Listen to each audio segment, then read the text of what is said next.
Hi, I'm Ashley Kennedy. Welcome to the Final Cut Pro 10 Essential Training. This training is for all users of Final Cut Pro 10 version 10.2 and later. If you're using a previous version of Final Cut Pro 10, please check out the applicable training also available on lynda.com.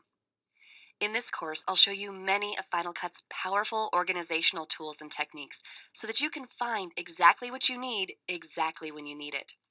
I'll show you basic and intermediate editing techniques as we work in different types of projects.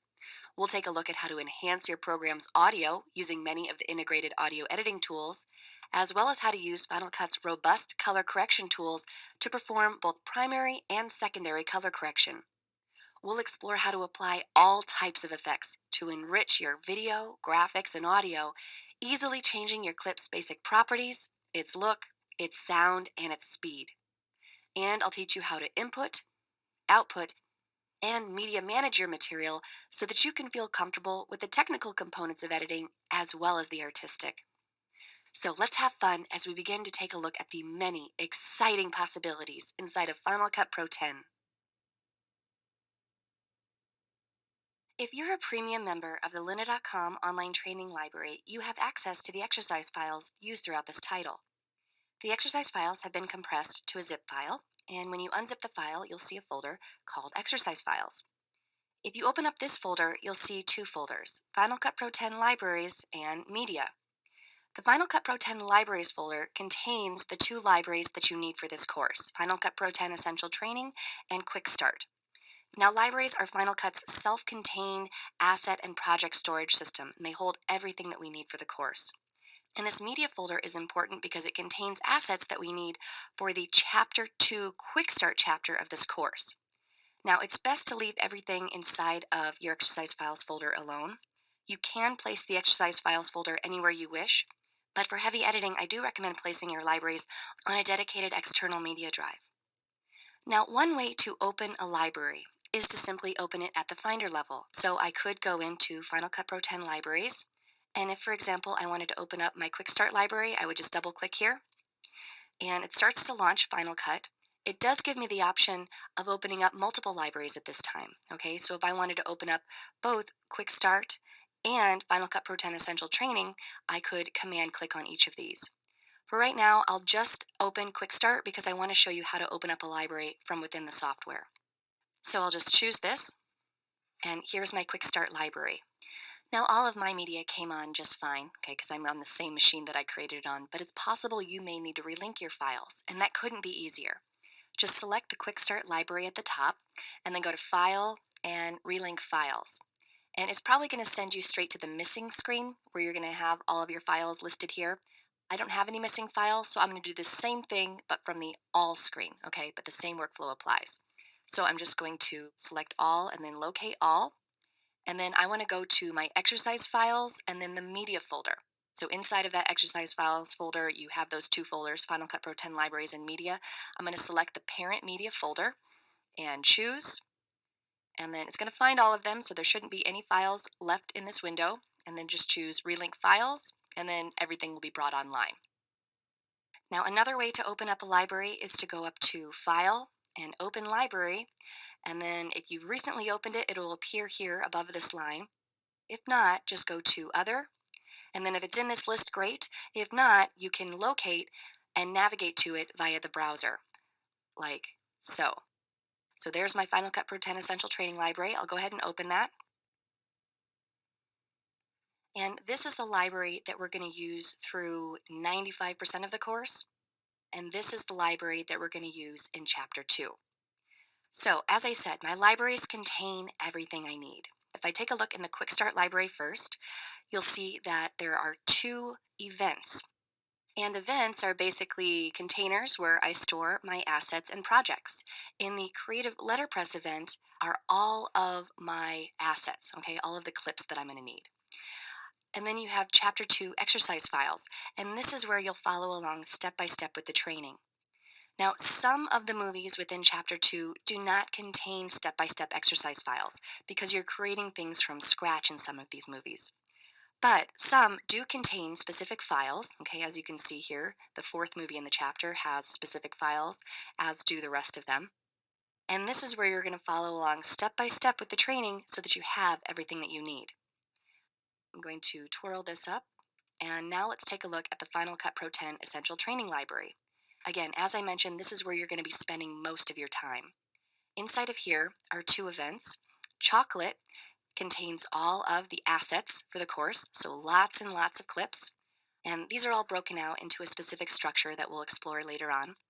And then there's exercise files, and this is where you should spend your time. If you twirl this down, everything's organized very well into a chapter and movie structure. So for example, if you're in chapter 4 and movie 3, just twirl down chapter 4, come to the 4.3 keyword collection, and then you'll find everything in here that you need for this particular movie. Now, if you don't have access to the lynda.com exercise files, then you should definitely follow along with your own assets. All right, let's get started. I created this course and the exercise files using Final Cut Pro 10 version 10.2. And the way that Final Cut works is that you've got to be running at least this version to work with the exercise files provided. If you try working with an older version, then you'll receive an error saying that the exercise files were created in a version of Final Cut that is too new. Fortunately, upgrading Final Cut Pro is easy and free. As long as you have a licensed copy of the software, just come up to the Apple in the upper left corner and go to App Store. It will then send you to the App Store where you can download the most recent version of the software. It's recommended that you stay up to date with the most recent version anyway, so this is generally a good move all around. Now, if you are working with a version of the software that is newer, then you'll simply receive a note saying that the library must be updated to work in this version of Final Cut Pro. Again, just say OK here. Once you do, you'll be able to work with the exercise files, no problem. Also, if you're running a newer version of Final Cut Pro 10, you may want to check out the What's New movies that I'll eventually be including in the introduction chapter of the course. Every time there's a significant update, I attempt to show you what's changed. That way, you can just come back to the introduction of the training and watch the What's New movies to get a summary of the newest features. All right, so assuming you're versioned correctly and the exercise files are working, let's get to work learning all about editing in Final Cut Pro 10.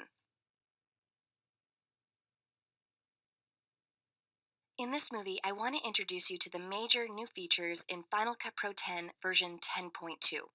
Alright, so this movie is mostly for people already familiar with Final Cut who want a rundown of the new stuff.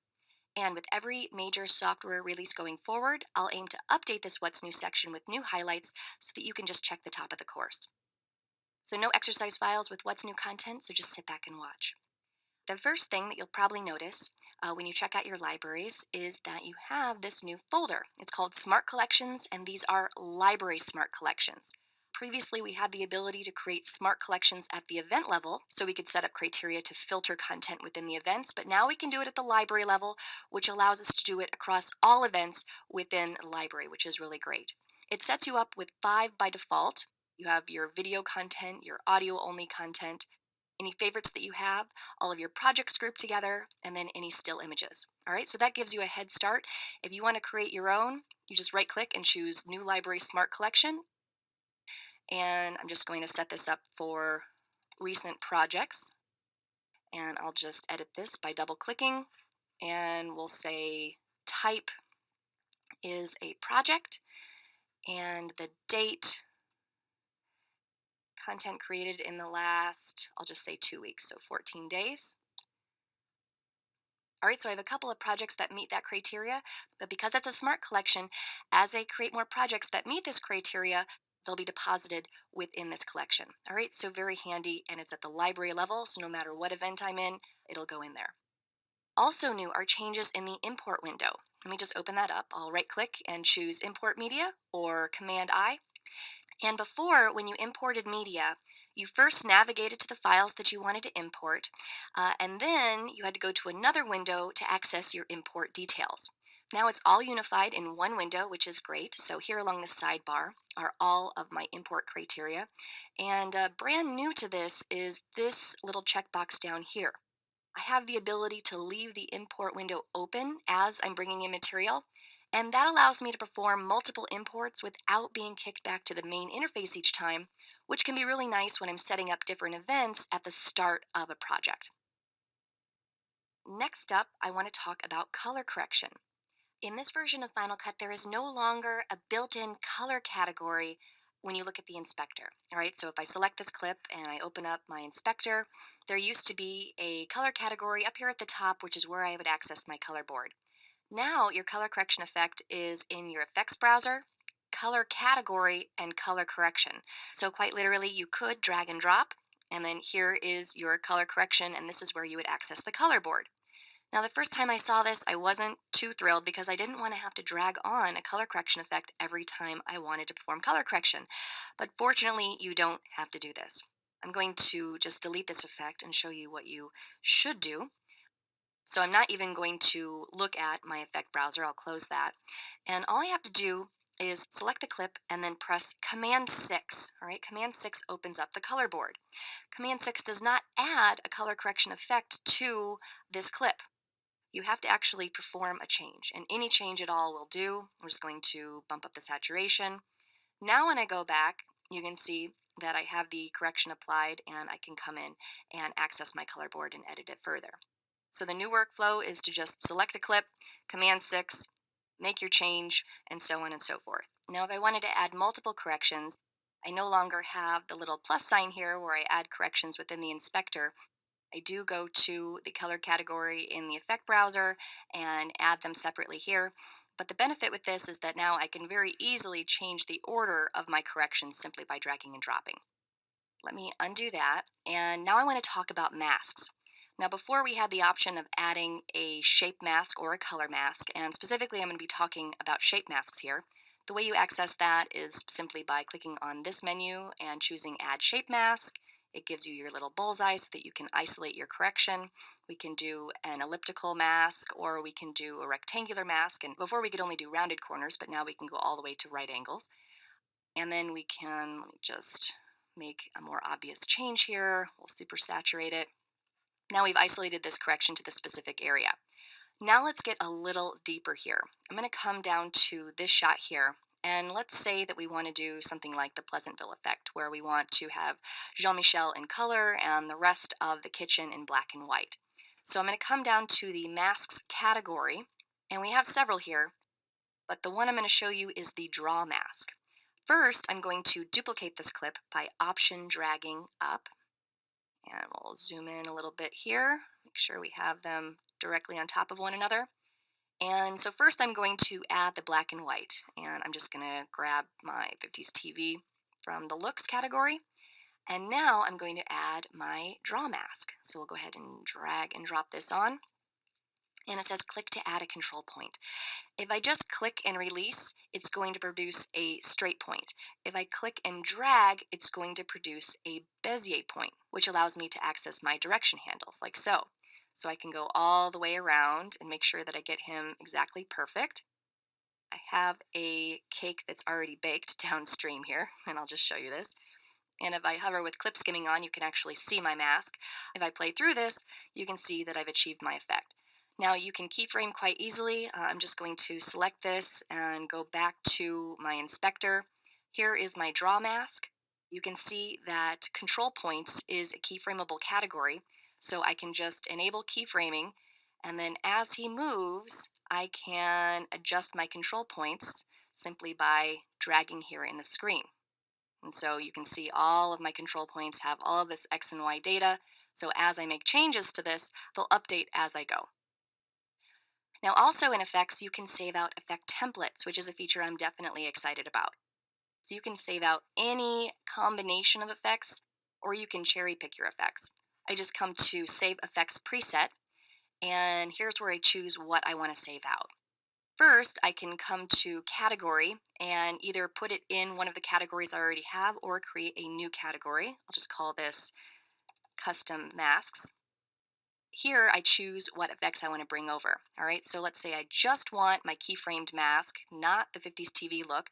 I would also have the option of including any of the built-in motion effects. So I'm just going to title this Jean-Michel Mask and save. And if you take a look now in my custom mask category, here it is. So if I wanted to, I could duplicate this again, and I actually need to grab a look. I'll just grab cast. And then we'll grab our custom mask, drag it on, and you can see that I very easily achieved that look again. So saving one or many effects out as a template is really easy to do now. And finally, we also have 3D titles in this release.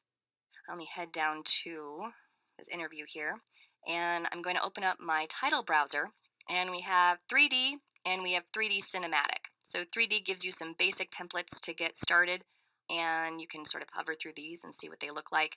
3D cinematic gives you a little bit more complex title sequences that you can modify. I'm going to come back to 3D, and I'm not going to go over this very much at all. I just want to show you the extra parameters that you have available to you in the inspector. So let's just add this title. I'll mark an in and an out, and we'll grab rotate and connect with Q. And I'm just going to select this and then head over to the text tab in the inspector. Basic is all stuff that's included in 2D titles, but as you come down, we have 3D text, and this is all new. So I'll just zoom in a little bit here so we can see this better. We now have the ability to control depth. We can change the edges to whatever we want. We have lighting controls, okay, so we can change what style of lighting affects these letters. We have material controls, so you can have any number of materials attached to each of the facets of your text. So I'll just grab one of these. If I wanted to affect each one of my facets, I could change the front, for example, to something else. There's so many things for you to explore within these menus. I also just wanted to show you that if you have a standard title, here I'm just going to back out here so you can see this. I just have a regular 2D title. You can convert 2D titles to 3D titles very easily. Just select it, go to the text tab in your inspector. By default, you have basic. Here's 3D text, so it's not highlighted by default. You have face, outline, glow, and drop shadow. The moment you highlight 3D text, you change this from a 2D title to a 3D title. And then you get your 3D text options, your lighting, and your material. Okay, so if I zoom in here a little bit, you can see that if I come up to depth, for example, I have all those same controls. All right, so you can play around with this and create your own 3D titles from scratch or convert your 2D titles to 3D. All right, so that is a quick rundown of some of the new features in Final Cut Pro 10 version 10.2. You'll find these features highlighted where applicable within the training if you need more in-depth instruction on these topics on an individual basis.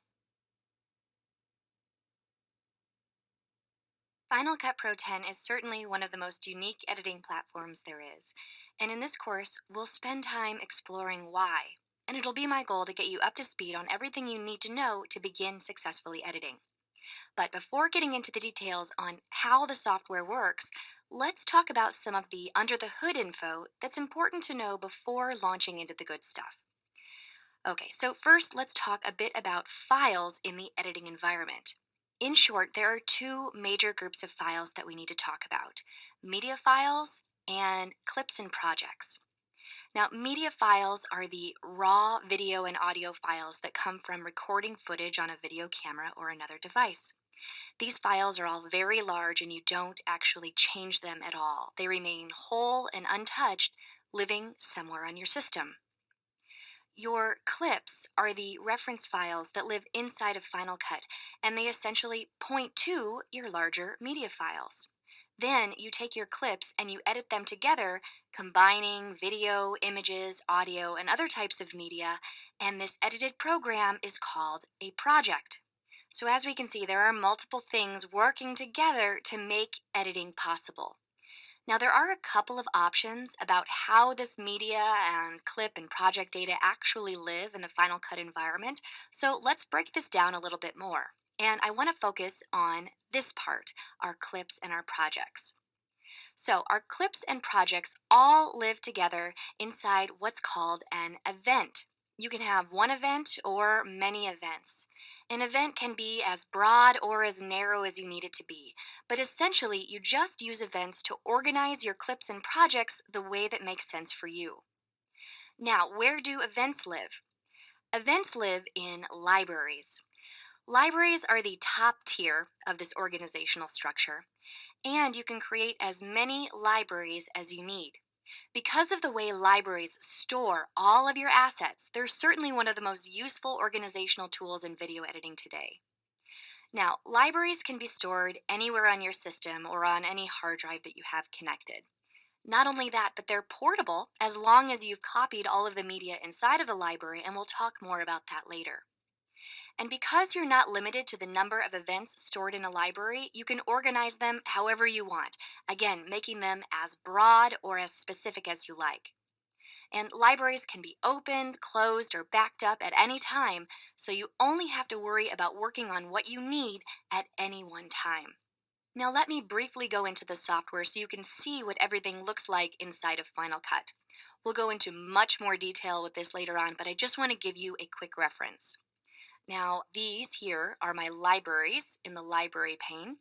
And inside of this library, for example, I have two events, chocolate and exercise files. Inside of chocolate, I've stored all of my clips. And inside of exercise files, I've stored all of my projects. Okay, that's the way that I'm working in this particular set of events. So remember this because we're going to come back to it very soon in the next movie. Now, at the Finder level, things look quite a bit different. For example, I have here my Final Cut libraries, and here is the Final Cut Pro 10 Essential Training Library, the one that we were just looking at inside of the software. And you'll notice that as I click on this, I can't actually see my events and my clips and my projects. And most of the time, that's absolutely fine. Just leave it alone. However, if you ever need to take a look inside of a library, you can just right-click and show package contents. And then inside of there, you have several files and folders, but I'll show you here. This is my chocolate event, and this is my exercise files event, okay? And inside each of those, I have all of my contents. If I look inside of original media, for example, these are all of my media files. They're what the clips in Final Cut are pointing to. But again, I will reiterate, in almost all cases, you should not do this. Just leave your libraries alone because going inside and moving stuff around is just not a good idea. Now, just one final thing about file structure before we leave this issue alone. Many times, your library contains your actual raw media. If you take a look here, you see that I've got large files that are the actual raw video and audio. You can tell this because each of these has a thumbnail of the media and also because of the size. You can, if you like, however, set up your library to just contain virtual files, which can point to another folder on your system where the media actually resides. So in this case, you see that there aren't thumbnails, just these little arrows. And all of the virtual files are really small. These files are pointing to another folder of media on my system. So in the first example, everything is self-contained, and moving around your libraries from one location to another is a snap. However, in the second example, it's not quite as cut and dry. Because of this virtual file system, you've got multiple buckets of information to keep track of. When we talk about importing media in Chapter 3, we'll discuss how you can either copy the media into your library or leave it where it's at. Again, we'll learn much more about all of these decisions and details later in the course, but for now, I just wanted to introduce you briefly to the file structure so that you had an idea of what's going on under the hood before we delved into the software. Okay, it's time to start getting our feet wet in the Final Cut Pro 10 editing environment. In order to show you around, I'm going to first show you what everything looks like when you open the software without anything loaded, and then we'll spend most of the time looking at the software populated with our assets. All right, let's first take a look at our empty interface. Your interface will only be empty if you haven't yet loaded the exercise files. So if you've already loaded them, just sit back and watch for now. We'll only be in here a moment. All right, so we have three basic windows. We have the browser, which contains our libraries pane and this area here for previewing clips. We have the viewer, and we have the timeline space. Now, the libraries pane is where you store your libraries, and because all of your events, which contain your projects and clips, live inside of your libraries, this is basically the space where you'll organize everything. Down here is the timeline, which displays whatever project I have loaded. And most importantly, the timeline is the space where we construct our edit. And over here in the default view, the viewer functions to show the visual output of my material. Now we can't see this in action yet because everything is empty. So let's look at this same space, but this time loaded with our assets. I'm just going to come up to File, Open Library, and then I'm going to choose Other. And here are the libraries that it's identified. If you need to browse for it, you can go to Locate and then use your browser to navigate to the appropriate library. But I'm going to just choose Final Cut Pro 10 Essential Training, and it should come online very quickly, as you can see here. And if I wanted to open another library, I would do the same thing, Open Library, and I'm going to open up my Quick Start library. Okay, so I have these two libraries, and I can go back and forth and work in each of them as I need to. If I want to close a library, I just select it, right-click, and close the library. And now I'm just focused on my Final Cut Pro 10 Essential Training library. All right, so as you can see, inside of this library, I have two events. I have chocolate and I have exercise files. These events are essentially repositories where I'm going to store and organize all of my media, my video, my audio, my still images and graphics and so on. Inside of my chocolate event, if I twirl this down, I have keyword collections, which are tools that allow me to organize various parts of my assets, and we'll take a look at that in a future movie. And inside of exercise files, I have various folders, and inside of those folders, I have keyword collections which label various projects that I'm going to have you work on throughout the course. All right, so I'm going to twirl that up, and let's go back into my chocolate event, which is where I have most of my clips. Now, to the right of the library's pane, I have this area where I view my clips. And right here at the top, these clips are just still images, so they don't contain any moving video. But as I go down here, you can see that as I hover my mouse over these clips, you can see the visual output here in the viewer.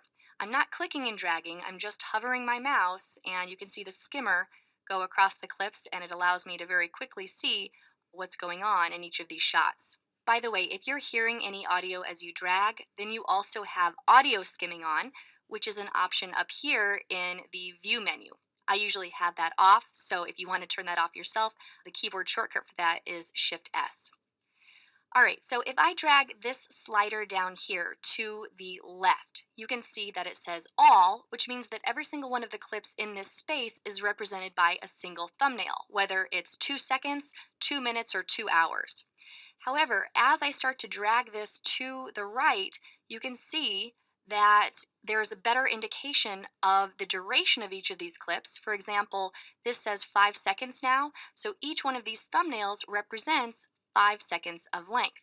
I can go all the way to 1/2 a second so that each one of these thumbnails is 1/2 a second long. Not too many times would you display your clip data like that, but for example, you might want to put it on 10 seconds or so that you have a little bit of an indication of how long each one of these clips is when you're looking through your material.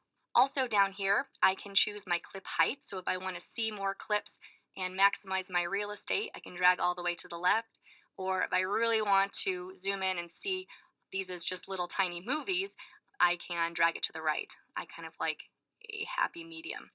I can also show my audio waveforms, and so any clips that contain both audio and video, for example, some of these, you can see that I have my waveform right here. If I'm more concerned about real estate, I can uncheck that and I get a little bit more space.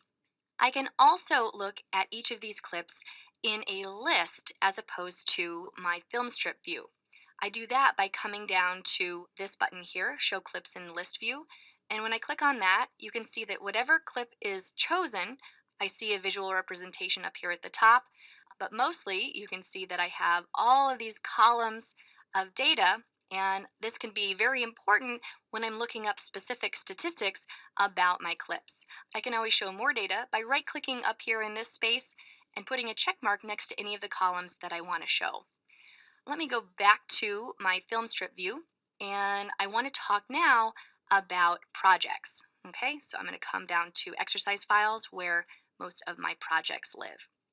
Now, projects are simply sequences, which are essentially the edited program made from combinations of clips. In this library, I have all of my projects in their own event, okay? But you can have projects and clips living in the same event. So just realize that. In fact, in exercise files, I have projects, but I also have some clips here. So they're both coexisting in the same event. Now let me just pick one of these projects so I can load it into the timeline. It doesn't matter which one, but you just double click. Okay, so now I have my project loaded down here in the timeline. As I drag through the timeline, you'll notice that I see the visual output up here in the viewer. And right now I'm using my skimmer. Notice here at the beginning of the sequence I have my playhead. So I sort of have a dual purpose playhead slash skimmer here. Remember that because we're going to come back to that. If I click and drag, you'll notice that I am moving my playhead and skimmer at the same time. Now to go back skimming my clip contents, I just come back up here, and now as I drag through these clips, you'll notice that the viewer shows me my clip content. So wherever my skimmer is, that's what I'm seeing in the viewer. Here's my timeline, here are my clips. If I would like to set up two viewers, one for my clips and one for my timeline, I can do that. I'm just going to come up to Window, and then I'm going to choose Show Event Viewer. Okay, and now this is for my clip content, my event viewer, and notice that this viewer over here is reserved just for my timeline. Okay, so you can work that way if you like. This is how a lot of other editing programs are set up, but for right now, I'm going to disable that. Now let's briefly go back down to the timeline for our loaded project here. Our project, which again is a graphical representation of the collection of edited clips that came from decisions that I made up here. I can change the size of the clips in my timeline by clicking on this film icon here.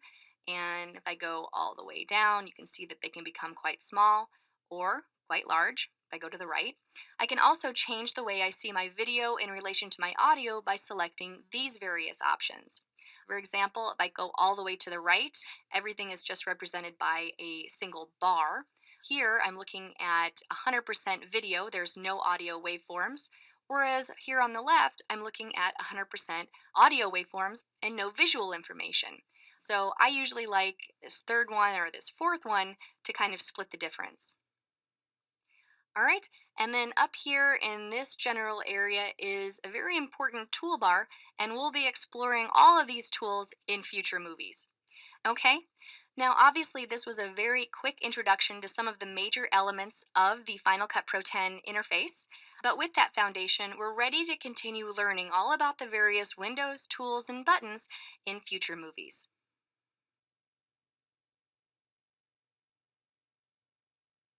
We've gotten a brief introduction to the Final Cut Pro X interface, but let's just take a moment to get a closer look at some navigation techniques as well as some other important windows and tools without necessarily starting to edit yet.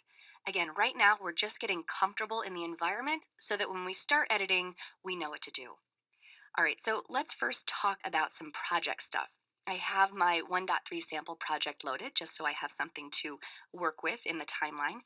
And we know that if I bring my skimmer through the sequence, I see the visual representation here in the viewer. If I click and drag, I also bring my playhead along, and that's important later. If I want to go to the very beginning of the sequence, I press the home button. And if I want to go to the very end of the sequence, I press end. If I want to navigate from edit to edit, those are my up and down arrow keys. If I press the up arrow, I go backwards, edit by edit, and my down arrow goes forwards. If I want to zoom in at the skimmer location, I just place my skimmer where I want to zoom in, and then I press Command plus repeatedly, and I can go way in here, as you can see. If I want to zoom out, it's Command minus. If I would like to zoom to fit, which means that I want the entire sequence to fit within the timeline view, I press Shift Z. And that's if I'm zoomed in or if I'm zoomed out. So if I'm way zoomed out and I would like to zoom to fit, I press Shift Z and the same thing occurs. And there's lots of ways to play in Final Cut Pro X. The most important way and the way that we're going to be doing it most of the time is JKL. So I'm going to come down here and I'll zoom in, Command plus plus. And I'm going to just rest my fingers on the J, K, and L keys. And J plays backwards in real time, K pauses, and L plays forwards in real time. Now this is also a variable speed control. So if I press L twice, for example, I go double speed. If I press it again, I go triple speed. And as I keep pressing it, I go faster and faster. Same thing with J. I'll press it once and go backwards in real time. I press it twice and I go double speed, and so on and so forth. I can also use JKL to go backwards and forwards in slow motion. And I'm going to go over some audio here so you can actually hear what this is like when I go in slow motion. To do this, I hold my finger down on K and then I press L. Okay, that's about 1/4 speed. And same thing for going backwards. I press K and then hold J. All right, so that's JKL, our 3-button navigation control. We're going to use it all the time throughout this course, so just start getting used to it now. Now let's take a look at this button down here, and this is called the timeline index. Now there are a lot of different things that we can do in here, but I just want to give you a basic understanding. Here, if I have clips chosen, these are all of the shots that I've used in my timeline. And you can see as I select each of these, it's highlighted in the timeline, okay? So I can pop to any shot, click on it, and it goes straight to it in the timeline, which is really useful. But what's really nice is that up here, I can perform a search. So if I want to find my customer shots, I can just type in customer. Okay, I don't even have to finish writing the word, it finds it, and I can just click on it, and it pops straight to my customer shot. When I'm finished searching, I like to clear that out because otherwise it stays in there. Now, there are some other searching options. As you can see, tags, roles, and we can also split out exactly what we're searching for down here. We'll get more into this later in the course, but just understand that the timeline index is a way for me to quickly locate material within my project. Now, just briefly, I did want to mention one area that we're going to be covering in much more detail later in the course, but I did want to mention it now so that you knew what they were. I'll close the timeline index, and I'm going to come over here to my browsers, where I can add various multimedia elements to my program. From left to right, we have the effects browser, where I can add video and audio effects to my various clips in my sequence. I then have my photo browser where I can access and add images from my system. By default, it's looking at my iPhoto library, but I also have other places that I can draw photos from. Here's my music browser. Right now, it's just looking at the built-in Final Cut Pro sound effects, but you can also pull music and sounds right from GarageBand or iTunes. Here's the transitions browser, and this allows me to add transition effects between the clips in my sequences. Here's the titles browser where I can add all sorts of different still and animated and 3D titles to my project. The generators browser where I can create new media from scratch. And here's the themes browser, which gives me the option to add some fun packaged themes to my program. Again, we're going to explore all of these within the effects chapter of this course. For now, I'm going to go ahead and just close it, but I did want to just mention what these buttons were. To the very right of this group of browsers is a very important window called the Inspector, and as you can see, the keyboard shortcut to open the Inspector is Command 4. The Inspector is where we can find out very detailed information about each of the elements in our project. So if you take a look here, if I click on this clip, for example, and open up the Inspector, you can see that we have a video tab, an audio tab, and an info tab. The info tab, for example, shows me various pieces of information about the clip itself. You can see that I have the resolution and frame rate and other important information going all the way down the line. If I click on the video tab, you can see that I have quite a few basic editing parameters that I can use to change this clip in various ways, okay? The same thing goes for the audio tab. Lots of various audio parameters that I can adjust to change or improve my clips. Notice that if I click on a clip without audio, and look at the Inspector, there's no audio tab. So the Inspector is only going to show me the information that is applicable to each clip. Now this is true not only for clips in my timeline, but also up here in my browser. If I click on a clip here, okay, notice that there is a video tab, certainly less parameters available for clips in your browser. There's also an info tab where I can view information about this clip, and there's also a share tab as well. Okay, most of the time, however, you are going to be using the Inspector for clips in your sequence, and we'll be using this throughout the course. I also want to show you the audio meters, which are located right here in the toolbar. If I click on it, the audio meters appear right here, and I can stretch this out to see them better. So as I play through various pieces of audio, you can see the audio meters register my decibel levels. Called an enrobing machine. Robe in France, it's a dress. and that'll be really important in our audio chapter. If I want to close my audio meters, I just click on that again. By the way, if I want to adjust any part of my interface, I can just hover until I get a double-sided arrow and drag up and down accordingly, okay? Same thing over here, okay? And if I wanted to show or hide various parts of my interface, that's all within my Windows menu. So if I wanted to hide my entire browser, I can do that. And now my browser is gone and I have a lot of real estate here for my viewer. And if I close my inspector, even more. I can do that for any of my windows. And if I would like to revert to the original layout, that's down here. And notice that everything goes back to normal. All right, so I think we have a pretty good understanding of this Final Cut Pro 10 interface, along with some important windows and tools, and we've even started to learn to navigate. Knowing how to quickly access all of these tools will really help you out as we go forward in the entire editing workflow. Next, we'll dive into a quick start chapter where we'll learn a little bit about a lot of things as we take a very small project from beginning to finish. Then we'll spend the rest of the course delving into much more detail on all parts of the Final Cut workflow. We've gotten a brief introduction to the Final Cut Pro 10 interface and tools, so at least it's a first step to making sure that you're becoming comfortable with the interface before diving in. And please know that while this course is meant to take you through everything you need to do in order to get up to speed with most aspects of the post-production process, this quick start chapter is here if you want to jump on the fast track and just get the basics. Maybe you're already familiar with editing and you just need a really quick group of videos to get you up to speed because of a burning project you have to get out, or maybe you just want a solid overview before diving into hours of training. Either way, then this quick start chapter is for you. Now, right now, everything is online and looking great. If your files are offline and you didn't follow along in the exercise files movie to bring them back online, I just want to show you quickly what to do before I show you this short piece that we're going to work on putting together here in Chapter 2. So what you do is you just select the Quick Start library, and then you go to File and Relink Files. And it'll probably send you to the missing screen, but for me, I don't have any missing files, so I'm going to do the same thing, but from the all screen. Okay, so here's all the files that I have in this library. I'm just going to go to Locate All, and then I'm going to come to my exercise files folder. And again, there were 2 folders inside of there. I'm just going to select my parent media folder, which is where all of my Quick Start media is. And then I'm going to say Choose. It should find all of my files. There shouldn't be anything left in this window. And then I choose Relink Files, and everything will be brought online. All right, so with that business taken care of, I just want to show you this short piece on creative letterpress printing.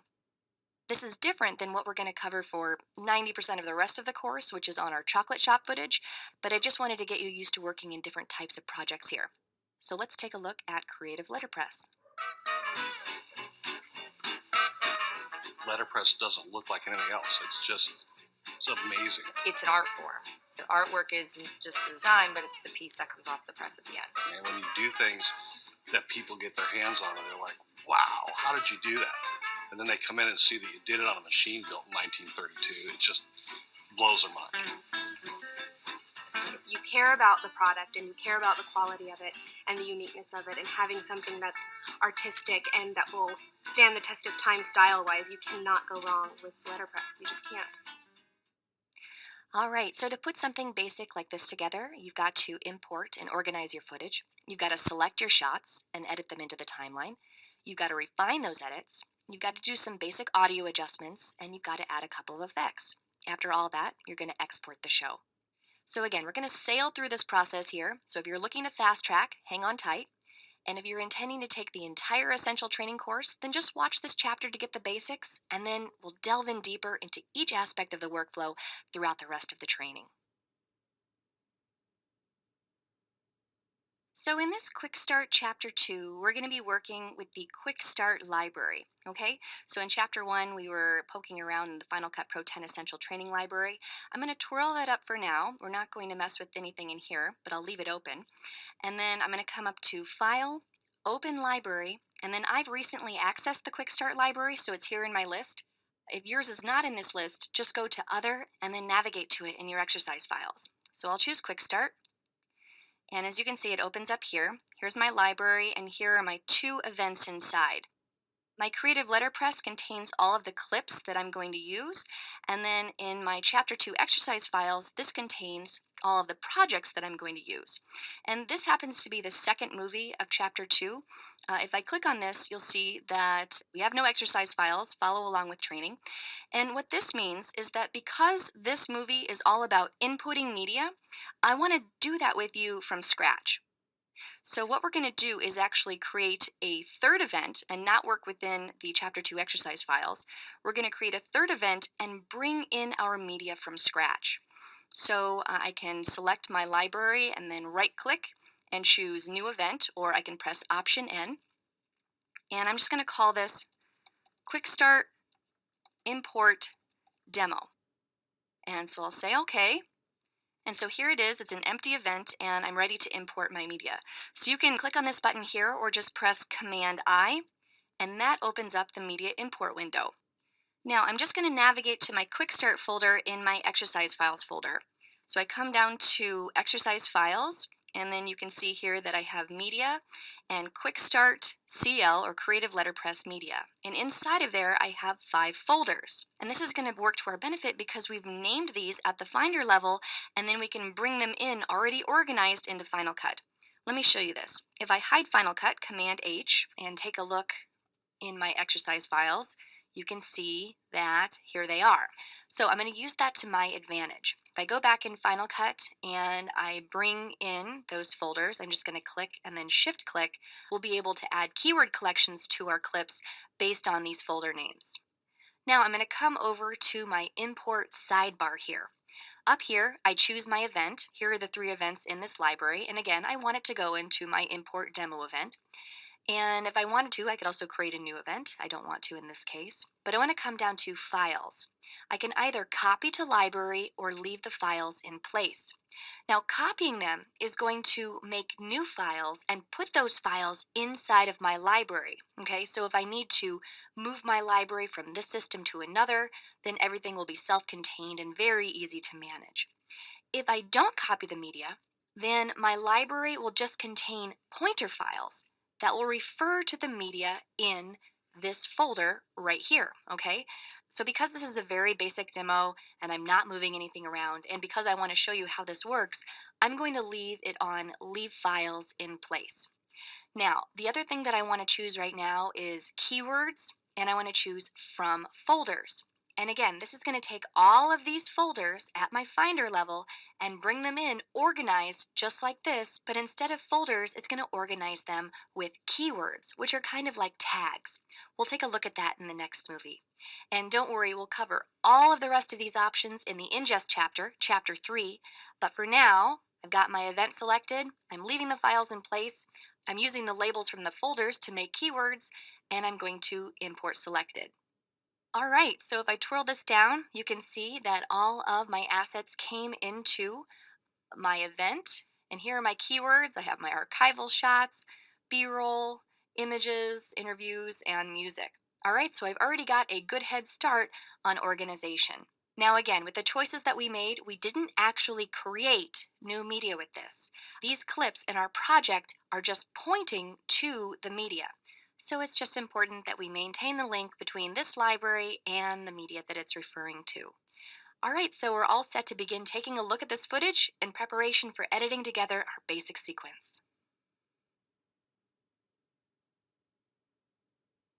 All right, so I'm in my Quick Start library, and we just got our clips. They're already organized at a basic level, and it's time to start going through everything to see what we've got.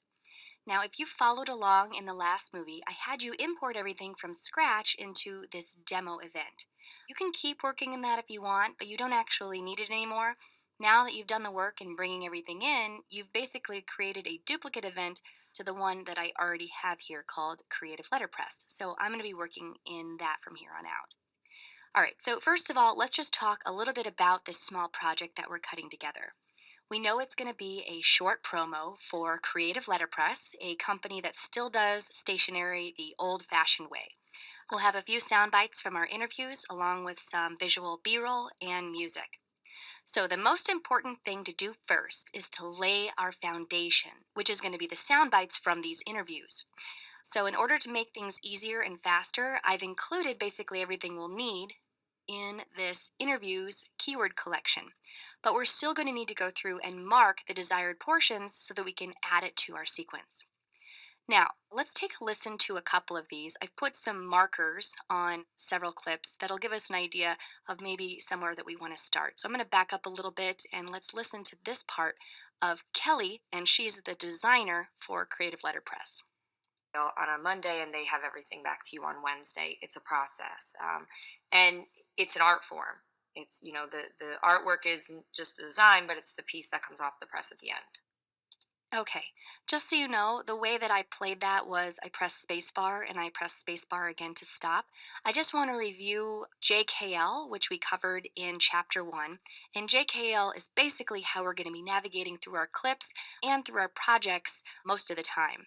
And so again, as a reminder, we press J to go backwards, Oh yeah, for K to pause, and L to go forwards. the printer a file And if I really want to hone in on a section, perhaps go in slow motion, I can press K and L at the same time to go forward at 1/4 speed, on a Monday and they or K and J at the same time to go backwards at 1/4 speed. in there. And to make this a little bit easier, I also want to zoom in on this and I want to see my audio waveforms as well. So I'm going to choose to show waveforms. And if I wanted to make this a little bit longer within the view of the browser, I can either drag this over until we start to see an indication of duration, or you can also do this by pressing Command plus to zoom in. It does the same thing, and notice here that it adjusts accordingly as I zoom in. Okay, so let's go ahead and mark this soundbite. I want to start where she says it's an art form. And it's an art form for honesty. All right, so that's where I want this clip to start. I can do a couple things here. The easiest thing to do is to press I to mark an endpoint. And you'll notice that the yellow boundary here goes straight to that section. Now I'm going to play forward, and when she gets to the end of the soundbite, I'm going to press O to mark an out point. It's an art form. It's the artwork isn't just the design, but it's the piece that comes off the press at the end. All right, so I've marked an O here. I have an in and an out. And to play into out, just to make sure I've got it right, I'm going to choose play selection. And that's under view, playback, and play selection, or the / key. Okay, so I'm just going to press /. It's an art form.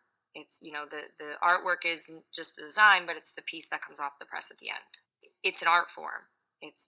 And it started playing again because I had looping on. Again, that's view, playback, and loop playback. That's Command L. I'll just keep that on for now. I don't mind it. All right, so if I wanted to edit this straight into my project, I absolutely could. But because I want to go through a couple of other sound bites before I start editing things in, I'm going to do something else instead. I'm going to favorite this section so that I can save it for later. And to do that, I just press this green star here or press F.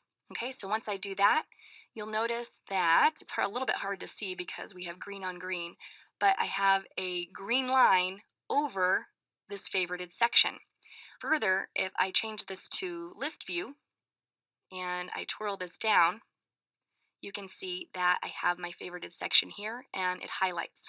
Also, I can come up to my Smart Collection folder, and if I twirl this down and go to favorites, you can see that this is just the soundbite that I favorited. It's an art form. It's the art. Okay, let me go back to my interviews because I want to do one more. I'm going to go back to film strip view, and let's go to Anita here. Okay, I'm going to back up a little bit and let's play this section here right around this marker that I've set. Is Creative Letterpress. There is just no comparison. If you care about the product and you care about the quality of it and the uniqueness of it and having something that's artistic and that will stand the test of time style-wise, you cannot go wrong with letterpress. You just can't. Okay, so I'm going to do the same thing here. Just zoom in a little bit, Command plus plus. I'm just going to play this. I'm going to mark my in and my out on the fly. There is just no comparison. If you care about the product and you care about the quality of it and the uniqueness of it and having something that's artistic and that will stand the test of time style-wise, you cannot go wrong with letterpress. You just can't. Okay, and if I want to zoom in a little bit more, I can tweak this if I like. Anytime I want to move my in or my out point, you can either drag this yellow box here, and very easily change your inner out point. Or you can just mark a new inner out point. So if I want to back this up, I can press I and it's going to make a new in point for me. So let me actually just test this. I'm going to press a forward slash. If you care about the product and you care about the quality of it. All right, so I'm happy with that for my endpoint. And so I'm just going to press F to favorite it. And you can see that I have my green line above that. And if I go to my Smart Collection favorites, you can see that now I have 2 favorited sound bites. And so I can keep going through my interviews collecting sound bites. All right, so I will do that. I'll keep going through, finding my sound bites. And in the next movie, we'll begin editing to build our base for this promo. Once you've gone through and screened your clips and found the parts that you'd like to include in your program, it's time to start trying out some edits. Now, we'll be laying the foundation of our promo in this chapter.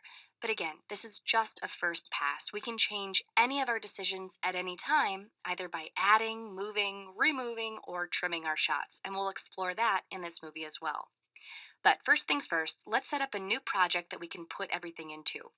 To do that, I'm just going to come up to File, New, and Project, or Command N. So I'll name this Creative Letterpress Rough Cut.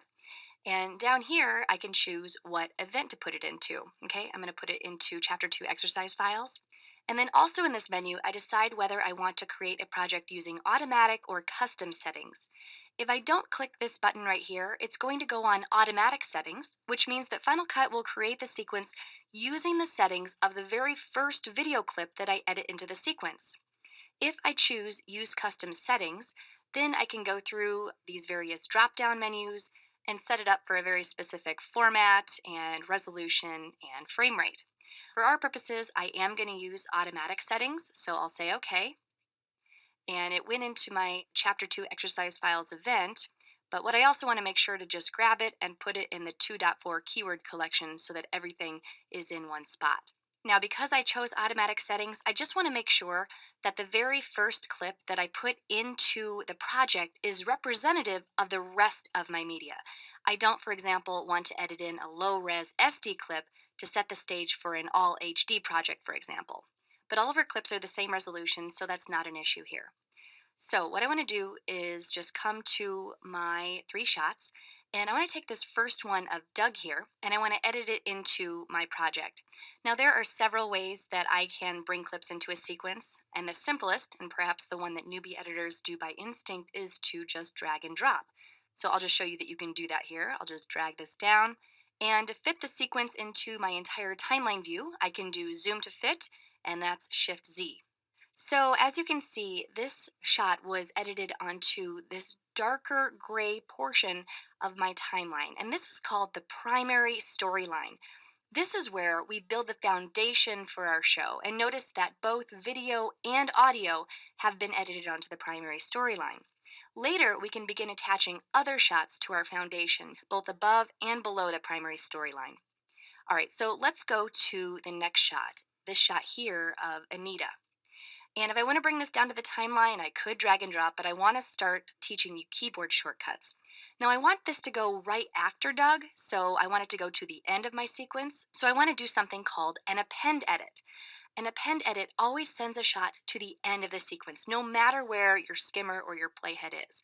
And to do an append edit, you can click on this on-screen button here, but we're going to rely on the keyboard, so we're going to press the E key.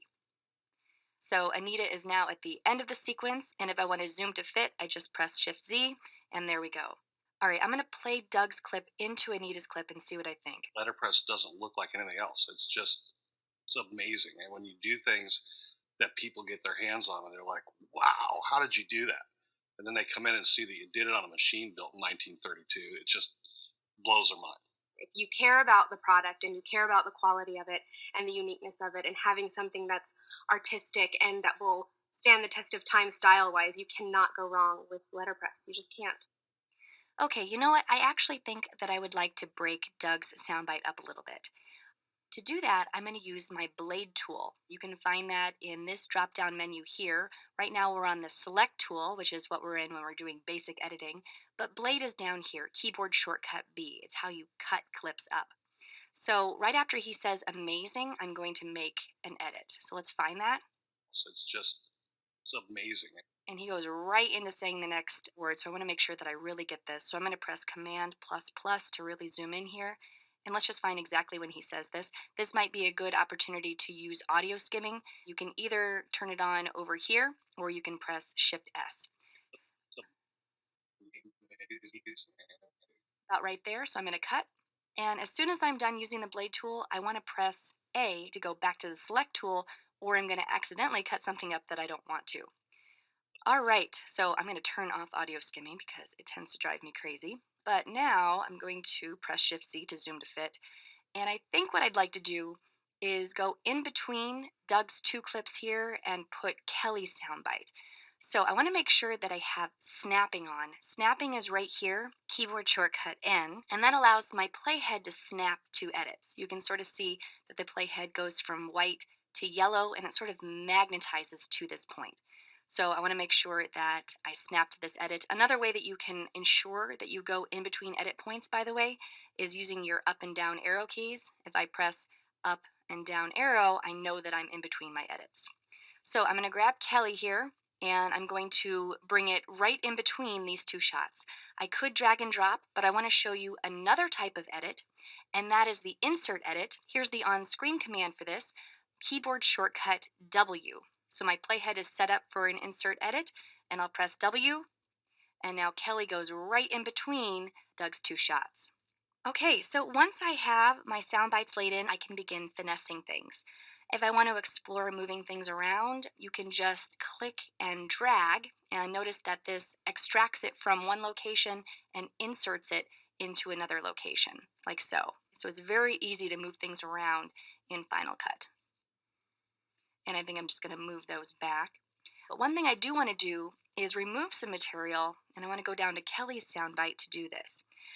I'm just going to play this so that you can hear it. It's an art form. It's, the artwork isn't just the design, but it's the piece that comes off the press at the end. Okay, so I want to kind of remove some of her stumbles here, and I'm going to do that by setting an in and an out point. So let's use JKL to find the exact moment where her stumbles start, and I'm going to mark an in by pressing I, and I'm going to go to the end of her stumbles, and I'm going to mark an out point by pressing O. All right? It's an art form. It's, the artwork isn't just the design, but it's the artwork. Okay, I think I've got it there. Now I'm just going to press delete, and that's going to go away, and I'm going to listen to make sure that I've got it. It's an art form. The artwork isn't just the design, but it's the piece that comes off the press. All right, great. So I can go through my shots, and anywhere that I want to remove, I'm just going to press in, out, and delete, and it's going to get rid of it for me. I can also trim shots. You can trim by selecting an edit point, and you can either physically drag or you can use the keyboard. The keyboard shortcuts for trimming are your comma and your period key. You press comma to trim one frame at a time to the left, and you press period to trim one frame at a time to the right. If you add shift to that, you can trim 10 frames at a time to the left and to the right. I'm going to look at my audio waveform here to make sure that I've got this perfect, and I'll play through this to see how it sounds. 1932. It just blows her mind. If you care about the product and you care about the All right, so as you're refining your shots, it's really nice to go from edit to edit and clear up any dead space that you have as one shot goes into another. Now, one more thing, if I would like to create some gaps in my timeline, I can come back up to this menu here and switch to the position tool, keyboard shortcut P. So I'm going to use the keyboard, and I'm just going to press P, and notice that my cursor goes from looking like this, an arrow, to an arrow without a stem. So it looks very similar, but this allows me to grab onto a clip and move it and create what's called a gap clip. Let me undo that, Command Z, and I'm going to go back to just my select tool, and watch what happens when I try to do that with my select tool. I grab it and I try to move it over, and it snaps right back. And that's because Final Cut has a magnetic timeline. It doesn't allow me to create gaps, but I just press P and move it over, and I'm able to create gaps quite easily. I can also do that with my keyboard. If I press my comma and my period key, I can nudge a clip to the left and to the right. All right, so as you can see, there are lots of ways that I can finesse these edits. And really, that's the magic of bringing everything together in this initial foundation building phase. In the next movie, we'll talk about adding visual B roll to our foundation.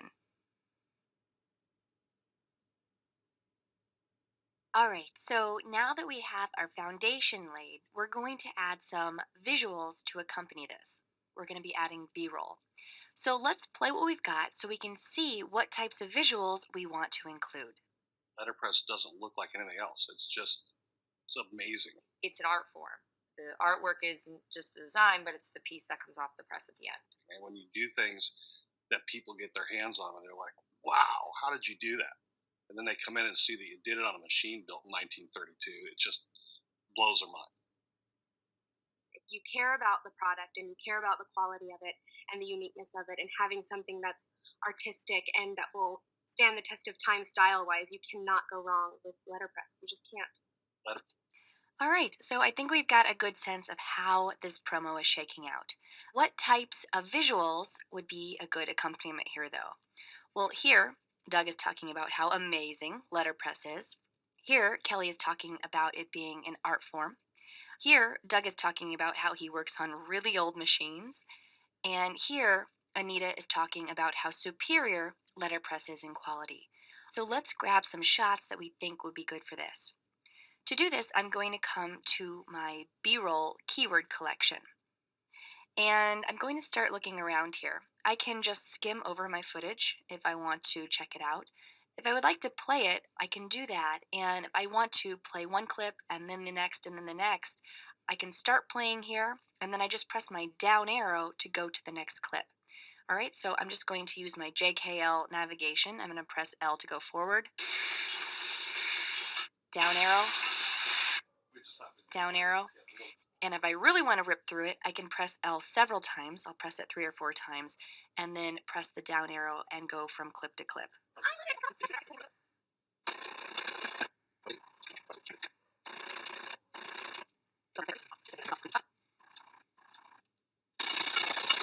Okay, so however you like to go through your B-roll is absolutely fine.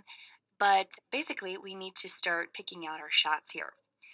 All right, so I'm going to come up to this shot here when this woman is picking out samples. And I think that would be good when Kelly is talking here.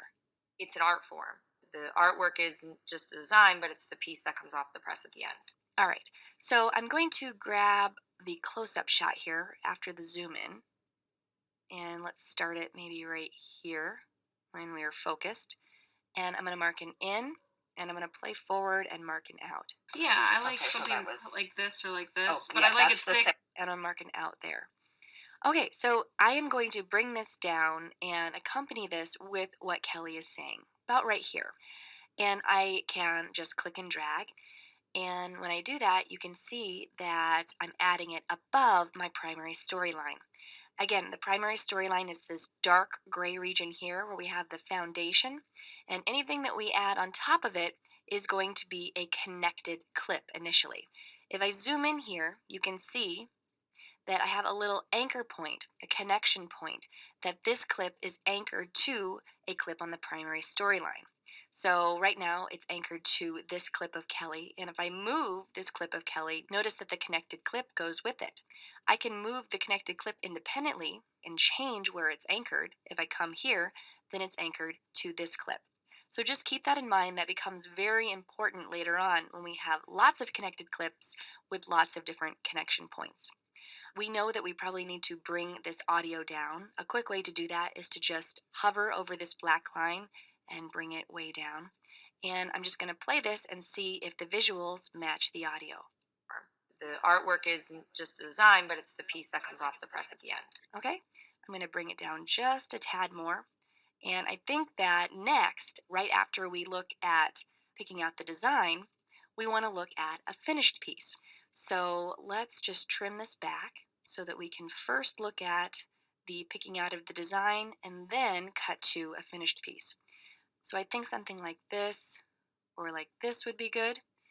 Okay, there's a couple here, but I'm just gonna grab an in and an out here. So I'll go forward with L and I'll press I for in and O for out when I want to mark the clip.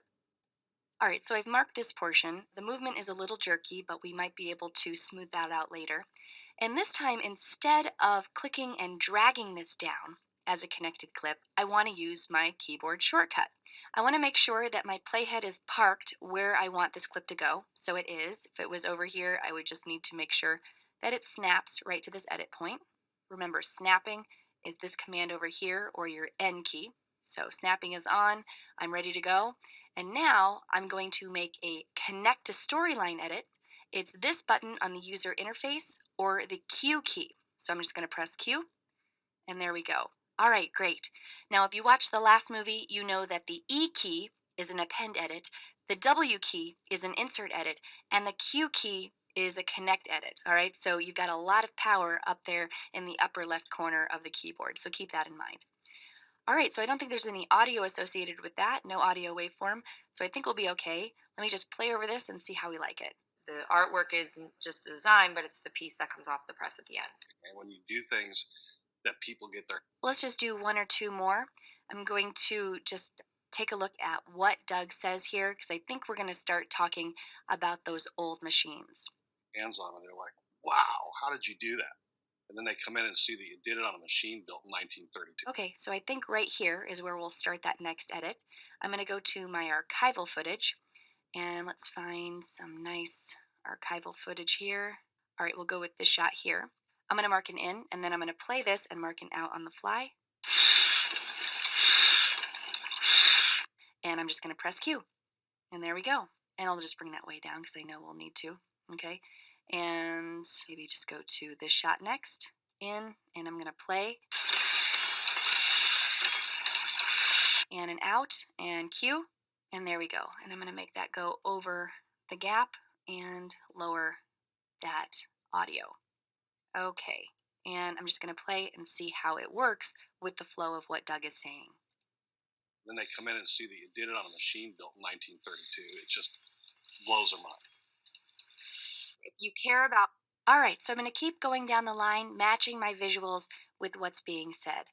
I have a finished version of this right here, and you can see that I've added a couple more pieces of B-roll in the beginning and right here as well.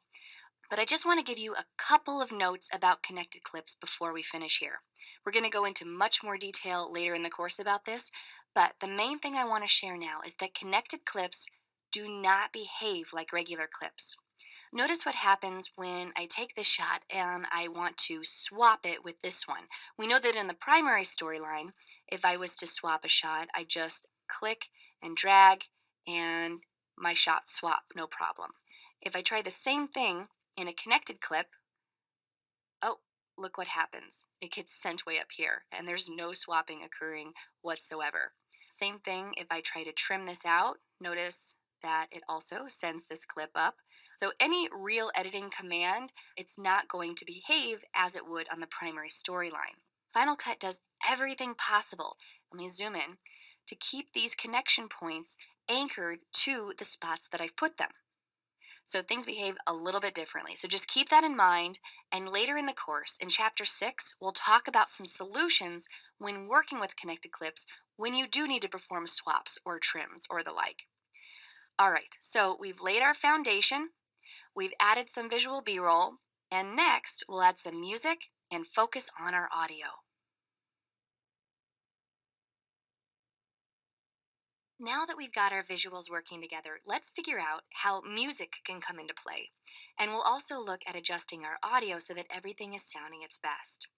So I've got the music that we're going to use right down here in the music keyword collection.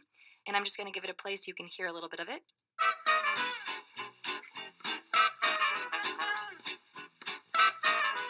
All right, now I could just drag this down and then trim it back, but we already know how to work with connected clips, so let's be efficient here. I'm going to just come to the very beginning of my sequence and mark an in, I, and I'm going to go to the end and mark an out, O. And now if I just select this music and I press Q, watch what happens. Again, Q is a connect edit. you can see that it added the music below the primary storyline, and it's the exact duration of my sequence because I marked an in and an out. All right, so let's play the first part of the sequence here. By the way, I did add a couple of B-roll shots here in the beginning before Doug starts talking, and let's see how it's working. Letterpress doesn't look like anything else. It's just Okay, so we're definitely going to need to fix those audio levels. But before I do, I'm going to actually disable the music so that I can ensure that all of my primary audio is sounding its best. I do that by selecting the music and then right-clicking and choosing Disable or the V key. So get used to using the V key to enable and disable your clips. I just press V and it sort of grays out here, and now when I play it, we don't hear the music. letterpress doesn't look like anything else. Okay, now let's go through the interview audio here. To better measure this, I want to make sure that I am displaying my audio meters, which I am. If yours are not open, again, it's this button right here. So I'm going to click this and I'm going to just give it a little bit more room here. And what I want to do is make sure that all of my interview audio is peaking right in this area here, right in between -12 and -6. That's where normal sounds should peak. Quieter sounds can peak lower, louder sounds can peak higher, but not above 0. If it goes above 0, it may overmodulate, which is not good. All right, so we already know that to raise and lower our audio, we have the ability to grab onto this black line and raise up and down. But let me show you something else. If I open up the inspector, which is right here, or Command 4, you can see that in the audio tab, I have a volume slider. Let me just grab my Doug clip here. And as I operate this slider, take a look at the black line in the timeline. So as I bring it up, it raises up, and as I bring it down, it goes down. So these are one and the same. So I could make an adjustment and then play, and then make another adjustment and then play until it's perfect. But the best way to do this, the most efficient way, is to adjust this while it's playing. Now this is a very short clip, so what would be more useful is to be able to loop over this again and again as I make my adjustments. So to do that, I go to View, Playback, and Play Around, which is Shift question mark. So as I press Shift question mark, it's going to back up 2 seconds and then play through and then go forward 2 seconds again and again so that I can adjust my audio. All right, let's give it a try. I'm going to press Shift question mark and then I will ride this slider until it's peaking right in this area between -12 and -6. So let's give it a try. Shift question mark. Letterpress doesn't look like anything else. It's just letterpress doesn't look like anything else. It's just All right, so I'm happy with that. We raised it 6 decibels. We've got a really short clip of Kelly here, but we've got a longer one here. So what I think I'm going to do is do the same exact thing. I'll select Kelly's clip. I'll do a play around, I'll make my adjustment, and then I'll probably use a very similar adjustment in this shorter clip. So it's selected, I'm going to press Shift question mark, and I'm going to adjust my audio. The artwork isn't just the design, but it's the piece that comes off the press at the end. and when, The artwork isn't just the design, but it's the piece that comes off the press at the end. and when All right, so I think that's okay. We've raised it by 7 decibels here. This was playing very low. If that was distracting, I could just select it and press V and disable that as well. All right, so you can disable as many clips as you want. It was okay though because it was so low. So then I can come back to this clip of Kelly, and then I can just type the number 7 in here, enter, and we've raised it up. I'm going to keep on going down the line, making my adjustments. By the way, this is a very short piece, but we do have the same person talking more than one time. So we can manually maybe key in a 6 decibel adjustment again to Doug down here. But I want to show you another way of doing this. If I copy this clip, so I've got it selected, I'm going to press Command C to copy. And then I come down here, and let's say that I have not only one clip, but I have 5 or 10 or 15 clips of Doug down the line. I can select them all. And then I can come up to Edit and Paste Attributes. And I can say, hey, you know what? I would like to paste the volume adjustments that I made from this clip onto the rest of the clips. Again, we just have one clip here, so it's a little bit silly. But if I had a lot more, this is a real time saver. So I'll paste this, and you can see that my adjustment was made. All right, so I'm going to go to a semi-finished version of this number 2 sequence. And here I've just gone through the entire sequence and I've made sure that all of my levels are peaking properly. Now I want to talk about keyframing. So far we've only adjusted the levels on a clip by clip basis. But take a look here. I'm going to zoom in, Command plus, and you can see here that when he says, wow, it peaks too high. I'm just going to play this. They're like, wow, how did you do that? Okay, you can see here that it's given me the indication that we've gone above 0. It hit 4, which is not good. So what I'm going to do is put a few keyframes in here so that that doesn't happen. To do that, I'm just going to Option click on this black line, and I'm going to do it 3 times. And then I'm just going to grab this keyframe in the middle and drag it down.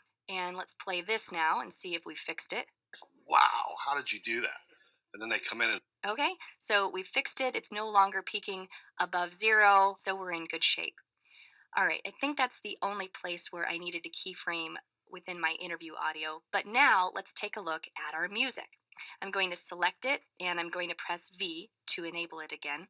And so now we just need to be able to hear our primary audio, and we want the music to shift to becoming a background element.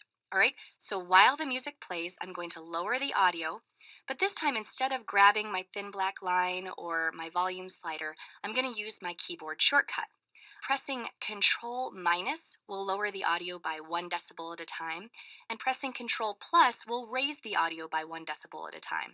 All right, so I'm going to just manually lower it significantly at first.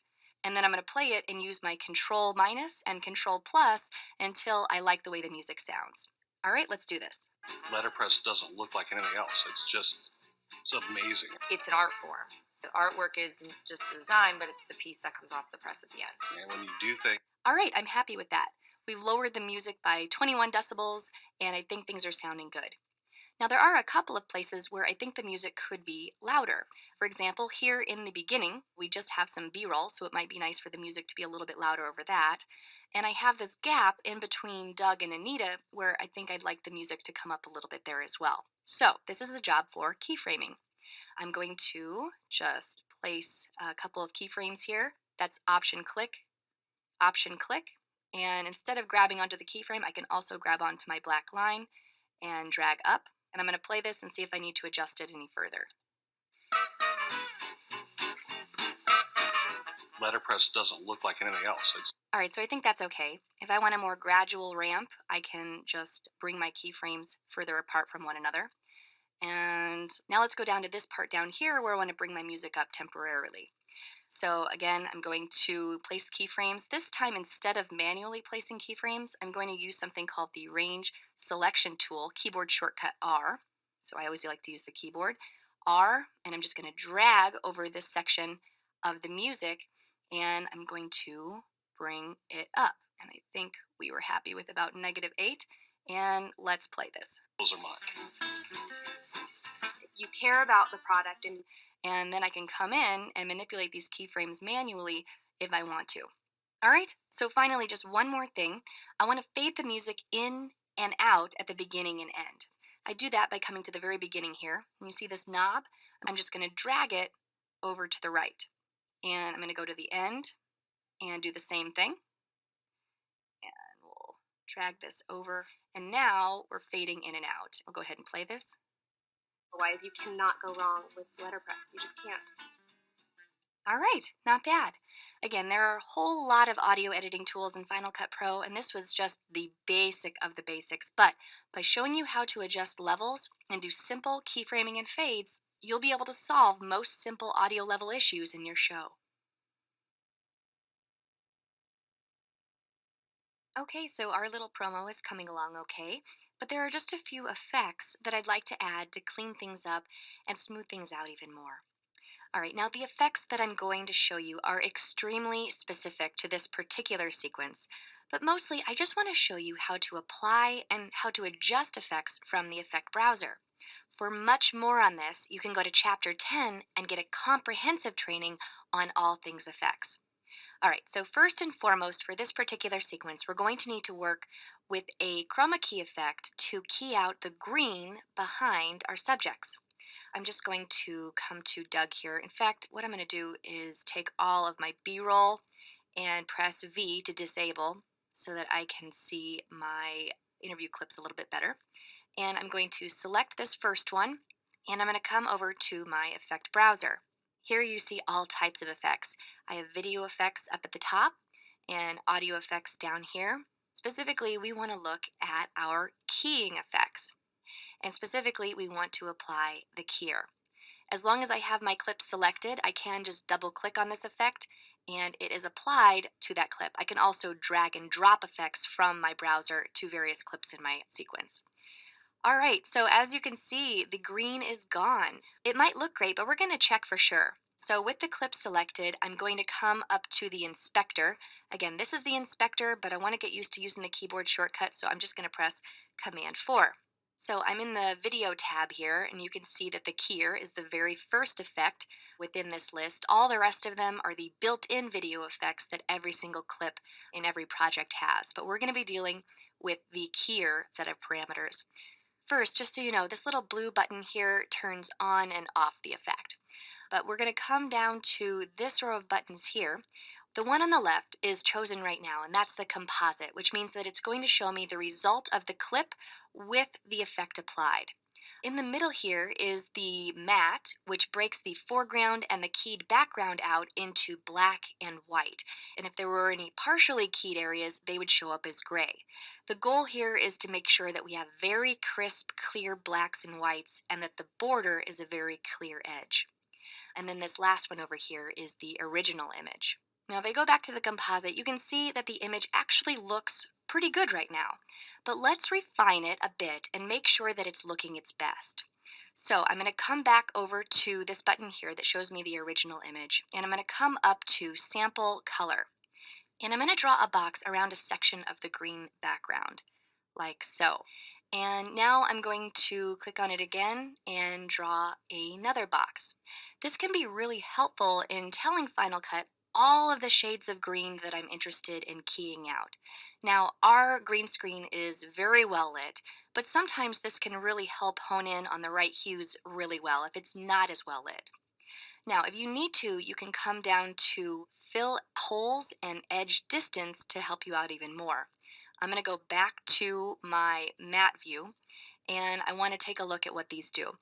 Fill holes will help you fill in any of the white areas that still have black or gray inside of them. But in our case, there's none of that. And edge distance helps to clean up the border between the white and the black. Again, we don't really have a problem with that here. At any rate, I think I'm okay with this key in general, so let's take the adjustments from this clip and apply it to the other Doug clip. We did this before in the audio chapter, but just to remind us, I'm going to select this clip and press Command C to copy. And then I'll come over to this clip and come up to Paste Attributes.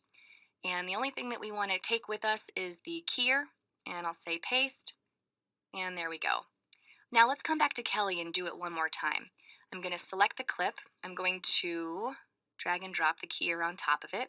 Again, she looks okay to begin with, but let's really hone in and see what we can do. I'm going to come to my matte view, and you can see here that there's a lot of gray. Well, why is that? It's because her shirt has some of the hues of the background. So let's fix that. I'm going to go to my original image. I'm going to choose Sample Color. I'm going to make sure I get all of these green hues included in the key. Then I'm going to go to Matte, and I think Fill Holes is really going to help me out here. So I'm going to increase this. You can see all of those gray areas go away, which is nice. Now I'm going to go back to the composite so I can see the edge here. Sometimes edge distance can help out a little bit, but right now it's not really doing much. So I'm going to come right down to Matte Tools and experiment with Erode a little bit. So I'm going to bring that up. And then I'm also going to come up to Shrink Expand. And you can see that if I expand it, she's really going to start to glow, but I'll just bring this down a little bit below center, and I'm getting rid of a lot of that glow. And I can soften that edge a little bit so I don't have any anti-aliased edges.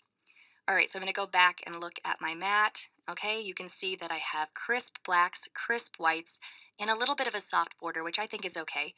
And I can just keep on going down the line here and get Anita next. I'm going to go to this sequence here where I've already completed all of the keying. And we don't want to just leave it on a black background. Instead, what I want to do is put a background behind them. Under images, I have this still shot of the press room, and I'm going to use this as my background. So let's go ahead and mark an in at the beginning and an out at the end of where we have the keyed area. And I'm going to press Q, and it goes above it. So it's the right duration, but it went above it. I'm going to drag it down so that it goes below, like so. And now you see that they are in front of the press room. Now I think I want to simulate a shallow depth of field so that the foreground is in focus and the background is not. So again, I'm going to apply another effect. I'm going to select this clip, and then I want to go to blur. And I think I just want to grab the Gaussian blur. You can see that it really blurs it quite a lot, but you can bring that down a little bit and start manipulating these parameters until it's the way you like it. Okay, so not bad.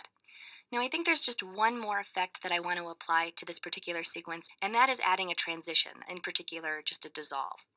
If I want to add a transition via the browser, I go to this transition browser here, and as I hover over each one of these, I can see basically what's happening as the A shot fades into the B shot. And so there's lots of different transitions. Many of them are very cheesy, so beware, don't use too many of these. But the way that you apply these, you just drag and drop these in between clips on the timeline, like so. And then you can select the transition, come over to the inspector, and change the parameters. Let me undo that, Command Z, because I don't actually want to use any of these fancier transitions in the transition browser, so I'm going to close this. Instead, I just want to add a basic dissolve, and I can do that with the keyboard. So I'm going to come to the beginning here and zoom in a little bit. And to add a dissolve, I just select an edge and I press Command T. And so by default, a 1 second dissolve was added. If I want to make this longer, I can drag this out. If I want to make it shorter, I can drag it in. And now as I play this, you can see that I'm fading up.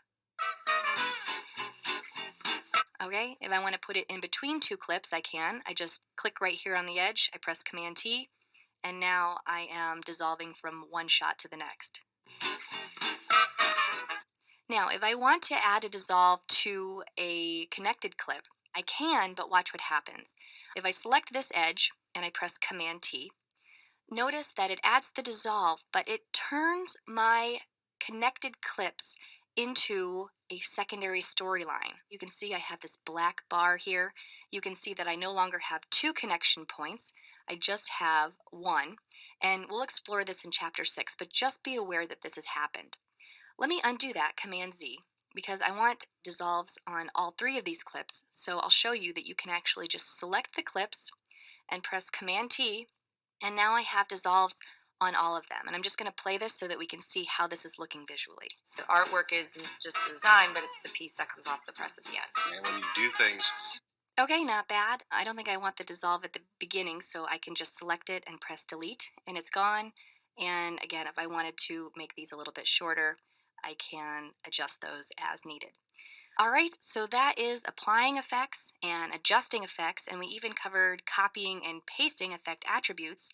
Each effect does very different things, but this workflow of applying, adjusting, and copying effects is fundamentally the same no matter what effect you apply. All right, so we've worked hard on our little promo, and now it's time to get it out of Final Cut. Let's just take a very basic look at how we do this.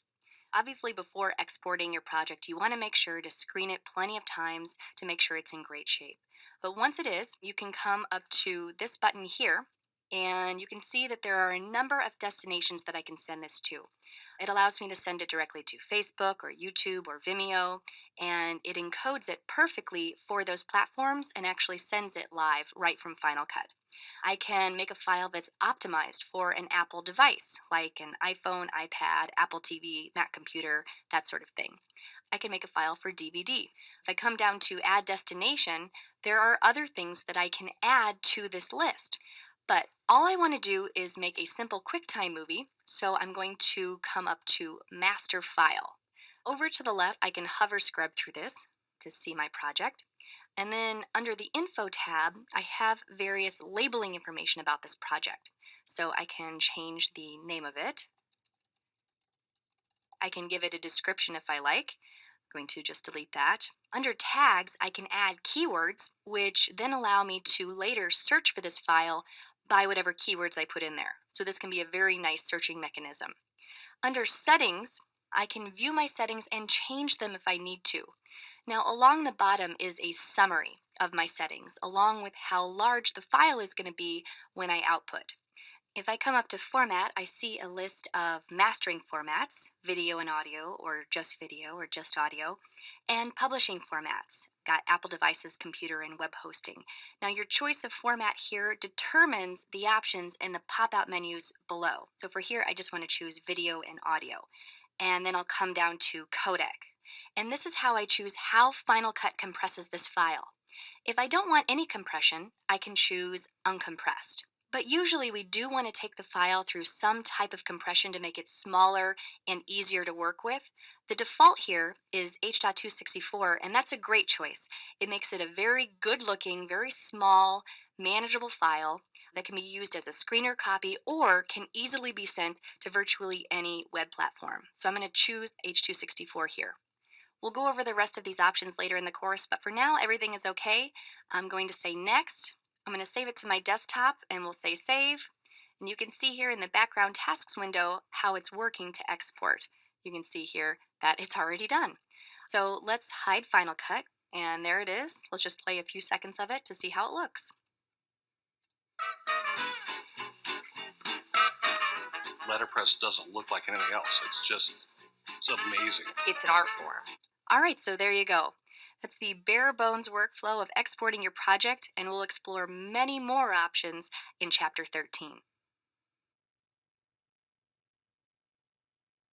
So if you've been following along in this course so far, you know that there are 2 libraries that I've supplied within the exercise files, and they're right here. We've already been working on them a little bit. However, in this chapter, Chapter 3, which is all about ingesting and organizing your assets, I want to focus on how to set up the libraries and events from scratch, since that's most likely how you'll be starting out when working in Final Cut. So I'm going to just close my Quick Start library, right-click and close library. And now we're going to set up a brand new library, but go into this in much more detail. So I'm just going to go to File, New, Library, and I'm going to send it to my F drive, and I'm going to call it Demo, and save. And you can see here that my library was created, and I have an event here that was also created and date stamped. So I'm just going to rename this. I'm going to single click and just call this Creative Letterpress. So I have an empty library and an empty event, and it's time to start bringing in my assets. So there are a number of ways that we can start bringing in our footage. For now, we're just going to talk about importing media, which you can choose from the File menu, File, Import, Media, or by clicking on this big button here, or by pressing Command-I. All right, so this opens up your media import window, and this is just a basic browser. We're just going to navigate to the media that we want to bring in and select it. So I'm going to go to my F drive, and I have my media right here. And if I twirl this down, you can see that I have my Quick Start, Creative Letterpress Media, and there are 5 folders inside of it. For our purposes, I'm going to actually select all 5 of these folders. I could actually select the parent folder, but I'm going to select the folders inside, and I'll tell you why in just a moment. All right, so we have the media selected, but let's head over to this sidebar because it's very important. Starting up here at the top, we choose our destination event. Right now, I just have one event inside my demo library, but you could always choose a different event in a different library or create a brand new event in whatever library you like. I'm going to leave it on this first option. Now, below that, there are quite a few additional options, many of which perform various forms of analysis on the footage in order to identify if the video needs color balancing or the audio needs fixing, and some options that even use facial recognition to determine how many people are in the shots, for example. There are also several options that will transcode the media to an optimized format that Final Cut Pro 10 works best with. So we'll come back to all of those in a moment. But first, let's focus here on files, and we talked about this a bit in the Quick Start chapter. So, if you select this first option, Copy to Library, this means that new media will actually be created and placed inside of your library. If you instead choose Leave Files in Place, then the only thing that will be placed in the library will be pointer files that will refer to the media where it currently resides. So this folder right here, residing on my F drive, it will point to that folder. So if you would like to copy all of your media into one place without having to worry about keeping the links to the original media, then you want to check this first option here. And generally, that is my recommendation if hard drive space is not an issue for you because of the convenience of having a totally self-contained portable library. However, if you have already backed up all of your media and it doesn't make sense to have multiple redundant sets of files, then creating a link to the original files might be a better solution. So here I'm going to copy the library so that everything is self-contained. Now let me come down here to keywords. And this is actually really great. We also looked at this in the Quick Start chapter as well. If you have your assets organized in folders outside of Final Cut Pro 10, then that structure is maintained when you bring the footage in the software and all of your clips are tagged with keywords. Now this is really useful because it allows you to first do as much organization as you like, and then you can hit the ground running with great organization when you bring your footage into the software. For our selection, I've got a few folders here that I've already labeled, and that's why I didn't choose this folder as well, because it's going to add keywords at any level. So if I also chose this one, it's going to add this as a keyword to all of my clips, which I don't necessarily want. So that's why I dug in one level here. Now you can also create keywords from Finder tags. Now if you don't know what Finder tags are, these are tags that you can apply to your files via the Finder. So let me show you that real quick. I'll just hide Final Cut. And you can see here that I have my media, and I'm going to go into my B-roll, for example, and I'm going to just grab several of these clips, and I'm just going to click and then shift click, and I'll right click and come to tags. Now it offers some suggestions, or I can add my own. So I'm just going to type Doug here. And now these three clips have a Finder tag associated with them, the Finder tag Doug. Now if I come back into Final Cut and choose Finder tags, then those three clips will have an additional keyword associated with them. So this can be super useful, especially if you don't necessarily want to separate all of your media into folders to access that keyword on import functionality. So if I stopped there, that would be much of what you'd need to know, but I'm going to continue on and talk about some of these other options, which can also be very important. I'm going to come up here to transcoding, and here I have two options, create optimized media and create proxy media. If I select Create Optimized Media, that's going to transcode or convert my footage from its native format into Apple ProRes 422 media, which is essentially the optimal type of media that Final Cut likes to work with. So if I do this, I'll end up with the best possible combination of performance and image quality, but I'll need some additional storage space. Optimized media is about 60 gigabytes per hour of material. If I select Create Proxy Media, then Final Cut is going to convert the native media format into ProRes 422 Proxy. This option would improve the system performance significantly, and this requires less storage space at about 18 gigabytes per hour of material. And of course, if I leave these boxes unchecked and I choose to copy my files, then the media is imported in its native format. And depending on the type of media you have, it can cause some performance issues on slower systems. But the beauty is that if you transcode your media, for example, to proxy, you can edit in proxy and then very, very easily relink it to the original media if you need to. So that's a really nice workflow. Down here, I have some analysis options. I'm going to start here under keywords. For Find People, Final Cut actually employs some facial recognition technology where it attempts to analyze your video to determine if there are any human faces in the frame. And it then analyzes the size and number of the faces, and then after that analysis is complete, the shots are keyworded with labels like one person, two people, group, close-up shot, medium shot, wide shot, that sort of thing. It doesn't always work, so you will need to go through and make sure that it did the analysis well enough, but I do have to say it does a somewhat decent job. You can choose to create smart collections after analysis, and we'll cover that in a future movie. I'll go ahead and select this for now and see how it does. Under Video, I can ask Final Cut to analyze for balance color, and if you check this on import, then Final Cut is going to go through each clip to get a sense of any color balance problems. It's not going to fix them immediately, but it's going to offer an immediate correction if you choose to click the balance button in the inspector. Now below that are some audio analysis options. Analyze and Fix Audio Problems will analyze any issues regarding audio levels, background noise, or hum, and offer you the option of performing the correction, which you can then tweak further. Then, if we take a look down here, we have Separate Mono and Group Stereo Audio and Remove Silent Channels. Neither of these options is destructive. It's not actually stripping media or anything like that. What's happening is it's simply arranging how the audio channels are configured within the inspector.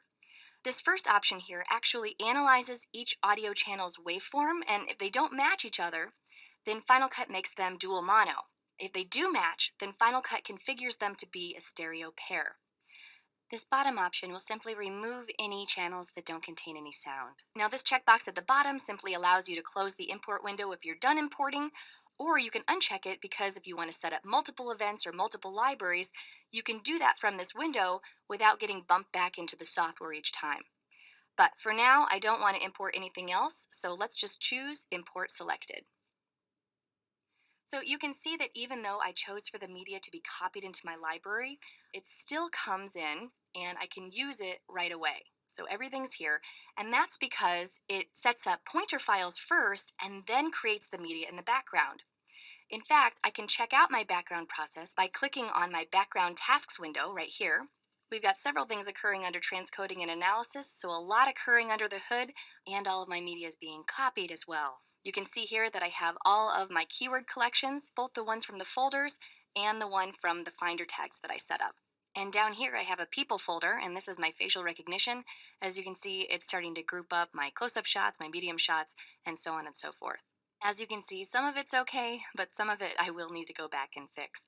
But once everything's brought in, you can really start to hone in on exactly what type of organization you want in your library. And we'll take a look at that later in this chapter. So far, we've reviewed how to import media files from a location on our system, like when we navigate to a folder full of QuickTime movies and bring them into Final Cut, for example. In this movie, we're going to talk about how to bring in files that reside on a camera card. Now, you won't have exercise files to follow along with this, so just sit back and watch for now. Alright, so you can either plug your camera straight into the computer, or in my case, I've put the camera card into a card reader and then plugged it into my system via USB. So you can see that it's right here, and if I double click to see what's inside, you'll see that there are several folders and files inside, and several levels deep, you'll see the actual movies. Now, don't worry, you don't have to worry about finding the media to import. Final Cut takes care of that for you. For now, I'm going to eject this card reader because I want to show you what happens when you plug it in and Final Cut is on. So I'm going to plug that back in. And as you notice, Final Cut immediately brings up my media import window. It's auto-detecting that I need to bring in my media, so I don't even have to trigger the import. Now notice that my camera is listed right along here, along the left-hand side, and as long as it's selected, I can see the clips that reside on it. Even if there's a confusing folder structure, it doesn't matter. Final Cut burrows down to exactly what I need. So just as before, I can click on the clips that I'd like to import. Right now, I have it in list view, but if I wanted it in a film strip view, I could show that as well. I can bring everything in. If I wanted to bring in all parts of all clips, I'll just select one and then press Command A, and they'll all come in. Or I can bring in ranges. I can shift click like so, or I can command click on non-adjacent clips. I can also bring in partial clips. So if I wanted to just bring in a portion of this, I can click and drag over the selection, or I can mark in and out points. So I and O, and that gives me a range. And if I want multiple ranges on the same clip, I just hold down Command, and I can have as many ranges on the same clip that I want. So I can do that for each and every clip on the card, but for our purposes, I'm just going to bring everything in, so I'll select it and press Command A. Now I'm going to come over here to the right sidebar, and we're already familiar with all of this. We're able to do any of the options that we were previously able to do. We can select our event and library. We can configure any of the options down here appropriately, but there are just a couple of differences, things you can't do when you're working with a camera card. And I'm going to come first to files. If you remember, before we had the option of copying files into our library or just creating pointer files and leaving the actual media in its original location. Well, in this case, that's not an option. We can't leave the files on our camera card and constantly point back to it. So that's grayed out. I can't even select it. Also grayed out are a couple of options down here under keywords. I can't form keywords from Finder tags or folders. There aren't any named subfolders on a camera card that would be useful to me, and I can't add any tags to those files, so those are not options. But everything else I can do, so I'll go ahead and import these files. First, let me actually just change my event. I did set myself up just a regular import camera miscellaneous event. Everything else looks good, so I'll choose import selected. All right, so if you take a look here, I have my clips coming in. If I look on my background tasks window, you can see the status update as stuff comes in, and if I chose to have any transcoding and analysis, that's going to show up here as well. All right, so as you can see, bringing in media from your camera card is a pretty intuitive process, and you have a lot of flexibility in selecting exactly the clips or portions of clips that you want to bring in.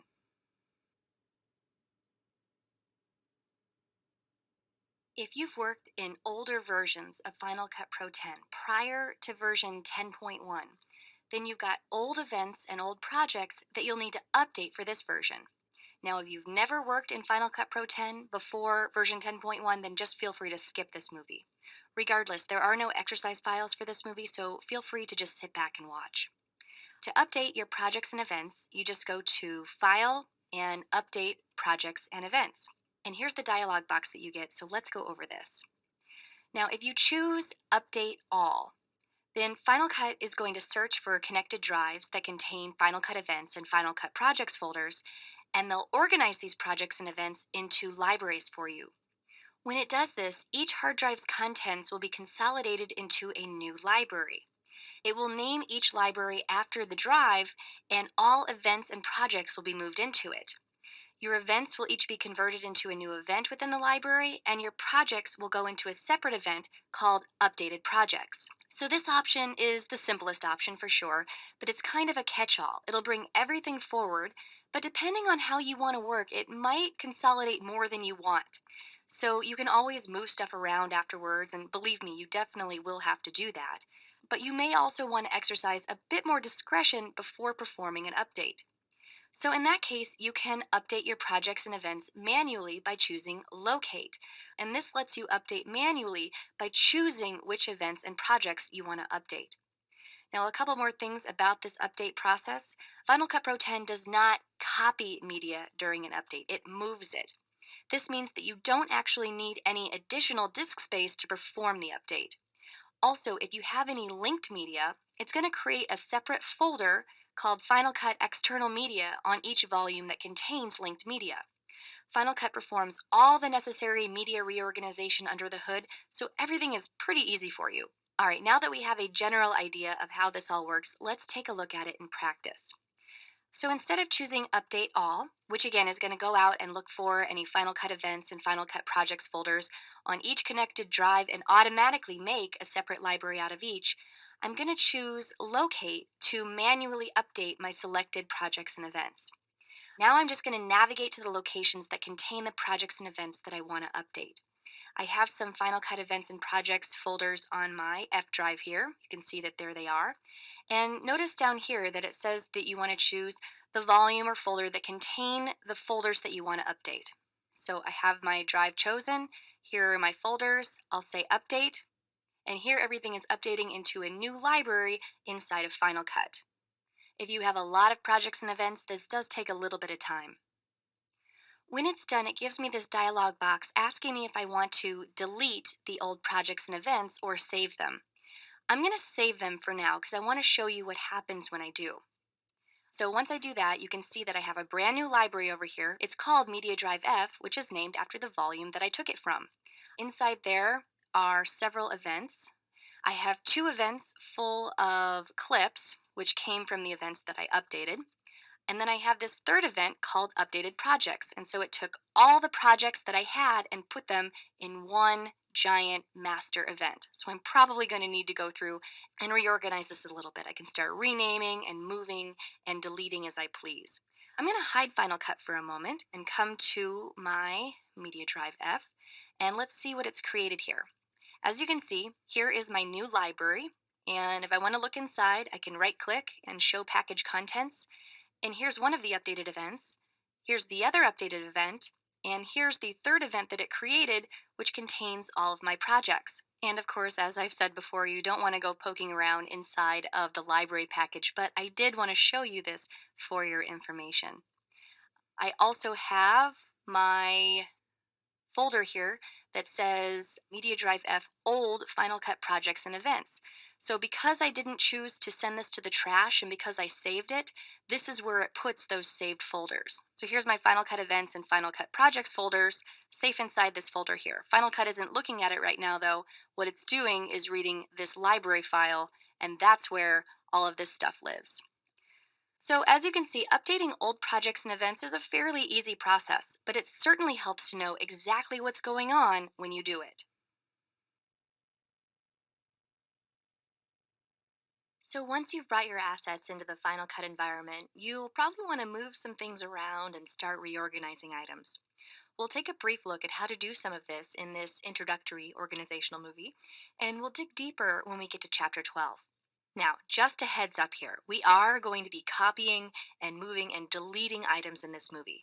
So you can certainly follow along if you want, but I might suggest just watching this through at least once without following along first, because you want to be careful that you don't move or delete anything important. So with that said, let's go ahead. All right, so I have several libraries here. The Final Cut Pro 10 Essential Training Library and the Quick Start Library are provided in the exercise files, and then I have this demo library that I set up earlier in this chapter. I'm going to simplify things a little bit, and I'm going to close my Quick Start Library, and I'm going to close my Final Cut Pro 10 Essential Training Library. And my demo library contains just some general letterpress media and then just some footage that I imported from my camera, just some miscellaneous stuff. By the way, if I ever want to rename my library, it's very easy. I just single click and then rename it. I'm just going to rename this miscellaneous. And if I hide Final Cut and go to my F drive, you'll see that it was renamed here as well. So back in Final Cut, I'm going to create a new library, and I'll go to File, New, Library, and I'm just going to put it on my desktop here, and I'm going to call it Training. Okay, and by default, it creates an empty date-stamped event, and I'm just going to call this one Training as well. Okay, so I have a library here with stuff in it. I have an empty library here, and I want to start talking about how we're going to move clips and events from one library to another. Let's start with clips. So I'm just going to go to my Creative Letterpress event, which is in my miscellaneous library, and I'm going to twirl this down, and I'm just going to grab a couple of these archival shots. So I'll just select this one and press Command A to select all four. And if I would like to move these 4 clips to the training library, I just drag and drop. And notice what happens when I drag to the library level. It's not letting me deposit these clips there. Instead, if I'm dragging and dropping, I have to drag and drop at the event level. So I'm going to release, and you'll see here that it says copy items to the training library. It's also going to include anything that I've transcoded, any optimized or proxy media as well, if I check these boxes. So I'll say OK, and you'll see that my archival shots remain in this event and in this library. But take a look up here in the training library. It's added an archival keyword collection, and here are my 4 clips. If I hide Final Cut and I take a look in the training library, I'm going to just right click and show package contents. Again, don't go poking around in here, but I do want to show you this. And I'll go into original media. There they are. So I have these 4 clips that were copied on over, but they do exist in the parent library as well. Now I'm going to undo that, Command Z. And now I'm going to move them. So instead of copying them over, I'm going to move them over. So I'm going to select them once again. And this time, instead of just dragging and dropping, I'm going to hold down Command as I drag and drop. So I'm going to Command drag over to my training event.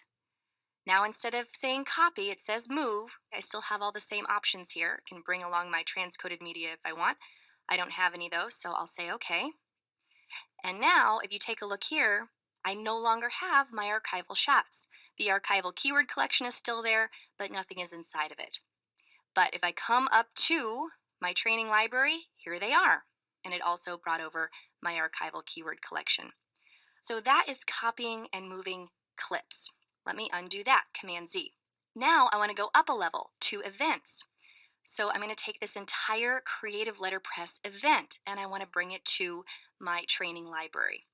If I drag and drop without holding anything down, so I'm going to drag and drop to the training library, you'll notice that I get my little green plus sign, which is going to tell me that it's a copy. So it's going to copy it over, which means it's going to leave it here, and it's going to come into my training library. I'll say okay. And here we go. Here's my entire creative letterpress event. If I twirl this down, here's all my keyword collections. And if I look inside the library, you can see that here's the event and here's all of that media. So that was a copy. Back in Final Cut, and you can see that it was copied because we still have it in our original library. I'm going to undo that, Command Z.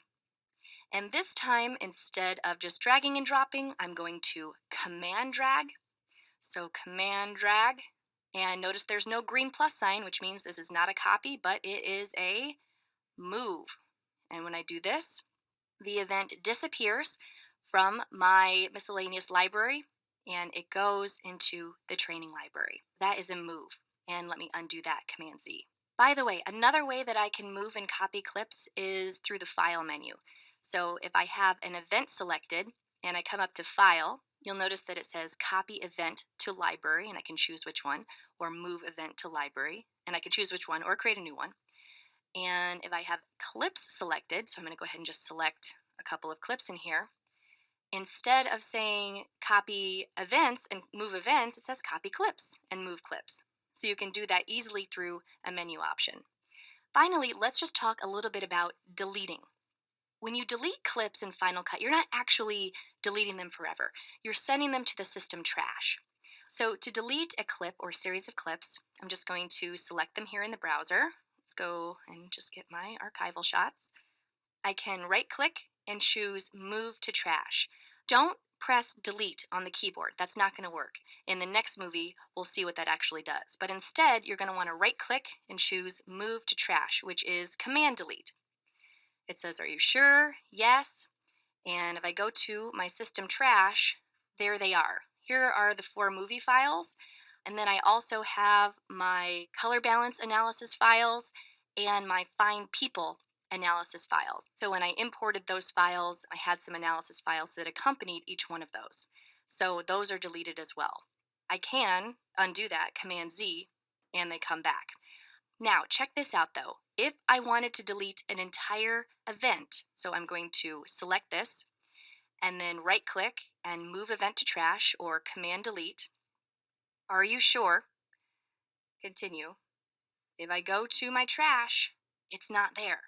So you've got to be very, very careful, especially when you're deleting events. Fortunately, I can undo that, Command Z, and it's back. But you don't always have that as an option if you didn't just do it. All right, so that was just a very basic lesson in some introductory media management in Final Cut Pro 10. Hopefully, you have a better sense of how libraries and events and clips work and what you are and aren't allowed to do when you're organizing your footage. Okay, so we've learned to create and update and organize our libraries and events. So let's take a look at how we can go a little bit deeper in our organizational strategies. Now, we've been working in several Final Cut libraries up to this point, some from the exercise files and some we've set up from scratch. We've mostly been using the creative letterpress assets so far, getting our feet wet in the program. But starting now in this movie, I'll primarily be using the chocolate footage going forward, which you can find in the Final Cut Pro 10 Essential Training library. We'll use this throughout most of the rest of the course. In the chocolate event, I have several keyword collections, and these were generated because they were the names of the folders that we brought in from the original footage. Let me just hide Final Cut for a moment, and you can see here that these were the original folders. So we have our B-roll, Inside of the B-roll category are 3 other folders. So each of these clips, for example, were keyworded with 2 keywords, customers and B-roll. Same thing here. All of these clips were keyworded with both kitchen B-roll and B-roll. So you can have several keywords attached to a single clip. You can see the rest of the footage that we brought in as well. So if we go back into Final Cut, you can see that here they all are, and we're going to begin working with them by defining them even further. To practice with this, I'm going to come down to my kitchen B-roll keyword collection. There are a whole lot of shots in here, and I'm interested in defining these a little more. Now, there are 3 basic types of activities going on with this chocolate footage. And you kind of have to have listened to the interviews and screened the footage to know what's what. So if this is a bit much for you, you can just sit back and watch and start getting comfortable with the footage with me, or you can try to follow along. All right, so this is Jean-Michel, and he makes 3 different types of chocolates. He makes truffles, he makes chocolates in a mold, and then he makes enrobed chocolates that he makes with an enrobing machine. So what I'm going to do is attempt to break these out into these 3 categories so that it's easier later when I'm cutting everything together and he's talking about each of these 3 types of chocolates. So let's start with enrobing. I'm just going to kind of skim through here so you can see what an enrobing machine is. You have all this liquid chocolate dripping down onto these pieces. So we're going to label these appropriately. So I'm going to come to the first one here, and I'm going to come down to this key. Now notice that we have 2 keywords associated with this clip already, both kitchen B-roll and B-roll. So this is kind of the parent keyword collection, and this is the more specific one, but we're going to get even more specific still. So I'm just going to type the word enrobed and enter, and you can see that now this clip has 3 keywords associated with it. We also have a keyword added over here along the left, and if I click on it, you can see that the clip was added to it. So we have several more enrobed chocolates. Let's go ahead and get those. I'll go back into Kitchen B-roll, and there are several ways that I can do this. If I just click on any of these, and I can click and I can shift click to do arrange, notice that I can just drag and drop these into the enrobed keyword collection, and now they're added. I can also use the keyboard. So I have several more enrobed shots down here. I can go ahead and select the rest of these. I'll click and then shift click. And notice that I have enrobed next to Control 1. So I can either click this button here, or with the keyboard, I can just press Control 1. All right, and now I've added that keyword to the rest of these clips. So now we have a pretty fleshed out enrobed keyword collection. So let's move on. I'm going to go back to Kitchen B-roll, and the next type is the molded chocolates. So that's this one right here where he puts the chocolates in a mold and something great comes out. So basically anything with fish on it is a molded chocolate. So I'm going to go ahead and select this one and all the way down to here. So I'm going to shift click, and now I'm just going to come up here and type molded and enter. And so now I have a new keyword over here, molded, and there we go. And finally, we've got our truffle chocolates, which is most of the rest of it. Anything with mixing or piping or rolling or dipping. Let's start up here with dipping. I'll go ahead and grab all of my dipping shots, and let's just add truffles. And then I'll come down and grab my mixing all the way through rolling. And this is a Control 3, so I'll just use the keyboard here. Control 3. So now under truffles, I have all of those shots. If I want to, I can go back and I can grab keywords for close-ups of chocolates or close-ups of Jean-Michel's face. I can go on and on. But I'm going to stop for now. Let's go ahead and just close our keyword window here. And a lot of times I will organize certain keywords into folders. So let's do that. I'll go ahead and just click on my chocolate event, right-click, choose New Folder, or Shift-Command-N. And I'm going to call this Chocolate Types. And we'll just add enrobed and molded and truffles right in there. So you can keep going in this way. Now, as you go through your shots, I also want to say that you can label portions of clips. So instead of clicking on the entire shot, if you just wanted to get a small part of it and add it to a keyword collection, you absolutely can. So for example, if I come down to my kitchen B-roll and I want to add some of these truffle shots into the truffle keyword collection, let's just say that I want just that part of the rack focus there. So I can just click and drag, or I can mark an in with I and an out with O. But now I can add just this part of the clip to my truffle keyword collection. So I can just click and drag onto truffles, and now here it is, and it's just that rack focus. So this is really useful, especially when you're keywording something like interviews and you just want to take very specific sound bites and add them to a keyword collection. Now, another way that you can categorize your footage is through ratings, where you can attach either a positive or a negative label to something. If I want to characterize a shot with a favorable rating, I just click on the clip or select a range and then use this green star here or the F key. So for example, let's go ahead and take a look at these piping shots. This is a little long, but let's say that I want to identify the same portion of this shot and this one right here. Let's say that I want the second row.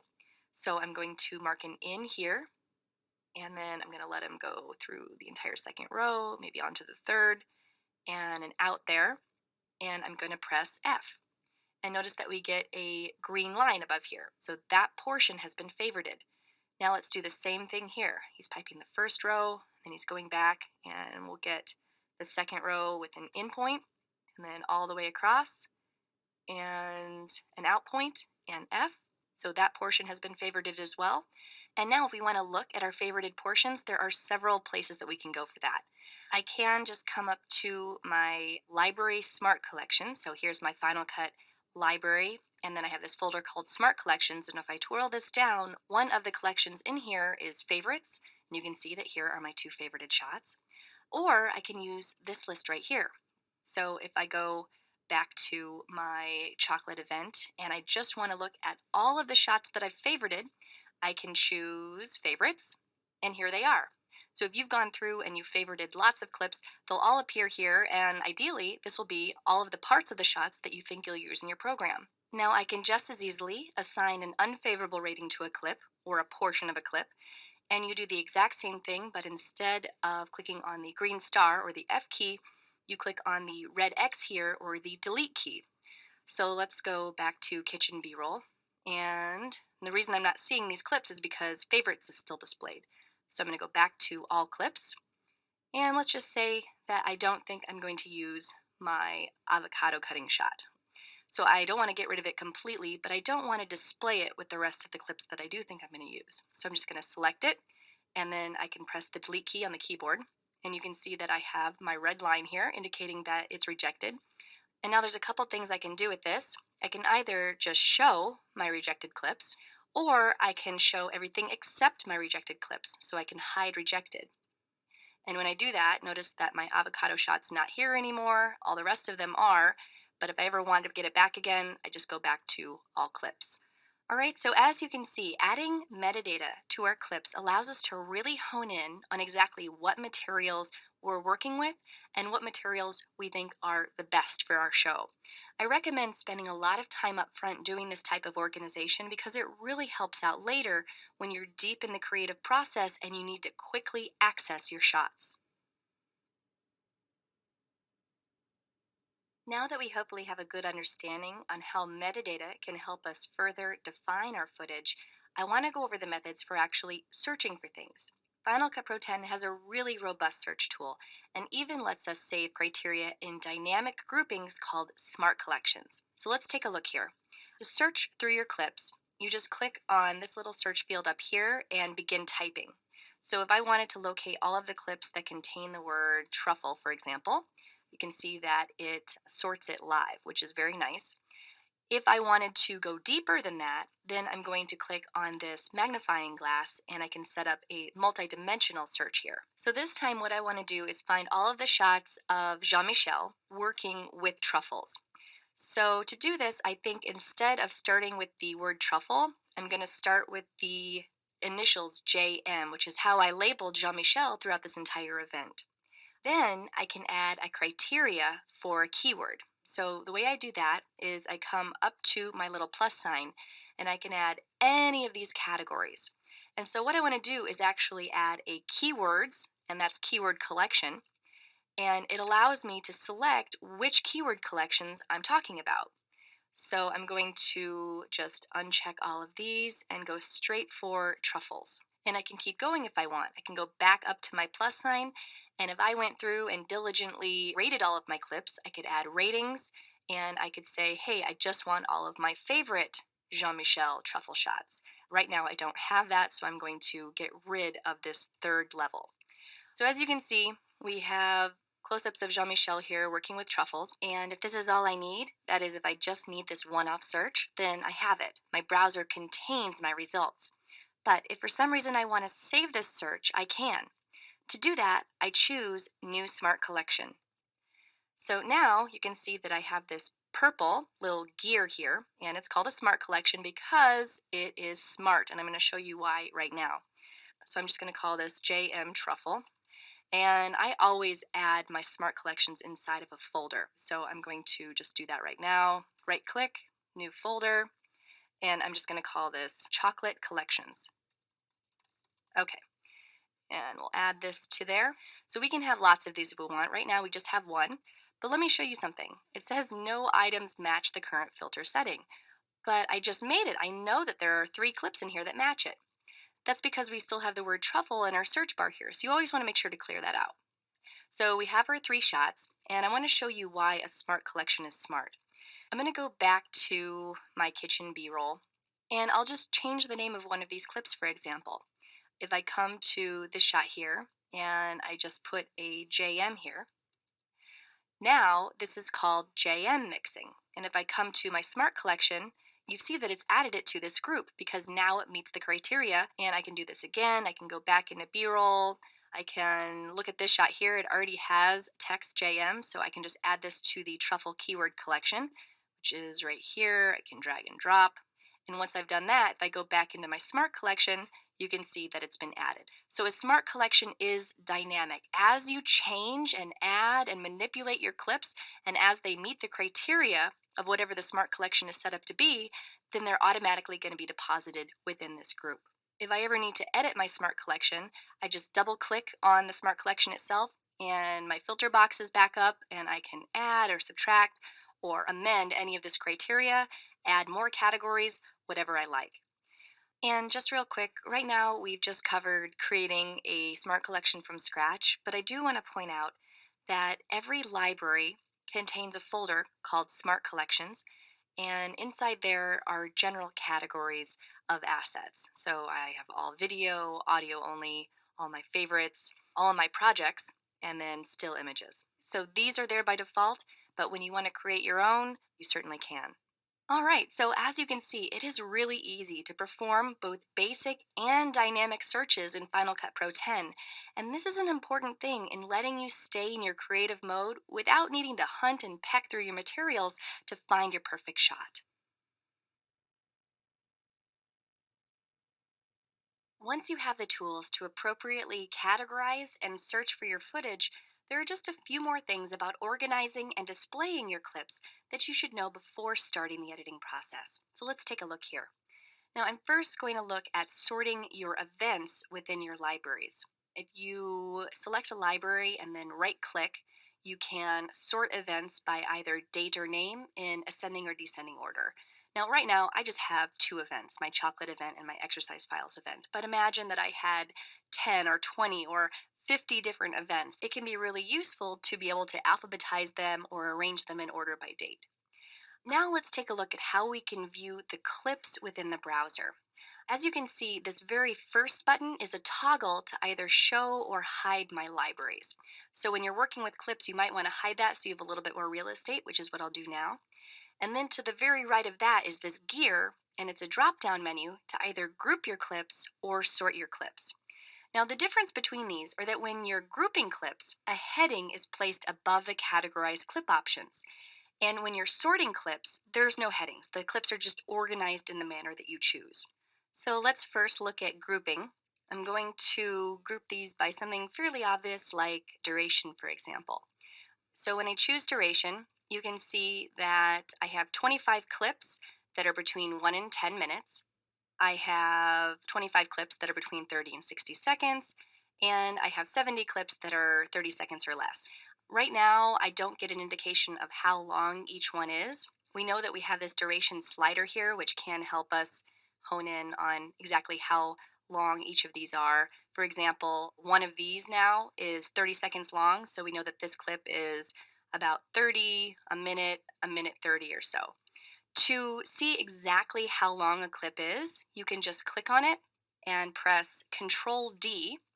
And right down here, it tells you how long it is. Okay, so we pinned it at about a minute 30. It's a minute 32. Okay, so there's lots of different ways to tell how long something is. But if you just want to group your clips by duration, that can sometimes help in finding what you need. You can also group by other categories. For example, file type. You can see here that we have our waveform audio, our QuickTime movies. Down here, we have Adobe Photoshop files, different types of audio. All right, so grouping always gives you these headings above each category. I'm going to turn grouping off, and now I'm going to go to sorting. Right now, we're sorting by name and ascending order. And what this means is that we're sorting in alphabetical order. You can see that at the very end is my W, and at the very beginning, I start with my numbers. So everything is in alphabetical order right now, but there's no headings. It's not like we have A, B, C, D, that sort of thing. So it's just sorted in order.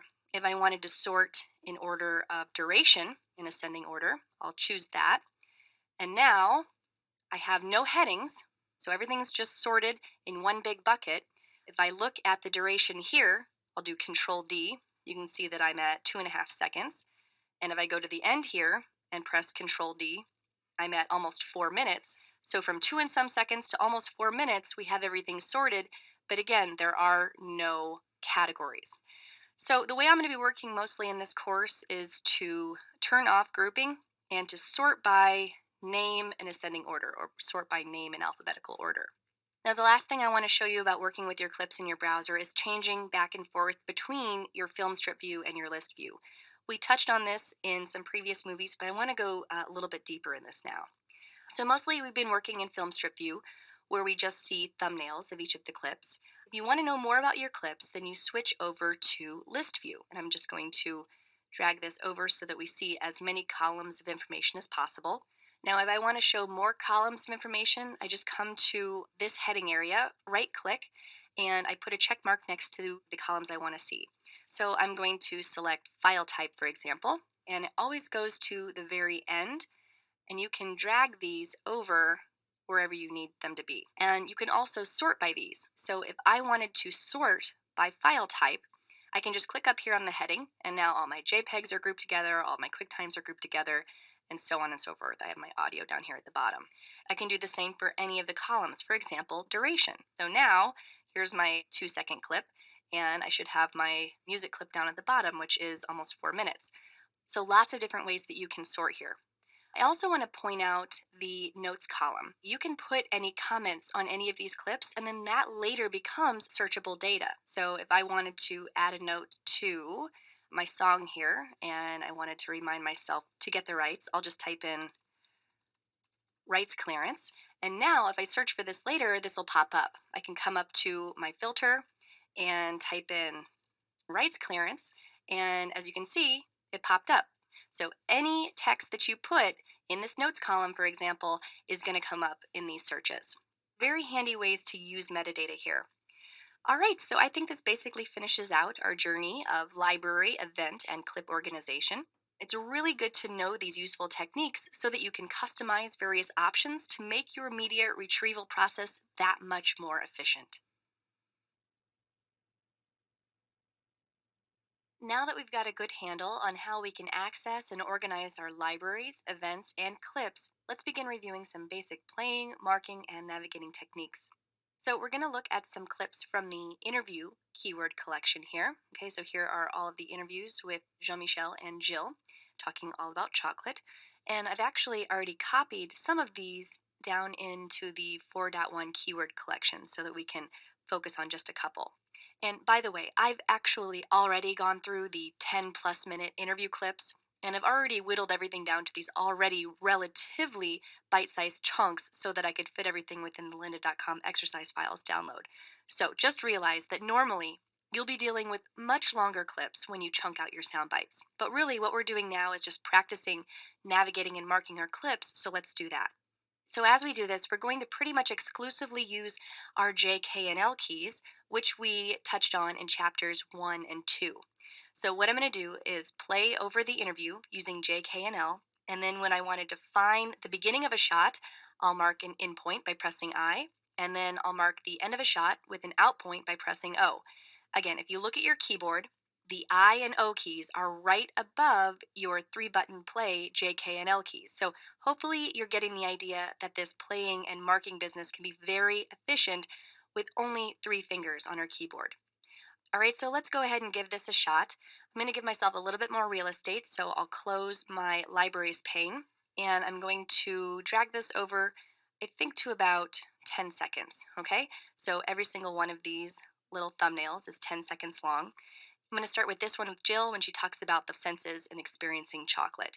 So I've already got a marker kind of where this is going to start. So again, I'm going to use my J, K, and L keys. L goes forward in real time. The I, K pauses, and J goes backwards in real time. the I, And remember, you can press K and L at the same time to go forward at 1/4 speed. I, And same thing with K and J. You can press those at the same time to go backward at 1/4 speed. the So right now I'm just going to play it through in real time to see what she says, and then I'm going to go ahead and mark the clip. So we'll go forward with L. I.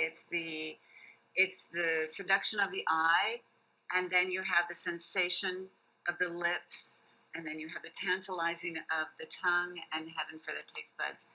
These are Jean-Michel's chocolates, and the packaging needs to go along. Okay, so I want to start with it's the seduction of the eye, and I want to end with these are Jean-Michel's chocolates. Okay, so I'm going to go ahead and perform this, and I'm not going to be able to talk over her as she's talking, so just realize that I'm using my J, K, and L keys to navigate and my I and O keys to mark. Okay, let's go ahead. It's the seduction. It's the seduction of the eye, and then you have the sensation of the lips, and then you have the tantalizing of the tongue, and heaven for the taste buds. These are Jean-Michel's chocolates. All right, I think we've got it. Let's go ahead and test it by pressing the / key to play the selection. It's the seduction of the eye, and then you have the sensation of the lips, and then you have the tantalizing of the tongue, and heaven for the taste buds. These are Jean-Michel's chocolates. All right, I'm happy with that. Now, some people mark as they go, editing this in and then going on to the next one. It all depends on how you like to work. But first, I want to save this, so I'm going to press F for favorite, okay? And we have favorited this section, and we'll come back to that in just a moment. I'm going to now come down to this clip and do the same thing. I'm going to go ahead and play this by pressing L. No, Never, no. never, and we don't get tired of chocolate, and I will stop the day making chocolate the day I get tired of eating chocolate or tired of making chocolate. But no, chocolate, it's I love the smell. I love to eat chocolate. I eat chocolate every day. So do I. Every day. And plus, even if I say, okay, I've eaten too much chocolate today, there's always something I get to try because he's always. So I think I know what part that I want. We want to say we don't get tired of chocolate, and then I want to say we eat chocolate every day. So let's find those sections. Go ahead and play, and again, I'm going to use JKL to navigate to the exact moment that I want, and then I'm going to press I to mark an endpoint. We don't get tired of it. We don't get tired of chocolate, and I will. And now because I know that I want everything in between here, I think I'm going to go forward at double speed so that I can get to the end a little bit more quickly. I will stop the day making chocolate the day I get tired of eating chocolate or tired of making chocolate. But no, chocolate, it's I love the smell. I love to eat chocolate. I eat chocolate every day. So do I. Every day. Okay, I think I've got it. So I'm going to continue going on through these clips, finding the sections that I want to include. Again, you can include as many bite-sized chunks within a larger clip that you want to. Okay, so if I had another part down here, I could very easily mark an in and an out. and favorite that. By the way, to unfavorite or unrate something, it is this white star here or the U key. So I'm just going to press U and that goes away. All right, but we do have these two sections right here. Let's recall how we bring those up. I'm going to show my libraries pane again. And if I go up to the Library Smart Collection, and I go to favorites, they're in here. You have to twirl this down, and there they are. So they're in the exercise files event. We have our 2 clips. To make this even easier on us, I may want to keyword those, okay? So if I select this one and go to my keyword editor, I can just call this Jill Soundbite, and we can label this one Jill and Jean-Michel Soundbite. And then of course we have those available to us right here, so we can keep adding to these keyword collections. I recommend taking your time with this. Screen the footage and mark the material that you think you might want to use in your program. You'll thank yourself later. Okay, we've got a good handle on navigating our source footage. Now let's begin the editing process. We of course touched on this in the Quick Start chapter, but here we're going to be going into a lot more detail in this movie and in future movies in chapter 4. All right, so we are going to be editing a sort of mini documentary about Jean-Michel's process of making chocolates, and the scene we're going to focus on first is when he talks about making his signature avocado truffle, which may sound strange but is actually really super good. So in this movie, we'll practice laying in some B-roll as we focus on append and insert edits. So I've got a blank project loaded within my 4.2 keyword collection, and we're going to use this as a sort of sandbox to practice our editing. We'll start with some of these mixing shots here. All right, so I'm going to start with the medium shot here of Jean-Michel adding butter to the bowl, and I'll just mark an in with I and an out with O. Okay, I'm stopping just as he's beginning to add the butter. And I'm going to add this to my sequence using the append edit key, which is this on-screen button here, or the E key. It's just I, O, and then E, and then it's in the timeline. Now I'm going to do a zoom to fit so that this stretches in the entire timeline window. So I'm just going to press Shift Z, and there we go. Now what I want to do is cut to a close-up of him adding the butter. So let's see, about right here maybe, and I'll mark an in and an out. And then again, without thinking about it, I'm just going to press E, and then I can press Shift Z to fit that in there. Now, append edits always send it to the end of the timeline. So even if my playhead or my skimmer is upstream here, and I'm going to go back to my medium shot here. So he's done adding the butter. I'll mark an in and an out, and then I just press E. And you can see here that it was added to the end even though my playhead was here. All right, so append edits always add to the end. I'm just going to play over this to see how my timing is. Okay, I think that this looks pretty good, but we might want to finesse this edit a little bit. And normally at this point, you don't have to worry about that too much. Usually the trimming stage comes in a little bit later, but I do just want to mention it. So if I wanted to maybe add a couple of frames back here so that this matched a little bit better, I can perform a ripple edit just by grabbing onto this edge and then dragging in or out. And you can see that 2 frames are displayed. My outgoing frame is the one of the butter, and the incoming frame is the one of Jean-Michel in the medium shot. If that's not showing up for you, you can go up to Final Cut Pro, Preferences, and then under Editing, you want to make sure that it says Show Detailed Trimming Feedback. With that checked, you should be able to see this view, which really allows you to line up your edits quite well. Okay, so maybe about right there. So I'm going to move on. I'm going to come down and take a look at some of the piping shots. So we have him piping his avocado truffle ganache in the close-up, in the long shot, and in the medium shot. Okay, and we also have a close-up of his face. So we've already append edited several. Let's go ahead and do another one. I'll start in the long shot here. So I'll just mark an in and an out, and then append edit with E, and it gets added on to the end here. If I want to create a little bit of a space in between my mixing shots and my piping shots, notice that if I drag this over to the right, it snaps right back because of the magnetic timeline. But if I switch to the position tool, keyboard shortcut P, so I'll just press P and move it over. Now I've got a little bit of space here through a gap clip, and I can now work out my piping shots. So always make sure to go back to your select tool A when you're done working with the position tool. So we have the piping shot, and let's say that now we want to go to the medium shot, and I'll mark an in and an out, and I'll press E to append. So we have him in the long shot, we have him in the medium shot, and that's okay, but maybe later I come back and say I'd really rather cut to the close-up shot instead. So no problem, we're going to do an insert edit now. To do an insert edit in between two shots, you want to make sure that you're parked exactly in between two shots. So if snapping is on, snapping is over here, keyboard shortcut N, you should be able to kind of magnetize your playhead right in between. The playhead turns from white to yellow, and it just sort of snaps right in place. You can also press the up and down arrow keys to make sure that you're right in between two shots. So we are about 6 on the second row. Let's see if we can match it here in the close-up. So we're 1, 2, 3, 4, 5, 6. Okay, so we'll go ahead and mark an in here, and I'm going to play forward a couple seconds, and I'll mark an out. And now I'm going to press the insert edit. Here's the insert edit button on screen, but it's the W key. So I'm going to press W, and here we go. Let's go ahead and play it and see how we like it.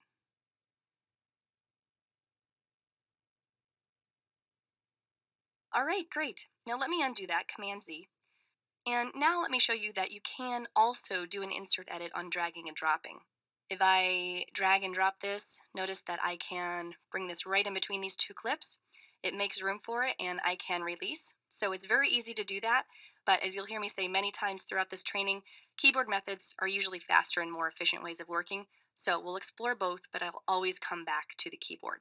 All right, now let's say that I would like to cut to a close-up of Jean-Michel's face right within this shot here. All right, so I'm no longer parking in between two edits, but rather I'm just parking right in the middle of this edit, and I'm going to just grab an in and an out point of his face, and I'm going to press W to make an insert edit. And you can see that the shot sort of split up this clip, which is exactly what I wanted here. And just as before, if I need to come back and finesse the timing of any of these edits, I certainly can with a simple ripple trim. All right, so we can keep going, practicing in our sandbox, getting our visuals together. But by inserting and appending your shots, you can easily add your material one shot at a time in any order that you want. In the next movie, we'll learn 2 more types of edits that can help us build our visuals: overwrite and replace edits. Once you've begun laying in your shots, you'll often want to change a few things around. So in this movie, we'll explore overwrite and replace, which are 2 types of edits that let you replace the material that you've already edited into your sequence. So I have my sandbox sequence here, and we've already experimented with some of these initial edits down here. So we already have seen the piping and the mixing, but here we have some dipping and some rolling. So let's go ahead and change a few things about some of these downstream combinations. I have a shot here, and it's fairly long. If I select it, you can come down here and see that it's 7 seconds and 9 frames long. Let's go ahead and cut into a couple of close-ups here to make it a little bit more interesting to look at. And we're going to do this using an overwrite edit. You perform overwrite edits when you want to replace an entire shot or a partial shot or multiple shots within the sequence. So what I'm going to do is mark an in and an out around the area that I would like to replace. I'm going to mark an in here and an out here, okay? And if we check this duration, you can see that it's 4 seconds and 1 frame. And now let's go find a shot that we want to put in this section instead. I think what I want to do is cut to this over the shoulder shot. And I've already marked an in and an out, but you can do that if you'd like on your own. I marked an in where his hands are together, and then I marked an out where his hands are also together. So we know that this is 4 seconds and 1 frame. Let's check the duration of this section. I'm going to just press Control D, and we see that this is 2 seconds and 8 frames. All right, so almost half the duration that we have marked in the timeline. Now, let's take a look at what happens when we do an overwrite edit. An overwrite edit is going to honor the duration that we have marked in the sequence. So an overwrite edit is going to keep this as a 4 second and 1 frame timing. So what does Final Cut do? It pays attention to this in point, this out point, and this in point. And then it's going to count forward 4 seconds and 1 frame, and it's going to put an out point somewhere down here. So the way to do an overwrite edit is to just select the shot, and then press D. You can see here that it's been overwritten. If I select it, you can see that it's also 4 seconds in one frame. And let's play it and see how it works. All right, that edit looked good. And that one did not. Okay, so this timing doesn't work because the out point is somewhere down here and it's not matched up appropriately. So we just may need to come in and finesse the timing a little bit so that everything matches up a little bit better. Okay, you can see here that that timing works out better. Let me undo that, Command Z. And I'm going to undo it again, Command Z, so that now we have not overwritten anything. And this time, I'm going to do something called a back time overwrite edit. The only difference is that it's going to pay attention to this in point, this out point, and then this out point, all right? So it's going to be a 4 second and 1 frame edit, but instead of counting forward by 4 seconds in 1 frame here, it's going to take this out point and count backwards 4 seconds in 1 frame. And so let's do this. Again, I just select it, and instead of just pressing D, I press Shift D. And let's take a look at what we see here. There's not enough media in the source clip, this clip right here, to fill the range in the timeline. Basically, this means that there is not enough frames to count backwards 4 seconds in 1 frame from this out point. I wanted to show you this because it says the resulting edit will be shorter. And so if I say continue, notice that the edit is shorter. It still kept the beginning of this, and I'll go ahead and play over this, and let's see how the timing works out with this.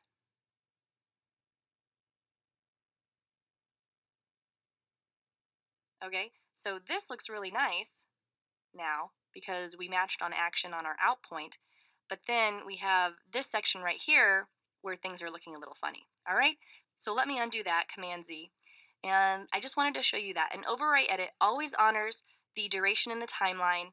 It always front times if we do a standard overwrite edit, or back times if we do a back time overwrite edit. And when you're trying to match up action, it can sometimes be tricky. So I'm just going to go ahead and do this more quickly now so that you can see how this might work in a real situation.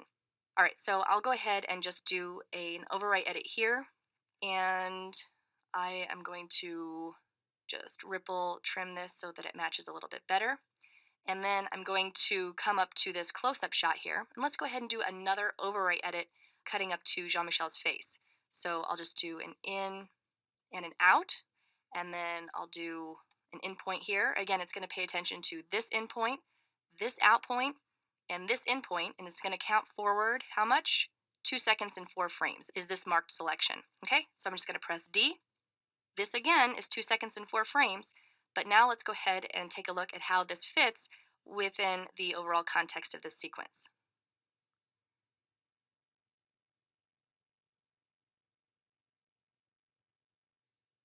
Okay, and I think everything looked good except he starts to look down here and he's not looking down here yet. So we might want to finesse that edit just a little bit by bringing this back. All right, so when you're doing overwrite edits, a lot of times you can combine it with some ripple trims to make sure that your timing is working out okay. All right, let's go down and perform some replace edits. So this is pretty similar to overwrite edits, but a little bit different. So let's go ahead and take a look at these 2 shots. So same exact sequence, but this time if I wanted to just swap out this entire shot with, for example, my over-the-shoulder shot, I can drag and drop. And let's just check durations for the heck of it. I'll go ahead and select here. This is only 1 second and 20 frames. If I select here, and I'll press Control D, you can see that this is 2 seconds and 8 frames. Okay, so this is a little longer. But I'll go ahead and drag and drop. There's no keyboard shortcut here. You see the green plus sign, and I'll release, and I have this pop-up menu here. I want to take a look at these first 3 options: replace, replace from start, and replace from end. I can just perform an outright replace, which will swap one marked portion for another. Okay, so if I choose replace, watch what happens. It got longer because this marked portion was longer than what I had marked in the sequence. If I play this, you can see that the timing works out well. I'm going to undo that, Command Z, and this time I'm going to take a look at replace from start. Replace from start is going to be basically the same thing as an overwrite edit. It's going to honor this duration in the timeline and then take this in point and count forward. So we know that this is 1 second and 20 frames. So when I do a replace from start, it's going to take this in point, count forward 1 second and 20 frames, and then ignore this out point. So I'll go ahead and do that. Replace from start. All right. This is still 1 second and 20 frames, but our timing is probably not going to look so great. You can see here that this matched action doesn't work out. So let me go ahead and undo that, Command Z. And this time I'm going to do the same thing, but replace from end. And we know that that's going to count backwards from the out point, 1 second and 20 frames. This is still 1 second and 20 frames, and our timing here should be pretty good. All right, so hopefully that makes sense. An outright replace is just going to replace the shot regardless of the duration. If I was trying to replace a 20-minute shot into a 2-second marked portion, it's going to add the 20-minute shot, or vice versa.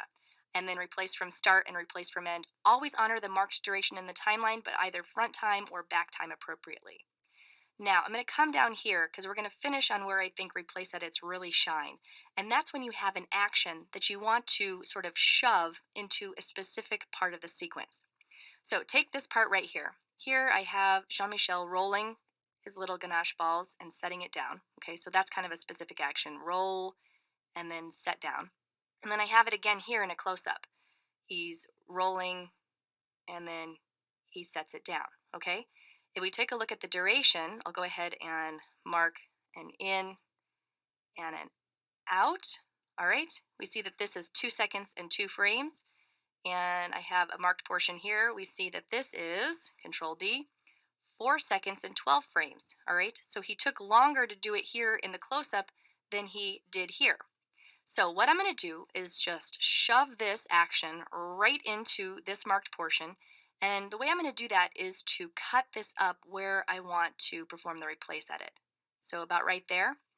And I do that by using the blade tool. The blade tool is in this menu, keyboard shortcut B. All right, I always like to use the keyboard, so I will press B and cut it up. And now I have that marked portion. I'm going to go ahead and just drag and drop. And again, we want to do an outright replace. And I'll replace. This becomes longer, but the timing is going to be perfect. Let's go ahead and take a look. Okay, he's rolling, he's taking longer to do it, but that's okay because he sets it down and then he sets it down there as well. I might just want to finesse just a couple of frames there, but the action does match. All right, so as you can see, performing both overwrite edits and replace edits are a relatively simple way to quickly swap out your shots as you change your mind about what material you'd like in your sequence. The previous 2 movies were all about adding shots and finessing your edits to build your sequence. In this movie, we'll talk about something just as important to the storytelling process, and that's removing material. All right, so I have my 4.4 sequence here, and this is just one big take. And it's Jean-Michel talking about how he makes his avocado truffle. As you can see here, it's almost 1.5 minutes long, and our goal is to match the visuals to what he says. Okay, so everything that we have been looking at in the previous 2 movies, the mixing and the rolling and the dipping and all of that, all has a place within this narrative. But let's take a listen at exactly how this sounds so that we can see how we can improve it. I do my mixture of cream with the sugars, my avocado. I mix all this, then I add that in my white chocolate, and I do my ganache, my emulsion.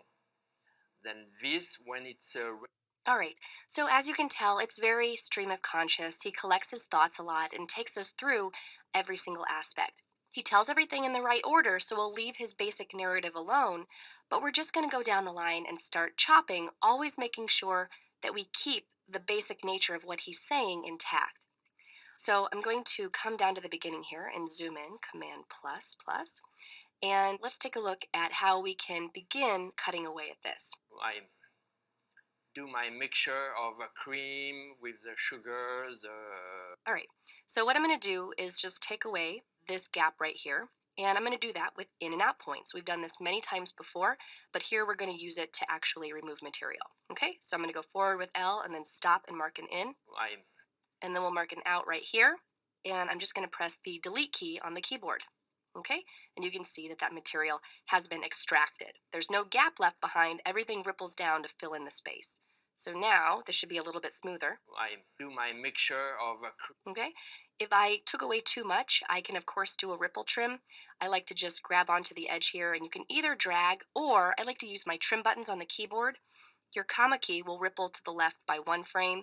Your period key will ripple to the right by 1 frame. All right, so I'm just going to ripple out just a little bit using my comma, and I think this will work. I do my mixture of cream with the sugars. All right, I'm going to take out this gap here, and we'll see how that sounds. I'll do an in and an out and delete, and let's take a listen. Cream with the sugars. My avocado. I mix all this. Then All right, I think with the B-roll that I have, it'll be okay if he says, I have my mixture of my avocado. All right, so I'm going to just take out this cream and sugar part. do my mixture of cream with the sugars. My avocado. All right, and I'm going to press delete, and we've gotten rid of that. Mixture of my avocado. All right, so there's a little bit of a tonal and cadence difference between this shot and this one, so we might have to smooth that out with a dissolve. We'll get to that later, though. All right, I'll just keep on going down the line. Mixture of my avocado. I mix all this. Then I add that in a. All right, I'm going to go straight to then. Then Okay, so I'm going to mark an out point here. my avocado. All right, and we're going to get rid of all of that. I'll press delete, and I'll play over this. Oh, then I add that in my white chocolate. All right, and so I'm going to mark an in and an out around here to remove some of this. Add that in my white chocolate. All right, and delete, and we'll play over it. That in my white chocolate. All right, and you get the idea. Now, let's say we come to a part where we want to remove material, but instead of rippling the extraction, we want to leave a gap. Okay, maybe we want to build in some pauses. In that case, instead of pressing delete, we press shift delete, and we get the gap. Let me play forward. In my white chocolate, and I do my ganache, my emulsion. Then this, when it. So let's say we want to build in a pause right here. I'll do in, out, and shift delete. And you can see here that I have a gap clip. Now, gap clips are just like regular clips. I can trim this out to make it longer, in to make it shorter. I can swap shots just like I can normal clips. Everything is exactly the same, except you can't see anything and you can't hear anything, but they are important. All right, so I do have a sequence where I've already gone through and finished removing material. And you can see here that we have quite a few edits, but everything is now smooth. Jean-Michel is telling us about the entire process, and we've gone from 1.5 minutes to 56 seconds, okay? So now he's telling us about the avocado truffle, and we've already practiced gathering the visuals for this process of mixing and piping and rolling and dipping. So let's explore how to add these two elements together in the next movie.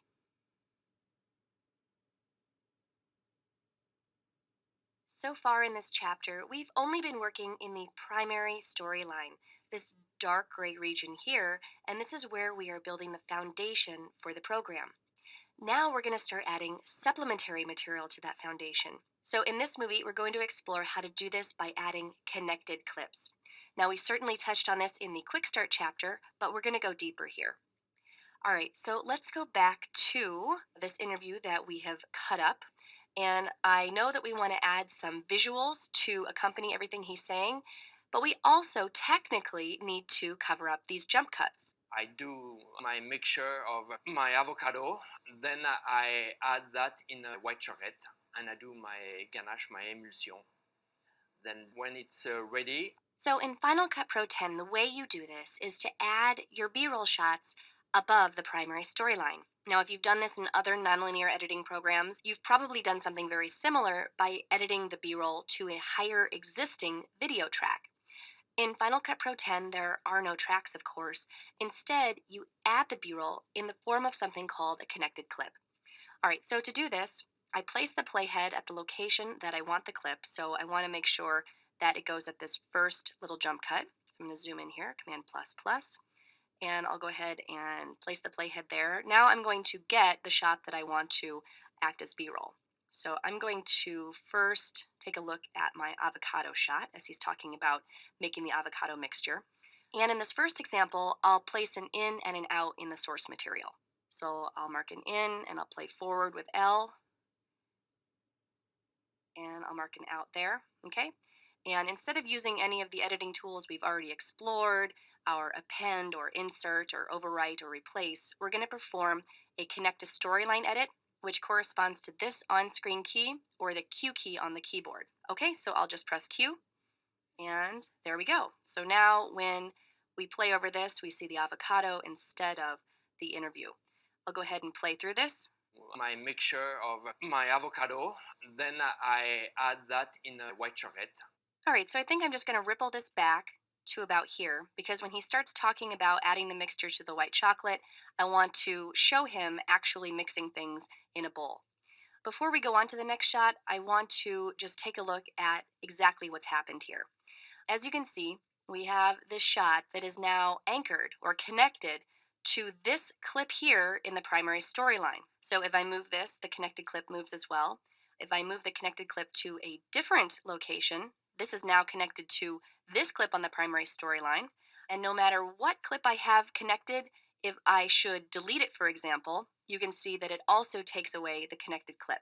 So just be careful and be aware of what you're doing when you have connected clips. Now I'm going to grab another shot of the mixing process. And this time, instead of marking an in and an out in my source material, I'm going to mark my in and my out in my timeline. So I'll go ahead and come down here and mark an in. And I'm going to play forward. And I add that in a white chocolate. And I'll mark an out there. And let's go ahead and get my medium shot here. All right, so we've gone from cutting the avocado to having the avocado in the mixture. And I will mark an in.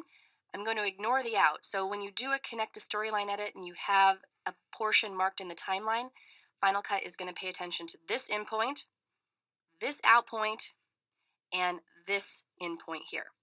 All right, so I'm going to press Q and watch what happens. As you can see, it was connected in the exact part that I marked. Okay, so let's go ahead and play forward here and see how it's working. Then I add that in a white chocolate and I do my ganache, my emulsion. Okay, and I think I want to cut to the close-up of adding the butter here. So I'm going to show you the one type of edit that does work when you're working with connected clips. So insert edits don't work, and append edits don't work, and overwrite edits don't work. They all work on the primary storyline, but let me show you what does work. I'll go ahead and say that I want to cut to the close-up of my butter here. I'm going to grab my blade tool B, okay, and cut this up, and then I'm going to go back to my select tool A. And let's grab my butter. I'll mark an in. And now I'm just going to drag and drop, and I want to do a replace from start. All right, and I've replaced my shot. I add that in a white chocolate and I do my... All right, so if you do need to perform replace edits on your connected clips, you absolutely can. Now, as you remember, a couple of movies ago, we did all the hard work of editing together all of this mixing and piping and rolling and dipping. And I have a version, an updated version of that sandbox right here, okay? So you can see we have some more mixing and some piping and dipping and rolling. All right, so we've already done this work. Let's go ahead and use that to our advantage. I'm going to grab these mixing shots here, and I'm going to press Command C. And now I'm going to go back to my sequence and figure out where I want that to go. I do my ganache, my emulsion. Then when it's ready, I let it sit for almost... All right, so I think I want to go into it right away here. So I'll put my playhead here, and if I press Command V, you'll see that it pastes it into the primary storyline. Not what we want. So I'll undo that, Command Z. So instead, I have a very useful command that is paste as connected clips, which is simply Option V, okay? So I'll go ahead and choose that. And you can see that I have all of these edits come in as connected clips, which is really useful when you're sharing material from one sequence to another. And I do my ganache, my emulsion. Then when it's ready, I let it sit. Okay, so we might need to do a little bit of ripple trims here to make the timing work out a little bit better. So I'm going to go in and really look at the visuals and listen to what he's saying. But we do have the ability to very easily just grab these shots, Command C, go back here, and I think he's about to start talking about piping. can pipe it on the. All right, so he's talking about piping here. I'll go ahead and press Option V, and here we have all of our piping shots. Pipe it on the tray with a parchment paper. Then this, I let it dry for 24 hours. Okay, so we can finesse this however we want, but we have the material ready to work with. All right, so I briefly mentioned this in the quick start chapter, but I want to say it again. Be careful with connected clips. They don't behave the same as clips on your primary storyline. So notice that if I ripple this out, for example, the adjacent clip gets sent up a level, okay? It's not like when you ripple clips on the primary storyline and everything makes room for it. So be aware of that. Stay tuned for that. In Chapter 6, I'll explain all about how to handle connected clips in this manner. All right, now finally, I did just want to remind you, you can also do this with audio. All right, so I know that if I want music to go under this video, I will simply mark an in at the beginning and an out at the end and grab my music, and I can press Q. And because I marked my in and my out, it's the exact perfect duration, okay? Keep in mind here, if I zoom in, you can see that it is anchored to this first clip in the timeline. So if I move this or so if I delete it, you're going to need to be careful. I'm going to delete this for now, but I did just want to bring that up briefly. All right, so I will continue in this manner, laying in my connected clips, matching the visuals to the audio. For now, just be careful of how the connection points come in play with the clips in your primary storyline, and we will definitely explore this dynamic in more detail as we continue through the course. Adding and removing material in your sequence is only part of the story. Among other things, it's also really important to be able to effectively move material around within the timeline. So we're going to take a look at the most effective ways to do this. And to do this, I have a little bit of a different sequence here. This is a montage of chocolate shots put to music. I'll just play the first part of this for you so you can see kind of what it looks like.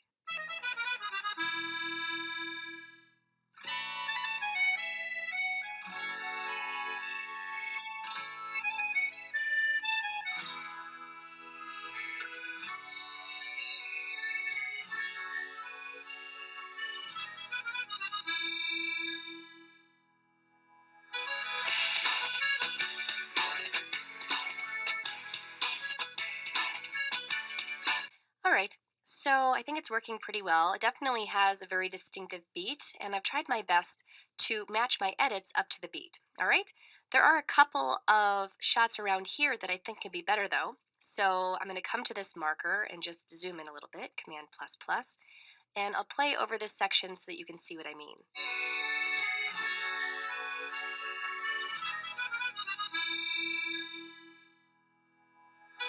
All right, so first of all, what I think I want is for this shot to come before this one. So we know that to swap shots, I just click and drag. And Final Cut makes this very easy. It just makes a spot for it. We see the blue highlight and we release, okay? So now this shot is first. I'll play this. All right, so there's a little bit of a beat change right here, and I think I would like this shot to come right as that's happening.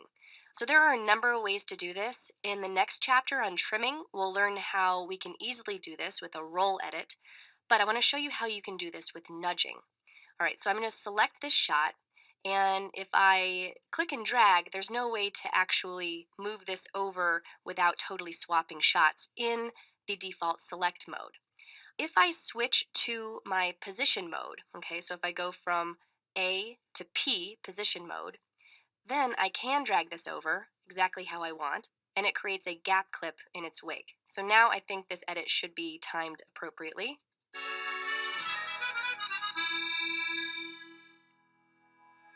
Okay, so that's one solution. We of course have to do something about this gap clip here. Let me undo that, Command Z, because I want to show you another thing that you can do. I'm going to go back to my select mode A, and I'm going to grab this clip and I'm going to nudge it. So to nudge, we use our period and comma key. I press comma to nudge one frame at a time to the left, period to nudge one frame at a time to the right, or shift comma to go 10 frames at a time to the left, and shift period to go 10 frames at a time to the right. So I've done so much moving here that I want to make sure that I've got this. So about right here. So I'm just going to press comma key until I'm in the right spot. And notice that when I do that, I don't have a gap clip. So this lets out frames and this lets in frames, so it's basically just sliding in between the adjacent shots. So I think the timing here is good.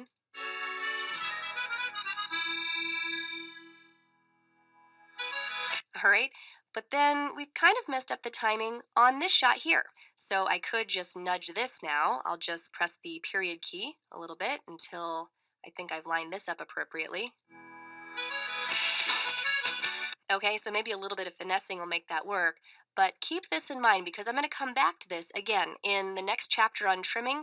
We'll be able to do these operations a little bit more effectively, but I did want to show you how nudging could play a role in this. Now I'm going to come downstream here, and I have a couple of shots where I want to line up to this music cue here. So this time I'll go ahead and grab all of these shots and then switch to my position tool P, and then just drag these down, okay, and go back to my select tool A. All right, now my music cue should work a little bit better. Okay, and now I have this gap clip that I have to deal with, but if I wanted to do a replace edit, I could. If I wanted to split this up using the blade tool so that I have several sections that I can use with the replace edits, I can. Let's find the beat here. How about, so right there, and I'm just going to press B and click, all right?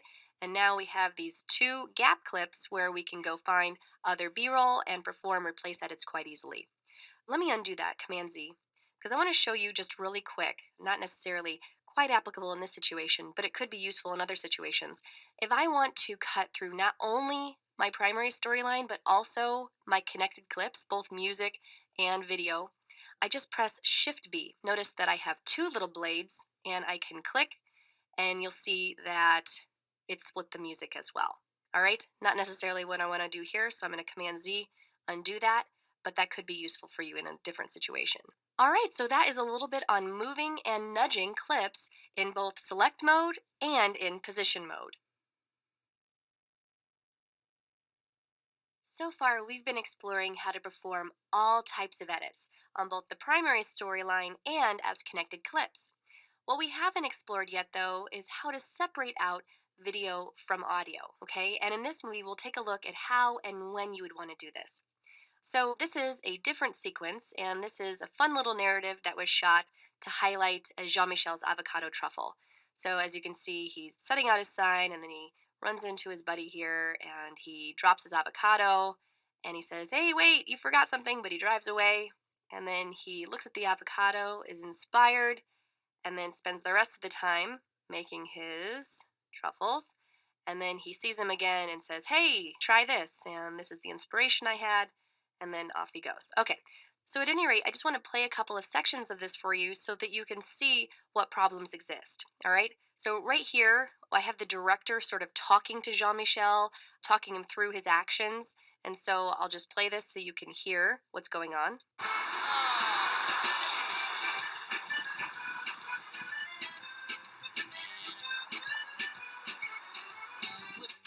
All right, so she's talking. Also, there's a lot of background ambience. We're going to need to get rid of this. So I could just turn the audio down. So I could just bring this black line all the way down, and now this is totally silent. Okay, or I could just remove it, which I want to show you how to do now. So I'm just going to select all of these clips, and then I'm going to right click and choose Detach Audio, keyboard shortcut Control-Shift-S. So anything with audio has now been detached, and what are these? These are little connected clips. So right now you can see that we can do anything with this. We can move it around if we wanted to, but what we want to do is delete it. So I can just select all of this detached audio, press delete, and it's gone. And you can see here that there's no audio waveforms anymore in any of these clips on the primary storyline. It's all gone. So if we play the same section, we don't have that same distracting background audio. But let's say that we haven't actually edited anything in yet. We can enable video-only edits. So I'm just going to load this sequence here, and I have my first shot edited in, but let's go ahead and come up to the narrative keyword collection, and I'm going to come to the second shot here. You can see that I have all this audio, and so I'm just going to mark an in and an out, and he sees his buddy, he's going to wave his hand, and I'll mark an out here.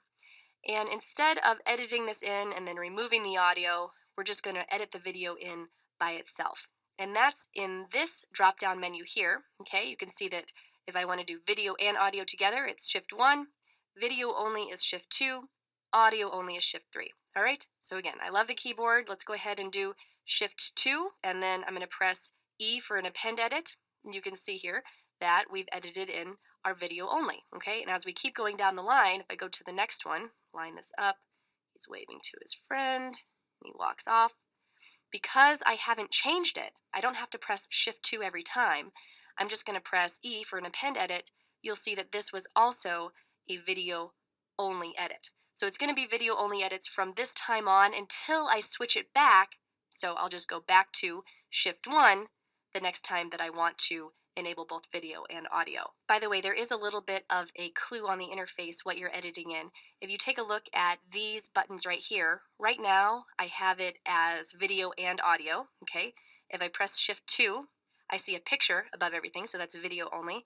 And if I press Shift 3, I see a little audio waveform. So that's a visual cue about what's going on. So as you can see, it's quite easy to isolate the video or audio that you want to include in each edit. In most other track-based editing programs, this operation is done by enabling and disabling track selectors when you edit. But in Final Cut Pro 10, we make these decisions by just the touch of a key. So we've got a pretty good foundation on the basics of working within the Final Cut timeline. I'd like to take an opportunity in this movie to recap and expand upon some of the important navigation techniques that will streamline your experience even more. So, as we know, the way to enable snapping is by clicking on this button right here or the N key.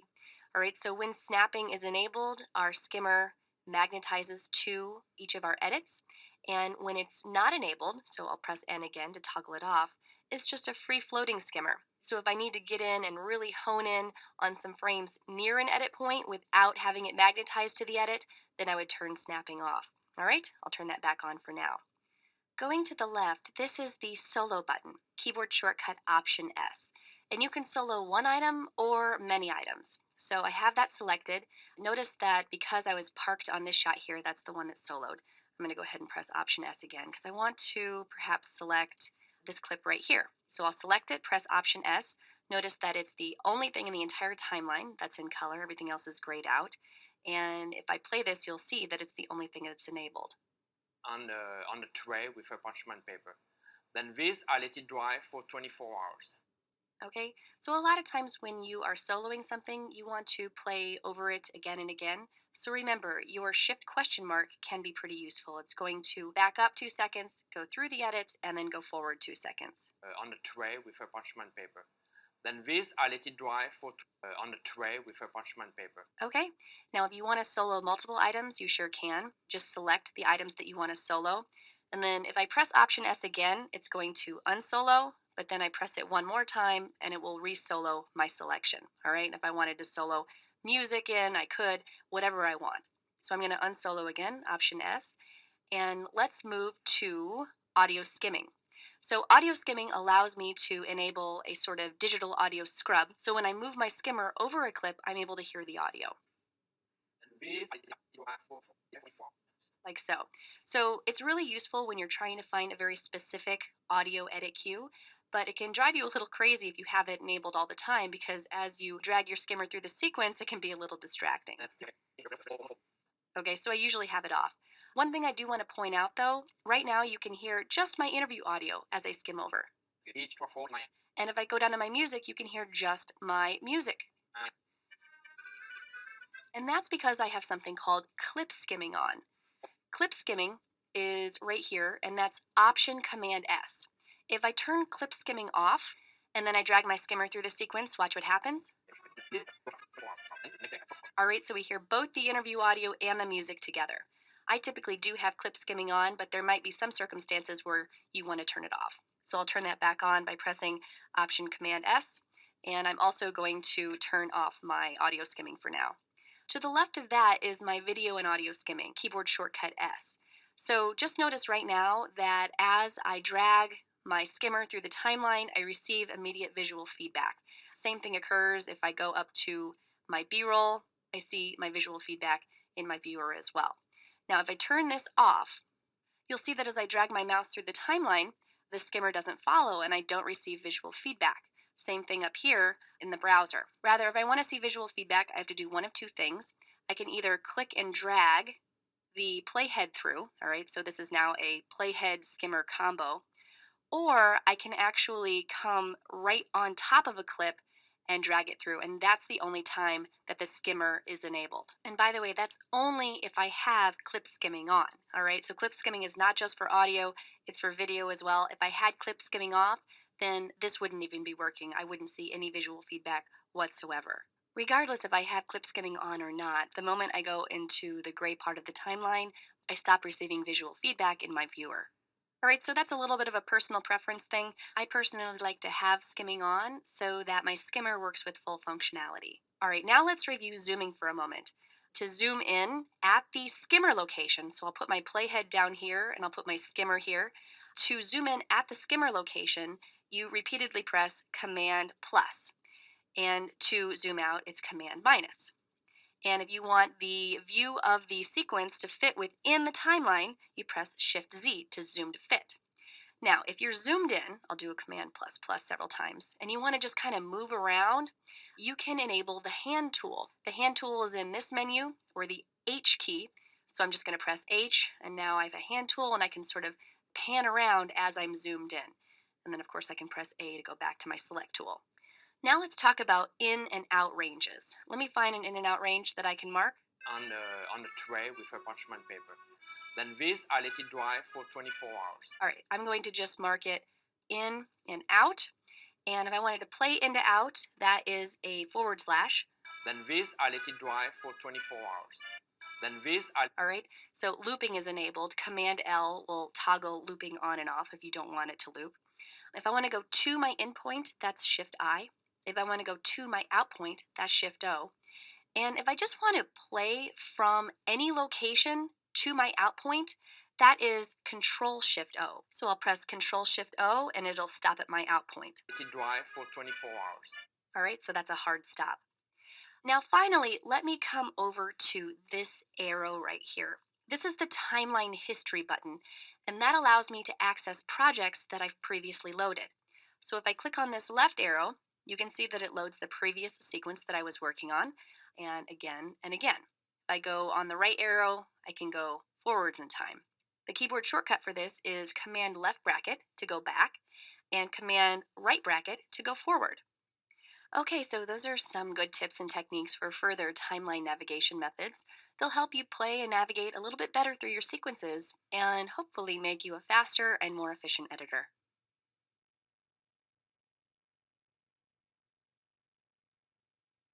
Most editors will tell you that the real art of editing comes in the trimming process, one frame at a time. It's not only used to correct errors, but you remove frames to tighten up a scene or let out frames to let a scene breathe. These are the essential components of making sure that a scene really does its job.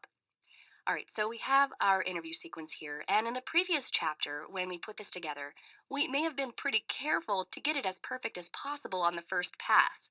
But when editing this one together, I didn't take that type of care. And that's fine, because we can get it just right through trimming. At any rate, I'll play through the first part of this so you can see some of the issues that we need to fix. I do my mixture of my avocado, all this. Then I add that in my white chocolate, and I do my ganache, my emulsion. Then this, when it's ready, I let it. All right, so as you can see, there are definitely some problems here. So where do we start? Well, we need to watch each and every edit very closely. We need to take a look at each of the transitions in the sequence and ask ourselves, does this edit work? Does it need to be changed? Do we need to add frames or subtract frames? And we're going to do this primarily using ripple trim, which we've already done throughout the course. All right, before we do this, I want to quickly mention it's easy enough to figure out how we subtract frames, right? But I want to be sure that you're aware of how we add them. It all goes back to when we were selecting our in and out points for the clips that we edited into the sequence. So let me show you this. If I select any of these segments and then right click and choose Reveal in Browser, or better yet, just press Shift F, you can see that it brings up the clip and it highlights the area that we've used. And I can zoom in a little bit more here, Command plus plus. All right, so this is the section that was edited in right here, but I have all of these frames available to me to the left of the in point and to the right of the out point. And these unused frames from your source material, by the way, are called handle. And I can add those back into my sequence when I'm trimming. By the way, you can see all of these marked ranges with these orange lines in Final Cut, and that tells me what parts of the clip I have edited into the loaded project, the loaded sequence.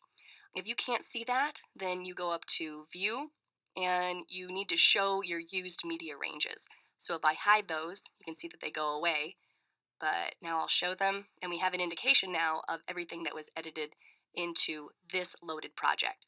All right, so let's start at the beginning here and then work our way forward. I'll zoom in, I'll use Command plus plus, and we want to go to the first edit, so I'm going to press my down key, and I'm just going to select it. And what we want to do is play around, okay, so we want to back up 2 seconds, go through the edit, and go forward 2 seconds over and over again. So there's a couple things that I need to make sure of. First, I need to make sure that looping is enabled. Again, that's in View, Playback, and Loop Playback. That's Command L toggle. And then play around is Shift question mark. So I'm going to select this edit and press Shift question mark to see what we have here. I do my mixture of All right, so what do we think here? We're going to take this one side at a time. We're going to start with the shot on the left, which is called the A side clip, and then we'll move to the shot on the right, which is the B side clip. Okay, so we need to remove frames from the A side clip. Right after he says I do, we want to cut to the next shot. Now there's a couple ways that I can do this. You can just do a simple drag ripple trim where you drag back. Let me undo that, Command Z. You can use your trim buttons. So your comma key will trim 1 frame at a time to the left. Your period key will trim 1 frame at a time to the right. And if you trim back, and then you can play again, Shift question mark to test it. I do my mixture of Okay, and let me just undo that because I want to show you one more way. You can actually just select the edit and then move your skimmer to where you want to cut, and then you perform an extend edit, and that's Shift X. And you can see that it made an immediate trim, okay? So an extend edit is really nice when you just say, I want to trim right to here, and it'll do the job for you. And then, of course, I guess there's a fourth way. Let me undo that. And that's if I just click here and mark an in, and now I've marked an in, and it automatically marks an out at the end of the clip. Then I can just press delete, and it gets rid of that as well. Okay, so we can drag ripple, we can use the trim keys, we can do an extend edit, or we can just perform an extraction. At any rate, let me make sure that I've got it. do my mixture of Okay, I think maybe just add 1 more frame there. And then now let's move on to the B side. And I'm going to do a Shift question mark real quick. I do my mixture of All right, so I think this is where he says my mixture. So I'm just going to place my skimmer here, press Shift X, and I think I've got it. I'll go ahead and play over the edit. do my mixture of All right, I think we've got it. We might need to finesse it by a frame or 2. I'll go ahead and just let this out 1 more frame. So I'll press comma to go to the left here. Now, if I want to smooth this out, if you hover right where you have your little black line, you get these little faders, okay? So occasionally you might want to just fade right at the transition to smooth things out a little bit. So I'll try that, and we'll see how that sounds. do my mixture All right, I think that's good. Let's move on to the next edit. I'll press my down key, and I'll just select this, and we'll do a play around, Shift question mark. do my mixture of my avocado always do Okay, so I think we want to stop right after he says my mixture of. And this might be a good time to put on audio skimming so we get exactly when that's happening. Again, audio skimming is right over here, or Shift S. And I always leave this off until I need it, then it's nice to turn it on. All right, so I'm going to press Shift S. All right, so he finishes saying of right there.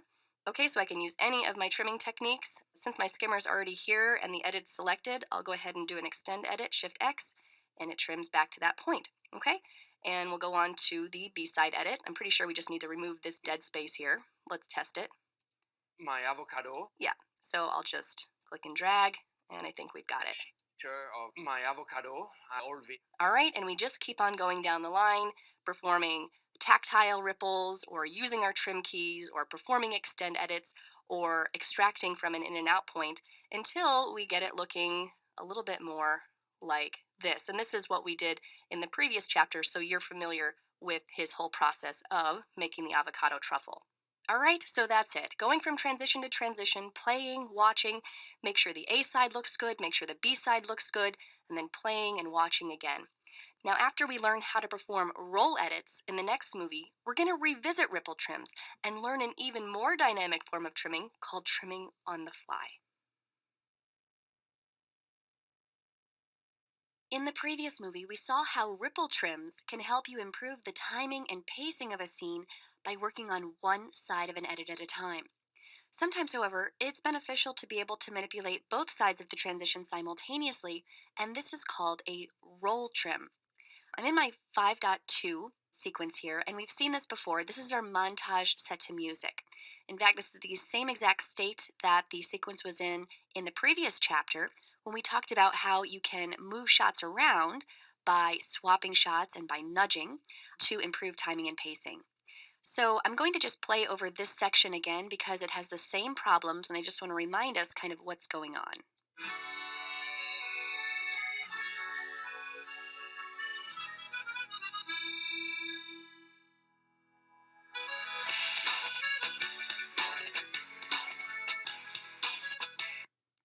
All right, so again, we sort of solved this same issue before in the previous chapter using clip nudging.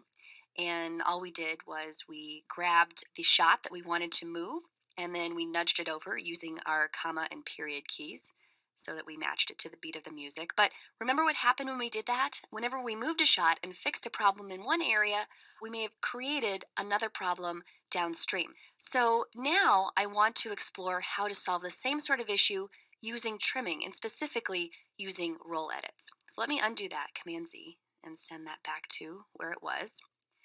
And before I perform the roll edits, I just want to point out the issues that we are looking at are local, okay? So they're in just a couple of edits here. We don't necessarily want to fix this using ripple trims, because if I wanted to just extend this to this location here to match the beat of the music, what happens downstream? Everything is now thrown off by the number of frames that I ripple trimmed this shot. So let's undo that. We don't want to ripple trim this. And instead, I'm going to come in, and we know that we need to move this edit point to this location right here where the music changes. I'm just going to play over this so you can see exactly what we need to do. Okay, so instead of doing a ripple edit, I'm going to change from the select tool to the trim tool, keyboard shortcut T. So I'm just going to press T, and then I'm going to click on the edit point. Now notice that instead of, I'm going to go back to my select tool, instead of only being able to select one side of the edit or the other when we're doing a ripple trim, when I select my trim tool and click on the edit, both sides of the edit are selected at once. Then I can just click and drag, all right? And notice that when I do that, the A side clip is getting longer, the B side clip gets shorter, and nothing else is affected in the timeline, all right? So I'm not adding any frames to this sequence whatsoever. This is a totally local edit. So I'm going to come here and press Shift question mark to make sure that I've got this. Okay, and if I need to finesse this, I can. I just showed you a tactile roll where I clicked and dragged, but all of my same trimming techniques still apply. I can use my comma key to trim one frame to the left, and my period key to trim one frame to the right. By the way, we're not going to use it right now, but Shift comma goes 10 frames to the left, and Shift period goes 10 frames to the right. And I also can do my extend edit, all right? So let's put this back where it was. And let's review what an extend edit is. I need to have the edit selected, so it's selected as a roll trim. Then all I do is I move my skimmer to the location where I want to trim, and then I press Shift X, and you'll see that the edit was made. All right, so hopefully you can see that it is really useful to be able to just go into your transitions and only affect this one area as you add and subtract frames from your A and your B clips. All right, I have another edit down here, and I want to show you how you might want to use markers to help you during this process. I'm going to play over just these shots here so you can see what issue we have.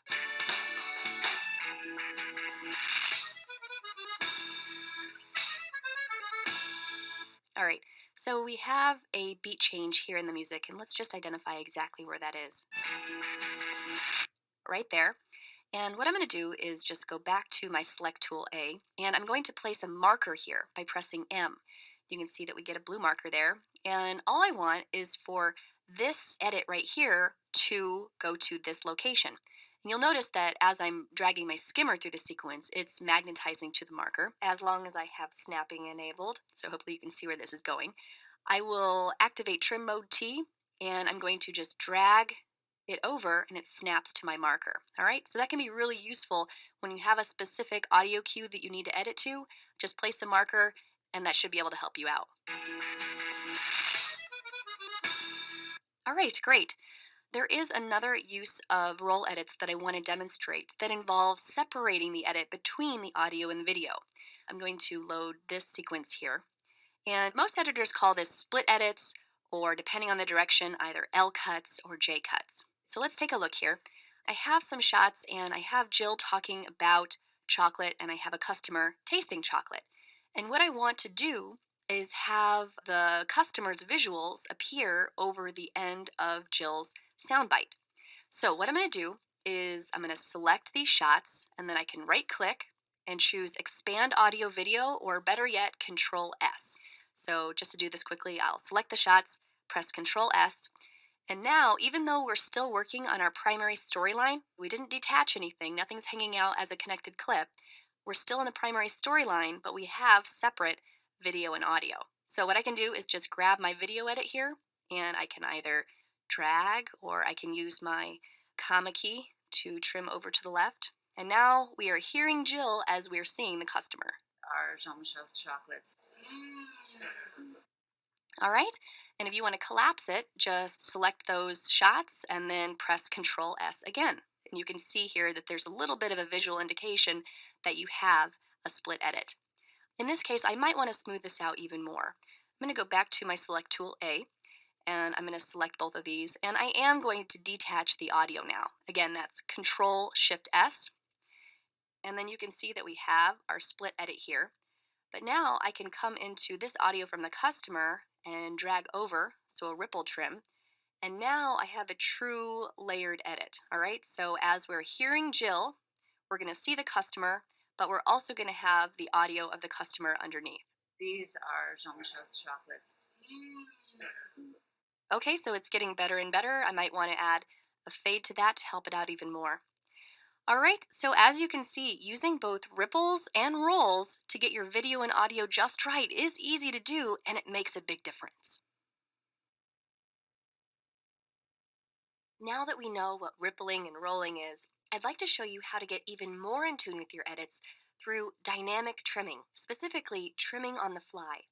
This means that you're trimming while you're watching your edit.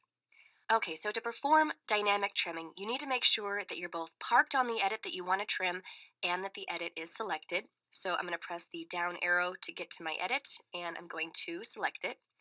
And then to play around the edit with your pre-roll and post-roll, you press play around, which is shift question mark. So let's check out this edit. 24 hours.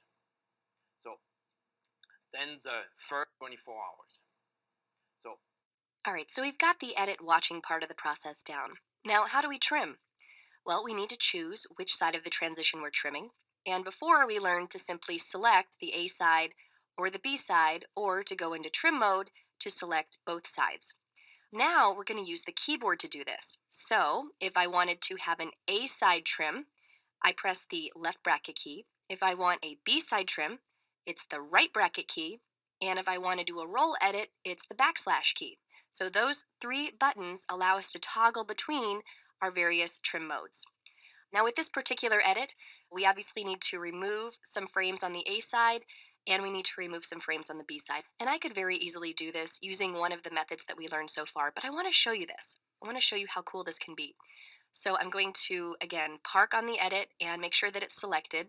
I'm going to play around, And then I'm going to use my trim buttons to perform this trim. Again, my trim keys are comma and period, comma to trim one frame to the left, period to trim one frame to the right, and then shift comma to go 10 frames to the left and shift period to go 10 frames to the right. So I've got quite an expanse here that I need to get rid of, so I'll probably start with a shift comma and then tweak it from there. So let's go ahead and play around and perform this trim. 24 hours. Then the first dry another 24 hours. Another 24 hours.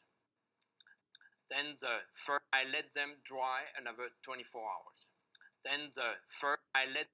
All right, and hopefully you saw that when I was finished with the A side, I pressed the right bracket key to switch to the B side, perform that trim, and then I kept watching it to make sure that I liked my timing. Let me undo that, Command Z, and now I want to show you that you can also trim on the fly using your extend edit. So I'll just press my right bracket key to activate my B-side trim, and now I'm going to go ahead and play around. And when the playhead comes to the part that I want to trim, I'm going to press Shift X to make an immediate trim with my extend edit. So play around with Shift question mark. Dry another 24 hours. Then I let them dry another 24 hours. Then the first, So there was my immediate trim using my extend edit. So if you have a fairly obvious place that you need to perform a trim, that can be a good solution for you. So there you go.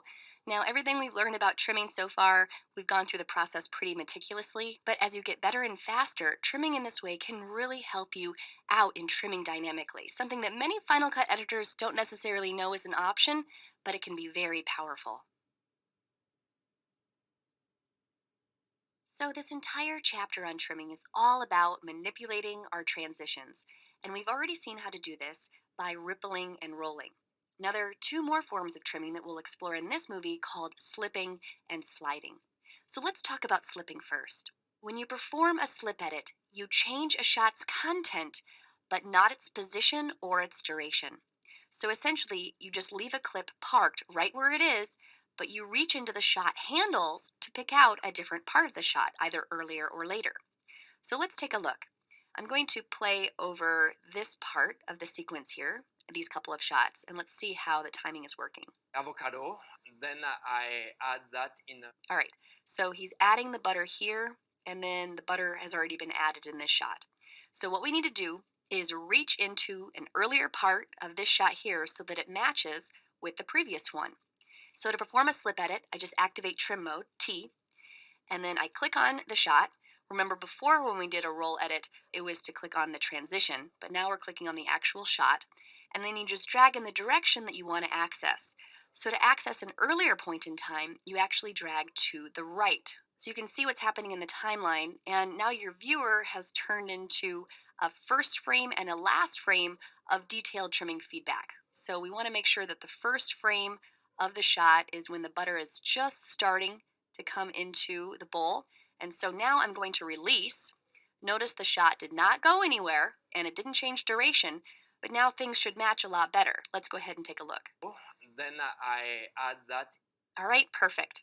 Now, if you wanted to use your keyboard, you could. You just need to make sure that you have clicked on the clip once you've entered trim mode, that your yellow brackets are on the insides, which means that you're performing a slip edit, and then you can use your comma and your period key to go to the left and the right by one frame, and your shift comma and your shift period to go 10 frames at a time to the left and the right. So I have another one down here that I want to take a look at. Let's check out this timing. Time, just like that. Then the second time. All right, so his hands are together here in the A shot, and then his hands are not together in the B shot. So I'm going to go ahead and click on the B shot, and we'll slip it. And we're looking at the first frame here because that represents the first frame of this shot. So I'm going to go ahead and drag to the right, get an earlier point in time. All right, now I think this timing should work out pretty well. Let's go ahead and play. Just like that. Then the second time. All right, perfect. Now when you're done slipping your shots, just make sure to go back into select mode A, and then you're ready to keep editing. All right, so that's slip, changing the shot contents but not its position or duration. Now I'd like to discuss slide, which changes a shot's position but not its content or duration. Go ahead and load my slide sequence here. So basically, when you slide a shot, you actually change where it's positioned between two adjacent clips. So you're essentially doing the exact same thing as nudging, which we learned in the last chapter. But let's take a look here. I am going to play over this section here. Timing isn't quite right, and you can see what's happening. All right, so I want the beginning of this shot to be matched with the change in music right here. Okay, so before we learned that you could nudge this. All right, so if I just select it and then use my trim buttons to move that over, and that should have helped. Okay, let me undo that, Command Z, move that back over. Now you'll see that slide is the exact same thing, but you're in trim mode when you do it. So I'm going to enter trim mode, T, and now instead of just clicking and dragging, which is going to be a slip edit, you know that you're in a slip edit because you have the yellow brackets on the inside, I hold down Option as I drag, and you can see those brackets switch to the outside. And now I can drag this. You can see that it's going right in between the adjacent shots, and I can drop it right there. You can also use your comma and your period key once you've activated slide mode. And then we can check out this timing. All right, so I have one more down here. Let's go ahead and play this so we can see what sort of timing we have.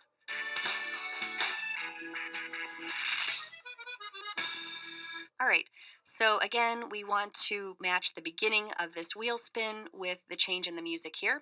So I'm just going to Option, drag this over, and let's play it. All right, and when you're done sliding the shot, just press A to get back into select mode. All right, so as you can see, slipping and sliding shots are great additional ways to manipulate your transition by dynamically changing your shot content or your shot position. Manipulating your transitions through the process of trimming is really powerful, but sometimes you're doing it a little blindly. That is, your shot handles that you need to access frames for trimming are essentially hidden, so you're never quite sure how many frames you have to work with. Now, to give yourself a better idea of how long your shot handles are, you can use something called the precision editor. Let me show you what I mean. We again have our chocolate montage here, and I have a couple of timing issues around here. If I play it, you can see that the edits are not matching up to the music very well at all.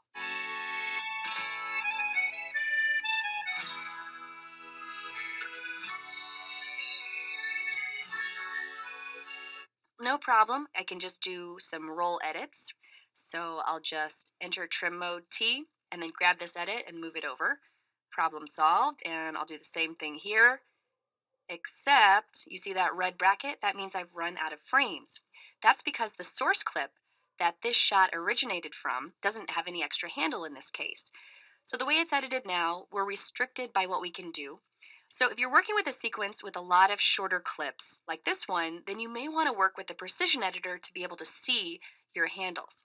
So to open up the precision editor, I'll double click on the edit, and as you can see, the edit opens up. And you can see the handles on the A side and the B side. So here you can see that we have none here, and we have a few here. And if I want to go and look at the next edit, I just press the down arrow. This has plenty of handle on the A and the B side. Not very much here, and so on and so forth. So you get some information about exactly what's under the hood as you're going through trimming your sequence. And besides getting this inside information on your handles, you can actually trim from right within the precision editor. I'm going to go to something with a little bit more handle so that we can demonstrate this. To perform a ripple edit, you simply grab onto the shot and either let it out or bring it in. And it may be hard to see, but this is a ripple edit. I'm either adding frames or subtracting frames, and I'm only affecting the clip that I'm rippling. And then you can also use this as a roll by actually clicking on this little knob here and rolling to the right and to the left.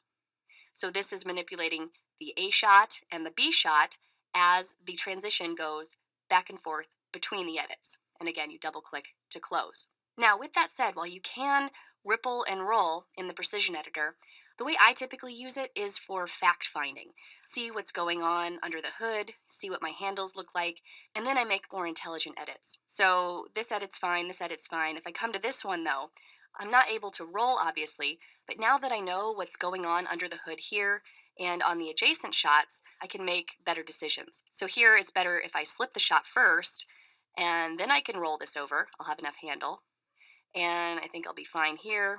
And as I come here, I can go into my precision editor, and looks like I do have enough handle, so I'm good to perform this roll, and so on and so forth. All right, so as you can see, the precision editor is a nice way to give yourself a little more awareness of what's going on with clips that don't have as much handle to work with. Again, the way I typically work with it is that I edit without the precision editor most of the time, but if I run into a section of the sequence where I have a lot of clips without many extra frames, I'll enable it, I'll see what's going on under the hood, and I can make better decisions about my edits. So I've said it quite a few times throughout this course, and now we're finally going to be talking more about this. Working with connected clips is not like working with clips on your primary storyline. Now I want to go through some scenarios in this movie, and then in the following movie, we'll explore some solutions to work with some of these different behaviors. All right, so I have our avocado truffle sequence here, and it has plenty of connected clips. And I've also added some more shots before and after the part that we've been working on, and I've added some music as well. Now, the first thing that I want to show you is moving clips around. So on the primary storyline, if we want to swap shots, it's quite easy to do, as you can see. If I want to nudge shots, that's also very easy. You just select the shot and then use your comma and your period key to move it around the adjacent clips. If we go to our connected clips, if I want to swap shots and do the same sort of behavior, if I move this over, you can see that no swapping is occurring at all. Rather, the clip that I'm displacing goes up a level so that I can move this one over. My connection point remains anchored where it's at, okay? So that's really important with connected clips. Same thing if I try to nudge, go ahead and move that back, and let's say I want to nudge this in between the adjacent shots, and I use my comma and my period key, same thing happens, we get this going up a level, okay? Now let's talk about trimming clips. So if I come back down here, we know that if I wanted to ripple this shot, all right, everything ripples down to accommodate that. Same thing if I wanted to ripple it in, all right, so everything moves with the ripple. If I want to enter trim mode and roll, you can see that the edit slides back and forth between the two adjacent clips. If I wanted to slip, I have the ability to move my shot content within the boundaries of the clip. And if I wanted to slide by option dragging, you can see it's quite easy to slide it in between the two adjacent clips. Now I come back up to my connected clips and I perform a ripple. Something very similar happens as to a move. You can see that this gets sent up a level. If I perform a reductive ripple, so if I wanted to reduce frames here, instead of having these clips come down and fill in the gap, it makes a gap. Okay, so that's what happens with a reductive ripple. If I enter trim mode, T, and try to do a roll, you can see that it's impossible. I'm not actually able to perform a roll. It just lets me grab these as a ripple. I will show you that you can slip. So if I'm still in trim mode, I'm very easily able to change the shot content. Okay, so slipping is something that you can do with connected clips. But let's say that I want to slide this in between the two adjacent shots. If I hold down option, you can see that it just still keeps slipping, all right? Sliding is not an option, it doesn't let me. And now one more thing about connected clips that is kind of limiting. I'm going to go down to the beginning here. And notice that I have my music anchored to the very first clip in the timeline. Now I've already talked about this, but if I do anything to this first clip, if I move it around, if I choose to delete it, you can see that the music goes along with it. So what I always do is anchor the music to a little tiny gap clip at the very beginning of the sequence. And let me show you that. I'm going to go ahead and just select all of the clips in the timeline, Command A, and then I'm going to Command click on the music so it's not selected. And then I'm going to switch to Position Mode, P, so that I can move everything over and it makes a little gap clip. And if I zoom in here, Command plus plus, you can see that I have my gap clip. And I'm going to switch back to Select Mode A, and let's just trim this really, really small. And now I'm going to anchor the music to the gap clip. So now, if I do anything to this first clip, my music is going to hang out right where it's at. So I do recommend that you do that when you're working with music. Just make yourself a tiny gap clip. It can be just a couple of frames long, and then you don't have to worry about it being anchored to something that you don't want it to be. I've shown lots of editors this trick, and everyone now swears by this method. All right, so I know all of this may seem a little random, how you can do some things, sort of do other things, and still not be able to do other things, but this has to do with the nature of the way that connected clips attach and interact with the primary storyline. They are simply not treated as standard clips with standard editing capabilities. However, if you want to convert connected clips to an environment where they can perform all of these same basic editing functions, you can very easily, which we'll explore in the next movie. In this chapter, we've been exploring the nature of how connected clips interact with the primary storyline, how they serve us well as what limitations exist. So in this movie, we'll explore secondary storylines, which can offer us the flexibility and functionality that we often desire with our supplemental material. Okay, so again, here I have our avocado truffle sequence. It has plenty of connected clips, and as you can see, they each have their own little connection point. It can get a little difficult to negotiate all of these various connections when you're still in the process of fine-tuning your sequence. Connected clips can start colliding, and as we explored previously, they don't always behave as you would expect. So a really good workflow that I'd recommend is that when you've added several connected clips together and you're relatively certain that they're generally in the right order, then convert them to a secondary storyline. And when you do this, all of the basic editing functionality of clips on the primary storyline return to you. So to do this, you just select the clips that you want to include in your storyline. You can do all of them or just little groups. So I'm just going to do these 4. And then you can right-click and choose Create Storyline or get used to the keyboard shortcut of Command-G. Okay, so I'll just press Command-G. And now let's take a look here. These 4 clips are now a secondary storyline. You can see that there's a little black bar above it to let you know. And instead of there being 4 connection points for 4 clips, there's only 1 connection point. And now all 4 of these clips are just anchored to one place in the primary storyline. And this certainly makes things easier on many levels. Now let's explore how our basic editing functions have been restored to the secondary storyline. Notice that I can swap shots. Notice that I can nudge shots back and forth. Notice that I can ripple, just as I would expect, both additive and reductive. If I go into trim mode, T, notice that I am able to roll, as I would expect. I could slip before, so that functionality remains the same. And now I can also slide. So if I option drag while in trim mode, I'm able to slide this back and forth between the adjacent clips. So everything that we couldn't do before, we can do now.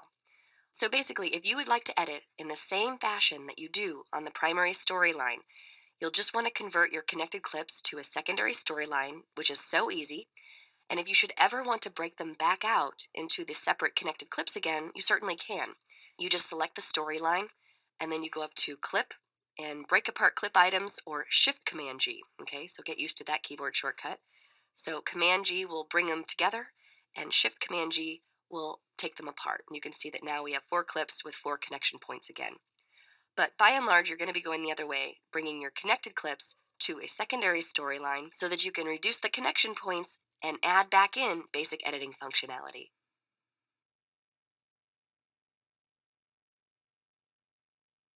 Up to this point, we've mainly been focused on the art of video editing, without specific emphasis on the audio. But it's important to know that having good audio is one of the most important parts of the entire process. So in this movie, we're going to take a look at some basic audio manipulations that you can do in the timeline and in the inspector. All right, so this is a different sequence here. We've got both Jean-Michel and Jill talking about their passion, chocolate, the different types of chocolate, their favorite types, that sort of thing. And I haven't touched the audio, so it's going to need a lot of work. Before I start adjusting things, I want to open up my audio meters, and that's this button right here, and here they are. And so let's take a look at this. Now the techniques that I'm going to go over, we did cover in the quick start chapter, but we're going to go into more detail here. All right, so normal sounds, like the human voice, should peak roughly right in here, between -12 and -6. Quieter sounds can be lower, and loud sounds can be higher, but nothing should peak above 0. That can become distorted. So generally, I like to correct my main audio first in isolation, which in this case is my dialogue, to make sure that I'm at the right level. Then I can go back and turn on my supplementary audio, like my music and my ambience, and make sure everything is sounding good together. So we're going to take this on a clip-by-clip basis. Let's come to our first instance of dialogue, which is right here. And I'll zoom in, Command++. And I'm going to solo it by clicking on it and pressing Option S. And I also want to open up my inspector. Again, it's this button right here, or Command 4. And I'm going to make sure that I'm on the audio tab. All right, so we learned in the Quick Start chapter that our little black line here lets us raise and lower the decibels in our clip. And you'll see that the volume slider here in the inspector is the same exact control. Okay, so as I lower that, the volume slider goes down, vice versa. And if I control it here in the inspector, you can see my black line raising and lowering. So I'm going to go back to 0 where I was. Or you can use your keyboard. Control plus raises the audio by 1 decibel at a time, and Control minus lowers the audio by 1 decibel at a time. Okay, so let's play around. Again, we've played around quite a few times in this course. That's Shift ? To play a 4-second loop, 2 seconds before and 2 seconds after. And let's see where we're peaking audio-wise. My recipe are all my own creation, so there is some. So we are peaking a little bit below -12 in general. So I'm going to play around, and then I'll use my volume slider for the first example to raise it until it's in the right region. My recipe are all my own creation, so there is some. My recipe are all my own creation, so. All right, so we've raised him by 5 decibels. I'm going to unsolo this. Again, that's Option S. And what I want to do is take the adjustments that I made to Jean-Michel here, and as you can see, he talks a lot, and it's all the same interview basically from the same camera. So I'm going to apply the adjustment that I made here to many of the rest of these clips, okay, at least the ones of him in the close-up. So I'm going to select all of the clips here, and I'm going to command click on the ones that I want to deselect. So obviously our gap clips, and then Jill, and then our customer B-roll. And I'll also take off this 2-shot here because we're not exactly sure if that's the same one. But the rest of them are him in the close-up. So let's go ahead and raise it by 5 decibels for all of those clips at once.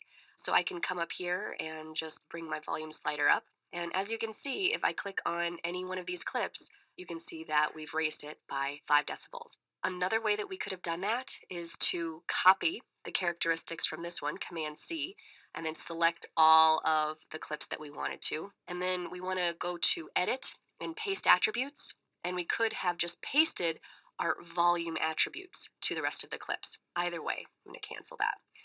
All right, so while things are probably in relatively good shape, volume levels do fluctuate. He could have been speaking more quietly and more loudly during different parts of the interview, so you really should go through and make sure that everything is sounding okay. For that, you can just disable the music. I'll go ahead and just select both of those and then press V to disable that. And I'm going to just play through it, and I'm not going to do the whole thing, but I'll go ahead and do these clips right here. And I want to make sure that raising it by 5 decibels was on the mark, and I might have to go in on a clip-by-clip basis and make small adjustments. Recipes that I already created in France before we came to California. Then when we got the place here, I started with only 21 different chocolates, and now we have 36 different flavor plus one I do every month. I do a different one. Okay, so it was pretty good, except he got a little quiet right here, and then right here as well. So I might just raise this clip by a decibel or two, but in the next movie, you'll see how we can climb into a clip, so inside of this clip, and raise this first portion a little bit more than the middle portion, and then we can go back up at the end by keyframing. So if I want to raise this clip specifically by 1 or 2 decibels, I can use my Control plus, and it's going up by 6, and now 7, and I'll play over it and see what I think. 21 different chocolates, and now we have 36 different flavor plus one I do every month. I do a different. Okay, so we're definitely going to have to keyframe that because in the middle here, he goes too high and he's still just a little bit too low there. We'll mark that and come back to it. And of course, we will go through and adjust all of these clips if we need to. But now I want to go to Jill because she has a very different situation with her audio. I'll go ahead and play loop over this, and I don't have to solo it because I've already disabled the music here, but I'm going to press Shift question mark so we can see how her levels are registering. The lips, and then you have the tantalizing of the tongue, and the lips, and then you have. Okay, so it's much too low. We're hanging out right down here around -25. Let's see what raising it by the maximum amount on the volume slider, which is 12 decibels, will do. So I'll go ahead and play Shift question mark, and we'll raise it all the way up. The lips, and then you have the tantalizing of the tongue, and the lips, and then you have the All right, so it's still actually not high enough. We're only getting up to -14. So we're going to need to do a little bit more here. One thing you can do if your audio is still too low is make sure that it's selected and then come up to audio enhancements, and you can see here that it has detected a problem. And if I open up the audio enhancements board, you can see here that the problem that it detected was loudness, which makes sense. She's too quiet. So if you check this little button here, it has increased the levels. You have the ability to adjust the amount and the uniformity, so you can ride these sliders until things are sounding good. Now that's on top of us also having increased the levels by 12. Now is this going to sound good? Probably not too great, because not only did we raise her levels, but we raised the background sound. So the background noise has been elevated. So when I play around now, let's just see how it sounds. Shift question mark. The lips, and then you have the tantalizing of the tongue, and the lips, and then you have the tantalizing of. Okay, so we now are registering levels correctly, but there is definitely some problematic background noise. I will show you that in the audio enhancements board, there is a background noise removal. We'll get more into this a little bit later, but if I click on this and then I ride this slider back and forth, it can sometimes help. So let's just try this real quick. Shift question mark. The lips, and then you have the tantalizing of the tongue, and the lips, and then you have the tantalizing of the tongue, and the lips. Okay, so I have it on. I brought it down a little bit because it was sounding a little bit too tinny, a little bit too burbly. And because of this, it also made the levels a little bit quieter, so I raised the loudness a little bit more. So she's not sounding great. We can probably fix it a little bit further by adjusting her audio EQ. And we'll take a look at that in a future movie. But also, we do have the music underneath her, so when we turn that back on, it'll probably help things out a little bit. But at least right now, her levels are on par with Jean-Michel's levels. All right, so hypothetically now we have our principal audio sounding good. Okay, again, we will have to go through on a clip-by-clip basis and really make sure that everything is peaking properly. But provided that we are generally in okay shape, I'm going to enable the music again. So again, we press V to enable that. And now I'm going to go back, and we want to make sure that the music is sounding good with our principal audio. As we play the music, it's a little bit of a judgment call. It shouldn't interfere with my dialogue, but we should still be able to hear it.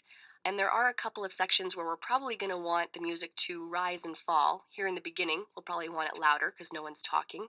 And then maybe right here where no one's talking. All right, so there are a couple of spots where we might want to raise the music. But again, we'll come back to that in the next movie when we talk about audio keyframing. All right, so I'll go ahead and play this, and I'll adjust my music either by clicking on this black line and dragging down, or by riding my volume slider here, or by doing my keyboard shortcuts of Control plus and Control minus. Okay, so we'll go ahead and play. My recipe are all my own creation, so there is some recipes that I already created in France before we came to California. Then when we got the place here, I started with. All right, so I think I'm okay with -23. If I wanted to apply it here as well, I could. I can just go click on here and then come up to my volume slider and type in -23, and we should be good there. And again, we'd also have to come in and adjust our ambient audio down here as well. Now, I've already done all this in this sequence right here, so you can see that all of my levels and all of my interview have been corrected, and I've corrected my music and my ambient audio, my B-roll, so you can check that out if you like. Now, one thing about Final Cut Pro 10 is that by default, all of my audio is located within the primary storyline along with my video. Okay, we've already talked about that. Even if my footage was shot with multiple mono channels. This tends to confuse editors coming to the program for the first time because it seems that you can't treat each audio channel separately. So, for example, if Jean Michel was shot with a lavalier as well as an onboard mic, we would hear the lavalier audio completely out of the left speaker and the onboard mic completely out of the right speaker, or vice versa. So I just want to show you one more thing in the inspector that could be important if you have that situation. So if you come down to channel configuration, you can see that it's set up as stereo. If you change this to dual mono, now you can see both of those channels, and you can either disable one if you want, or you can actually adjust them separately. And the way that you do that is you would just right-click on the clip in the timeline and expand audio components.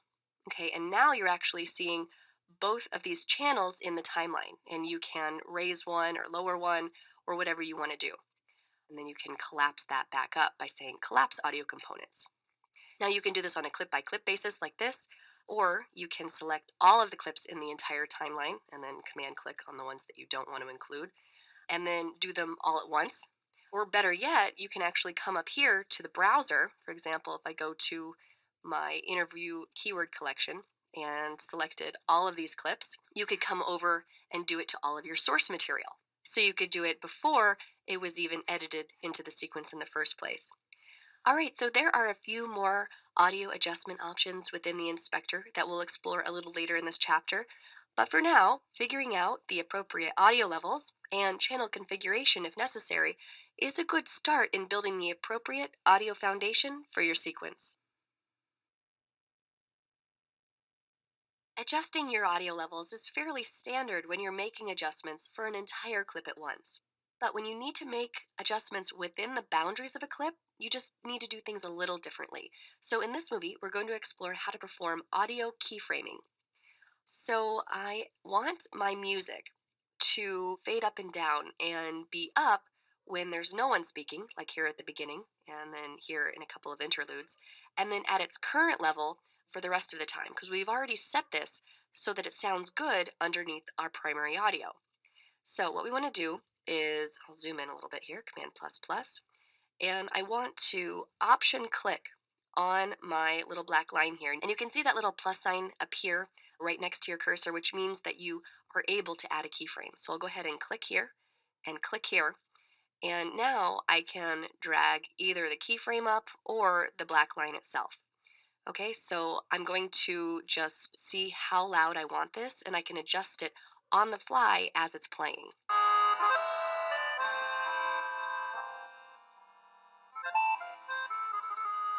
Okay, so I think that's good. We're at about -7 decibels when no one's speaking, and then it ramps down to -23 when the dialogue starts.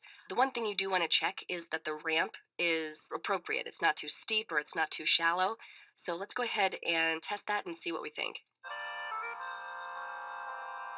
My recipe are all my own creation, so All right, I think that was pretty good. If it was too steep, you could just grab the keyframes and move them to the left and to the right as needed. Okay, so now let's go downstream. And here we have a little interlude with some B-roll. And I'm going to want to ramp up and then back down. Okay, so I could place 4 keyframes by option clicking 4 times, or you can actually do it a little bit quicker by selecting a range. So you can either go into the range selection tool, keyboard shortcut R. Okay, so I'll just select R, and then I'm the range selection tool, and then you can bring the middle part of that up. And I'm going to click out of here so that you can see that it added 4 keyframes for me. But let me undo, because that is actually a little bit less efficient than you could be. I'm going to go back to my select tool A, and if you just hold R down as you drag and then release, notice we didn't have to go into the range selection tool and then back into the select tool. When you hold R down, when you drag, you just temporarily access the range selection tool, and then you can drag this up. And then undo again, because I want to show you that you can also just set an in and an out range. So I can hover here, mark an I, and then hover here and mark an O, and then you never even have to access the range selection. You're just setting an in and an out, and you can bring that up. Okay, so let's go ahead and see what we think of the ramp here. And we might need to adjust it a little bit. a different one. So we have All right, so I think that it could probably use a little bit more of a subtle ramp, so I'm going to drag that to the left and to the right, like so. All right, so there's not much to that. We did have a clip here that we found in the last movie where he talked pretty low in the beginning of the clip, and then he got louder, and then he got low again. So we were talking about needing to add keyframes to this. So let's go ahead and just play over it. I'm going to disable my music by pressing V so that we can really hone in on this. And let's go ahead and play. 21 different chocolates, and now we have 36 different flavor plus one I do every month. I do a different one. Okay, so I think what I'm going to do is just option click at the beginning and right where we want to dip, and then here again, like so. All right, so we want to raise this a little bit, lower this a little bit, and raise this a little bit. And let's take a look and see if that helped us get right in the range where we want to be, between -12 and -6. 21 different chocolates, and now we have 36 different flavor plus one I do every month. I do a different one. All right, I think that adjustment worked well. So if there are other points where he's talking quietly, we can go in and keyframe as necessary. Now there's just one more way to fade audio within a clip if it's at the very beginning or the very end that I want to show you. I'm going to enable my music again, V. I'm going to come to the beginning, and if you hover over the beginning here, you can see that there's a little knob, and it's the fade audio in knob. And this is one type of curve that you can use, but if you right click, you can actually fade it any number of ways. Okay, so if you want more of a linear fade, you can see that that responds accordingly. And then you can come to the end, and there's the same thing. We don't want to fade here because we kind of have positioned two pieces of music to work together. So we want to go to the very end here and fade out like so. And maybe we want that to be a linear fade as well. All right, so as you can see, keyframing your audio is both a simple and powerful technique to raise and lower your audio levels within the boundaries of a clip. As we're going through the sequence, editing and enhancing the audio, there may be some clips with basic audio problems that we want to fix, like unwanted background noise or hum. And we have some ways to isolate and adjust frequencies by working with audio EQ, which we'll look at in the next movie. But there are also some automatic functions for fixing basic audio problems. We touched on this very briefly in a previous movie, but I want to better explain it now. So let's take a look. When you import media, and I'm going to bring up the import dialog box, there is a section over here on the sidebar for audio, and you can see analyze and fix audio problems. Now, if I check this box, then Final Cut is going to go through the footage and determine whether or not there are any underlying audio issues, and then potentially it will offer some solutions to eliminate or reduce those issues. The autofix issues include loudness, and this adjusts levels and improves the main audio signal to make it more uniform. Background noise removal, and that finds frequencies of certain background noise and it attempts to reduce those. And hum removal, and that reduces common electrical hum noise at either 50 or 60 hertz. All right, now if you did not perform this analysis on import, you can always just right-click on the clips that you want to analyze in your browser and then choose Analyze and Fix. Now, this clip here has already been analyzed. It was analyzed on import. So when I select it and then come to my inspector, under Audio Enhancements, you'll see a green check mark and it says Problems Resolved. So it's actually analyzed and fixed the issues. And if you go inside, you can see what issues it resolved. So it applied a blanket 50% noise reduction here, and then you can adjust that as needed. Now let me show you what it looks like if you didn't already perform an analyze and fix. If you click on this one right here, you can see that under Audio Enhancements, the audio analysis says it's not analyzed. But if I right-click and choose Analyze and Fix, and we want to analyze and fix audio problems, and I'll say OK, you can see that it's working over here, and you can see that it did not detect any problems. Just because it didn't technically detect any problems doesn't mean that checking one of these buttons isn't going to help you out, and we'll look at that in a second. All right, the third way that you can perform an audio analysis is to cherry pick them in the timeline. So if I came to this little segment right here, you can see that under audio enhancements, it says it's not analyzed. And so now all I need to do to analyze and fix this is to open the audio enhancements board. You can see that it very quickly analyzed that segment. And we have a number of signs over here that tell us what's going on. If there's a green check mark, that means that Final Cut did not detect a significant problem with the audio. If there is a yellow warning icon, that means that a potential audio issue has been flagged. And if there's a red exclamation point, that means that Final Cut deems the problem to be more severe. So let's see what sort of improvements this does for us. I'm going to go ahead and come down to the clip, and I want to solo it so that we don't hear the music, Option S. And I'll play around, and I'll enable both of these fixes. And you can see that the hum removal is either just a 50 hertz or a 60 hertz hum removal, but the background noise removal is a continuum. So with 0% being none applied and 100% being all of it applied. 100% is usually too much. It usually starts to sound very burbly and like it's in a tunnel or underwater or that sort of thing. So what I'm going to do is back off completely to 0 and then slowly creep up until I think it's a little bit too much and then back down, okay? So that's usually how I work it when there's a continuum, especially on something like background noise removal. All right, so let's go ahead and play around, shift question mark, and we'll go ahead and employ these fixes.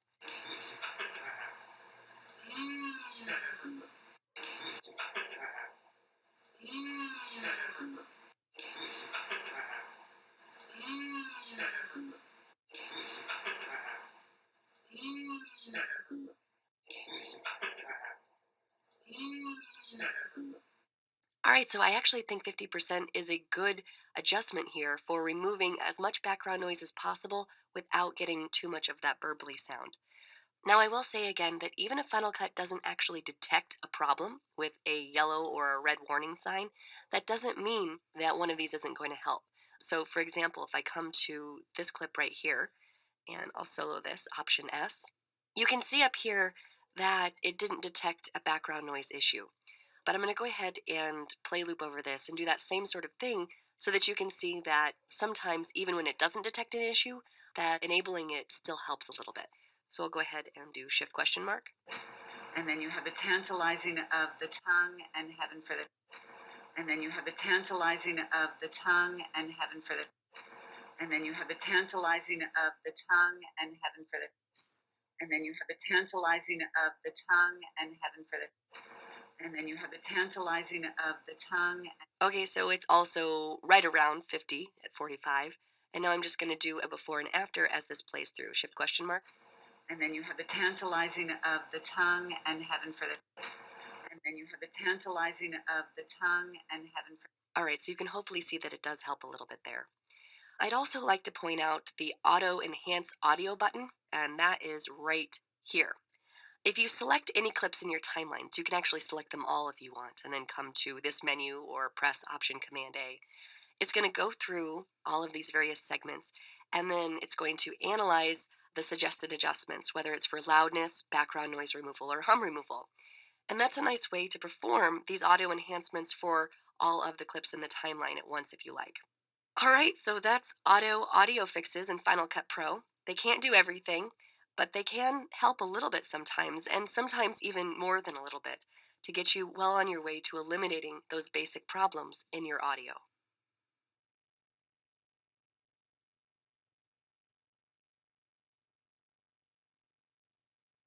Audio equalization is the act of altering the frequency of a sound signal in order to improve, enhance, or change it. In the world of video editing, this can mean a lot of different things, but in our case, it most often means that we're manipulating the frequency to reduce the unwanted frequencies and enhance the desired ones. There are several useful built-in EQ adjustments in Final Cut Pro 10, and there are also some tools where you can do this manually if you know a little something about audio frequencies. So let's take a look here. All right, so I again have my chocolate sequence, and I'm going to come to first instance of Jean-Michel's interview here, and I'll select it and solo it, Option S. And I just want to get a sense of what he sounds like without any equalization adjustment. All right, so I'll play around with shift question mark. My recipe are all my own creation, so there is some My recipe are all. All right, so I think he sounds pretty good, but let's see what will happen if we apply one of the EQ settings. So I'm going to open up my inspector, Command 4, and under the Audio tab, I go down to Audio Enhancements, and here is Equalization. Flat means that there's no EQ setting applied, and so I'm just going to try Voice Enhance, and I'm going to play loop, and then we're going to take a look at exactly what it's doing. My recipe are all my own creation, so very some. My recipe are all my own creation. So what that did was it boosted the frequencies around the human voice spectrum and reduced or cut the low frequencies. This is a really common EQ setting for dialogue. So we can look and see what exactly it was doing by opening up this button right here. As you can see, we've got these frequencies between about 500 and 2000 hertz bumped up, and these lower frequencies have been reduced slightly. Now, if you want to manipulate this further, you certainly can. Notice here I have 10 controls within 10 frequency bands. If I really want to isolate my frequencies, I can change this to 31 bands. You can really get into some very detailed adjustments. I'm going to go back to 10 bands, and we lost our voice enhance, so I'm going to go back to it. I think I'll raise some of the frequencies in the lower part of the human voice spectrum. For men, starting by boosting around 3 to 5 decibels, okay, so right around here, starting around 150 to 200 hertz is usually good, and then I'm going to lower some of these higher ones. So I'll play loop, and hopefully this is going to make his voice warmer, a little bit more approachable. And when I do this, the general levels of my audio will likely increase a bit, so I'll probably need to go back and adjust that accordingly. All right, so let's go ahead and play loop and make those adjustments. My recipe are all my own creation, so very some. My recipe are all my own creation, so very some. My recipe are all my own creation, so very. All right, so I think I like that. I'll go ahead and close it, and I'm going to unsolo him, Option S. And now, if I want to apply this adjustment, and you can see that it says Voice Enhance Edited, if I want to apply this adjustment to the rest of his shots, and there's a lot in this sequence, but I'll go ahead and just do it to these couple right here. I'm just going to press Command C, and then I'll select all of these guys, and we'll come up to Edit and Paste Attributes, and we're just applying the EQ adjustment, okay? I probably should have gone back and made a volume adjustment, but for right now, I just have EQ adjustment, and I can do the volume separately. All right, I'm going to play and see how it sounds. Very some recipes that I already created in France before we came to. All right, pretty good. Now, just to give you a sense of some of these settings, I'm going to go through a couple of these presets so that you can see what frequencies are being boosted and which are being cut. I'll just play this on loop, and I won't talk over Jean-Michel, but just take a look at the settings that I choose, as well as what frequencies it's boosting and which it's reducing. And of course, listen to how each of the changes makes the audio sound. All right, so again, I'm going to Option S solo, and I'll go ahead and play loop and go through several of these options. My recipe are all my own creation, so very some. My recipe are all my own creation, so very some. My recipe are all my own creation, so very some. My recipe are all my own creation, so very some. My recipe are. All right, so certainly some of those played better with Jean-Michel's voice than others. The bass boost, while it did need some tweaking, it did bring out some of those richer, lower tones of his voice. Whereas when we went to treble boost, his voice started sounding very thin and even a bit nasally. And when we did treble reduce, everything started sounding very muffled. So I think it's interesting how manipulating certain frequencies can really make quite a difference on the result. I'll go ahead and undo that and get us back to our voice enhance edited. All right, now there's just one more thing I want to show you, and that is match audio. You'll mostly use match audio if you have multiple clips of the same person recorded on different days or different times of the same day or on different microphones. Match audio matches the EQ of each clip so that the clips can sound more like each other. And I have the sequence right here. Now for this demo, I have 2 clips of Jean-Michel's interviews, so I just want to take a listen here. Different flavor plus one I do every month. Decided to move to California and to do something else. All right, so they do sound different. And first, I just want to say that the match audio only matches audio quality, or EQ, not levels. So to do this, you first want to make sure that the audio levels are the same between the two clips. And they are. They're both peaking right in between -12 and -6. Now, what I want to do is select the clip that I want to change. Okay, so this one. And then you come up to this pull-down menu here, and you can choose Match Audio or Shift Command M. All right, so now it says choose a clip that has the audio that you want. So I'm going to go ahead and just click on this clip, and I'm going to apply the match. And now let's see what the blanket adjustments have done to this clip. I'll first play the original, and then I'll play the new one. Different flavor plus one I do every. Decided to move to California and. All right, so I think it's already sounding much better. If you take a look here under equalization, match has been chosen. And if I want to adjust this further, I can click on this button here. If I come over here and change this to template, we're looking at the audio analysis of the original clip. And if I change this to current material, this is the audio analysis of this clip. And filter shows us what it takes to get from one to the other. Then over here you have smoothing. And if I bring this all the way to the left, it gives us a lot more accurate look at what it takes to get from this file to this one. But you can see there's lots of jagged peaks and valleys, and so you could result with some artifacting if you go all the way to the left. As I bring this to the right, you can see everything's smooth out, and this sort of gives us just a general idea of what needs to happen. So you usually want to land somewhere in the middle. And then you have here the amount that is applied. You can reduce the amount that's being applied or bump it up, okay? And so I'm just going to play loop and see if I can get this sounding even a little bit better. We decided to move to California and to do something else. We decided to move to California and to do something else. We decided to move to California and to do something else. We decided to move to California and. All right, so I think I like that. Here's the original. Plus one I do every. And here's the change. We decided to move to California. And I'm pretty happy with that. By the way, if you did want to come in here and actually drag this curve up in certain areas, you certainly could. And then if you wanted to reset that, that's just an option click. Okay?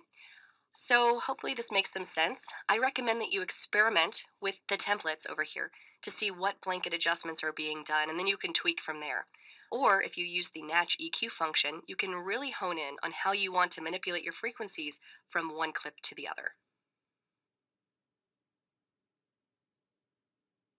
Most of the time when you're working with voiceover narration, the voice will be professionally recorded, and then you'll be provided with audio files that you can then import into Final Cut and work with like any other clip. However, sometimes you just need to record some basic scratch audio as a placeholder to work with until you get that professional audio. So let's talk about this. I have my chocolate sequence here, and I'm waiting for my professional voiceover audio to come in. Basically, the narration is just going to give me a little tease of the program at the end of this sequence. So let's go ahead and record that. All right, so once you connect your microphone, you'll need to make sure that your system recognizes it. And for a Mac, you do that in System Preferences and Sound. And under Input, you can see the microphone connected here. And this is the one that we're going to use, so it sees it, and I'm good to go. Now I'm going to go to the Window menu and choose Record Voiceover. Starting up at the top, this is just a text field where I can name the clip. I think I'll just call it Chocolate VO1, that's fine.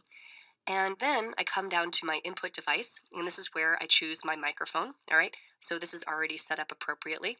And below that is the monitor checkbox if I want to hear myself as I record, which I can do as long as I have a pair of headphones. If I don't have headphones, I won't be able to monitor without feedback. All right, so I've named it. I have my input set up. Now I want to make sure that my audio is peaking properly. As we know, the human voice should peak around -12 decibels. And there's actually no numbers here, which is unfortunate, but we want to make sure that it peaks right as the green turns to yellow. If I have input controls on my microphone, which I do, I can change them so that things are peaking correctly. And so that's good. And then down here, we have the ability to put a countdown, which is a great feature. It tells me when the audio will be punching in at the playhead location. This is nice because it gives me a little warning before I have to start talking. I can also mute my project so that I can focus on the narration that I'm recording. And down here, I have a very cool feature, Create Audition from Takes. This means that once I've recorded my first take, all subsequent takes are actually added into an audition clip. And this is great because it lets me quickly switch between each of my takes and then choose the best one. We're going to learn all about auditions in the next chapter, but this is just kind of a first peek. And then finally, down here, we choose the event that it's going to go into. All right, so everything is set up and I think I'm ready to record. I'm just going to press this red button here to start recording, and I'll press it again to stop.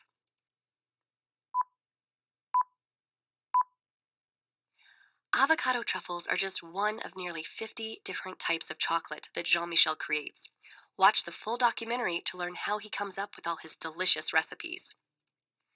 Okay, so we have our first clip right here. All right, so this is our narration. Let me do another take so that I can show you that audition process. Again, we're going to learn a lot more about auditions in the next chapter, but this will give you a glimpse.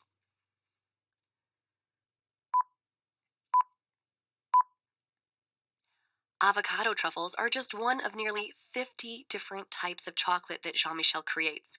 Watch the full documentary to learn how he comes up with all his delicious recipes. Okay, now let's take a look. I have two new clips here in my browser, which you can't see because I'm in the 7.5 keyword collection. But let's go back out to the event level, and I'm just going to type in chocolate VO. And here they both are. I'll go ahead and just add them to my 7.5 keyword collection. Okay, so it created these two new audio files, and then you only see one audio file in the timeline, but let me show you this. Right now, we are looking at the second one, okay? Let's go ahead and listen to it. Avocado truffles are just one of nearly 50 different types of chocolate that Jean-Michel creates. Watch the full documentary to learn how he comes up with all his delicious recipes. All right, and if you click on this little spotlight here, you can just go to the first one, all right? You don't have to re-edit it into the sequence or anything like that. We're just switching to the first take. I'll say done, and we can listen to this one. Avocado truffles are just one of nearly 50 different types of chocolate that Jean-Michel creates. All right, so I have a lot of flexibility on which take that I want to use, but the audition process is a really nice one. So as you can see, recording voiceover in Final Cut Pro 10 is really straightforward, and the added bonus of incorporating auditions to the process is a really great way to make sure you easily and efficiently get the perfect take. Sometimes you may be working with footage that doesn't contain the best audio. Perhaps an interview was recorded with an onboard camera mic, but good quality audio was recorded separately, and that's a very common workflow. Fortunately, you can very easily marry a video clip containing poor quality audio with an audio clip of higher quality. So let's take a look at how to do that. All right, I have a clip here of Jean-Michel, and if I play it, you can see that it does not have the best quality audio. Written maybe my proudest one is coconut and curry. It's low, it's muffled. Even if I raised the levels and did some pretty intense EQ work, we probably wouldn't get it to where it needs to be. I have much cleaner sounding audio right here, which I'll also play. My proudest one is coconut and curry, and it's a dark chocolate. All right, so what I'm about to show you only works if you actually did record some sort of sound on the clip with the poor audio. The reason is that the built-in syncing feature actually matches the shape of the audio waveform. You can see these peaks and valleys. They're the same basic shape in this clip and in this one. Okay, so it's going to match those up. And then we're able to discard the audio that we don't want. Now, we can only do this one at a time in Final Cut, so if you have a whole lot of clips that you need to do this for, you may want to explore a program like Pluralize, where you can batch sync a lot of clips at once. But as long as these one-off adjustments are okay for you, then what you do is you just select both of these by command clicking on the clips that you want to sync, and then you right-click and you choose Synchronize Clips.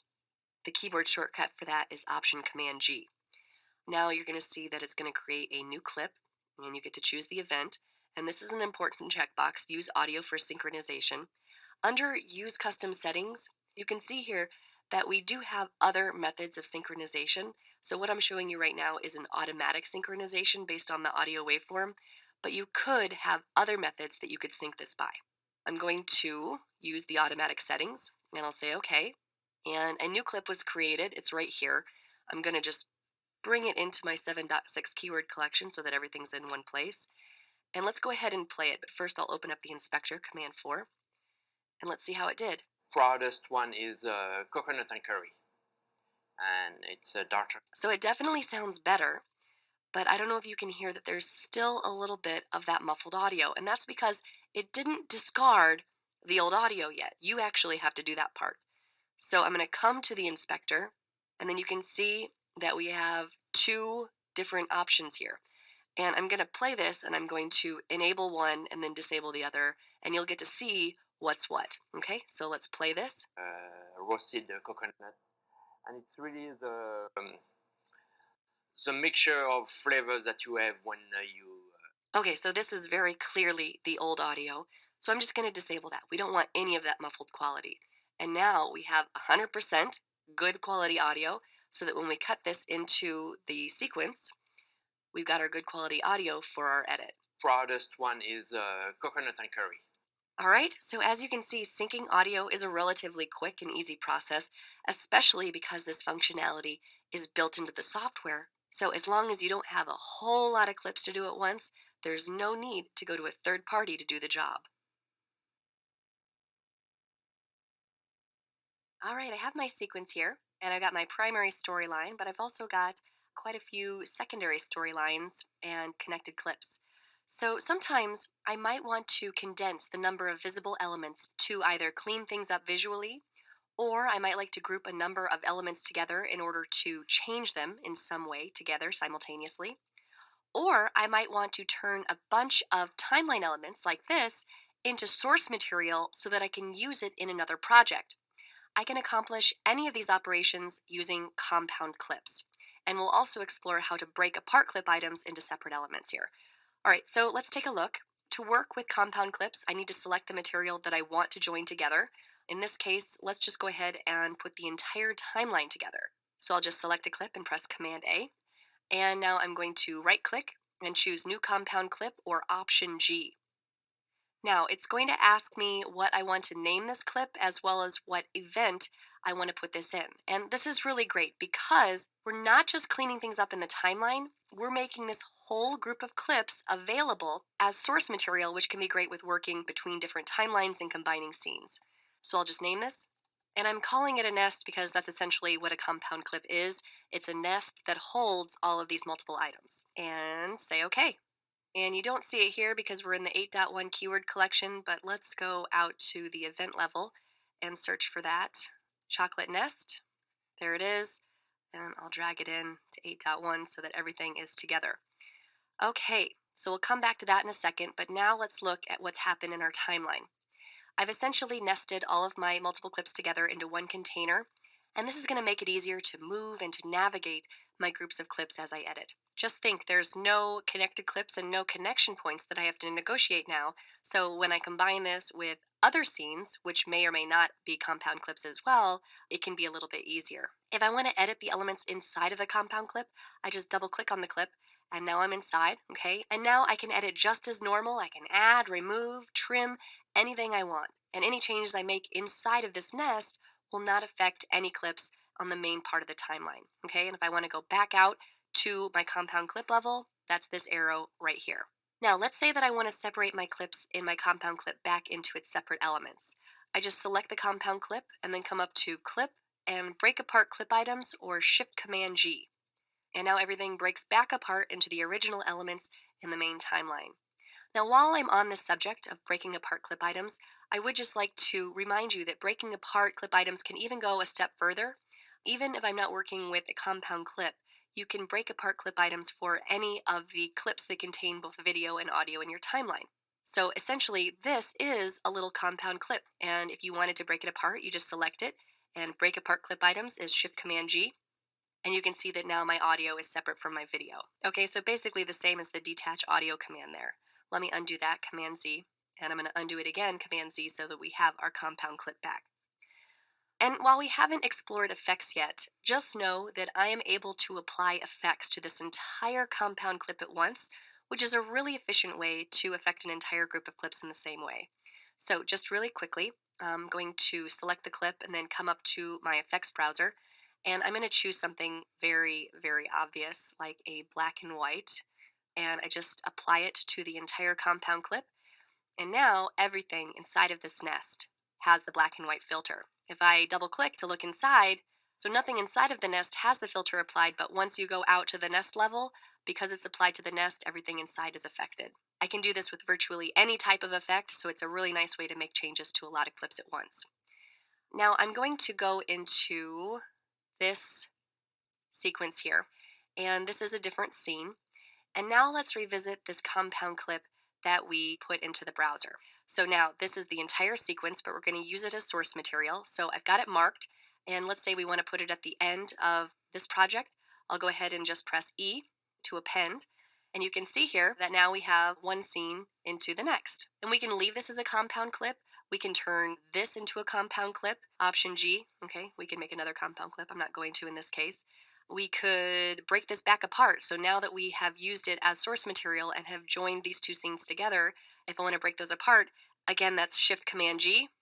And now everything is back apart. We've just used the compound clip as a vehicle to get from one project to the other. So nesting elements together is a really nice way to transport assets around within the Final Cut environment. All right, so as you can see, cleaning up your timeline by creating compound clips can really help you stay organized by consolidating groups of clips together in your timeline and in your browser.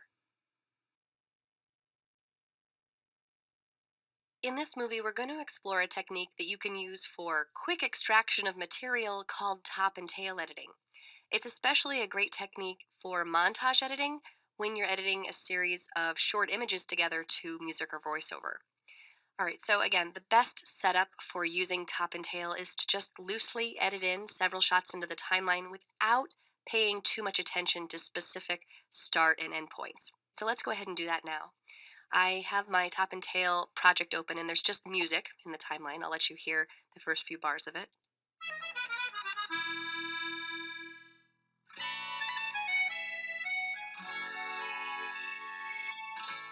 All right, so I'm going to take a series of shots, which I also have in the 8.2 keyword collection, and select those. And there isn't a super terrific way to sort these in the browser unless you sorted them by name, so you might want to rename those with numbers in front of them. But I'm just going to actually sort them once they get down to the timeline because it's fairly easy to do that. I'm just going to park my playhead at the beginning of the sequence here, and then we'll go ahead and edit those in as connected clips. So our primary storyline already has the music on it, so we want the clips to come in as connected clips. So I'll just press Q. All right, and I'll come down here and press Shift Z to zoom to fit. And we have way more clips than we do music, and that's fine. That's what top and tail editing is for. You can see that it created a gap clip for me for all of the rest of these connected clips to have something to anchor to. All right, so we've already learned in this course that connected clips don't often behave like storyline clips in various forms of editing, and top and tail editing is no different. So you can't do what we're about to learn if you're working with a bunch of separate connected clips. So there's two things you can do basically. You could just turn all of these into a secondary storyline. Again, that's create storyline or Command G, okay? And now you are able to do top and tail editing because everything's in a storyline. But you know, we've already learned all about creating storylines, so let me undo that, Command Z. And I'm going to show you something else you can do. Instead, what I'm going to do is right-click and choose Overwrite to Primary Storyline, okay? So that's Option, Command, down arrow. And once you do that, watch what happens. All of my connected clips went to my primary storyline, and now my music becomes the connected clip. So that's what I'm going to do in this case. I think it's a little bit easier to work with more elements on the primary storyline and then just have your extra elements hanging out as connected clips. All right, so here's where I want to do some general reorganization. Sometimes when you're working with visual montage, you don't have to get too picky about the order at this stage. But we are making chocolate here, so we'll have to follow a couple of processes from start to finish, so we'll need to make sure that things make sense. I'm just going to kind of go through here, and I do want to have a bunch of these hand-picking shots at the beginning, but I know that I think my wheel shot's down here, I want that to be the first shot that I have, okay, and we'll continue moving things around. Now, I have already done this in this sequence here. So do take your time and make sure that you have everything in the order that you want. And now let's go ahead and start cutting. I want to make sure that I have my select tool enabled, okay, which I do. And now I'm just going to park the playhead where I want the clip to begin. So I'm going to zoom in here, And what I want to do is something that I've actually already taught you, and anchor my music to a gap clip so that any edits that I make to this first clip don't affect my music. So I'm just going to get my position tool P, move this over a little bit, and then grab this and anchor it to my gap, okay? And so now I can do anything that I want to this first clip and my music isn't going to be affected. All right, so we want to make sure to cut to the beat. I'm going to go ahead and play, and then we'll start top and tail editing, okay? All right, that's where I want this shot to end, okay? So right now I'm going to perform a tail edit, and all that means is that it's going to very quickly lop off the end of the shot from the playhead to the end here, okay? So I'm just going to press Option, right bracket, and watch what happens. It very quickly cut that out. And now I'm going to go to the next shot. And here is where I want this shot to end. So I'm happy with the way that it begins, but now I want it to end here. Again, we have Option, right bracket, and let's continue. Okay, I actually want this shot to start right before her hand enters the frame. So I'm going to back up about right there, and now I'm going to perform a top edit, which lops off the beginning of the shot to the playhead. And so I'm going to just press Option, left bracket.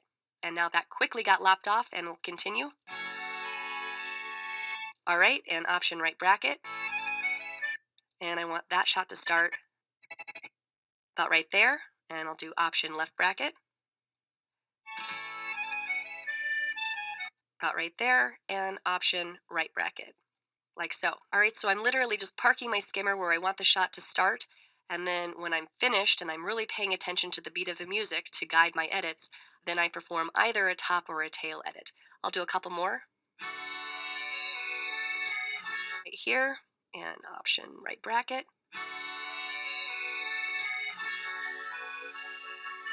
About right there, back a little bit, and I will go ahead and do a tail edit here, Option, right bracket.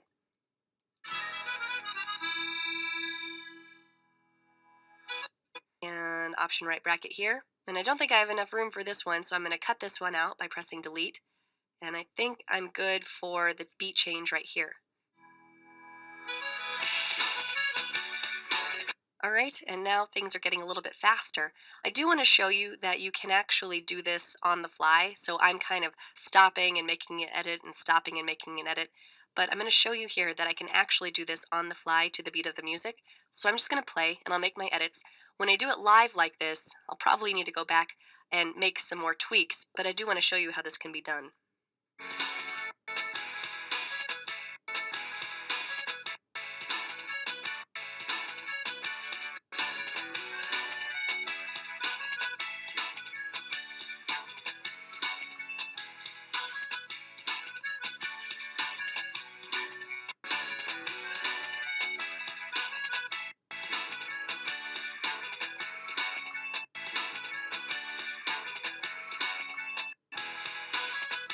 All right, so as you can see, I was just playing in real time, and when I wanted to cut to the shot, I did a top edit. When I wanted the shot to end, I did a tail edit. Now, I also want to mention that you can perform gap clip top and tail edits, and this simply means that instead of immediately extracting the material with everything else rippling in to fill the gap, I instead replace the marked area with a gap clip.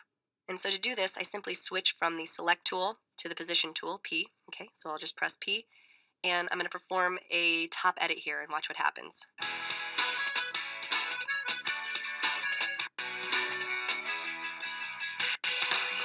Okay, so instead of rippling it in, we're left with a gap clip, and then we can go back up and get some source material and fill this back in with a replace edit.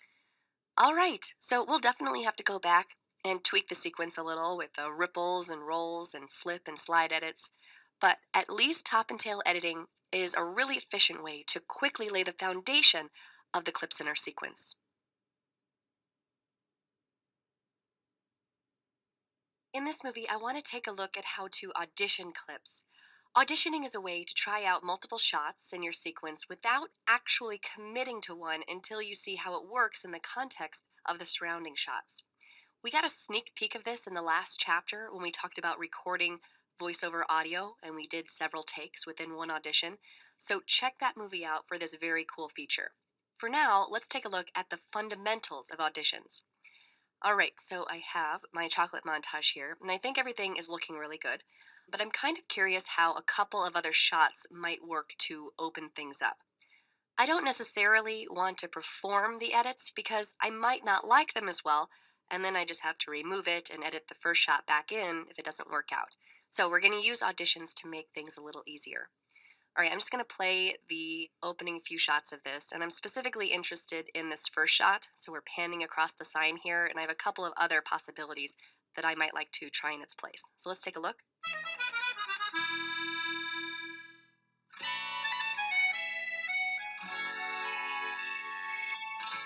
All right, so let's check out the timing of this first shot because timing is important. Everything is cut to the beat, and we don't want to mess anything up. So I'm going to just select it, and we see down here that it is 3 seconds and 12 frames. Now, what I want to do is get this shot here, which is my candidate for replacement, and I'm going to mark an in point. And now I'm going to press Control D, and we see the duration from my in point to the end. But Control D works for us in a number of ways, including being able to set a specific duration. So I'm just going to type in 3:12, enter, and now I have a 3 second and 12 frame shot. So I'm just going to drag and drop this right on top, and you might be saying, this kind of looks like a replace edit, and you would be right.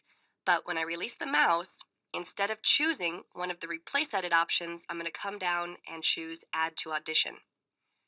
Now, right away, it might not look like anything happened, but if you take a look at this spotlight in the upper left corner, that is the audition spotlight, and if I click on it, this is the audition window. So this is the first option, and then over here is the second option.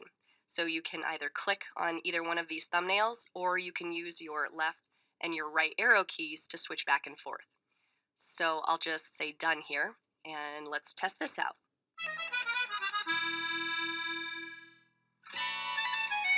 And maybe I didn't like it quite as well, so I can just reopen my audition window. Instead of clicking on the spotlight, I can just use the keyboard shortcut of Y, and that opens back up, and left arrow to get back over there, and enter on the keyboard, and we did it all with the keyboard, all right? So very, very efficient. Now you can add as many clips as you want into an audition. Maybe instead of 2 shots, I want to try out 3 or 5 or 10. All you do is you mark the sections that you want to add into the audition and then drag it down and add to audition, or I'll show you that you can actually use the keyboard shortcut for that as well. All right, I'm going to come up to this, so we might consider bringing in this shot here. I'm going to mark an in, and because we care about the timing, I should make this 3 seconds and 12 frames, but I'm going to show you what happens if you don't do that, all right? So let's just see how long this is, Control D. Okay, it's 13 seconds and 8 frames, so it's way too long. But let me just show you this. All you need to do now is make sure that this clip is selected in the timeline, that this clip is selected in the browser, and then you use the keyboard shortcut of Control-Shift-Y, and it added it to the audition. You can't tell until you open the audition window. I'll press Y, and right arrow, right arrow. You can see how much longer it is. If you have a clip that doesn't match the duration of the previous ones, then it's just going to insert itself into the sequence, and then you have a problem. Of course, I can just extract what I don't need, so I'll put an in point here, and then delete, and I fixed it. And if we play over this, let's see if we like it.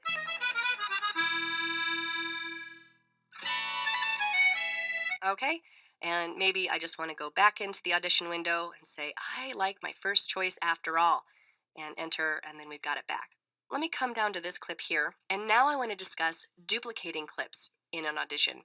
Well, first, let me just show you that if I wanted to duplicate clips that already were in an audition, I could just select the clip and then press duplicate, and then it duplicates it right here. I'm going to undo that, Command Z, because I want to show you how to do it if there is no audition to start with. What I do is I come up to Clip Audition, and I can choose Duplicate as Audition. That's Option Y. And you can see here that I have a spotlight, and now I have 2 identical clips. Now, why would I want 2 identical clips in an audition? Well, this is most often used if you want to try out a clip with a specific video effect or color correction effect applied to it. So maybe you want to try one clip as is and one clip with a filter. So again, we haven't gotten into effects yet, but I'll just do something very simple. Come to my effect browser, and I'm going to apply a vignette to this one right here. So I just drag and drop, And you can see that this clip has a vignette and this clip does not. So maybe I want to go over to my clip with the effect and enter, okay? And now I can see what it looks like with a little bit of a focused vignette on it. Okay, and I can duplicate as many as I want. I can either duplicate the clip with the effect on it, or I can duplicate the raw clip. So if I wanted to go vignette and then also something like a bleach bypass. And now you can see that we can really start stacking effects. So I think that looks a little ridiculous, so I'm going to undo, Command Z. All right, so now we're back to these two, and let's say, I don't need it anyway, so I'm just going to go back to the original clip, enter, and I'm done. Now, when you audition clips, you don't have to ever take the other clips out of the audition, but if you're sure that you want to keep one shot and you know that you won't need any others, then you can right-click on your audition clip and come to audition, and then say finalize audition, and that's Option Shift Y. And when you do that, the spotlight goes away and you no longer have access to the other clips inside of the audition. All right, so as you can see, auditioning clips is easy, and it's a really efficient way to try out different shots without the logistical slowdown of actually committing to the edit in order to see it. It's often nice to be able to leave yourself or other members of the editing team a note about a particular shot or communicate that something needs to be done. And because in the digital world of video editing, we're often referring to a very specific shot or even a specific frame, we can rely on markers, the digital post-it notes of the editing world. Let's take a look. So I've already done an initial screening and I have a few comments that I need to leave for myself. I need to start simple here. On this shot here, I know that we've got a talent release form for Jean-Michel, but I'm not sure about his assistant here. So I need to leave myself a note reminding myself to check to make sure that we have that form. So I'm just going to park over this shot and press M, and you can see that a marker was added. And then to actually leave myself a note, I'm going to press M again. And we have the marker dialog box pop up. And I'm just going to type in talent release form for assistant, and I'll say done. All right, now I'm going to come down to this shot here. You can see that it's a still image, but we still see Jean-Michel's interview video behind it. So we need to pan and zoom into the image. All right, let's leave ourselves a reminder to do that now. So I'm going to just hover here and press M, except instead of pressing M and then M again, I'm going to press Option M, and my marker dialog box opens up automatically. And I'm just going to type in zoom into Jean-Michel. And I want to come up to these buttons here. The one on the left is a standard marker, and then here is a to-do marker, and if I check this, you can see that it comes with a completed checkbox, which is nice. And then just for your reference, we also have a chapter marker. We'll learn about that in the export chapter of this course. But for right now, we want to make this a to-do item, so I'll say done. And then finally, I want to come down to my music here. You can see that I've chopped up this song so that I could extend it longer than the song actually is. But I need to communicate with the composer about how I actually want this to play out over the course of the project. So I'll hover over the music here and press Option M again, and I want to make it a to-do marker, and I'm just going to say, talk to composer about music transition, and done. All right, great. So notice that when I click on my marker, I don't immediately see my note. I have to double click to open that up to see that. And then if I want to navigate from marker to marker, that's Control semicolon and Control apostrophe. Control apostrophe to go forward through the sequence, and Control semicolon to go backward. And if you need to nudge a marker at all, you can just select it and press Control, comma, and Control period. All right? So this is great, but what I'd really like to do is be able to see the information contained within the markers in a list of sorts. Fortunately, that's where the timeline index comes in. So I'll go ahead and open up the timeline index. And we looked at this previously when we were examining the various clips in the sequence, but we can also use it to look at marker information. So instead of clips, we want to make sure that tags is selected. And you can see here that we have our standard markers, and then here are our to-do markers, and then here are our completed tasks, which we don't have any yet. So let's talk about completing tasks. One way is to do it from within the timeline. So I'll just press Control apostrophe to get to my next marker and double click, and you can just check it right here. Notice that when I did that, it disappeared from my to-do list and it went to my completed list. You can also complete tasks right here from within the timeline index. Check this box, it disappears from to do and it goes to completed. Another cool thing about the timeline index marker list is that you can just click on an item and it goes straight to that marker. You can also delete markers from this window, so you can select one or more markers and then press delete and it's gone.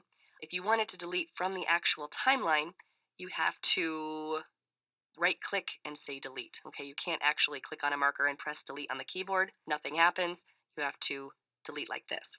Notice there is also a cut and a copy. Okay, so if you wanted to move a marker more than simply nudging it, then you could cut and then paste, Command V. Okay, and I'll go ahead and delete this marker. Now, I do want to mention that markers are also snappable. So if I wanted to place a marker in my music track here, I can press M. And now, as long as snapping is enabled, okay, keyboard shortcut N, I can trim to this and it snaps to that location. So that's a really nice way to use markers when you're editing. You have very specific moments that you need to edit to. And I'll undo that, Command Z. All right, so as you can see, markers are a great way to digitally communicate very specific information in the world of Final Cut Pro 10.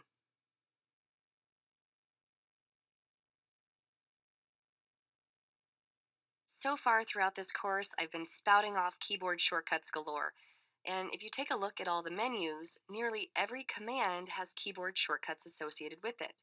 Some may be easier to remember, others may be more difficult, especially when you start adding in all those modifier keys with Command and Control and Shift and Option. So, depending on your particular editing style, you may have any number of preferred commands that you want to keep more accessible and easier to remember. Fortunately, there's a very easy way to reconfigure your keyboard to fit your own preferred editing environment. And you can even take this editing configuration with you as you move from system to system, so you never have to reprogram your workspace. Let's take a look at how.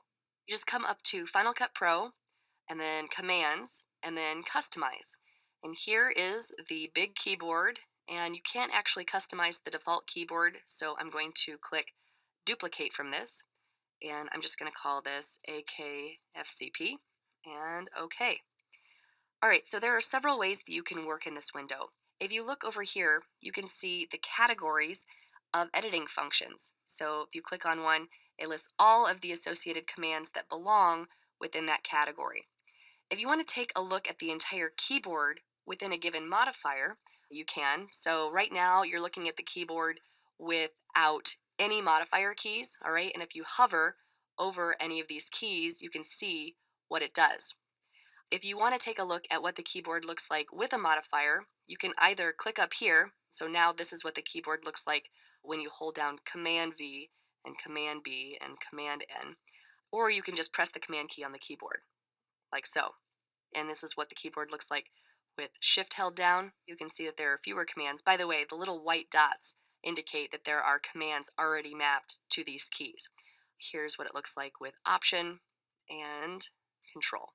And here's what it looks like with both Command and Shift held down. So lots and lots of commands mapped to lots and lots of keys, but fortunately, everything is remappable. And just one more thing about color, you see the colors associated here in the categories. You can see the colors here on the keyboard. So you know that all of the blue keys here are associated with editing commands, for example. The purple keys are associated with playback and navigation, and so on and so forth. And finally, if you want to know what commands are already attached to a particular key, just click on that key, and then you can come over here and see the key detail. And so here are all of the things associated with anything with the V key. With each letter containing so many associated commands, it can become difficult to store all these in your memory. So let's take a look on how to remap commands. I first want to start with top and tail. By default, these are mapped to Option left bracket and Option right bracket. We learned about those earlier in this chapter. Now let's see about mapping those to just left bracket and right bracket. It would be easier. First, I'm going to check out what's mapped to those keys already. So here's left bracket.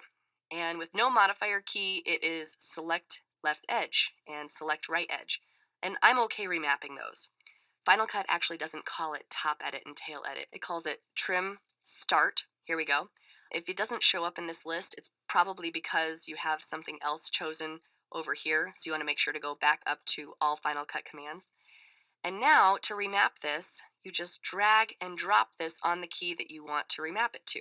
So I'll just put that on left bracket, and we want trim end, which is the tail edit, to go onto the right bracket. And now you can see that if I click on the left bracket with no modifier key, it's trim start or a top edit, so I'm good to go. Another thing I want to do is remap my zooming controls. So we know that to zoom in and zoom out, we press Command plus, which is the same as the equal sign, and Command minus. I would really like to just press plus and minus. So I'm going to type in zoom, and I'm going to map zoom in to just the equal sign or the plus sign, and zoom out to just the minus sign. And now you can see that those have been remapped. So I just keep on going like this, not necessarily all at once, but as things come up, as I identify what commands I use the most often, and I just map them as I go. Now, if I want to save my keyboard settings so that I can use them again on another system, I just come up to this menu here and say Export. And I recommend saving this to your thumb drive or to a cloud-based location like Dropbox. And then when you go to another Final Cut system, you just come to Import. And you grab your file and you open it, and then voila, all of your hard work in setting up your editing environment appears right in front of your eyes. So taking the time to learn those keyboard shortcuts is an extremely important part of editing. You don't want to be slowed down by constantly searching through menus for the commands that you want. You want them right at your fingertips. So fortunately, mapping those commands and taking them wherever you go couldn't be easier. Final Cut Pro 10's ability to simultaneously view and edit up to 64 different clips is very powerful and very flexible. The clips don't even need to be the same format or frame rate, but as long as they were shot at the same time, you can automatically sync your shots together using Final Cut's built-in audio analysis feature. Then, with everything synced together, you can easily switch your various angles to assemble your edit. There are quite a few options in setting up your multicam edit, and in this movie, we'll explore how to appropriately prep and sync your footage. Alright, so here in the 9.1 keyword collection, we have 3 separate camera angles of the same interview. Now, depending on the clips that you're using, syncing for the multicam edit can be super fast and effortless, or it may require just a little bit more prep time. So I thought I'd first show you how syncing a multicam edit can be done the fast way, and then we'll double back and cover some of the additional options that you may need or want to use. Alright, so the fast and easy way involves syncing via Final Cut's built-in audio analysis feature, and essentially what it does is it matches up the audio waveform for each of these clips. We saw this before when we learned how to sync video to high-quality audio back in the audio chapter. So just as before, it is crucial that audio was actually recorded to each of these cameras, even if you have no intention on using it. You can literally throw the audio out as soon as you're done syncing, but you absolutely need it if you're going to sync in this way. Alright, so all you do is you select all of the clips that you want to sync together, and then right-click and choose New Multicam Clip. Now when you do this, a dialog box pops up, and if you're doing it for the first time, this is how yours should look. But if it happens to have more options, just click on Use Automatic Settings, like so. Okay? So we're just going to name this. And we choose the event, and this is a very important checkbox, Use Audio for Synchronization. And I'll say OK. So Final Cut goes through the process of analyzing the audio waveforms in each of those clips. And depending on how long your clips are, it may take a while, but as you can see, ours happened right away. And I'm just going to drag it into the 9.1 keyword collection for safekeeping. All right, so here's the multicam clip. You'll just want to check to make sure that everything is in fact in sync. So if you double click on the multicam clip, it opens down here in the timeline space, but now this is actually called the multicam editor. To see the visual output as well, you just come up to View and Show Angles or Shift Command 7. So now, if we skim across this, you can see that everything definitely looks in sync. I do play it just to make sure. It could be just 1 or 2 frames off, but I'll play Jean-Michel's part so that we can test him, and then I'll come down to when Jill's talking and make sure that she's in sync as well, okay? And we'll give ourselves a little bit more real estate here, like so. Okay, so let's just test it. I make my slab of ganache. All right, looks good to me. And here's Jill. Here's the almond joy. I was going to say it's the upscale almond joy. Yes, without the almonds, so the mounds. All right, so we're in really good shape. If we did need to adjust it by a frame or two, you can just select one of the shots here and nudge it to the left or the right. Remember, we learned that to nudge, we use our comma and period key, period to go to the right, and comma to nudge to the left. Also, I do want to mention one thing. If you come to the beginning here, you can see that the only video that we see is the A camera. The B and the C are just a little bit shorter, so they're still black at the beginning. And by little bit, I do mean little bit. It's just a few frames later that they start. But they don't have to be the same length. So if the B camera wasn't turned on until 30 seconds or 2 minutes in, it would just remain black until it caught up with the other clips, and then it would come on. Okay, so hopefully that makes sense. Your multicam clip is driven by the audio analysis, and the video attaches to the audio as is appropriate. All right, so everything is looking good. We're all set up for the multicam edit. But before doing that, I'd just like to show you a couple more options that you may want or need to use when syncing your footage to create your multicam group clips. All right, so as I said, this scenario I just showed you is great if audio was recorded to each camera because of Final Cut's built-in audio analysis tool. But there are some other ways that you can sync, and so I'm just going to grab my A, B, and my C clip, and then right-click and choose New Multicam Clip. And this time I'm going to click on Use Custom Settings. And then I'm going to come to the Angle Synchronization drop-down menu and talk about a couple of things. The first one that I want to show you is also very reliable. It's syncing by timecode. So timecode is the physical address of every single frame of footage, dictated by a number that represents specific hours, minutes, seconds, and frames. So if the cameras that shot all of the footage were set up to have jam-synced timecode, then each clip from each camera would have identical timecode, and then you could sync that way. Our interviews don't have jam-synced timecode, so it won't work in this case. And another way that I want to show you is if you put a marker at a common location on each of the camera angles. Okay, so first marker on the angle. And so if each camera starts off with a shot of a common slate and clapsticks, then you can place a marker at that location on each of the shots and then sync by that. In our case, I'm going to go ahead and cancel out of here. The slate and clapsticks are at the beginning of each shot, so I'll just show you this. I'll go ahead and step through this footage so you can see what it looks like when the clapsticks come down. Okay, so right there is where I'd place my marker, and I actually already did, okay? And then here, I have another one.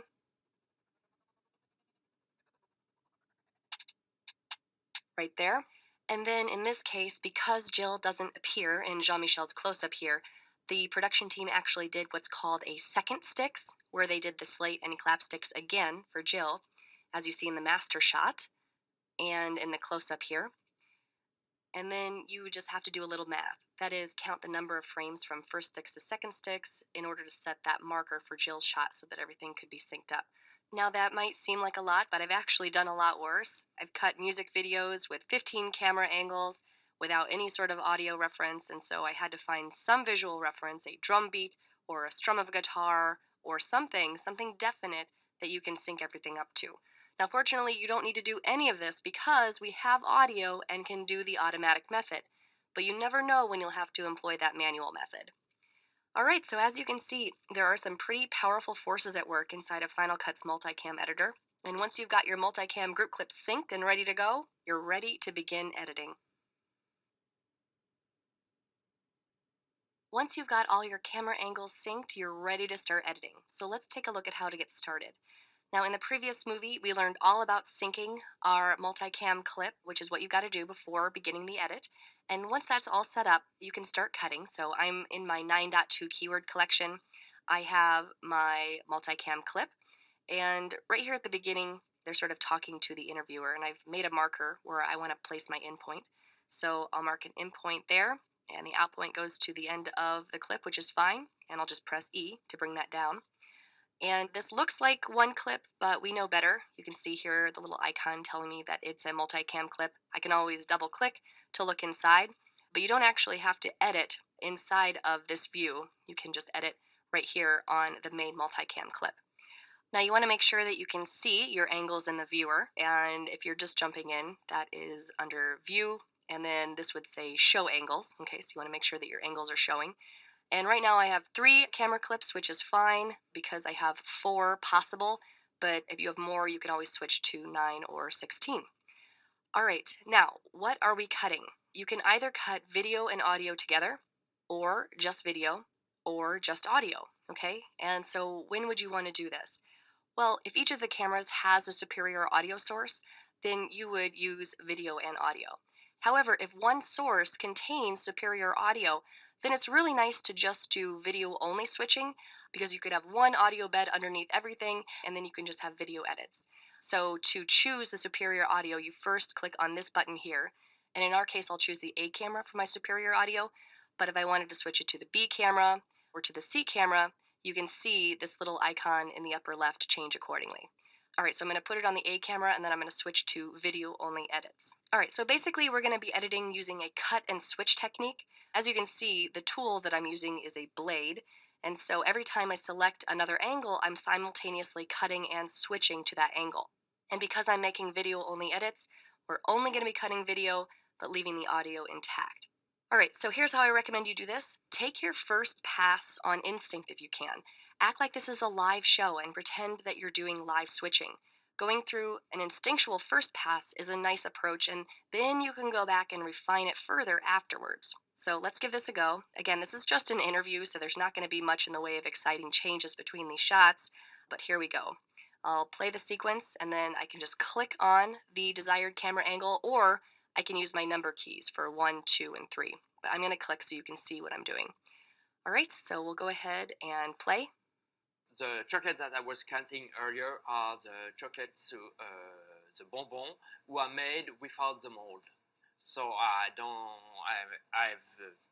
make my slab of ganache, then I let it dry for 24 hours, then I slice it like we saw, and then I let them dry another 24 hours, and then the next day I'm going to enrobe them in what we call an enrobing machine. Robe in France, it's a dress, so we are going to put a dress of chocolate over the ganache. And I don't know what I was thinking because that one that he was doing, that one is my favorite. It's the cocotier. Shredded coconut and white dipped in dark. It's when I first met him, one of my favorites was the almond joy. What is it? I don't even know the name of it anymore. It is the almond joy. I was going to say it's the upscale almond joy. Yes, without the almonds. So the mounds. And he said, "Oh no, I'm going to make you one." And so he did. And so that is really a good one. Really. I How really come you forget that? I don't know. I don't Really? know. There's I so made many. it for you. I know there's so many. Okay, went pretty well. As you can see, I have all of these little jagged lines in between my clips. And if I zoom way in, you can see the patching. So here I have the A camera for both. Here I have my video on the B camera and the audio on the A camera for both. And you can kind of see exactly how it's broken down. So as you can see, editing the sequence based on an instinctual first pass is pretty fast and an efficient way to work. However, you're never going to get it totally perfect the first time. So fortunately, there are many ways to refine the edit, as we'll learn next. Once you've created the foundation of your multicam edit by doing an instinctual first pass, live switching style, you'll no doubt need to change shots and adjust transitions and just tweak the entire sequence in general. So let's take a look at how to do this. Because this is a multi-cam clip, we'll have access to the other clips within the group at any time. So if I decide that I want to switch my shot, there are a couple of ways that I can do that. One way is to just right-click on the clip, and then you can either change the active video angle or the active audio angle. All right, so when you do this, you can see that it changes that. If I want to change it back, I can. The other easier way is to actually use your angles up here, okay? So if I want to switch to another shot, I just option click on the shot that I want to switch to, and that will switch the entire shot. Now, if I want to cut and switch, then I don't hold down option. I just click here, and you can see that a cut was made in the timeline, and I switch to the new shot. Let me undo that, Command Z. Another way to refine your edit is to manipulate your transitions, because many times when you're in that live switching mode, you might cut a little bit too late and sometimes too early. So just notice that when I place my cursor in between two edits, it's automatically the roll edit tool. In a regular sequence, you know that it's a ripple edit tool, but it knows that I am on a multicam clip, so it's automatically a roll edit tool, which is nice, especially when you have the same audio source throughout, because I can just adjust this transition either by dragging or by using my keyboard, my comma, and my period keys. All right, so I'll just go ahead and play over this and see if we want to change the transition a little bit. My slab of ganache, then I let it dry for 24. Okay, so maybe just a few frames right before he says then. So, and we'll see how that looks. Then I let it dry for 24 hours. Okay, so you can be very meticulous about when you cut from one shot to the next. Also, remember your precision editor. Sometimes it's really helpful during multicam editing. If I double click on any edit, you can see exactly what's happening. And on an interview, it might not be a big deal, but if you're doing something like a concert or another event, being able to see what's happening in your handle can be really helpful. And of course, many times you'll want to extract large parts of your sequence. All right, you do that the same exact way as a regular sequence. You just mark your in and out point. So I'll just come to this point in the middle here where she starts talking. I know there's a long pause. Let me go ahead and find that. All right, so right when he finishes saying ganache. To put a dress of chocolate over the ganache. All right, and we'll find out when she starts talking. And I don't know that. All right, so I've got an in and an out marked, and I just press delete. Okay, and we'll see how this looks. Dress of chocolate over the ganache. And I don't know what I was thinking because that one. All right, so that timing is much smoother. Now there is one potential gotcha about this scenario. When you remove footage, you no longer have what are called through edits. So as you see here, we have a dotted line, and that signifies a through edit. And then you have here a solid line, which means that it's a regular edit. So notice here that I have a roll tool when I click on a through edit, but when I just click on a regular edit, it goes back to the ripple tool. All right, so just be aware when you're chopping up your multicam sequence, you'll have different tools enabled at different transitions, so just be aware of that. And I do want to show you one more thing. If I come up to Final Cut Pro and then Commands and Customize, let's take a look at our keyboard. I'm just going to type in multicam here. And you can see that there are lots of keyboard shortcuts for cutting and switching to various viewer angles. But if you take a look here, you can see that there are also quite a few keyboard shortcuts for selecting the next angle, the next audio angle, the next video angle, and so on. So in our case, we're switching video only. So if I want to do next video angle, that's Shift Command left arrow, and previous video angle is Shift Command right arrow. Okay, so if you're doing a lot of multicam editing, just realize that these are all available to you and then use them accordingly. So I can just select this and Shift Command left arrow and toggles through those, and Shift Command right arrow does as well. And I'm just doing video in this case. If I wanted to do video and audio, it would be one of those other commands. So realize that those are available to you. All right, so as you can see, there are many ways to go back and refine your footage in a multicam edit. Again, it's a nice workflow if you rely on that live switching instinctual first pass, but then come back and put on your meticulous hat to get each shot and each transition perfect. Final Cut Pro 10 is loaded with effects that you can add to your clips, and we'll explore many of these in this course. There are also some basic built-in motion effects that come part of every video clip. So these include the transform, crop, and distort parameters. So let's take a look at this. I have some basic motion effects adjustments that I need to apply to a few shots in this sequence, and we'll start here where my first marker is. I think I'd like to punch in on Jean-Michel here to focus the action a little bit more, so we'll rescale it and cut out his assistant here. All right, so I'm just going to open the inspector, Command 4. If you see here under the video tab, I have transform. And there are a couple ways that I can do this. I can either do it entirely within the inspector, so I can bring my scaling slider up, okay? And almost always you'll also need to do a little bit of repositioning, okay? So you can also grab your X and your Y parameters like so. And I'm just clicking and dragging right here in this field. Or probably a little bit easier would be to actually be able to grab onto the image, and you can do that by enabling the wireframe, either right here, okay, or right down here. And I need to give myself a little bit more real estate, so I'm going to back out to maybe 25%, And you can see that I have these little blue points that allow me to scale up and down. The corners constrain my proportions. If I drag the edges, you'll see that it stretches and squeezes, which is not desirable, okay? But I can get this looking exactly how I want, and this lets me both rescale and reposition depending on if I grab an edge or the actual image itself, okay? And when you're finished, you can just click on the wireframe again. All right, I think this is looking okay. Also, just for your reference, there are some other transform properties that you might want to explore. There's rotation, which you can activate here in the inspector or here on the actual image, okay? There's also anchor point, which changes the point about which the image rotates. And we won't go into detail into these right now, but if you're familiar with these types of controls from other applications, they behave in the same way. Now let's head over to this section right here, okay? This is where Jean-Michel is talking about all the different types of chocolates and flavors of chocolates that he makes. In our previous iterations of this sequence, we just had all of the different chocolates one right after another. And so now let's see what it looks like as we show simultaneous shots of all of his offerings. All right, so as you can see, I have a stack of 3 clips and another stack of 3 clips. And so I'm going to resize and reposition a couple of these so that we can see them all at once. All right, so I'm going to start with this top clip here, and I'm going to grab my wireframe, and we'll make it maybe something like 30 or 40. We'll do maybe 35%. And I'm just going to type in here, okay, and make that come up here. And now I'm going to click on this middle clip, and I think I want that to be 35 as well.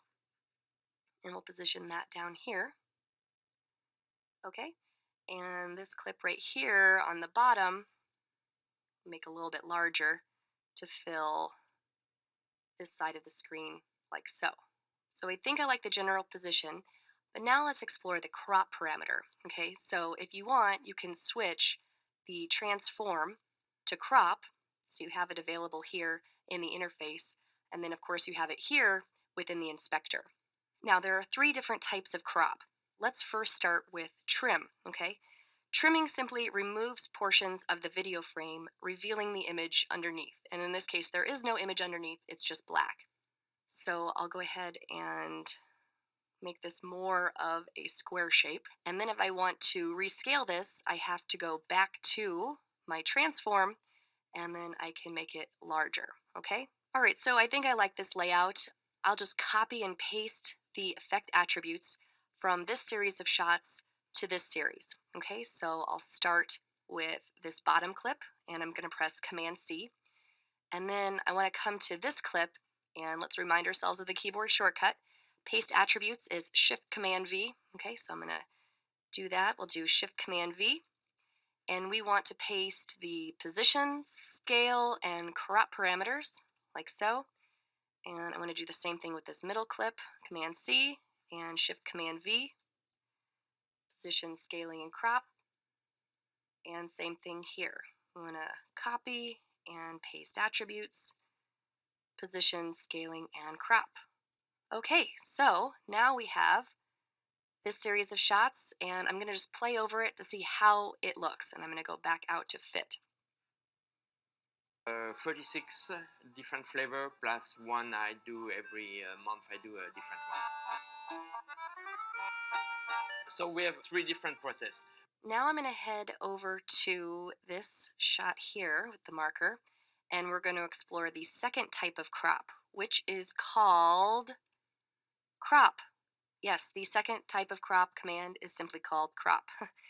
And cropping constrains the proportions to the shape of the video frame so that it lets you very quickly isolate an area of the image, and then when you're finished, it sizes it to the appropriate video resolution. So I've got this long shot of Jean-Michel here, and I think I'd like to recompose it to get rid of some of the wires hanging down and such. Okay, so this is basically the same that we did before when we rescaled and repositioned, but it kind of is included all within one command. All right, so I'm just going to grab the edge here. Okay, and now when I say done, watch what happens. Okay, so it resizes full frame. All right, and then finally, there is the Ken Burns effect. So I'm going to come down to this image right here, And if you're familiar with Ken Burns documentaries, he's famous for the slow panning and scanning, mostly over still pictures, which essentially adds some movement to otherwise static images. And you can do this just as easily with video, by the way, but we are going to do it with a still image. And so I'm going to select it, and then I'm going to go to crop and Ken Burns. And you can see here that we have a start and an end. And so I'm just going to zoom in on him. So let's say that we want the end to be mostly just him and his sign. And then the start, I want to make sure that I don't get any black border behind it. So I'll go ahead and just reposition this a little bit. So now this is the beginning, this is the end. Here's my preview so that I can see how it's working. Started with only 21 different chocolates and started with Okay, and if you say, you know what, maybe I want to zoom out instead, you can just flip it, and let's preview that. started with only 21 different chocolates and started with only Okay, so I actually do want to zoom in, so I'll flip it back and I'll say done. And as you can see, that's a really fast way to pan and zoom over an image. All right, now the last built-in parameter is distort, okay? And for basic projects, you'll rarely use it. There's not really much need for distorting your video, but it behaves as you would expect. I'll go to a different shot here, and here we have the ability to sort of twist the frame like so. Down here in the inspector, we have the ability to put in different values like so. Okay, so you might have a use for this, but I won't go too deeply into this now, so I'll just reset it, and here is my reset button right there. All right, so as you can see, each and every video clip has some basic built-in motion effect parameters that allow you to do basic things like reposition, rescale, rotate, crop, and even add some targeted movement to your image. It's definitely a handy built-in option since these things are things that you do all the time in the world of video editing. So far, we've primarily been dealing with video. In the world of video editing, though, you often work with still images like photographs and graphics, and in this movie, we'll take a look at working with still images.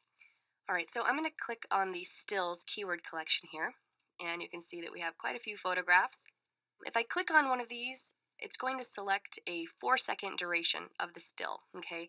And you can set that to whatever you like. You go up to Final Cut Pro and then Preferences. Under Still Images, editing duration is, right now it's set at 4 seconds. So if you think you would generally like it shorter or longer, you can change that. I'm going to leave it at 4. All right, now I'm going to go over to List View here so that we can get some information about these clips. I want to make sure that frame size is visible. So if it's not for you, you can right click and make sure that frame size is checked, and then you can, drag around these columns as needed. All right, so you can see here that the images have very different frame sizes and thus different shapes. Some are horizontally oriented, some are vertically. And that's one of the big differences between video and images. Typically, video comes in at the same basic aspect ratio, most often 16:9. So while there are lots of video formats, there's little room for vast differences in aspect ratio among those formats. But images, on the other hand, can come in any shape or size. It could be 40 pixels by 20 pixels or 4,000 pixels by 2,000 pixels. The possibilities are limitless. All right, so as you can see, lots of differences even in this batch. So therefore, there are quite a few things that are useful to know when working with stills. All right, so let's go ahead and just take one of these. Go ahead and take Jean-Michel standing in front of his shop. 5,184 pixels by 3,456 pixels, so very large. And right now we're seeing the entire thing, but we're only seeing it at 9%. If I wanted to look at it at 100%, we are now seeing this pixel for pixel. And you can see that we have a little red box in here, and if I drag that around, it allows me to see various parts of this image, okay? And as I go through each of these images at 100%, you can see that we have a lot to work with, okay? Still images give us vast resolution to work with. All right, I'm going to go back to Fit here. All right, now I've placed several of these images in my sequence down here, set to music. By the way, these are all at 3 seconds, I believe. Let's just check this, Control D, okay? And if you quickly want to change a lot of images duration at once, it's really easy to do. You just select them and then press Control D and then type in the duration that you want. So if I wanted them at 4 seconds again, I could just type in 400 and enter. Okay, and they all expand by a second, and now they're all at 4, but I'm going to send them back to 3. Okay, so I'll undo Command Z. Now let's go down to 10.2, and I am in my stills begin sequence, and I want to come to this first image here. I'm going to open up the inspector, Command 4, and I want to come to the very bottom where it says spatial conform. Now, just like in the browser, the fit option is chosen where the image is fit within the video frame. This often results in some letterboxing or pillar boxing, which just means that you end up with these black bars along the sides or along the top and the bottom because of the discrepancy between the shape of the image and the shape of the video frame. So if you change this from fit to fill, then there are no black bars around it. Okay, so what it's done is it's zoomed in, and this means that some of the edges of the image probably aren't going to be visible. Okay, and then finally, there's none, and this is basically the same as 100%. It doesn't do any type of scaling, but it leaves it alone, and you're looking at it pixel for pixel. So those are all available options. I'm going to change this back to fit for now. And in the last movie, we talked about various motion effects like transform, crop, and distort. And you certainly have all of these at your disposal when you're working with still images as well. I'm not going to be explaining what each of these does again, but I'll demonstrate how you can do any of the same operations with stills. I'm going to take this image of Jean-Michel in front of his shop, and I can change this to transform, and I can rescale, I can reposition, I can change this to a crop, and I'll do a trim so that we just get him and his sign, okay? And then I can manipulate this however I like. I'm going to reset this, both crop and transform, because the big one for stills is usually going to be your Ken Burns effect, okay? So I'll go to the very beginning here and select it, and we want to go from transform to crop and Ken Burns. And the reason that this is so popular for still images is just because it adds some interesting movement into otherwise static shots. So I'm just going to give myself a simple start and end here. Start in on just this one chocolate, and it'll go to the rest, and I'll do a little preview. All right, perfect, and I'll go to the next shot, and we'll also do a Ken Burns. And before we zoomed out, but now it switched it. Now it's zooming in. Okay, so it kind of knows that you might want to change that around. All right, good, and we'll go to the next shot. Okay, and again, it knows that I probably want to switch this up a little bit, so now we're zooming out again, and so on and so forth. Okay, so we'll continue on, but you can see that we are well on our way to a nice Ken Burns look here. I'm going to go to this sequence here where I've already done it to all of my shots. Okay, so you can see that everything is looking good. Now, if I want to just add some softness in between each of these shots, I can select everything, and then I'm going to just add dissolves. So I'll press Command T, and you can see that dissolves get added to each of these shots. All right, so let's go ahead and play this simple montage of stills.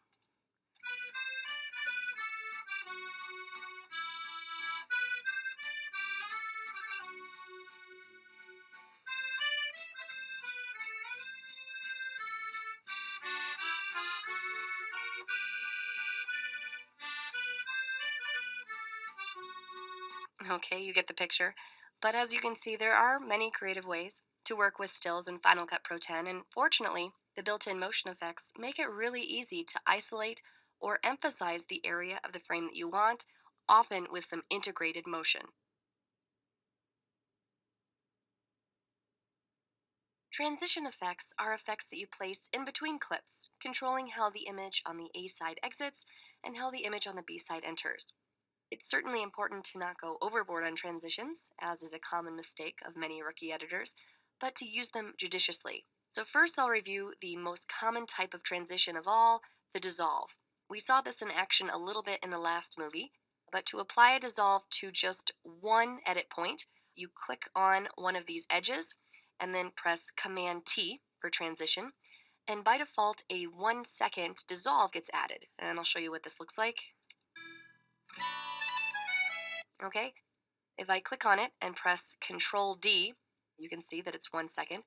And if you wanted to change that amount, you could. So if I wanted to change that to 12 frames, for example, I can just type in 12 and enter, and it adjusts. And I'll just zoom in here because I want to take a look at a couple of other things. If you want to affect the duration tactilely, you can just grab onto the transition and make it shorter or longer.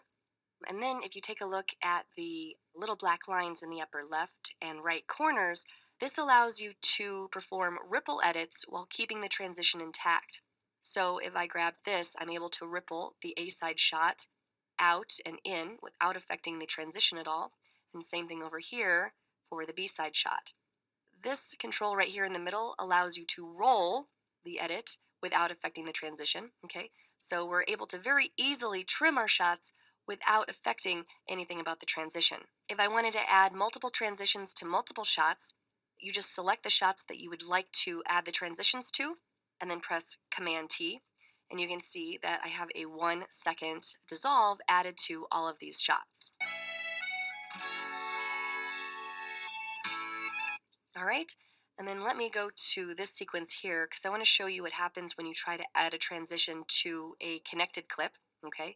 So far we have discovered in this course that connected clips aren't quite like regular clips on the primary storyline in many ways, and this does not stop with transitions. So I'll just select a couple of these shots and press Command T, and you can see that it added the transitions, but it also converted the connected clips to a secondary storyline.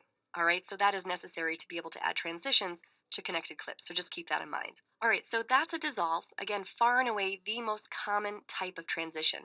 The default value of 1 second, you can change that on Final Cut Pro, Preferences, and then under Editing, Transitions, you would just change this duration here. All right, so now let's take a look at the transition browser. I'm going to just come back to the beginning of the sequence here, and the transition browser is this 4th button here. And you can see that along the left we have the categories of transitions, and on the right we see the actual effects. And the way this works is that you just hover your cursor and you go left to right, and you can see how these look. Okay, you kind of have this shot of the trees into the mountains, and each one of these shows you kind of what's going on. So a lot of really creative transitions or corny, and so you can see what all of these look like. So let's go ahead and apply one to our sequence, something maybe with some movement and maybe a flip. Okay, so that's what it's going to look like.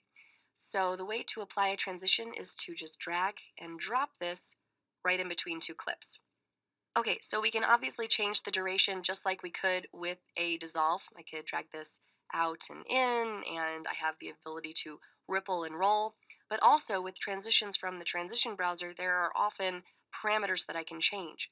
So for example, if I open up the inspector, Command 4, you can see that on this transition, I have the ability to change the direction that it's flipping. Okay, so I'll just do up.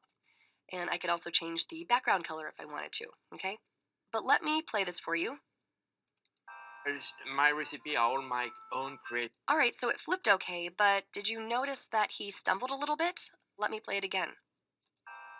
My recipe are all my own That's because it applied it not only to the video, but it also cross-dissolved the audio, okay? That's what happens when you add a video transition.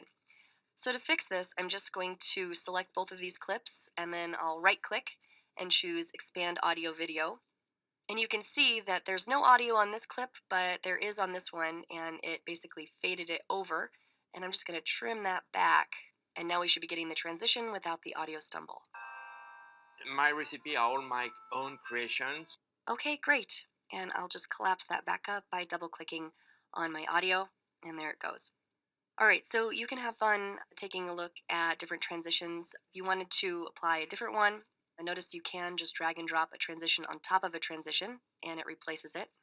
My recipe are all my. Okay, and then when you realize that it looks ridiculous, you can just click on it and press delete. Now, I do want to address just one more thing about transitions.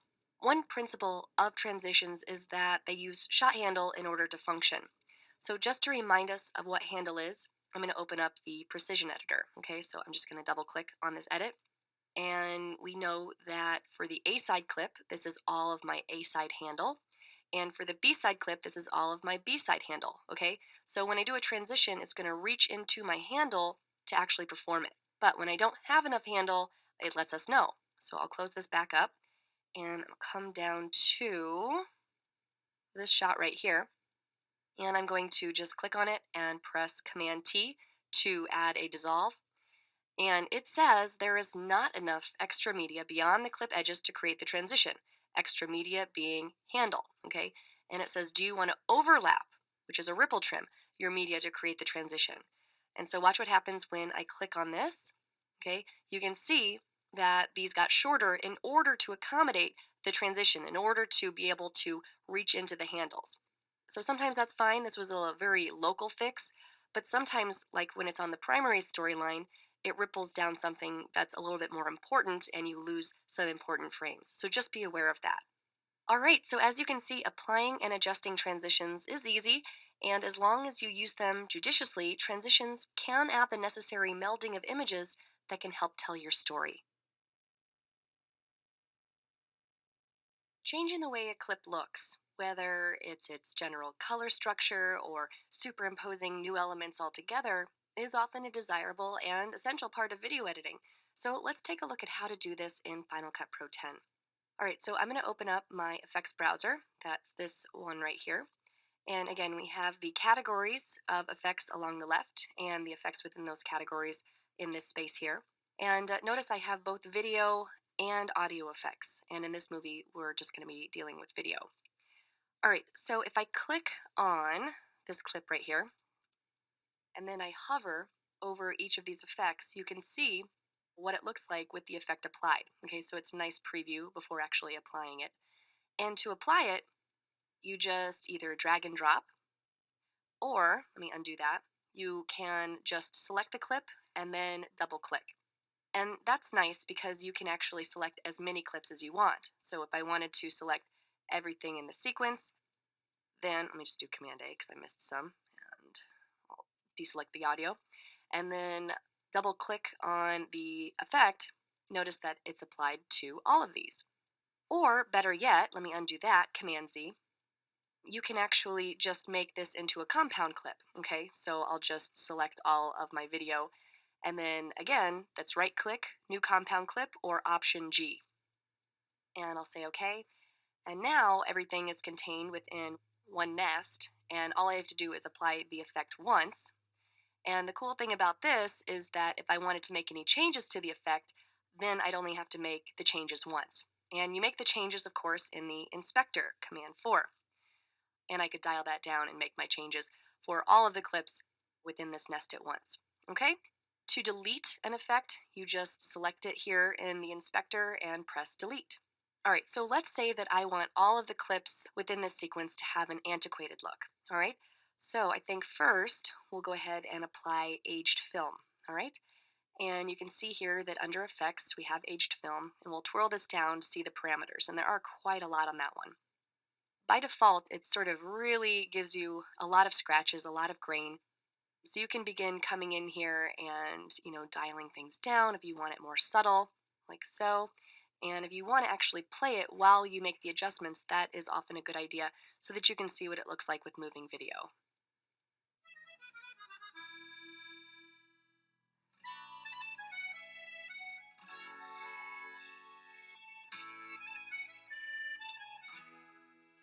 Okay, so I think I'm pretty happy with this. Let's go on and actually add a vignette, okay? So I'm going to just search for it down here, and I'm just going to apply the vignette, okay? And I'll just twirl up aged film and twirl down vignette. By the way, if you want to see what it looks like with and without the effect, you can click on this blue button here, okay?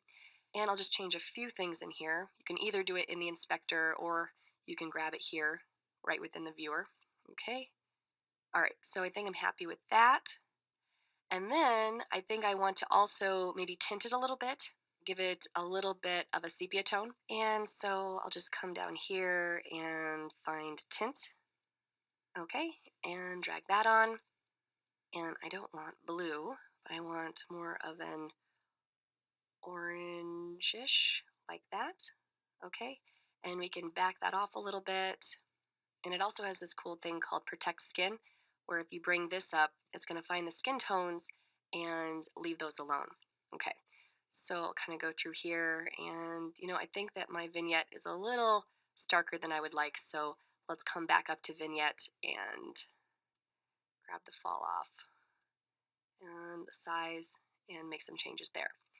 Okay, so these three effects are making this look, all right? But the effects are processed from top to bottom. What happens if I switch the order that they were processed? To change the order, all you do is you drag and drop. Okay, so I'm going to drag tint so that it's processed first, and then take a look at the image and see if you can notice any sort of change. All right, so this one's a very subtle one, but let me add something a little bit more drastic. I'm going to come and go to Desert Glare and add that on top of it as well. All right, and so now we have Desert Glare happening after the tint, after the aged film, after the vignette. But what happens if we did that one first? I'm going to drag that one up. Okay, and so you can tell the difference a lot more when you have something like that. Okay, and I'm actually going to get rid of it, so I'll just select it and press delete. All right, so there are a lot of video effects within the effect browser, and so you can just start experimenting with them and applying them to one clip or many clips or clips within a compound clip so that you have ultimate flexibility on exactly what look you're giving your program. We've just explored how to apply effects to change the way something looks, and I'd now like to explore how to apply effects to change the way something sounds. As you can see within the effect browser, I have my audio effects all down here below my video effects, and organized the exact same way. You have your categories along the left, and you have the effects within those categories along the right. To preview an audio effect, just park right over the clip that you'd like to preview it for, and then come over to your browser and just hover. And when you see the picture, you know that it's ready to go, and you can just press spacebar. My own creation, so Okay, and you apply effects in the exact same way too. You can either drag and drop, or let me undo that. You can select the clip in the timeline and then double click, and it's applied. And you can apply this to one clip, or you can select many clips in the timeline and then double click, or you can apply audio effects to a compound clip, so everything inside the compound clip would be affected. I'm going to just play around because that's the best way to apply and adjust audio effects. You want to play around so that you can adjust the parameters. And I'll go ahead, I think I have the telephone on. I'll open up the inspector, Command 4. And yeah, so I've applied the telephone effect. Okay, so just so I can show you some of the various types of parameter controls that exist in various audio effects, I'll change some things with this effect, I'll add another effect, and I'll just peruse through some of the many, many different controls that are available to you. In the process, will likely make Jean-Michel sound very strange. Later, though, I'll take you through using audio effects for more practical purposes. All right, so let's go here. my recipe are all my own creation, so very some. My recipe are all my own creation, so very some. My recipe are all my own creation, so very some. My recipe are all my own creation, so very some. My recipe are all my own creation, so very some. My recipe are all my own creation, so very some. My recipe are all my own creation, so very some. My recipe are all my own creation, so very some. My recipe are all my own creation, so. All right, so I just wanted to do that quick demo to show you that I could adjust sliders, parameters, pop-up menus here within the inspector. There's, of course, other windows that pop up when you click on these little equalizer buttons, and they don't always look the same. So here was one, and here was another. Okay, lots and lots of parameters within these windows. But if you know something about altering audio signal, this can get pretty powerful. All right, so we do not want Jean-Michel talking on a telephone in a cathedral. That is fairly silly. But let's talk about something that we do want. And I'm going to come down to our clip of Jill here.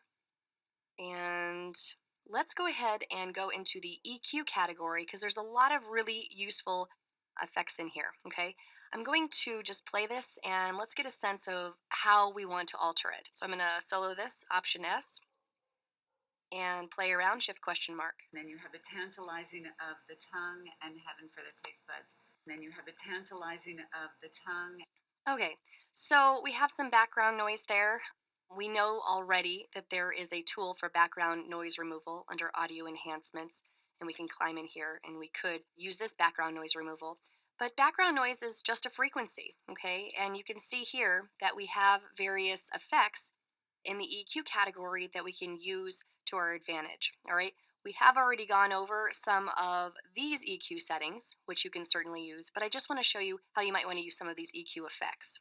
All right, so I'm going to go to the AU filter and just drag and drop that on, okay? And I'm going to open up the AU filter board. And here we have our frequencies that we can adjust. And what I'm going to do is I'm going to bring this way up, okay? And I'm going to twirl this down, and I want to probably make this a little skinnier here. And I'm going to sweep this across the entire spectrum until I hear the background noise get really loud. And then I'm going to bring that down because where the background noise is really loud is probably where the background noise frequency is located. And then if we remove it, we can help reduce it. Okay, so let's go ahead and do this. I'm again going to just play around and I'm going to sweep this back and forth. I can either drag this to the left and to the right, or I can use my parameter sliders over here. All right, so Shift question mark. Then you have the tantalizing of the tongue and heaven for the taste buds. And then you have the tantalizing of the tongue and heaven for the taste buds. And then you have the tantalizing of the tongue and heaven for the taste buds. And then you have the tantalizing of the tongue and heaven for the taste buds. And then you have the tantalizing of the tongue and heaven for the taste buds. And then you have the tantalizing of the tongue and heaven for the taste buds. And then you have the tantalizing of the tongue. All right, so to me, it sounded the most intense right around here. And then when I drag that down, hopefully you could hear that the background noise was reduced. Now, the cool thing about this is that we have these other points that we can enhance certain frequencies if we want to. So I could continue to come in here and maybe I wanted the lower frequencies to fall off more. Maybe I wanted to boost the frequencies around the human voice. Whatever I wanted to do, I could do within this audio effect. All right, so as you can see, manipulating your audio with audio effects is easy to do when you want to alter the way something sounds, but when you really want to dig in and manipulate frequencies, there are many tools that you can use to try to get the exact sound you're after right from within the software. So far in this chapter, we've been exploring how to apply effects to clips in which the change we create is applied for the entire duration of the clip. But sometimes you want the effect to come in gradually, leave abruptly, or even both. Fortunately, through keyframes, we can change an effect over time in either gradual or abrupt manners. So let's take a look at this. There are a couple of ways that you can work with keyframes in Final Cut Pro 10. The first way is simple, but in my opinion, a little harder to keep track of.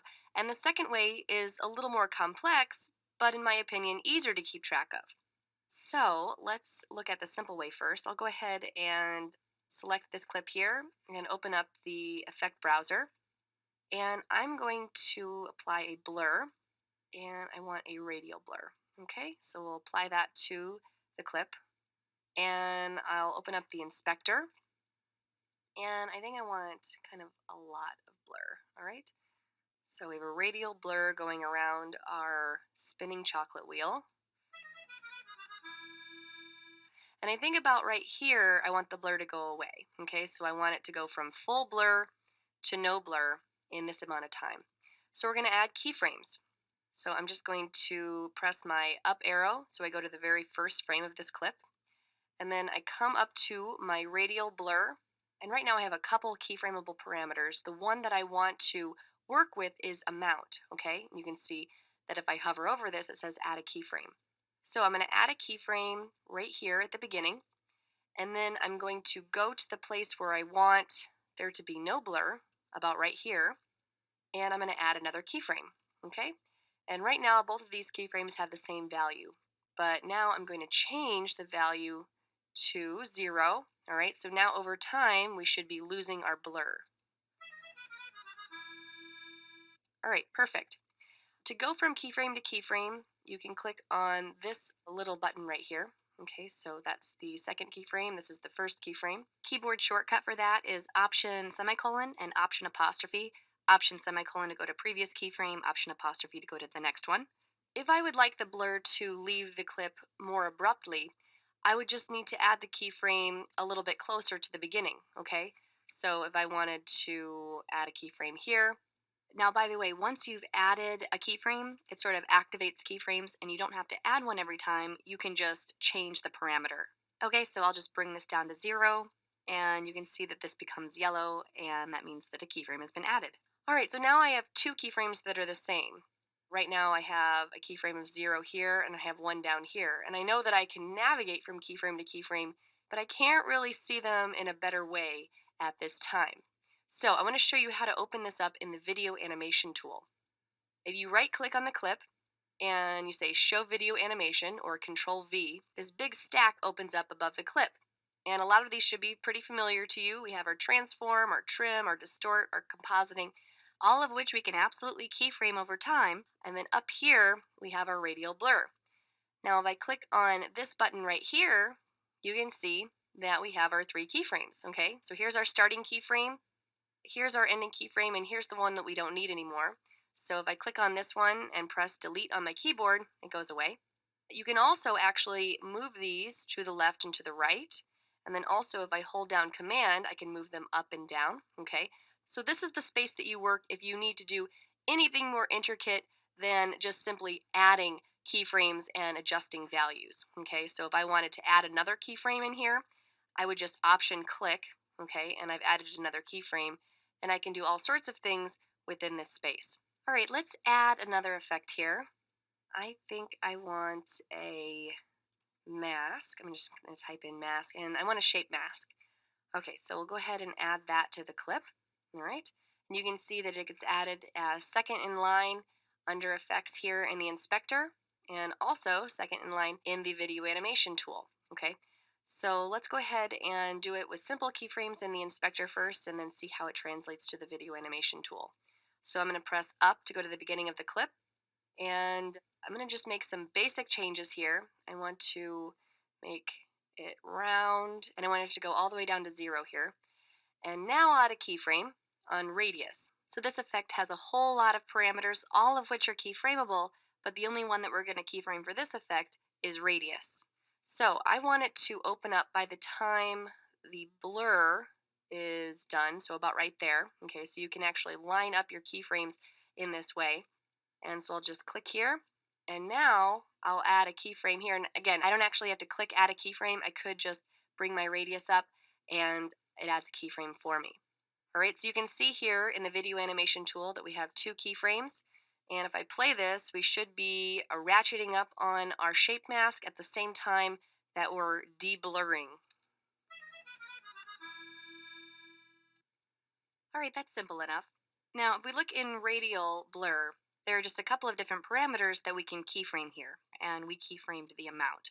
If we come down to shape mask, you can see that there are a whole lot of parameters that you can dial into, and you can affect each one differently with different timings, okay? So while we did something fairly simple, you can really get pretty complex with this. Now, one last thing, I'm going to show you down here, we have our opacity controls within the video animation tool.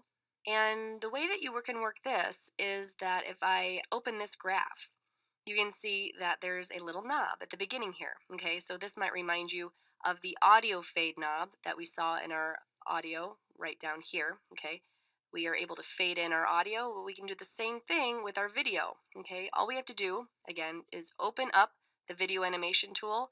That's a simple Control V. Okay, so Control V opens that up, and then we pop this open, and then we can just fade in our clip. Okay, now there's already so much happening at the beginning of this clip that maybe I don't want to fade it in as well, since we are, coming up with the shape mask and also the blur.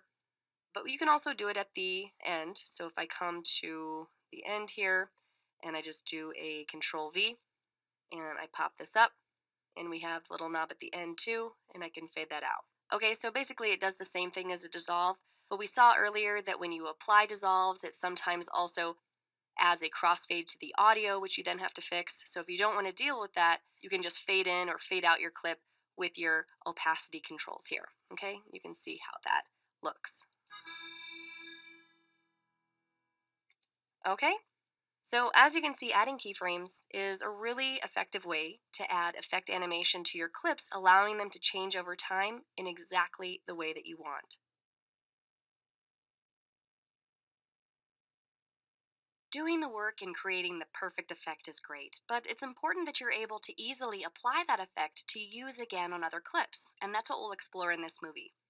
Now, we've already touched on copying and pasting effects and effect attributes, and I'm going to review that for you now, but I want to bring the topic of keyframes into the discussion. Then I'll show you how you can create effect templates, which will allow you to very easily share your effects from clip to clip.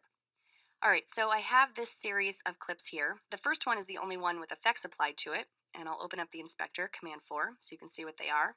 So we have a wave effect and a radial blur, and they're both gone by about here, okay? So let's go ahead and copy this, Command C, and then I'm going to choose these two clips here, and I'll come up to Edit, and I'm going to go to Paste Effects. Okay, not Paste Attributes, we've done that before, but I want to choose Paste Effects. That's Option Command V. All right, and so they've been applied. Okay, you can see that we have our wavy blurs going on. But now I'm going to open up the video animation tool, which we learned about in the last movie. That's Control V. Okay, and let's zoom in here so we can take a look at the timing. All right, so by less than halfway through the clip, the effects are gone. Okay, so we've keyframed out the effects by this point. But if we come down to this clip, which is shorter, you can see that the timing is different. Okay, so I'm about 2/3 of the way through before the effects are gone. All right, and this one's timing is different as well. Okay, so when you copy and paste effects, it's an exact copy. Not only does it copy and paste every effect that you have, but it also copies the keyframes exactly. So it's a frame for frame timing rather than a proportional timing. Now, let's go ahead and do the same exact thing, but we're going to come down to this series of clips here. All right, so I'll go ahead and close the video animation tool for those three, Control V, and I'll come down to this one. And we got the same exact thing, but I've also added a little bit of a scaling change, okay? So you can see here, the sliders are moving as I go through the clip, and then they'll also be moving on scaling. So I'll go ahead and play this. Okay, so you can see all those adjustments take place. I'll again press Command C, and then I'll select these two clips. And this time I am going to go to Paste Attributes. That's Shift Command V. And we've seen this before. This is where I can cherry pick which effects that I would like to bring over to my two new clips, all right? So I'll go ahead and bring over my radial blur and my scaling, but leave my wave alone. All right, and if I had effects applied to any of the other built-in motion effects, I could grab those as well, but I don't in this case. But this is the thing I want to talk about: maintain timing or stretch to fit. Maintain timing is what happened down here in our first example, okay? So the timing was frame for frame from the copied clip to the pasted clips. But if I choose stretch to fit, then it's going to proportionally space out the keyframes based on the duration of the clip, okay? So we've cherry picked the effects that we want. We've changed the keyframes to stretch to fit. I'm going to paste. And now we'll go ahead and open up the video animation tool, Control V, and you can see what we have here, all right? We copied over radial blur to both of those, but not the wave, okay? You can see that we copied over the scaling, and you can also see that the keyframes are proportional to how long the clip is. All right, so you can do a stretch to fit, whether it's 2 seconds or 2 minutes or 20 minutes, they'll be proportional, okay? And I'll close that up as well, Control V. Okay, so you can see we have similar effects going on all three of those. Now I'll go ahead and select this clip, and I want to come over here to the inspector, and I'm going to come down to Save Effects Preset. All right, so I can save any of the effects that I applied or any of the motion effects. I'll click on this button, and you can see that it has selected all of the effects that I have made a change to. and it's placed this little keyframe icon where I have keyframing. And right down here, I'm able to choose whether I want the keyframe timing to be maintained, which again is frame for frame, or stretch to fit, which is proportional. So I will name this wavy blur. Okay, and I get to choose which category it goes into. I'll just choose new category and I'll name it custom. All right, so now I'll have a wavy blur effect going into a brand new custom category. We're going to bring everything with it and we're going to do stretch to fit keyframes. I'll save.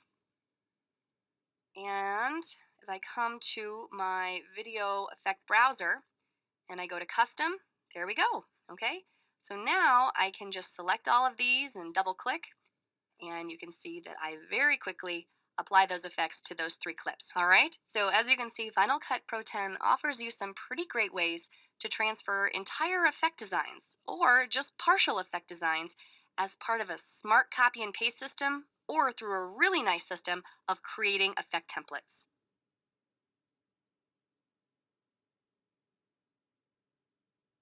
Adding titles to your program is how you can communicate all sorts of information in text form, whether it be a lower third title to identify who's speaking, slates to show program information, or title credits to identify cast and crew. Lots and lots of different types of titles. And because there are so many different types, we won't have the opportunity to explore each one here, but I do want to look at how to create a lower third title for our chocolate project. Okay, so we need one here for Jean-Michel. And you can either just park the playhead or, even better, mark the range where you want the title to go. So I'll go ahead and mark an in and an out here in the timeline. And then I'll come up to my titles browser. This is laid out in the exact same way as the browsers that we've seen before, categories along the left and the effects within those categories along the right. And so if we go down to lower thirds, you can see the titles that Final Cut has packaged as part of its lower third templates. All right, so some are simple and static, others have some animation to them. All right, so you would just start with this and then customize it, but most are pretty plug and play. All you do is you enter the text and then go with that. And then all of these are 2D titles by default, but there are also some 3D titles that you can begin to work with. But instead of working with a template, I thought it would be useful for us to go through making a custom title from scratch so that we can really go over a lot of these parameters. All right, so custom is down here. You can see that it's just a simple static title in the middle of the screen. And there are 3 ways to add a title. I can either click and drag this into my project, I can double click and it will go with the playhead location, or if you've marked a range like we have, you can just press Q and it will go in the exact spot that you've marked. All right, so I'm just going to select the title, and we have it right here in the middle of his face, and open the inspector, Command 4, and I'm going to just type in the text that I want here. You can either do that within the text tab and text field, or you can double click here in the viewer and type it in there. I'm just going to do it right within here in the inspector. Jean-Michel and chocolatier. All right, now you can move this by activating the transform tool and then moving it around like that, or you can just simply double click in this field and then move it down like so. Now I'm going to turn on my Safe Title, Safe Action lines by going to View and Show Safe Title Action Safe Zones. And when most content was displayed on televisions, it was really important that you kept all of the text within this inner boundary, your Safe Title Zone. Now that a lot of content you create is web content, those guidelines aren't quite the same, but I do usually like to stay relatively within these borders. All right, so I've got my title placed, and I want to change my alignment over here. So I'm under Basic, I'm going to go to Alignment, to Right Alignment. And the reason it did that is that only Michelle was selected. So I'm going to undo that, Command Z, and make sure that all of my text is selected and do a right alignment, okay? And we'll just move that right on over here. All right, so we'll change a few things under the basic category here. I think I'll change my font, and as you can see, as I go through here, we can actually see what the font looks like live. And I'm going to go down to something simple and readable, ITC Franklin Gothic. And I'll increase my size a little bit. You can either use this slider right here, or you can click and drag this value shuttle up and down, all right? Okay, and you can always reposition as you go. And then I think I want to twirl down Advanced, and decrease my line spacing a little bit so these are a little closer together, like so, okay? And I think just for the title, Chocolatier, so we'll just highlight that, I'm going to increase the space in between the letters, or the tracking, like so, okay? And let's actually make that smaller. So we'll bring that down. Okay, now let's go on to some of the other categories. You can check out the other parameters in Basic on your own, but they're fairly standard, so I'll hide those. And we have 3D text, face, outline, glow, and drop shadow. I'm going to skip 3D text for now, but we'll come back to that in just a moment, and I'm going to go to face. Face is going to give me options to change my color, opacity, and blur, okay? So if I click on this drop-down menu, I have this color spectrum here. You can see that it changes live. Or if you click on the color wheel itself, you have other options for color adjustment. And if you want, you can actually grab the eyedropper and then sample a part of your video frame, which I think I will, okay? And now we've adjusted our color. I don't think I want to do anything to our opacity and blur at this time, so I'll hide that. And now I'll activate outline. And again, right now Chocolatier is the only thing that's selected, so you need to be careful with that. I'm going to go ahead and select both of those, activate outline, and by default it gives it a lovely red color, which I don't know when you would want that. Let's change that to black. Okay, and to be able to see this a little bit better, I'm going to zoom in here. So I'm going to go to 100% and drag this down so we can see our title better. And so I'm just going to increase my width a little bit here. Okay, and again, I'm not going to worry about my opacity or blur. And then glow allows me to add a soft blurred glow around my letters. These parameters allow you to increase the radius, okay, so you can have it subtle or you can have it drastic. You can change the color, opacity, and blur. A little hard to see here because everything's selected, so I'll deselect this. Not anything that I want for this particular title, so I'm going to go ahead and deselect glow, come down to drop shadow, the last category in the list, and we'll show these parameters. I'll activate this. This allows you to put a shadow behind your text, which can be really nice for setting it off from the background. So if I want to increase my distance, I can, and my opacity, I can give myself a stark shadow or not, all right? And let's go ahead and just see what that looks like without it selected. All right, so I'm pretty happy with this, but what I do want to show you is 3D text because we skipped over that. All right, so take a look at what happens when I select 3D text. In particular, take a look at face and outline. All right, notice that face and outline are gone, so we go straight from glow to drop shadow here. But we did get two new categories. We got lighting and material, and this contains a lot, all right? So I'm just going to cherry pick this a little bit, but I definitely encourage you to check out all of the 3D text parameters on your own. So under 3D text, I'm going to click show, and I'm going to just increase the depth a little bit, all right? You can see what happens if I really increase it, so that's extruding it a lot, but just a little bit here, okay? And then if I want to change the way the edge looks, you can. So my front edge, you can see all of the different types of edges that you can give this. I'm going to give it a bevel. Let's go ahead and collapse 3D text and come down to lighting.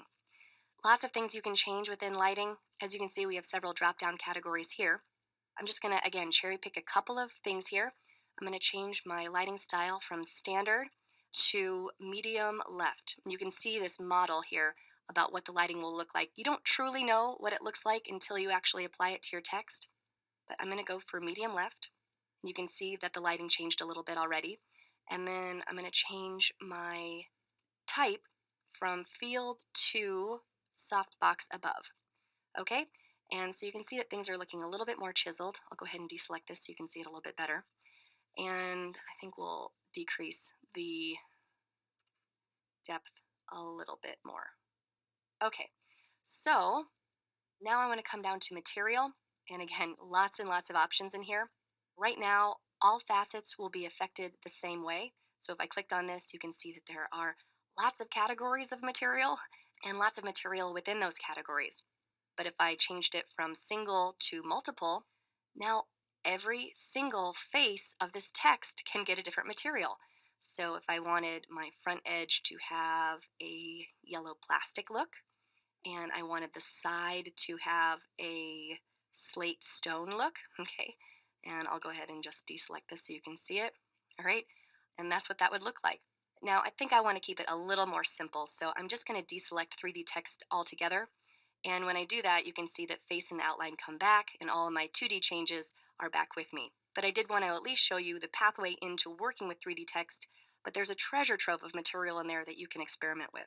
All right, so the last thing with a custom title that I want to cover is on the Title tab. And here are lots and lots of different ways that you can animate your text. Okay, so here are all of the in, or what's going to happen when the title comes on, and here are all the things for out. And so I'm just going to do one thing just so you can see how it works. I don't need to set a keyframe, but on the in parameter, I'm going to do tracking. Just increase it a little bit, okay? And then let's see what happens when we play this. My recipe are all my own create. Okay, it went per letter, which is really not what I want. So you can always come down and under in unit size, change it from character to word or line, or in our case, I want to do all. Okay, and I'm going to go back out to fit so that I can see this happen within the context of the video frame. My recipe are all my own creations. All right, and if I wanted to animate some out parameters, I could do that as well. There are so many things within here that you can experiment with to design your own titles from scratch. Now, if you wanted to save this style out so you could use later, you could. You just come to Text, and then you click in here, and you say Save All Format and Appearance Attributes.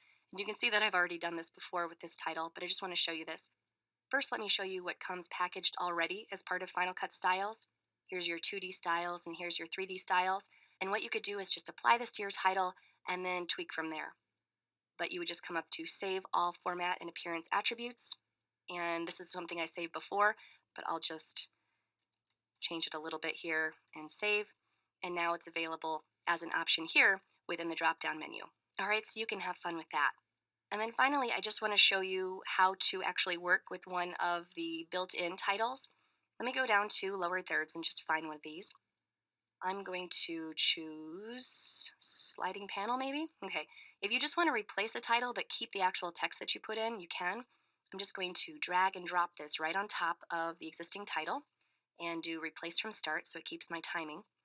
And you can see here that it keeps my text. And this is just a one-line title, so I would need to come in and either increase the size of this, or I'm just going to take away this for now. Okay, and you can manipulate this. It gives you several parameters that you can change. I can come in and change my rectangle color, like maybe white, and then I can increase my font size. But basically everything else is baked in. Okay, so as we see this, My recipe are all my own creations. So and I would probably need to bring that down so I could do that. All right, but that's a baked in title. You don't really have too much that you need to do, but it does give you a couple of parameters, and then you can come into your basic 3D text, face, outline, glow, and drop shadow, and manipulate that further as well. All right, let me undo that, Command Z, because I want the title that I spent so much time making, like so. And downstream here, I need to identify Jill. Okay, so I could just make a title and then use the title style that I set up here.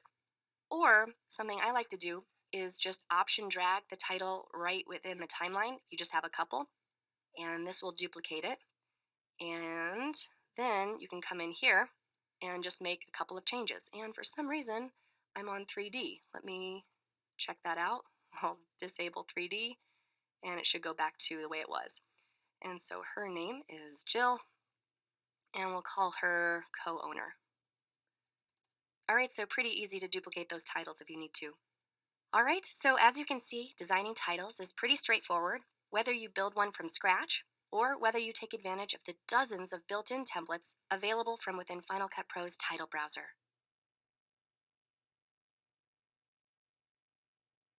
Generator effects are clips that you create from nothing.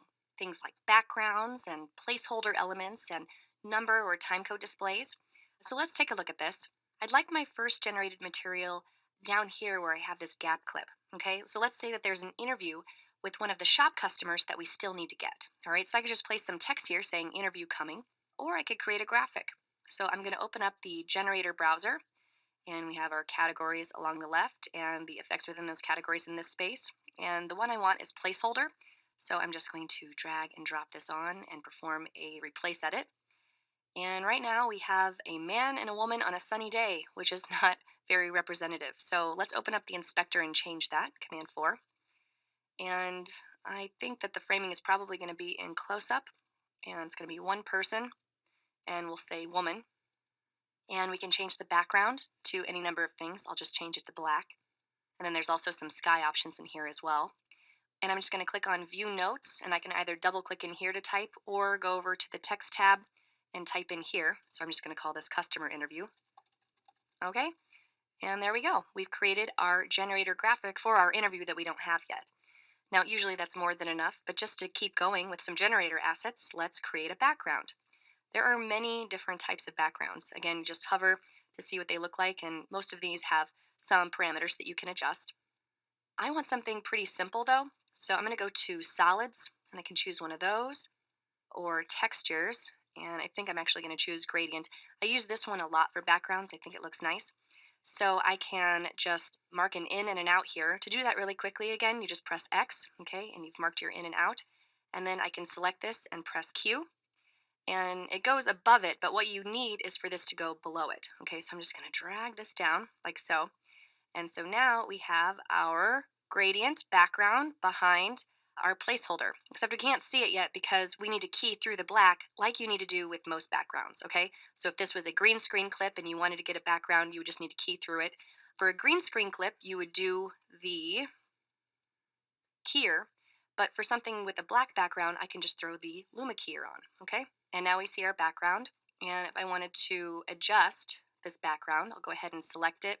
And if we go to the generator tab, there's always just a few parameters that you can change. So I'll just make some basic changes. I'll go from dark blue to black, like so. If I wanted to swap this background out, I could. So I'll go back to the generator browser, and I want to grab something animated. How about drift? Okay, so I can just drag and drop and replace. All right, now we see our animated background behind our subject, and I can of course come in here and adjust any of these that I want to. Okay? All right, so fairly easy to create these elements from scratch. I'll just do one more. I'll create a timecode burn. So that's also under Elements and Timecode, okay? So I'm just going to mark an in and an out around my sequence. Go to the beginning, mark an in, and the end and mark an out. And let's go ahead and select this and press Q. And so here it is above everything. You can see that it's running my time code. Right now I have clip skimming on, so I don't see anything above it. But if I come up here, I can see the time code burn over my program. And I'm just going to select it, and let's just change a couple of things. So under this generator tab, we have quite a few parameters. I think what I want to do is just bring it to the lower right and increase the size just a little bit. And I think that's good enough. Remember, if you ever wanted to screen or export a version of the sequence without timecode burn-in, no problem. Just select this and press V to disable it, and now you don't have it. Fish. All right, and V again to turn that back on. Then it's All right, so definitely feel free to play around with all of these various generator effects so that you can become accustomed to all of the options you have in creating something from nothing. In this movie, we're going to take a look at creating freeze frames. And when you use a freeze frame, you typically hold a specific frame in place, temporarily stopping the action on screen. And you can create freeze frames from clips in your timeline or from clips in your browser. So let's take a look here. I think I would like a freeze frame to come when this title is coming on, all right? So let's go ahead and park a couple of frames in. And I'm going to not only park, but also select the clip that I want the freeze frame for. Now I can come up to Edit and Add Freeze Frame, or Option F, okay? So I'll go ahead and type Option F, and you can see that it added a, how long? 4-second freeze frame. If you'd ever like to change your freeze frame duration, you can. It's Final Cut Pro, Preferences, and then it's Still Image Duration. So this is the exact same command as when we were working with still images, photographs and graphics. Same applies to freeze frames. But what you can do is ripple trim this back or out, all right? Or you can actually just do a Control D. So if I pressed Control D and then typed in a new duration, I can actually select both of those so they both go the same duration. And we'll do 300, for example, and enter, okay?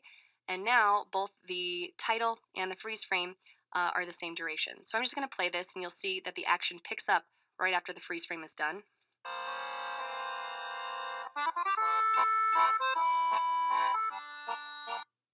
All right, so that's right within the timeline. Let me undo that, Command Z, several times. And now I'm going to show you another way to do it within the timeline that offers you a few more speed-based options. So I'm going to click here and then come up to this menu here and then come to hold, which is Shift H, okay? And you can see what happens here. We have 3 different sections now. Normal, and I can change this to slow speed, fast speed, or a custom speed. And then here's my hold. So this is my 0 speed, and I can trim this out and in if I grab onto these little black lines, okay? And you can see that it goes back to normal, all right? But one thing that this has that the other one doesn't is I can choose smooth end transition, and that's going to prevent this from just going abruptly back into normal speed, okay?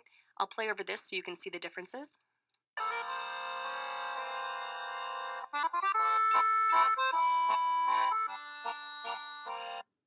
All right, and it was a little jerky coming out of there because we'll probably need to render that, but we'll talk about that later in the chapter.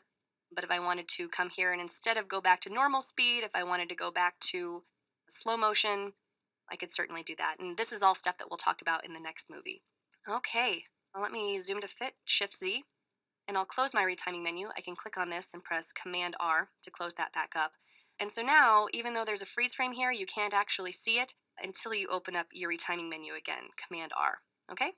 Now, one final way to create a freeze frame, and that's doing it from within your browser. So let's say that we want a freeze frame to go right here in between these 2 clips.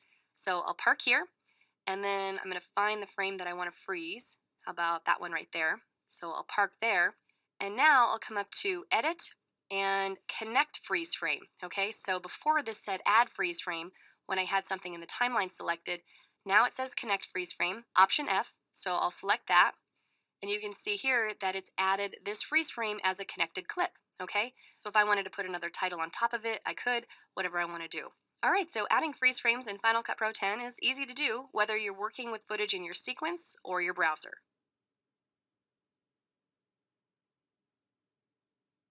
It's often really useful to be able to speed up and slow down your clips for various reasons. So let's take a look at how to do that. I have several clips here that I'd like to explore either speeding up or slowing down across the duration of the clip or variable speed so it goes faster and slower within the clip. Let's just start simple here, and I'm going to come to this clip and I want this to go in slow motion. So I can either come up to my retiming menu here and come to a slow option, but what I like to do is just select the clip, and I'll zoom in here, and press Command R to open up the retiming menu. And you can see that I have a couple options that I can choose under slow, fast, and then if I choose custom, I can put in an exact speed. But what I like to do is just trim from the start. So if I trim in, it goes faster. You can see that my bar goes from green to blue, and I can trim out to go slower. And for slow speeds, it becomes orange.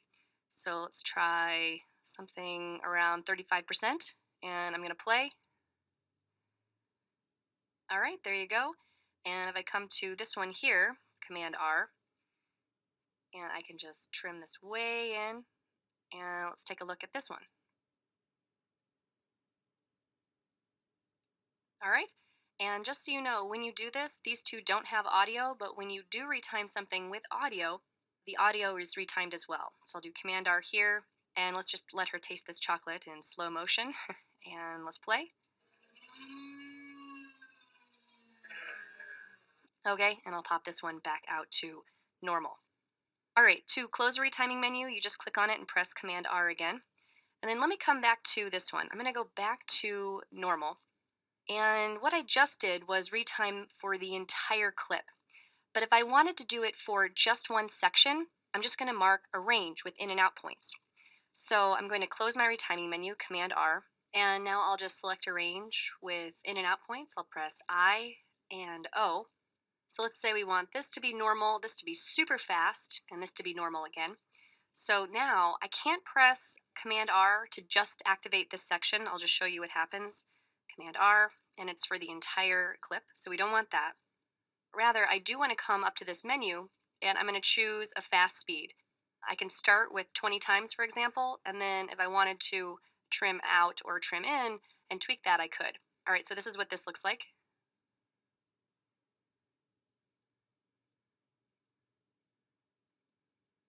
Okay, and you can have as many in and out ranges on a clip as you want. So if I wanted another one right here, I could do in and out and then make another change. Maybe I want this one to go in slow speed. All right, so a lot of power there. I'll undo that, Command Z several times till I have a normal clip again. And I'll click outside of here. And then if I click back on it, you can see that there are some other options that you can play around with. I won't necessarily go into them now, but for example, under speed ramp, I can go to a freeze frame or from a freeze frame, okay? And what this does is it breaks them out into different sections, all right? So I start faster and then I go slower and slower, and you can trim each of these sections however you like. I tend to prefer the manual method that I just showed you, marking your own in and out points, but this is an available option, especially when you're coming from a freeze frame or going to a freeze frame. I'll undo that, Command Z. Now let's head to this shot here. So he's piping the ganache onto the tray. I'm going to select it and choose another option from this drop-down menu. I'm going to choose reverse clip. So this is simply going to reverse speed by default at 100% speed or real time. So you can see here that the ganache is going back into the piping bag, but you can have this go faster if you want in reverse speed, just simply by trimming, okay? And then I'll come to this one, and there's another one that is kind of like reverse, but not really. It's rewind, and I'll show you what this does. I'll do a double speed rewind. And so what it does is it plays the entire action in real time, and then I'll show you. All right, so it's kind of like an instant replay. It backs it up and then goes forward, and you can of course trim these in and out as you need to. Let me undo that though and show you what else you might like to do. There is actually something called instant replay. So this one you usually instant replay at a slower speed, so I'll choose 25%. And this is pretty packaged here. We go at normal speed, then we slow it down to 25% speed, and it gives you a little title, which you can of course customize if you want. So I'll show this to you.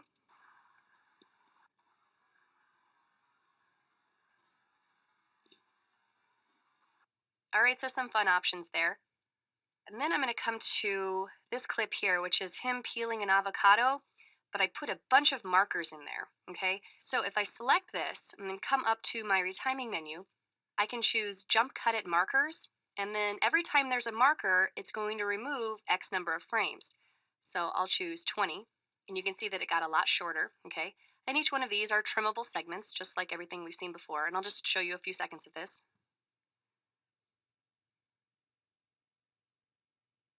All right, so that's definitely an option for you when you're creating jump cuts. Now, I just want to go over the video quality menu really quick.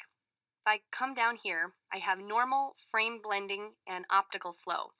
Now, if I choose normal, when I slow down a clip a lot, Final Cut repeats frames, which can look a little jerky if you slow it way down.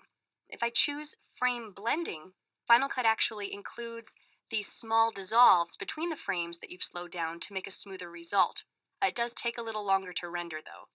And then finally, there's optical flow, which actually creates new pixels by analyzing the vectors of movement, and this takes a long time to render, but the results are pretty amazing.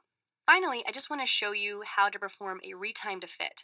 So I have this clip here in my timeline, and you can see that it's about 6.5 seconds long. And I have this clip here in my browser, which you can see is a little bit over 2 minutes. And what I want to do is have the entire action of him putting all of these truffles down onto his tray to fit in this 6.5 second clip, okay? So I'm just going to drag and drop. And this looks like a replace edit, which it kind of is. But this time we're going to choose replace with retime to fit, all right? So it's fitting all of the marked portion, and in this case it's the entire clip, into this space. I'll choose it. All right, and you can see that it's done the math for me. It's sped it up to 1,846% speed, which I can then trim in or out as needed. And there you go. So there you have it. There are quite a few creative ways to affect the speed of your clips in Final Cut Pro 10.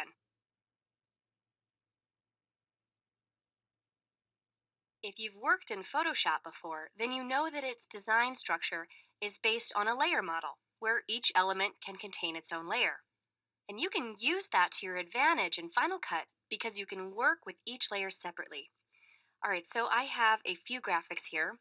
This one has 2 layers, where Chocolat is on one layer and with Jean-Michel Carré is on another. And this one has 3 layers, where you have those 2 plus a background. So I'm going to start with this one, and let's just mark an in and an out in the timeline.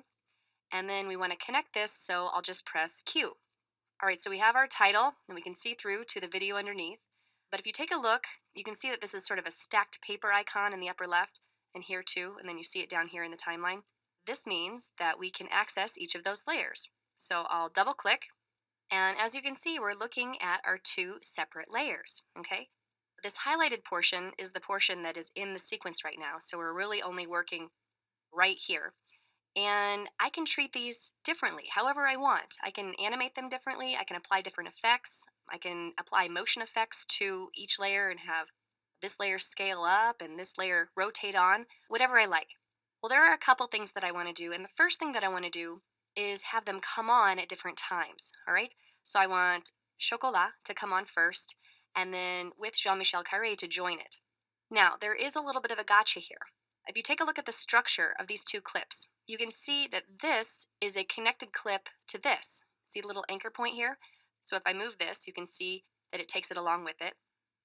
So if I wanted this to come on last, then I could ripple trim this, no problem. Okay, so we have this layer on and then this one joins it. But that's kind of the reverse of what I want. Let me undo that, Command Z. Let me show you what happens if I try to ripple trim the bottom layer. Okay, now remember, this highlighted portion is what's in the sequence, so we didn't accomplish what we wanted. Okay, we just have these extra frames hanging out over here. So I'll undo that, and let me just show you what you have to do in this situation. I'm going to have to create a tiny little gap clip here. So I'll just activate my position tool P and move this over, and I'll go back to my select tool A. And now I can move this over, and now it's anchored to the gap clip. So I'm in good shape now. I'm just going to go into trim mode T and then roll this over like so. Okay, so now I have Chocolat coming on first, and then with Jean-Michel Carré is joining it later. Okay, so that's just a little bit of a gotcha for the structure within a layered graphic like this, that you might have to put a gap clip depending on what you want to have come on first and second and third and so on. All right, so I'm going to go back to my select tool A, and so we have this coming on how I want. Now I'm going to add some transitions. So I'm going to open up my transition browser, and I'm going to grab the veil. So this is what the veil transition looks like, okay? And so I'm going to add it to the beginning of this and the beginning of this. And we might roll this out a little bit more. And I think I'm going to just change the color of the veil to a nice chocolatey brown, I think. So we'll open up the inspector and let's grab that color there. And I think I'm just going to copy and paste this. So Command C and then Command V. All right, and let's just play this right now. Okay, so now it's just over black, but if I go back to the main sequence, I'll go ahead and click on this arrow here. Let's play it.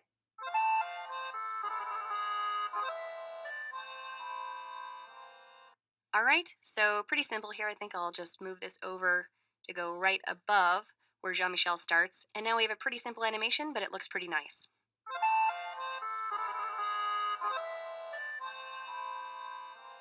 All right, but you can add as many effects as you want. Now I do want to draw your attention to just one thing that you might find pretty neat. I'm going to just make sure this clip is selected and then come to my video tab and then come down to compositing all the way at the bottom. And if I go to blend mode, there are so many options in here that you can try out. For example, if I choose stencil alpha, you'll notice that now I have the video inside of my letters, and I can scale this up if I want and see what sort of effect this looks like.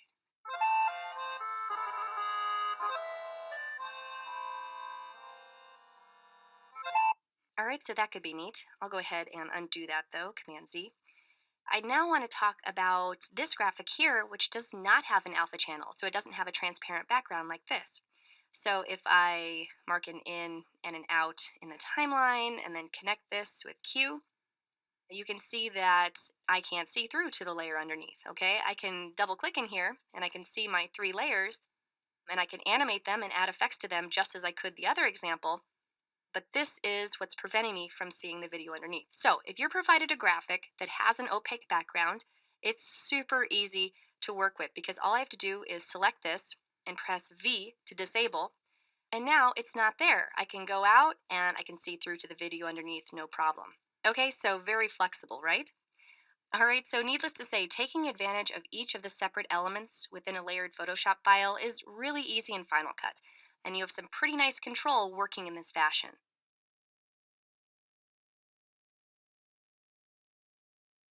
In this movie, we're going to talk about rendering, which is the creation of temporary video and audio files for parts of your project that Final Cut can't absolutely guarantee will play back in real time at high quality.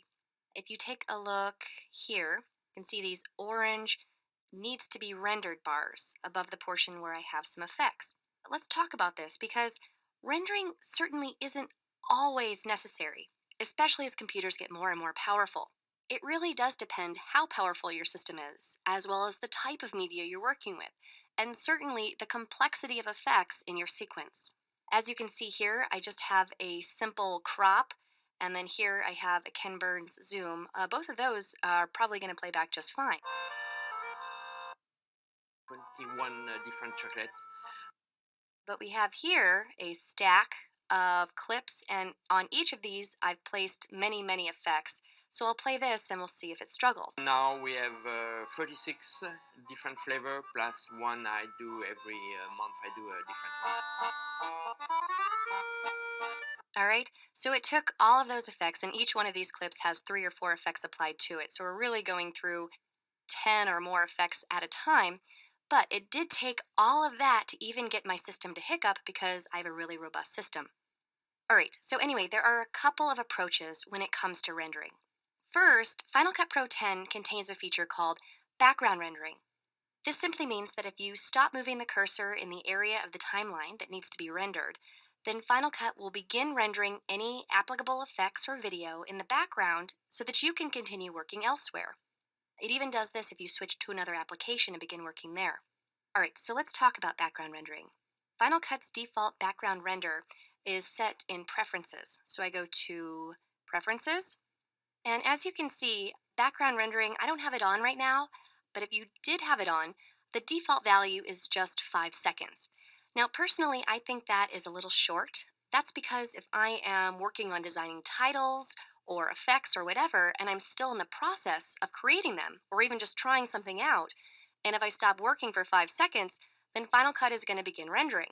Now, this can be kind of wasteful since it may render effects that I'm not actually going to be using in my finished sequence. Not to mention, I already said that not all effects really need to be rendered, all right? So you might be wasting valuable processing power as well as drive space. So at any rate, I might suggest bumping this number up to 60 or 90 seconds to give yourself a minute or more before things start to render. Or, if you work like I do, turn background rendering off and then just render manually. But I want to show you how this works, so I'm going to check this box, and I'll go ahead and turn this down to 2 seconds so you can see how quickly this happens. So you watch these orange lines down here in the timeline, and then watch the background tasks here. You can see here that everything's beginning to render. The orange lines are disappearing. I'll go ahead and open this, and you can see exactly what's happening here, okay? So I can continue working in another part of this project or in another project. All of this stuff is happening under the hood. Let's go ahead and stop this. So I'm going to go back up to Preferences, Playback, and I'll turn this off. And now let's talk about manual render. Let's see what else we have. So we just have a little bit here to render and here, but it rendered everything else. So there are 2 manual render settings. There's Render Selection and Render All. Render Selection is going to render anything that I've got selected in my sequence. Okay, so if I wanted to select this needed rendering, I could come up to Modify and Render Selection or Control R, all right? And then this is going to trigger a render for just this, all right? So you can do 1 clip, or you can do all the clips, or you can do a range of clips. But when you do this, it's going to tackle that right away, all right? And so that's rendered. Or once you're done working and you're sure that everything in the timeline needs rendering, you can just go to render all, and that's Control Shift R, and that's just going to render anything in your sequence that needs rendering. Again, what I do is I turn background rendering off, and I mostly do render selection. So if I have this big stack here that I know that needs rendering, I'll go ahead and select all of those clips, and I'll press Control R, okay, and that begins rendering right away, and then I know what I'm rendering is necessary. All right, so rendering is an important part of the editing process, but it's important that you make decisions about this in order to streamline your workflow. Also, just to reiterate, in this movie we talked primarily about executing renders. Later in this course, when we discuss media management, we'll talk about deleting unused render files.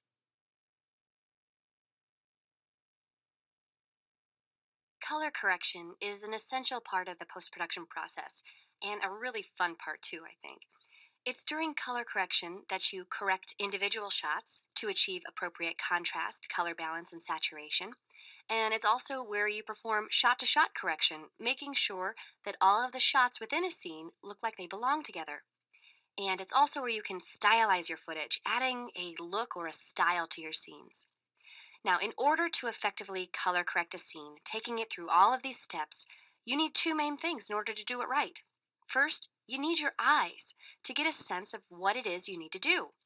Second, you need a series of video scopes in order to measure the light and color values of your image in order to carry out the adjustments. Now, in this movie, we'll take a look at the first part, where we analyze footage with our eyes. Okay, in order to get an idea of the process, I'm going to take a look at several interview shots from our chocolate footage, and we'll take each one individually because right now we're going to be talking about correcting individual shots. So let's take a look at this first shot here of Jean-Michel and Jill. Now we have several questions we need to answer about this image. We need to know what should be black and what should be white. We need to see how the brightness and contrast are. We need to assess if there's a color cast, and we need to judge its general hue and saturation. So let's go through this. First, what part of the image is supposed to be white? Well, there are white shirts and white signs in the background. And right now, those are really dark and dim. We'll definitely need to bring those up. Next, what part of the image is supposed to be black? Well, her sweater and glasses and his coat here are good representatives of what should be black. Here, everything again is too gray and muddy. We'll need to make those blacks darker. Now, how are the brightness and contrast? Again, this is a very muddy, flat image. We'll need to increase the contrast significantly, which means we'll have to brighten the light parts of the image and darken the dark parts of the image. Next, how are the colors? Is there a color cast? I don't know if there is a huge color cast here, but I think we're probably going to have to warm things up just a little bit. And finally, how is the saturation level? Well, this image is pretty desaturated. We could certainly increase the saturation to give the entire image a lot more vibrance and more pop. All right, great. I think we have a pretty good idea what we're doing with this shot. Now, let's come down to this shot here of Jill, okay? And we'll ask ourselves the same questions. What part of the image is supposed to be white? Again, her white shirt here can serve as something that can at least be approaching white, but I do want to point out something here. You'll notice that there's some light glinting off of her glasses and also off of the vase back here. Now, this glinting light is called a specular highlight, and it's actually going to register as brighter than white, so keep that in mind. We'll come back to that. Next, what part of the image is supposed to be black? Well, her shirt and some of the shadows around her face and down here, the statue back here, and most of these values are probably a little too dark right now. We don't really have any detail, so we'll have to bring those up a bit so we can see that detail in our shadows. Next, how are the brightness and contrast? Well, the entire image is too dark, so we're going to have to brighten the darkest parts of the image a little bit, and we'll have to brighten the lightest parts of the image quite a bit more. Next, how are the colors? Is there a color cast? Not too bad, nothing that is really problematic, I don't think. We'll measure it later and might make some very subtle adjustments. And finally, how is the saturation level? Well, the image is really dark, but I think that once we correct this, the saturation should be pretty good. There are some nice vibrant colors here. We might need to bump it up just a bit though. And then I have an image of Jean-Michel here. We won't go through this, but you should feel free to take it through the same sort of analysis that we just performed. All right, and we have a shot here that also needs some corrections, so you can go through that as well. All right, so again, even before we start measuring and using our video scopes, we already have a pretty good idea of where we need to go in correcting these images. Soon, you'll get so skilled at this part of the process that you can perform the analysis in a matter of seconds before you dive into correction.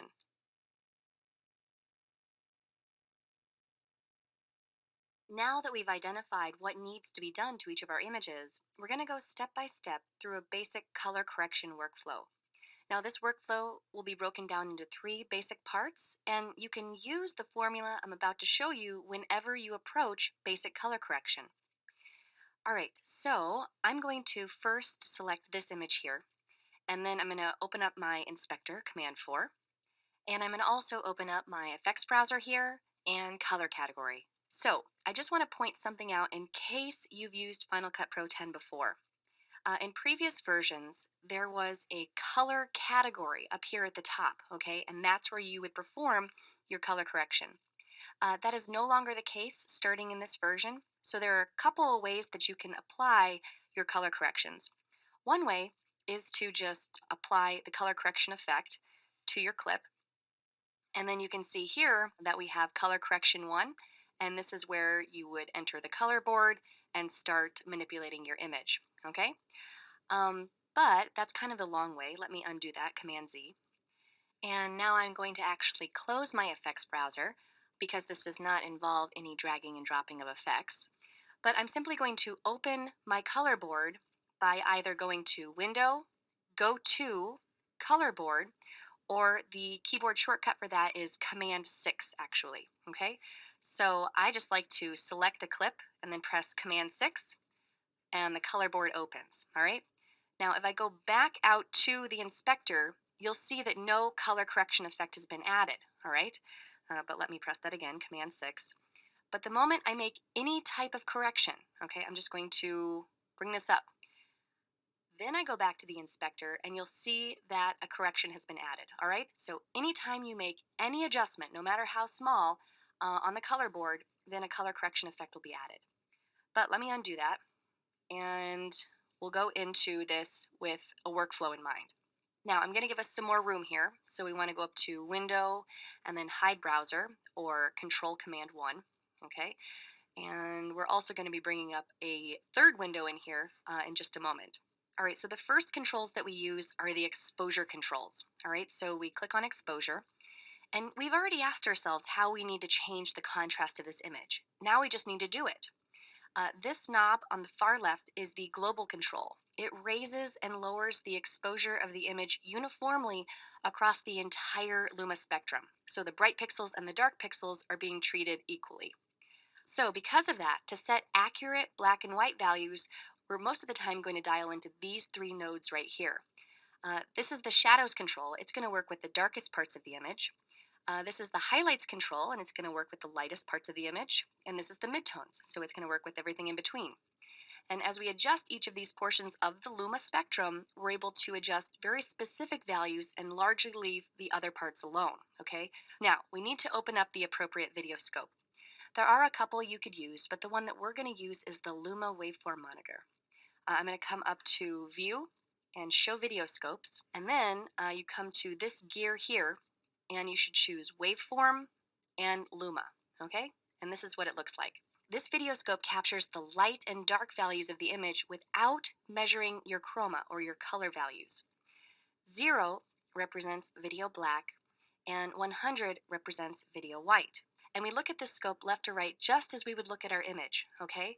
So right here is Jill, okay? These are the values of her face, and here are the values of her shirt, all right? And here are the values of her black sweater. This is Jean-Michel. Here are the values of his face. Here are the values of his black coat. You'll see here are the values of the red wall behind them, all right? So the first thing that we do is we set our black and white values. So I'm going to take my shadows knob and I'm going to drag down until the darkest parts of my image are right around 0. And then I'll take my highlight control and bring that up until the lightest parts of my image are around 100, okay?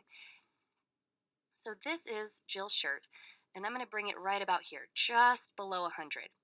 you can see these few points up here, and they correspond to these reflections on the glass behind Jill. Now, this is something called a specular highlight, which happens anytime light shines on glass or water or something very reflective. It's okay when specular highlights go a little bit above 100. Notice that when I did adjust my highlights, my shadows crept up just a little bit. So sometimes it's a little bit of a dance. I'm going to go back down with my shadows and make sure that I have good contrast and go up with my highlights just a little bit. All right, so already looking a lot better. Now, I just want to point out this image does have a true black and white. Some don't, okay? So if there was no white, you would adjust accordingly and not bring your values all the way up to 100, all right? Again, that's why you need your eyes. You need to be able to tell what is supposed to be what. All right, now that we've set the darks and lights appropriately, we can make a subjective decision about how we want the midtones. If I want to darken the image a little bit, I'll drag this down. And if I want to lighten the image a bit, I'll drag it up, okay? I think I'll bring them up just a hair. All right, so that was step 1. We set our blacks and our whites. Now let's move to step 2, where we correct color balance problems. I'm going to move from the exposure control to the color controls, and I'm going to switch from the Luma waveform to the RGB parade. The RGB parade breaks the signal out into the red, green, and blue color channels. So usually our aim here is to balance the image across these 3 color channels, specifically in the areas that should be color neutral, which are the black and white parts of the image. So take a look down here. We have Jill's sweater here, here, and here, and Jean-Michel's coat here, here, and here. For the highlights, we have Jill's shirt here, here, and here. So I think we probably need to bring the blues down a bit in our shadows, all right? So I'm going to come over here. This is the global control, the shadows, midtones, and highlights. And I'm going to take my shadows knob, come over to the blues, and bring it down. And I'm watching the RGB parade until everything is in line, all right? And then I think we need to come to the highlights and bring those down a little bit as well. So I'm going to take my highlight knob, come over to the blues, and bring it down. Again, I'm looking at my 3 channels, and I think everything is pretty much in line there, all right? So we've taken our areas of neutrality, our blacks and whites, and now everything is where it should be. Finally, I'm going to change my video scope to the vector scope, okay? The vector scope measures only chroma, only my color, no light and dark values, all right? It measures values around the color wheel. We've got red, magenta, blue, cyan, green, and yellow. So if you look at this image here, we've got most of the colors residing in the yellow and red section, with a large protrusion coming out here in red because of our red wall. We also have a little bit into blue, cyan, green, and yellow because this image is very colorful, and we have a couple of items in the background that are registering that. We also have this line here, and it's called the flesh tone line. And no matter the race of person, the hues of flesh tones should reside along this line, all right? So here are my flesh tones. This is Jean-Michel and Jill's skin, all right? So we're already on the flesh tone line, but what I might like to do is just warm things up a little bit, all right? So I might like to have these flesh tones creep up along the flesh tone line just a bit. So I'm going to take my mid-tone controls, which is right here, and then I'm going to come over to my yellows and oranges and reds, and watch the vector scope as I do this. I'm going to take my midtones and I'm going to creep up, okay? And you'll see the image too, it warms up nicely, okay?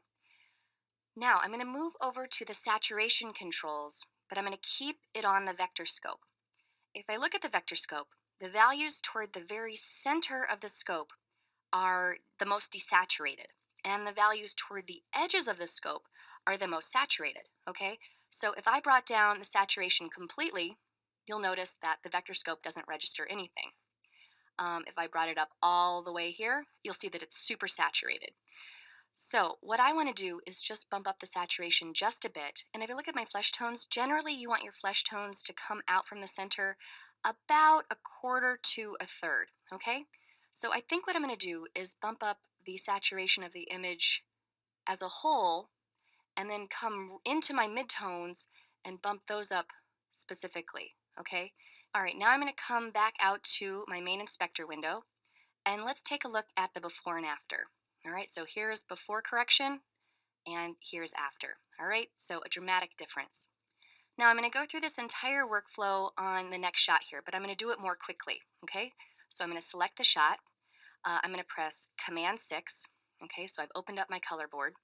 I'm going to display 3 scopes at once, and you can do that by coming up to View, and then I'm going to do this layout right here. So we'll go ahead and select this, and I want my Luma waveform here. Vector scope here is fine, but I'm going to change this to the RGB parade. Okay, so let's go through this more quickly, and then I'll let you do this one on your own. So we start with exposure, and I'm going to bring the darkest parts of my image to about 0, and then I'm going to adjust the lightest parts of my image and bring those up to about 100. Again, I'm going to let the specular highlights, and there are quite a few here. We've got reflections here on the glass, on her earring, also on her glasses. So we've got quite a few reflections up here, but that's okay. As far as the midtones, this is what it looks like if I darken it a little bit and if I lighten it a little bit. And I think for this one, I'm going to go a little bit below center. Okay. I think I'll also find a better frame for her here. Okay. And then we'll go to the color board and we'll look at the RGB parade. It looks like I could probably bring my highlights in my blues up a little bit to match the other color channels. So I'll take my highlight control and bring it up. All right, and maybe bring my reds down just a little bit. So I'll take my shadow control and bring it down. Okay, and those are matched across the board pretty well. And then I'm going to look at my vector scope. Okay, I'm going to zoom in actually a little bit here. Let's go full-fledged on the vector scope. Here are my flesh tones. Here's the red wall. If I want to warm up my flesh tones a tiny bit, I think I can. I'll take my mid-tone knob and warm those up a little bit. Okay, and then we'll go to saturation. And if we look at our vector scope, we're already pretty good here. Here are our flesh tones. They're about 1/3 of the way from the center, so they're fine. Here's our red wall, and we don't want to go too much more on that. So, I can do a little bump up to see what that looks like, a little bump down to see what that looks like. But I think I'm pretty happy right around center here. And we can take a look at the before and after on this one. Okay, so she's looking a lot better, and you should definitely come to this last image and do it yourself. All right, so as you can see, there's a certain workflow that you should take in correcting your images, but as you do it again and again, you'll get faster and more efficient, and it will become second nature. We've now got a good sense of how to apply a basic correction to a clip. And while you're almost always going to make that first correction you apply to any shot be the basic correction that we learned in the previous movie, I also wanted to show you that that's only the beginning.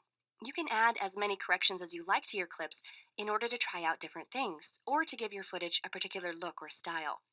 And by the way, when you apply a color correction that is meant for style, it's actually called color grading. So when we use them in this way, I'll be referring to correcting effects as grading or style effects as well.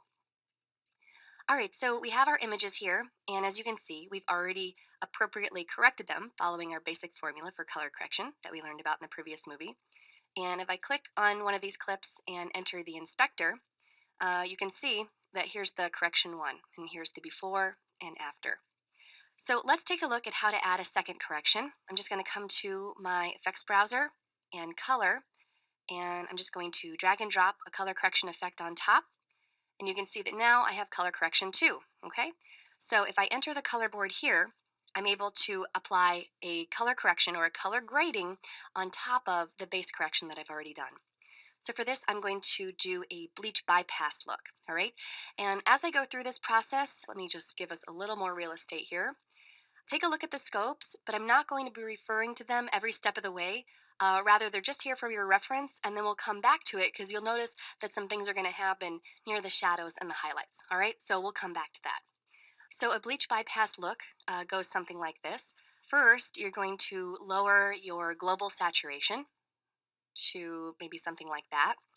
And then you're going to crunch your blacks and whites to really increase the contrast. So I'll come to exposure, and I'll bring my black point down, and I'll bring my white point up. And it's subjective about how much contrast you add. but that's about what I want to go for. And as you can see, things are happening in the shadows and the highlights, but we'll come back to that. And then under color, we might want to increase the blues in our midtones, okay? So this is a nice bleach bypass look, but some bleach bypass looks are a little warm, okay? And I think that's what I'm gonna go for here. So let's take a look at before and after. Here is before, our basic correction. Here's the real before everything. And here's our base correction. And here is our bleach bypass look. So let me disable that. We've created a look, and let's create another one. I'll go ahead and just drag another color correction effect on top, and now we've got our third board. And let's do a sort of desaturated, dusty look, all right? So for this, I'm gonna go into saturation, and I'm gonna lower my global and my midtone saturation. And then I'm gonna come to color, and I'm gonna bring up the warmth globally a little bit, and in my midtones a little bit more. Okay? All right, so this is our warm, desaturated look. Let's go ahead and do a before and after here. Okay? Let me enable my bleach bypass again, and let's take a look at what we have going on here. Now, is this problematic? Well, it's only actually problematic if you're going to be broadcasting this on TV. So let me show you what you can do for that. I'm going to come to my broadcast safe effect, and I'm going to drag and drop that on, and take a look at my luminance levels in my Luma waveform. Okay, so everything is brought between 0 and 100, and let's just take a look at the image and see how that's affected it. I'm going to disable it and enable it, and basically I'm only able to see it in the brightest parts of Jean-Michel and Jill's face. So take a look at their skin in the brightest parts, and I'm going to enable it again. Okay, and so it just basically clips those values and they don't bloom quite as much. All right, so broadcast safe can be nice there. But hopefully you can see that applying these various color grading effects is easy and it's fun, and in the next movie we'll talk about how we can save this as a template and use it later. I just want to show you one more thing. Let me take a look at my browser and go into the sequence here. And every single one of these shots has been color corrected on the base level. Okay, so if we go into each one of these, you can see that we've already applied color correction 1. So what if I want to stylize everything in this sequence? Okay, well, what I would do, the easiest way, is to convert everything into a compound clip. So I'm just going to select everything, and then Option G, and then OK. And then now everything is in this nest, and I'll just go ahead and apply a color correction effect to everything, okay? And now I can come into my color board, and I'll just do something very quick and just bring it all to black and white. All right, so now everything's black and white, but if you need to affect the clips on an individual level, you can of course double click, climb in here, and then come into your correction 1 and alter that, or you can add other color correction effects on individual clips. That's easy to do. All right, so that is the world of applying multiple color correction effects in Final Cut Pro 10. Lots of possibilities to try out lots of different looks.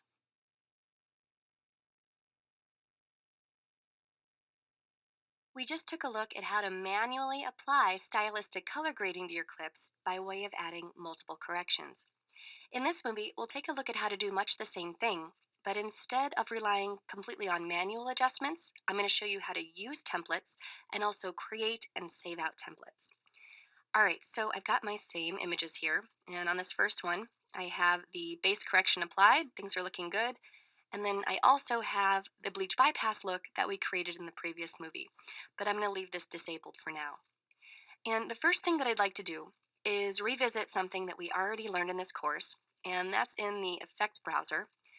As you may remember, under the looks category, there are a lot of prepackaged looks that you can apply to your clips, okay? So you can go through these, but we do have our good old bleach bypass. Let's go ahead and just apply that. And you can see that it's a similar look to the one that we created.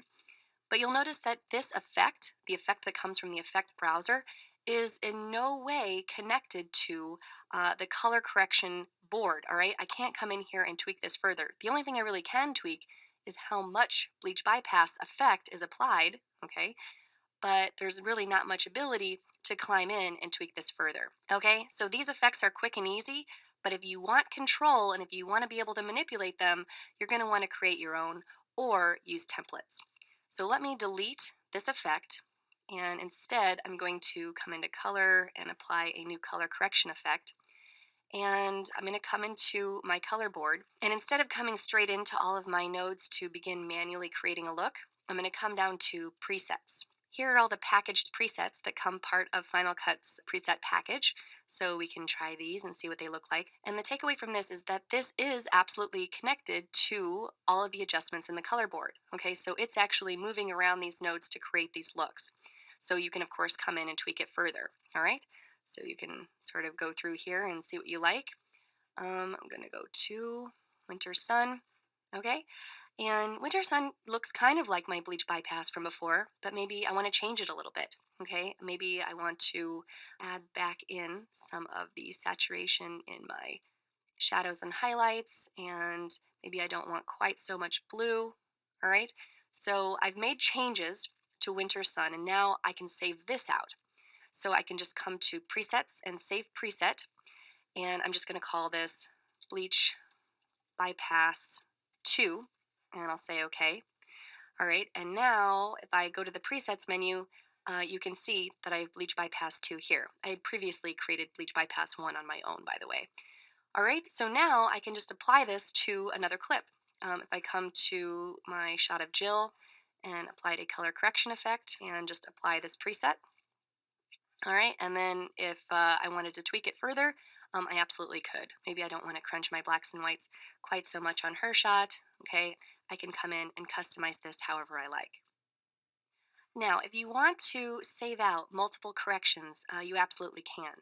So I'm going to come back out to my main inspector, and right now I have my base correction here.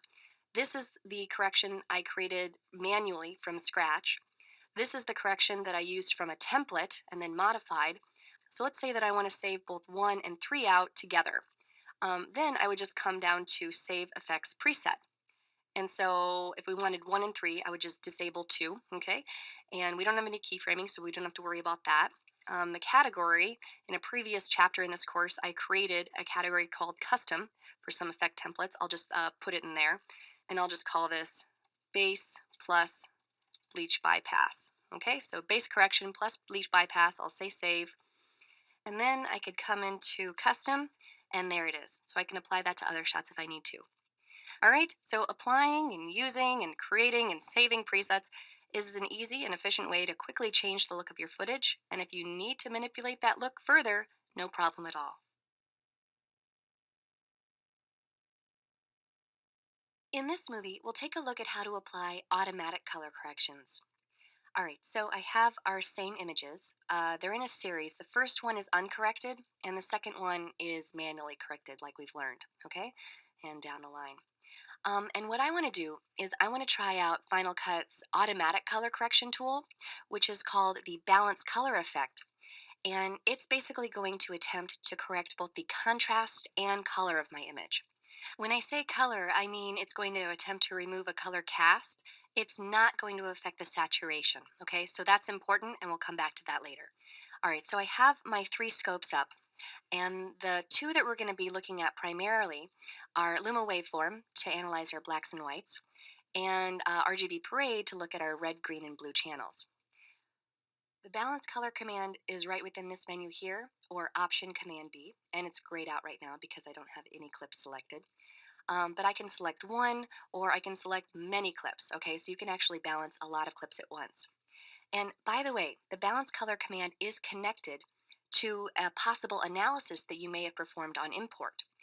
So if I just open up my import media and go over to my sidebar here, you can see under video it says Analyze for Balance Color. When you do that, Final Cut is going to go through the entire clip to analyze its contrast and color. All right.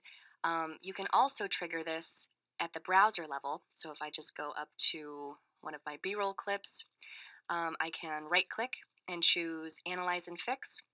And then you can see here, Analyze for Balance Color. All right. And of course, here I just selected one clip, but you can select as many clips as you need to within the browser and analyze them all at once. So if you don't choose to analyze either on import or via the browser, then when you choose the balance color effect, then that's going to trigger the correction for just the part that's in the timeline and not the entire clip that comes in. Okay? So with that said, let's go ahead and perform the color balance for our series of clips here, the first ones in each of these, and then I'll come up and choose balance color. All right, and let's take a look here. Here is the balance color for the first one, and the second one, and the third one, and the fourth one, okay? So it's safe to say that each one is a better version of its former self, but none of them reach the quality that manual adjustments do, okay? So why is this? Well, let's open up the inspector, Command 4, and I'm going to give ourselves a little bit more real estate here so we can see our scopes better. Hide browser. Okay, let's just take a look at this one here.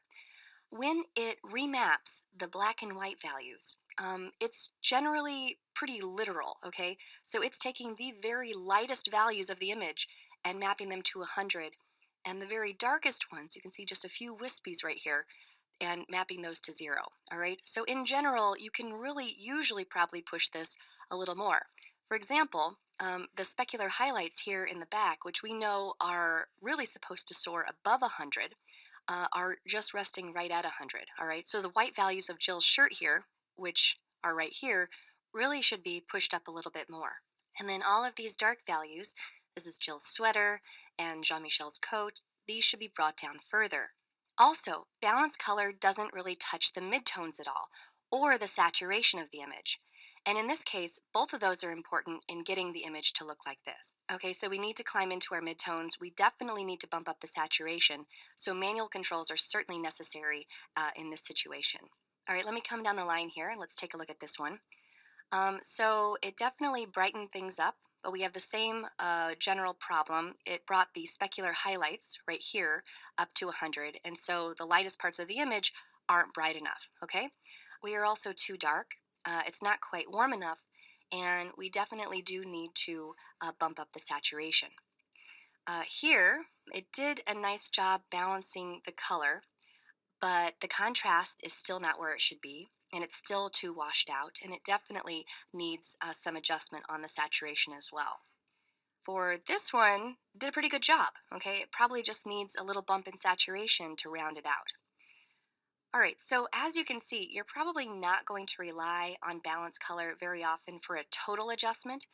And in general, I would say that it does a much better job on removing color casts than it does on correcting contrast, okay? So when you have a shot that's in relatively okay shape, contrast-wise, but has a larger color balance problem, that's where it works better, which is why this last shot here looks like it's in pretty good shape. It had okay contrast, and it just had a color balance problem, and we've brought that into line. But there is one thing I want to show you. Notice that when you balance color, there's no color correction effect that goes in conjunction with that. So it's not like you can say, you know what, it balanced the color with a little bit too much blue. I think I want to back that off a bit. I mean, true, you can add another color correction effect to it to achieve your goal, but you can't tweak a balanced color. Okay, it is what it is. So that's definitely something to consider. Now let's take a look at match color. Bring back up my browser, and here's match color. I have several shots here inside the chocolate shop, all right? So let's see the possibilities here. I like the color here, and this one needs some work. So let's go ahead and select it, and then I'm going to come up to that same menu, but this time I'm going to choose match color. And then I'm going to skim to the frame that I want to draw influence from. Okay, so I want this to look like this, and I'm going to click. You can see that it's made the adjustment. It's cooled it off, and it's starting to look a lot more like these two could be together. I just click Apply Match, all right? And now match color has been applied, but again, it is not teamed with the color correction effect. If I wanted to tweak this, I'd have to apply a color correction effect and get to where I want to be. But in situations like this where you have shots with different lighting, sometimes you can match color to get a little bit closer to where you want to be and then tweak from there. All right, so bottom line, both balance color and match color are a nice starting place for certain types of corrections, but you're almost always going to need to tweak on top of that.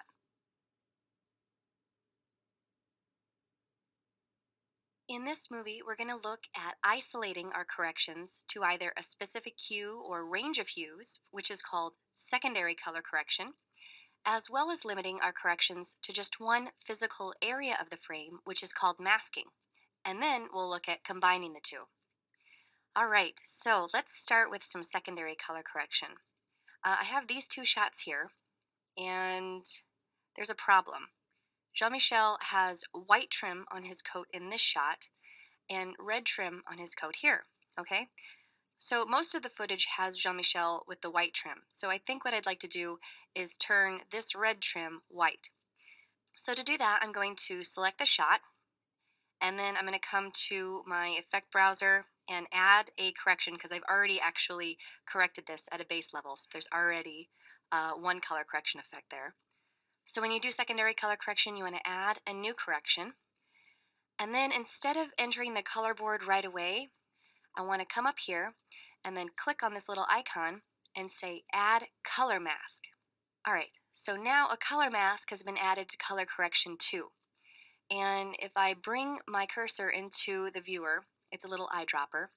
And what I want to do is just grab this red color, all right? So you can click and drag out, and the more you drag, the more you get, okay? So we want to try to get just the red and not any of his flesh tones, which can be tricky, okay? So I'm going to get about that much, and we have a little bit of his flesh tones, but I'm going to subtract that. So I'm going to release there, and then I'm going to come back up to his face, and I can option drag on his face to subtract colors. So I'm going to press option, and you notice the little minus sign there.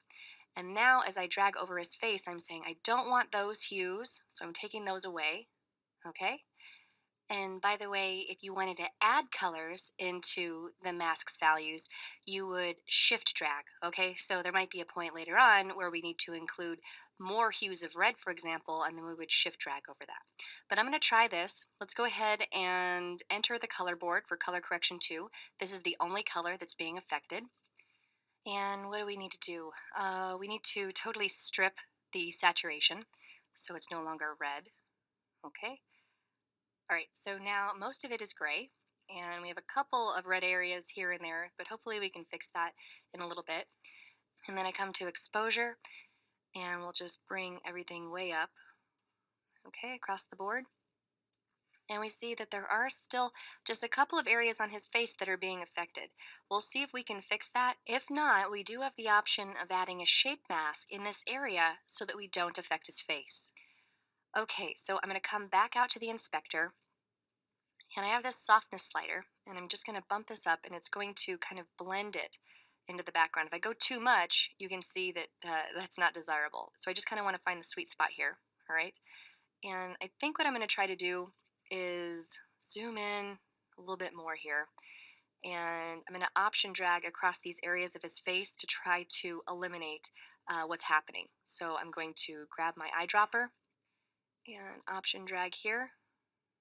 And I think because of the softness, it's not responding very well. If I backed off on the softness, that would go away. But then if we come back out, you can see that we might be having some problems with this being too stark of an edge. All right, but we're getting there. What we might need to do is add another color mask so that we get some of these darker red areas. And the way that you add that is just add another color correction effect. And then I'm going to add another color mask. And I can grab this part of his red trim down here, the dark part. And then you can see that now this is the color that we're affecting. And again, open the color board, strip the color, and then maybe just increase the exposure a little bit, like so. And then I could come in and get that one as well. So you can have as many different color masks working together, but if you kind of look away and then look back at this, you might not see some of these red highlights, all right? But again, we'll probably need to tweak it so that it matches with this appropriately, okay? But we're well on our way. Now let's come to this shot here. And I want to take a look at creating a basic vignette around Jean-Michel to focus the frame a little bit better. So I'm going to add a color correction effect to this, and instead of choosing color mask, I'm going to choose shape mask. And then it brings up this double circle, and the inside shape is where I define my adjustment, and the outside shape is the fall off from the inside shape to the rest of the background, okay? So something like this would be a very stark adjustment, and something like this would mean that it would be a very soft adjustment as it went to the background. So let's go ahead and make this go over the whole image, and you can adjust the shape like so, okay? If you want it to be more of a rectangle, you can drag this out. You can actually drag it all the way out to right angles. But let's do a rounded rectangle, and I'll pop out to 25% or so I can see my fall off. Okay, and so now I'm able to affect the outside of the shape and the inside of the shape differently. Let's go ahead into the color board, and down here we are either affecting the inside or the outside. So let's do a basic adjustment inside since we didn't have a color correction effect on this in the beginning. I'll just increase my contrast a little bit and my saturation. Okay, I don't have my video scopes up, so I am just eyeballing it. And then I'll come to my outside, and I'm going to take my exposure way down, and you can see the dark edges up here. And we'll also take our saturation down. Okay, and maybe I want a little bit more of the outside of the frame to be included in that. And just to show you the influence of the fall off, I'll go ahead and bring it way in. And so this would be a very stark fall off, and then as we increase this, it gets softer and softer. Okay, so there is my vignette, and when I play it, we'll lose those lines. Okay, and here is the before and after on that one. All right, so a really quick way to focus the frame. Now let me come down to this shot here, okay? Let's say that a major plot point of this film is that this avocado that he's holding needs to be super bright, intensely green, okay? So let's see what happens when we add a color mask. So I'll add a color correction effect, and then we'll add a color mask, and I'll grab my green avocado. You can probably see where I'm taking this.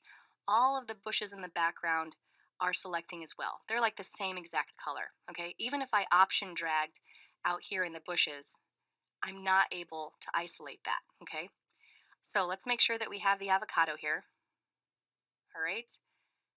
And I'll come into the color board, and we'll really bump up my saturation across the board and exposure as well. All right, so we have our bright neon green avocado, but we also have bright neon green bushes. So let's pop back out here, and I'm going to bring my softness up a little bit. And now what we're going to do is add a shape mask and a color mask into the same exact correction. So we already have a color mask. Now I'm going to come up and say add shape mask. All right, and now we have both. So I'm just going to draw the mask around the avocado. You'll notice that now the bushes are fine. Everything else in the background has lost its neon quality, and we should be good. Okay, I'll bring the fall off in a little bit. Except watch what happens when I play it. Whoops. Now we have this bright neon point in the bushes back here. That's because the mask is not traveling as the avocado is. So let's take a look at how to keyframe the shape mask. All right, we have definitely touched on keyframing in this course. This is the exact same thing. So I'm going to come to my shape mask, come to add keyframe. So we have one at the beginning now. And as this moves, okay, I'll park here, and I can add another keyframe and then move this. Okay, and as it keeps moving over like so, I don't have to add keyframes once I've added them, so I can just move this over and it gets added for me, and I can keep going. Okay, as of this recording, there isn't automatic tracking, so some other editing programs will actually follow it across the frame automatically. You do need to manually keyframe, but as long as you're okay with that, you can get the job done. All right? So as you can see, working with secondary color correction and masks are great ways to hone in on the exact area that you want to adjust, giving you a fair amount of control in certain situations. We've been working with libraries, events, and clips throughout this entire course, so hopefully the structure of media management generally makes sense to you. Now, back in Chapter 3, we looked at a lot of ways that we can copy and move assets around the Final Cut environment, and so here we're going to touch on just a few more things. First, I just want to show you how to check out information about your assets. We'll start at the clip level.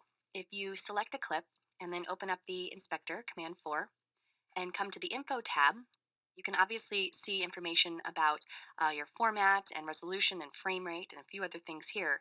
But if you come down to the bottom, you can also check out what event it lives in, what library it lives in, as well as the available media representation. So what iterations of media it exists in, original, optimized, or proxy. So these are your transcoded options, which obviously this clip here doesn't have any transcoded media associated with it. I can even click on this button here, and it's going to go inside of my package contents and show me the actual media file. Now, I've said this many times in the course, but just once more, don't touch your media files inside of your library. Now, if I click on an event, notice that there is no information to look at in the inspector. An event is just a bucket, a repository, where I store my clips and my projects. But if I go up to the library level, I do have some things to look at.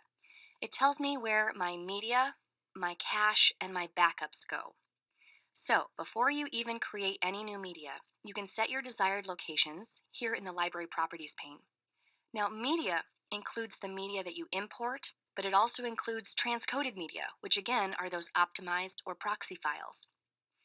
Cache files are all the files that Final Cut creates that aren't part of your transcoded files. So that includes your render files, your thumbnail images, your clip waveforms, and your analysis files. And backups are your backups of your library databases. These library databases contain metadata, not your media, so they aren't very big, but they can be very important. Now, they've typically been stored in the Movies folder on your system, and that is the default location. So if you want to change any of this, you just click up here on Modify Settings. And you can direct these files to go anywhere you want. And you want to do this before you actually import or create any media. One thing to mention though, if I change any of these storage locations at all, it changes the location from this point on. It does not affect media that I've already imported or created. And I would just change this by coming to Choose and then navigating to a new location. All right, so that's how to find out information and set some important storage options. Now again, just as a reminder, in the fourth movie of Chapter 3 called Library and Event Management, I cover all of the ways that you can copy and move clips and events between different libraries, so that's an important one. It goes hand in hand with everything in this movie, so be sure to watch that for any basic media management questions that you have. Along those lines though, I do have a few extras that I want to cover. If I like, I can merge events. Let me just clean this up a little bit here. And I'm going to create a new library. And I'll just call this Demo, and I'll put it on my desktop. And here is a date stamped event, but I'm just going to call this B-roll. And I'm going to do another one, right click, new event, and I'll call this one Interviews.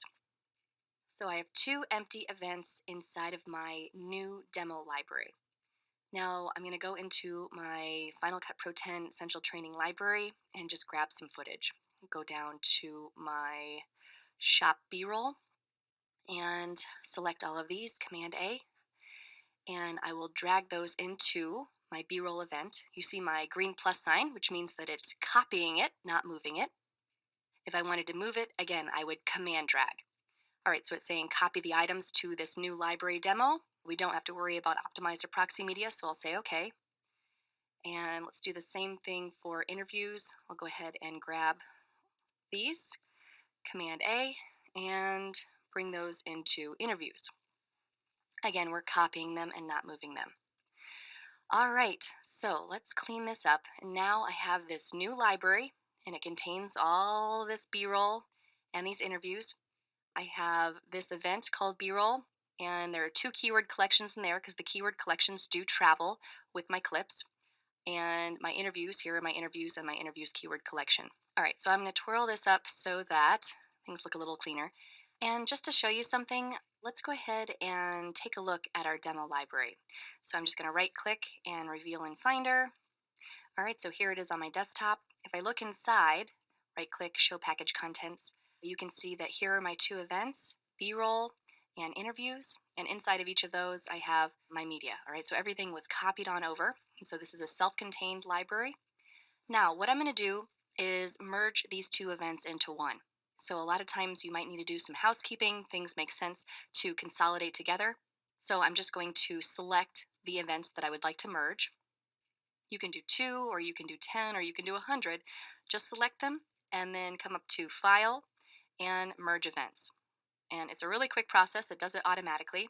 So now I just have one event, and I'll just rename this Footage.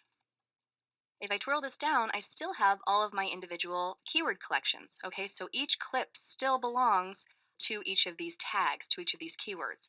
But now I just have one event. So we'll go back and look at that library. And you can see here, if I show package contents, then now instead of having those 2 separate events, I just have one event, and all of my media is now living in this one bucket. But everything is keyworded, so I can still keep track of everything really well. I also briefly want to look at the consolidate command. If I have a project selected, like so, and I come up to File, and then I come down to Consolidate Project Files. If I have an event selected, and I come up to File, it says Consolidate Event Files, and same thing with Library. Select the library and consolidate library files. Now, what does this mean? Consolidating allows me to move existing media, both my imported media and my transcoded media, to one library. So if, for example, you've got a lot going on in a project and you're using clips from all different locations, you can consolidate the clips into one library so that you know that everything is contained in one spot. Or if you've got a lot of external files that you're linking to, you can use this consolidate command to copy all of those linked files into one location with the rest of your media. So I'll just come back down to my project and choose File, Consolidate Project Files, and you can see the dialog box that comes up. This is much like the copy and move dialog boxes, but you can see what's going on. And of course, you can also include the optimized and proxy media. So if I was pointing to a lot of different locations on this project, I would just consolidate it, and then everything will be brought into my Final Cut Pro 10 Essential Training Library. Finally, I want to talk about backups. Every 15 minutes, Final Cut Pro 10 backs up all library databases so that they can be restored in case you run into a problem, or in case you need to just return to 2 days ago before you made all the mistakes that you've made in the last 2 days, all right? So either a problem has occurred or you just want to go back in time. So let's briefly go back to the subject of where this backup lives. I just click on my library, and here in Library Properties, I see backups. Here's my backup location. It's in the Movies folder by default. If I want to change that, I go to Modify Settings, and I can have this live wherever I want. I would highly recommend that you have your library backups live in a different location than your actual libraries. If they're both on the same drive and your drive crashes, then everything's gone. And then one last thing, let me be clear, these backups do not include your media. They are just databases, so you still need to back up your media separately. All right, so how do I get a backup file? You just go up to File, Open Library, and then From Backup. And here is just a list of 2, but I can go to Other, and here's my Final Cut Backups folder in my Movies folder here. And let's say that I want to go back to a point yesterday with my Quick Start project. So I'm just going to click on this, and you can see that this is a time and date stamp. So 2015, April 9th, 7:14 Central Daylight Time. So this was this morning, and that was yesterday night. All right, so I want to go back to yesterday on the Quick Start project. So I'll just select this, and I'll open. And what do we have here? Okay, we have a Quick Start library, time and date stamped, and inside of there are my 2 events. All of my media is online, and then if I wanted to use this, that's fine. If I wanted to just grab something from this library and bring it to my existing library, I can do that as well.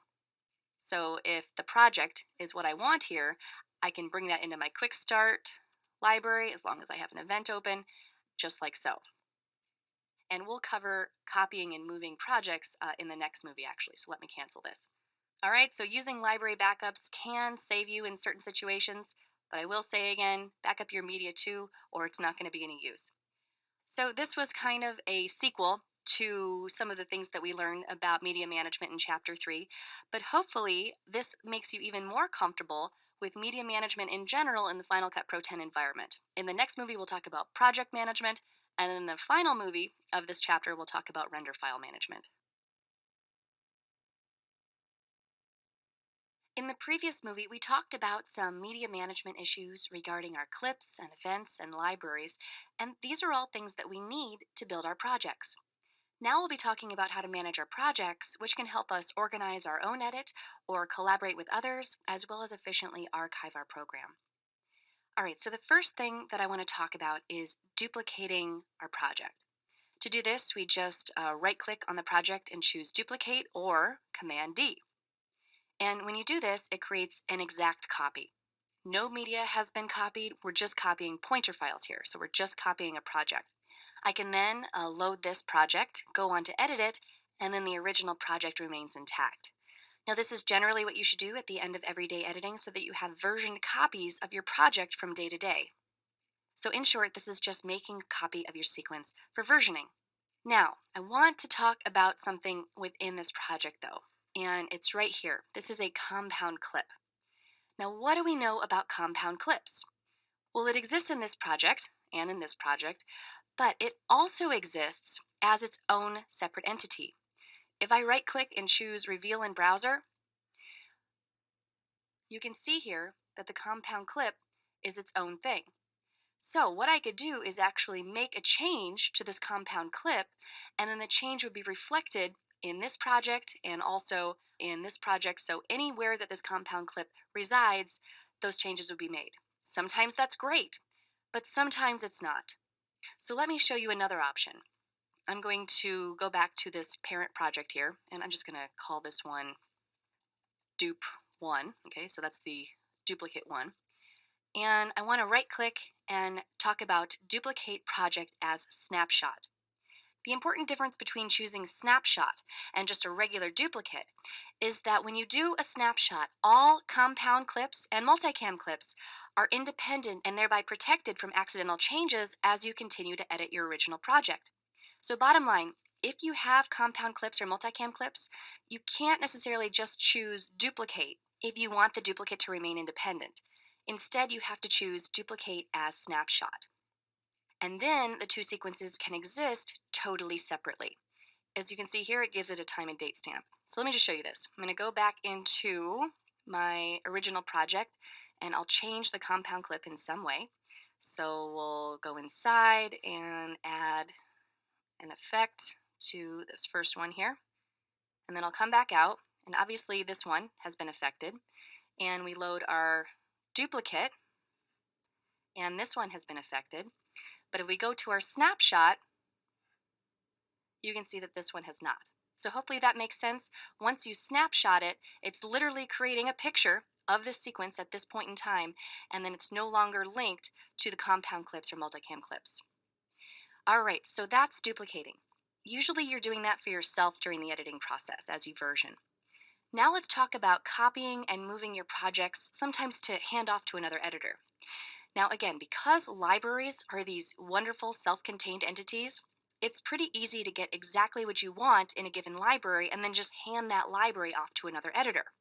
So let's do this. I'm going to create a new library and I'll call it Share. Okay, so new library and Share. So there it is, and I'll just call this Share as well. And we'll go back into our chapter 12. So let's take our original here. And we're going to go back up here. So if I would like to copy this project to my new library, I can just drag and drop. I don't drag and drop at the library level, but I have to go into an event. And then I release, and then it says copy items to this share library. Now, what are you doing when you're copying a project? Well, I am copying this project. I'm copying all of the decisions that I made to make this sequence. But when you're copying a project in Final Cut, you're also copying over all of the clips that I needed to make this project. And then you can also include your optimized or proxy media if you want to. So let me say okay. As you can see, my original one was left alone, but here is my new share library, share event, and where is my project? It's up here at the top. So I have my project here, but I also have all of these clips, as you can see here, that went into making that project. All right. I also have all of the keyword collections associated with these specific clips, but no clips came over that were not associated with this specific project. Okay, so that's pretty cool. And here's the thing. We learned back in Chapter 3 how to copy events from one library to another. So the difference between this, copying just a project, and copying an entire event is that if you copy a project, only the clips needed for this project are copied. If you copy an event, then everything is copied over. Okay, so it all depends on what your collaborator needs. I'm going to hide Final Cut, Command H, and here's my share library. I would just give my collaborator this library because if I look inside of here, we can see that it contains all of the clips that I need. Back into Final Cut, because I just briefly now want to talk about what it means to move a project. I'm going to actually undo this, Command Z. Okay, so now we have not copied the project over. And I'm going to go back into Chapter 12, and this time I'm going to move the project. So how did we move clips and events? We command dragged. So I'm going to command drag, or I can always select it and go via the File menu, File, and move project to library and choose which one. But I'll go ahead and command drag. Let's command drag this over to my share event, and I'll release, and it says now move items. All right, so we're no longer copying them, we're moving them. I'll say okay. In my Chapter 12, the project is gone. It's no longer here. If I look in my share event, here it is. Okay, so I've moved the project over. I've moved all applicable clips that it takes to actually edit this project together. But the thing I want to talk about is back here in the original library, even though I've moved the project, I didn't actually move the clips. So we know that this is an exact duplicate. If I load this, the clips that went into editing this are still in this library, but the actual project is not. So when you move a project, it's more like you're moving the project, but you're only copying the clips. So as you can see, there are quite a few options for getting project data where you need it, whether it's because you just need to move or archive a project, or whether it's because you're working with other people. Regardless, you should be able to do what you need. Just be aware and be deliberate in your actions.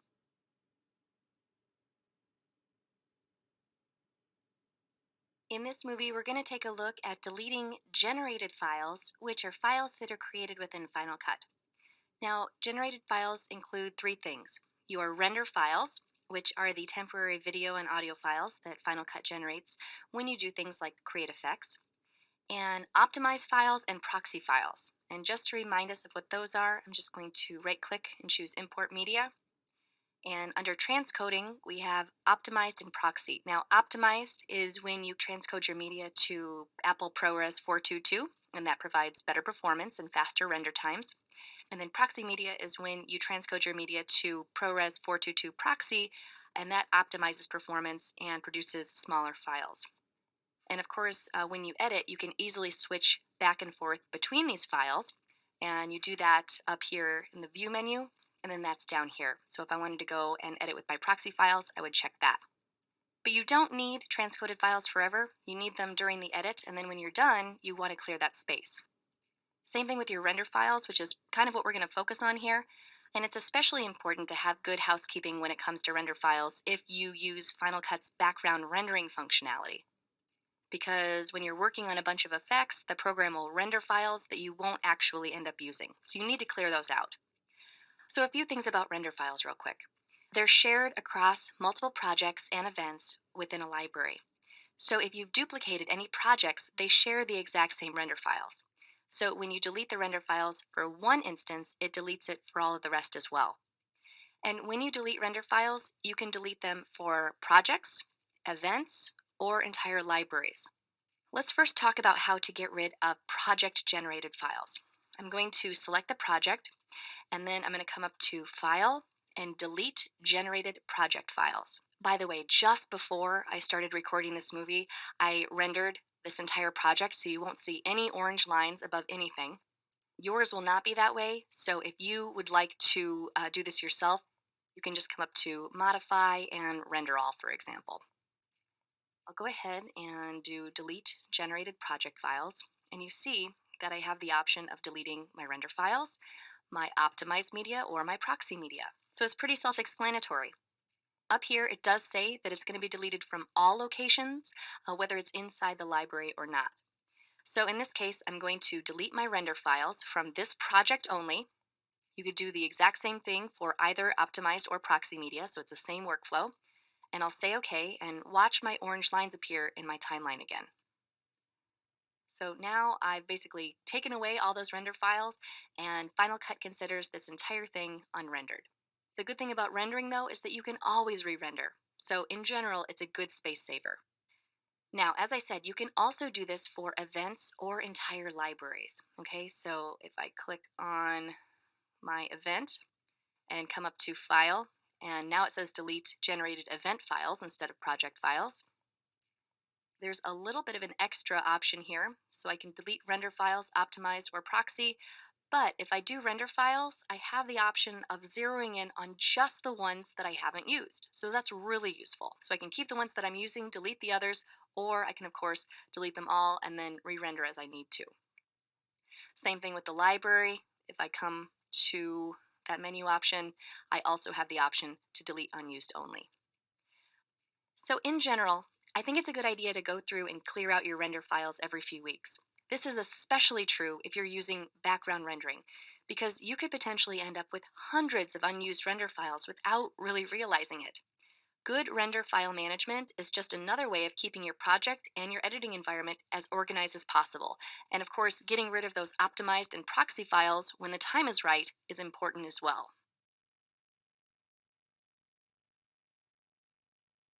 Now that we've done all the work in creating our program, it's time to get it out of Final Cut.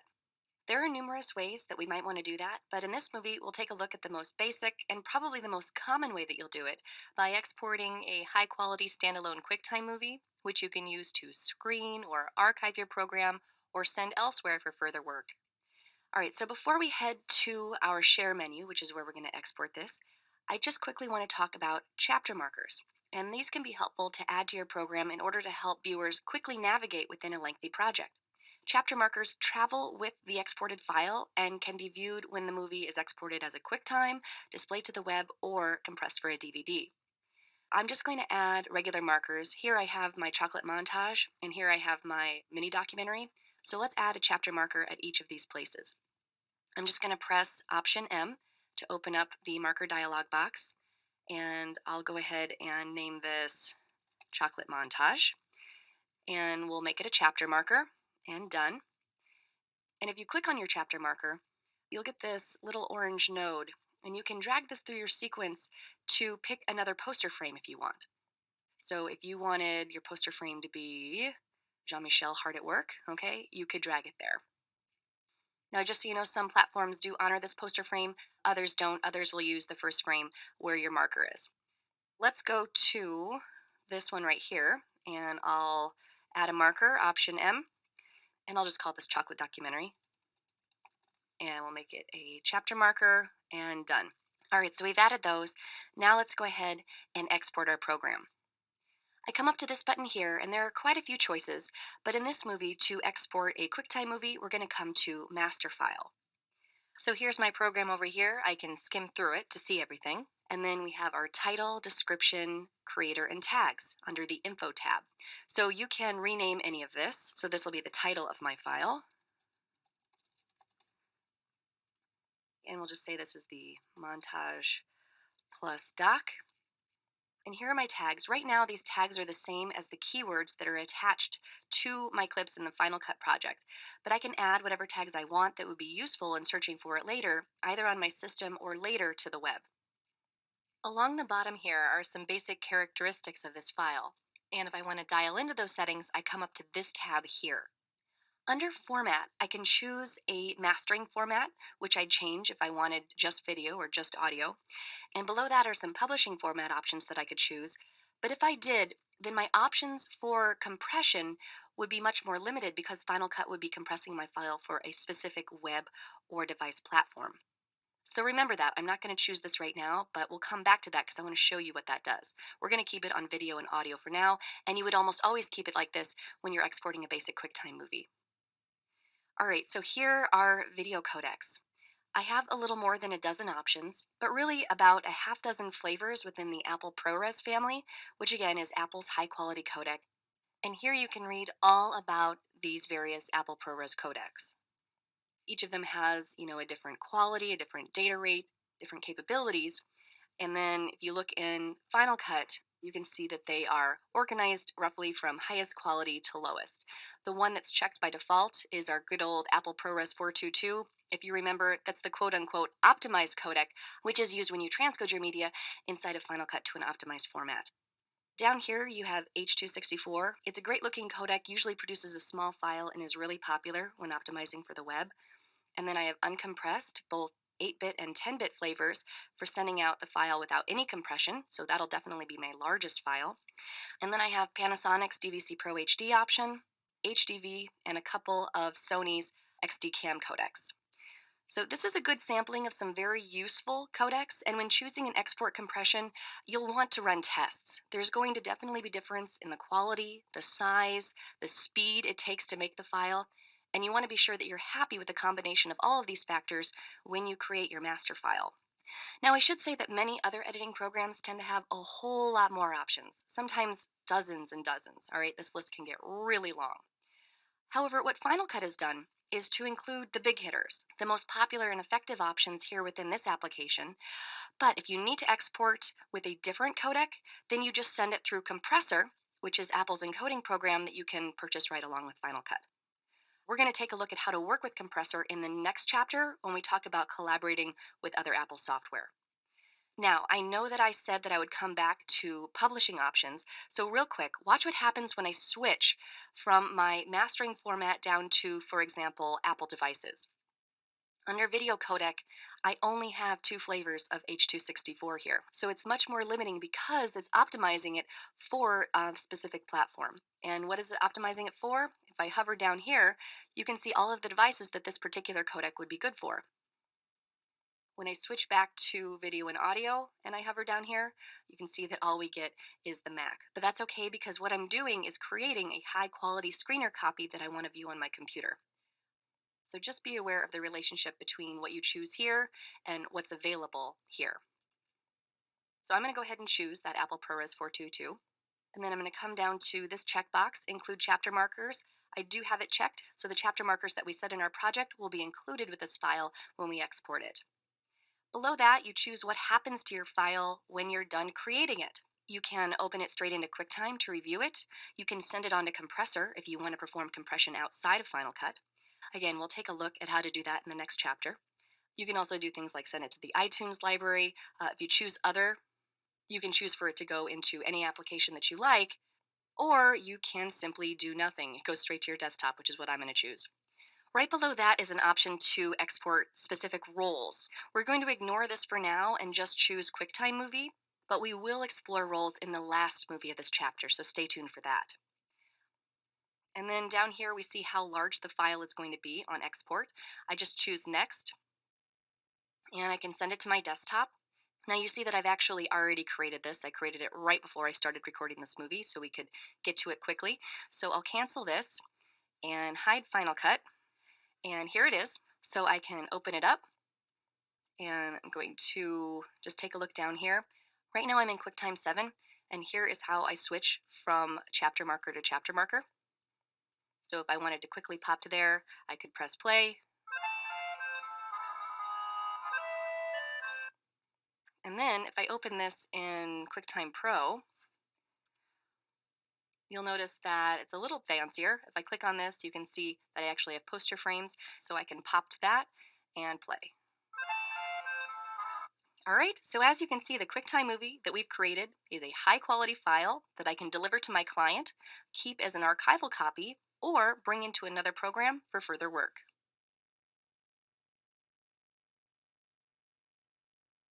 In this movie, we'll take a look at how you can get your program out of Final Cut Pro by using one of the many available sharing templates.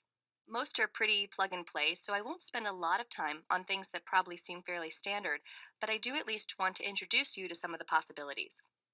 So I again come up to my share menu, and we've already reviewed creating a QuickTime movie using the master file option, but as you can see, there are quite a few more choices that mostly have to do with sending the file directly to social media-based web platforms, as well as optimizing for various Apple devices, and of course, DVD.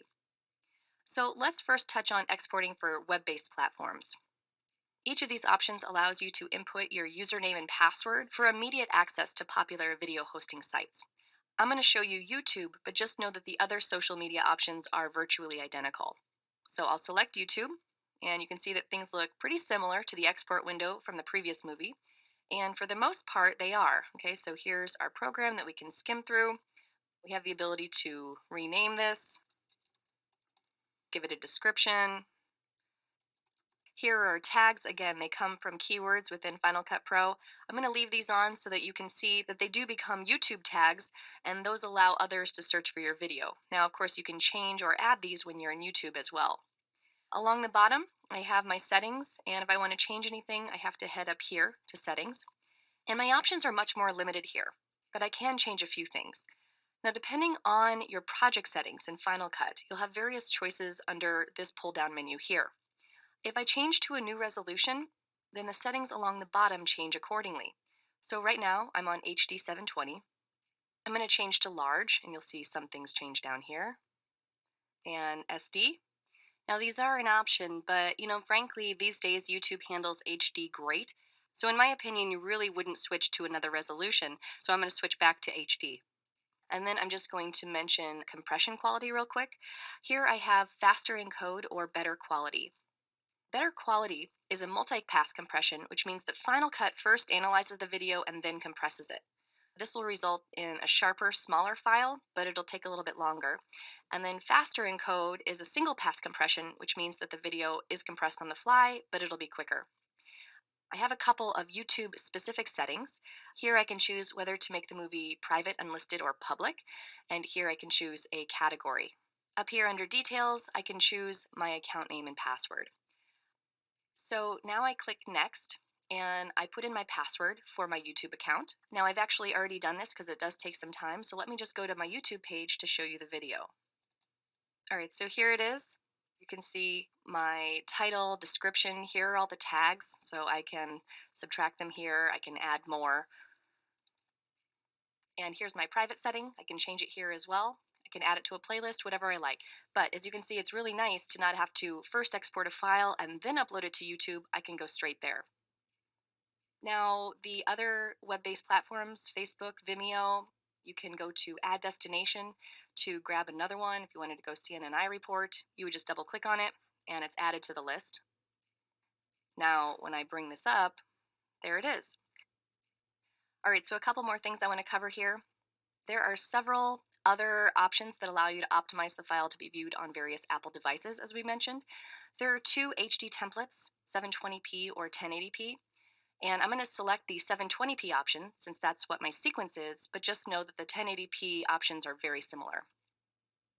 All right, so as you can see, the Info tab basically has the exact same options. Here's my program, title, description, creator, tags. I have my settings along the bottom. If I hover here, you can see exactly what devices this file would be optimized for. And if I come over to settings, there are a few additional choices here which we can briefly cover. We covered format in the previous movie, and right now you can see that it's set to a publishing format for Apple devices. Under video codec, again, I only have H.264, either faster encode or better quality, and we talked about the encoding options with the YouTube example. Under resolution, just like with the YouTube example, I have some limited choices. When I switch to lower resolutions, my file size drops obviously, but what also can happen is that when you hover here, you're optimized for more devices. All right, so the lower the resolution, the more devices it's optimized for. Let's switch back to 1280 by 720. We can include chapter markers, and then here you can again choose where you want your file to go. The default for the Apple devices template is to send it to the iTunes library, because then you can easily plug in your Apple device and then transfer it over, or you can mirror it to your Apple TV by enabling home sharing, for example. All right, so same basic options, but if you need to get your file quickly to one of your Apple devices, that's a good way to go. Okay, so that file is done. Here's iTunes, and I would just go to Home Videos, and there it is. So I can send it directly to my Apple device straight from iTunes. Now, finally, I just briefly want to touch on exporting for DVD. So I come to DVD, and I want to stress that these are not complex DVDs with fancy DVD authoring. This is for very quick and dirty screeners. Now, the first thing that you choose, if you change anything on the Info tab, great, but the first thing that you choose in Settings is your output device. Now, if you have a built-in DVD drive, you'll choose that. I'm working on the latest generation MacBook Pro, which does not contain a built-in DVD burner. So I would just create a disk image by selecting hard drive from this menu, and then I would take my disk image to another system that contains a DVD burner and then just burn it later. Next, you'll choose whether you want your layers to be automatic, single, or double layer. Now, you'll probably just want to leave this on automatic. If you have a longer movie, you may want to force it to double layer DVD for higher quality.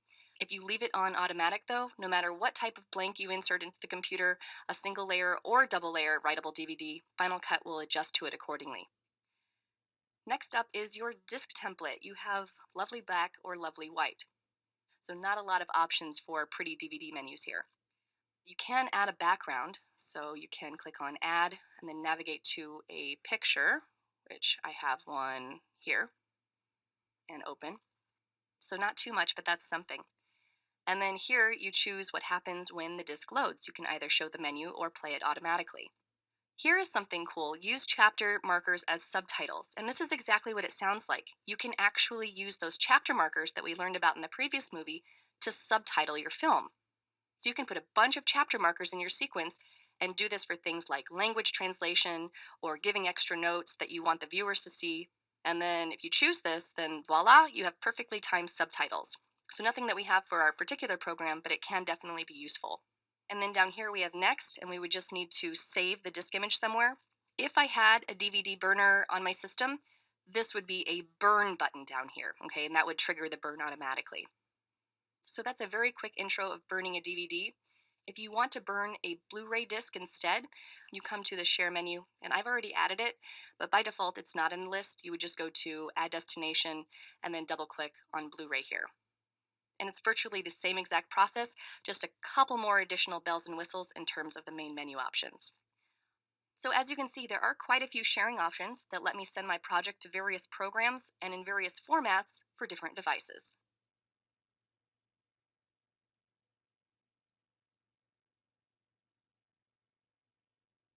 Now I want to take a look at how to export a still image from anywhere within Final Cut. Let's first take a sequence.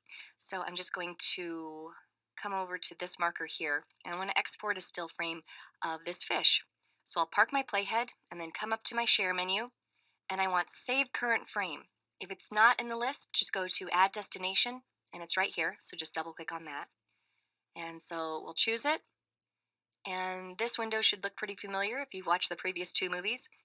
We can name it, we can give it a description if we like, we can add or subtract tags. These are coming from the Final Cut project. And then I'm going to go to Settings. Now our video resolution is 1280 by 720, so that will be the resolution of the image. I want to make sure that the aspect ratio is preserved, so we want to check this box so it's not stretching or squeezing it. And then from this drop down, we choose the format, and a TIFF image is fine for me. That's nice and high quality. Go to Next, and we'll save it to our desktop. Now let's go ahead and save a still image from within our browser. I have a shot right here, and I'll just find my frame here. And I want to make sure that it's selected. You want to see your yellow border around the clip. Because if you don't, if you accidentally click out of it first, then it's going to take the point in the timeline where your playhead is. So I've selected it. Now we'll go to Save Current Frame. This is a lot of tags because this clip is in a lot of different sequences in this project. I'll just select one, Command A, and then delete. So now we don't have tags anymore. And I'll just call it Chocolate Scoop. And I'm okay with the TIFF file, and we'll go Next and Save. So now I'll hide Final Cut, and here are our 2 images, and there we go. It really couldn't be easier to create nice, high-quality stills in Final Cut.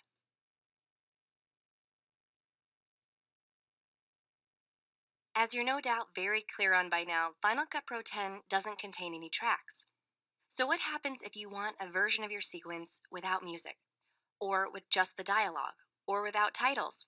Well, in track-based editing programs, you just disable the tracks that you don't want, and then voila, you have what you need. But in this program, that's not possible. So let's talk about what to do in Final Cut, where we use roles to define exactly what we want to output. And roles are just like categories of video and audio. By default, Final Cut contains 5. You've got video, titles, dialogue, music, and effects.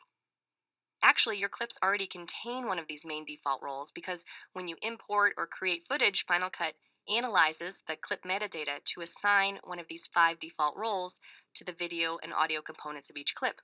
So you can find that out by just clicking on a clip and then opening the inspector, Command 4. And then on the Info tab, here's your roles, and you can see what it is assigned by default. All right, so this makes sense. I've got a video-only clip that's assigned a video role. If I click on my dialogue, that's correct as well. It's both video and dialogue. This is a video role, and that's an audio role. Let's check out our music. All right, so our music is incorrectly categorized as dialogue, but you can change that. So it's not a problem to actually change a role. And so you just select one or as many as you want. So I'll do 2 clips here and change both of these music clips to music. And you can do that right within the inspector as well. I'll just go to roles and then just change my checkbox to music. And now these are correctly categorized. Now, if the role that you want to assign a clip isn't in this short list here, then you can make a role. For example, I have this placeholder clip at the end, and it's going to be this sort of extravagant graphic sequence. We're going to have, customers tasting chocolate, and there's going to be titles, and it's going to be beautiful. However, I think I would like to assign it its own role because we'll be providing the graphics department this file separately. Let's just come up to roles and then edit roles. By the way, the roles are also within the modify menu. Here's assign roles and here's edit roles. So again, we have our video and titles are our 2 default video roles, and then our audio roles are dialogue, music, and effects. So what I'm going to do is add a video role for my placeholder, and I'm just going to click on this plus sign and say new video role. And here it is. I'm just going to type it in, and I'll say OK. And it's not actually added yet until you choose it.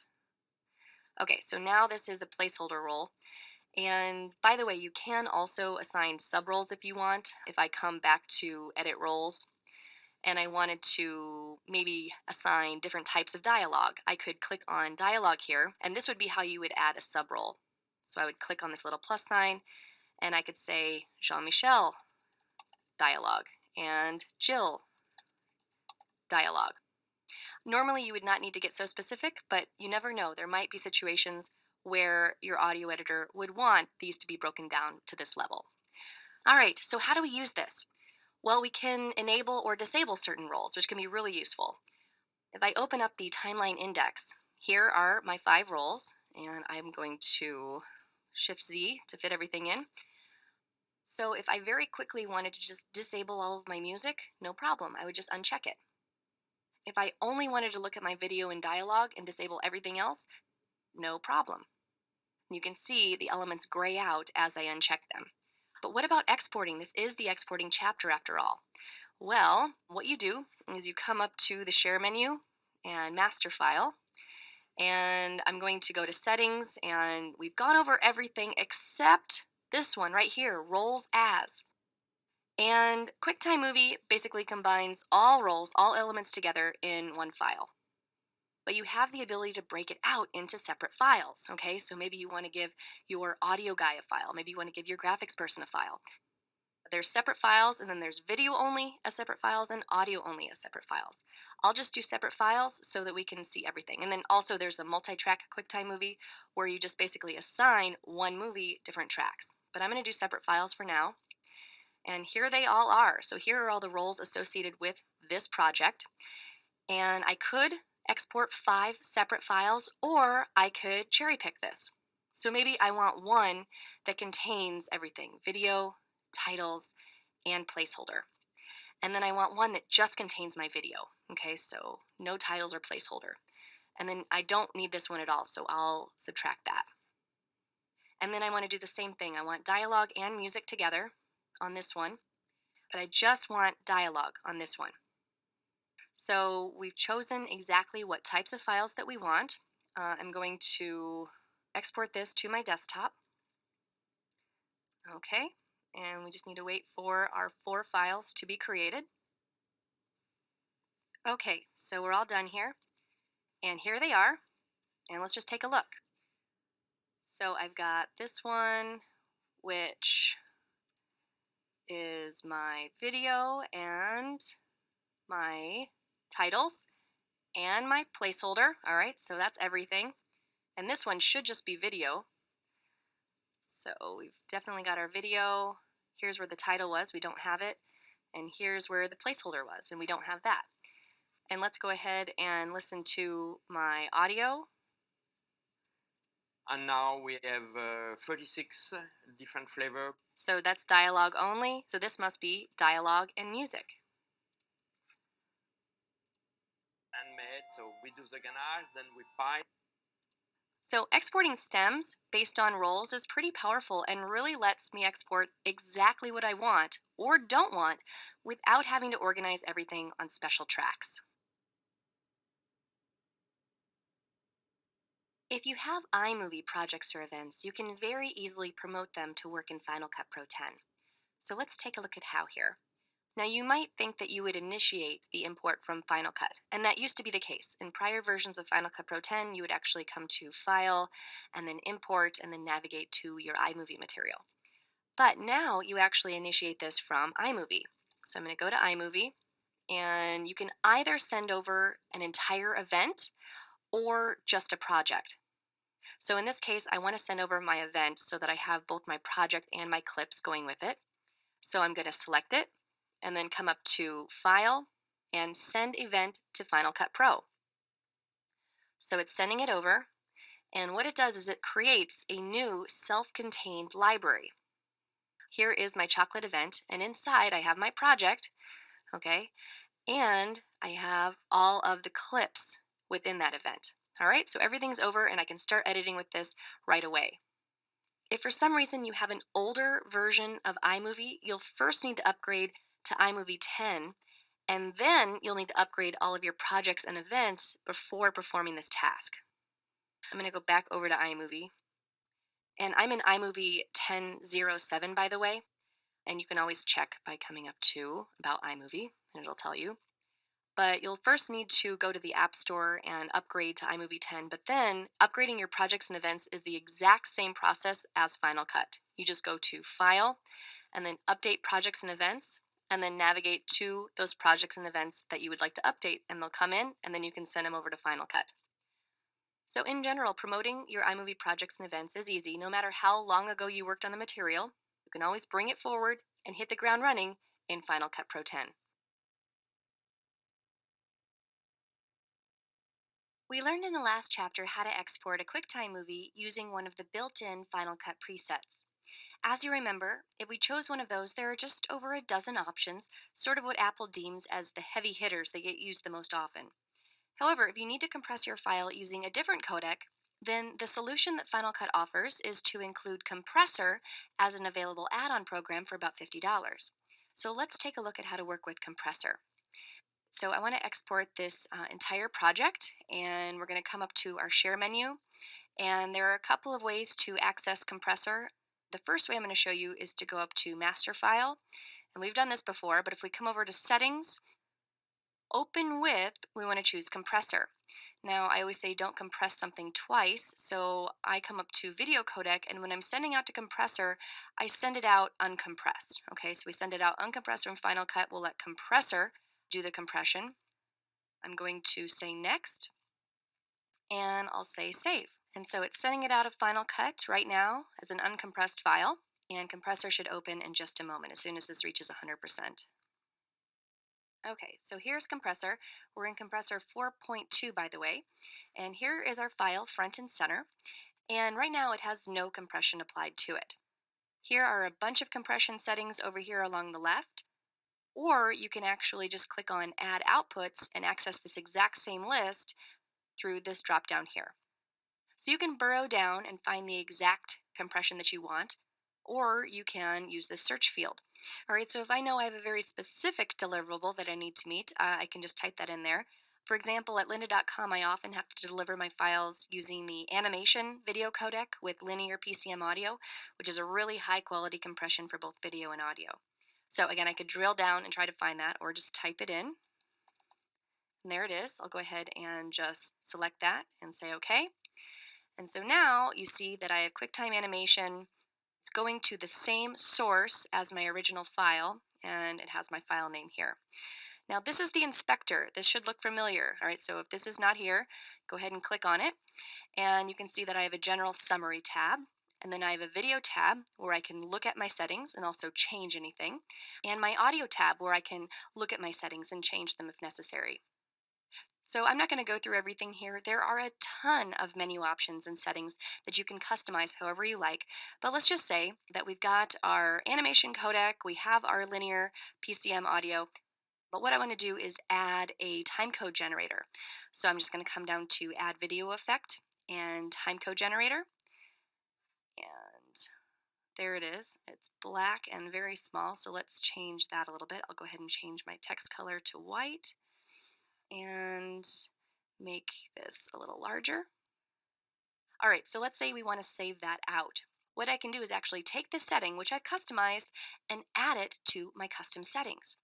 And I can do that as simply as dragging and dropping right on custom. And I can name this animation with timecode burn-in.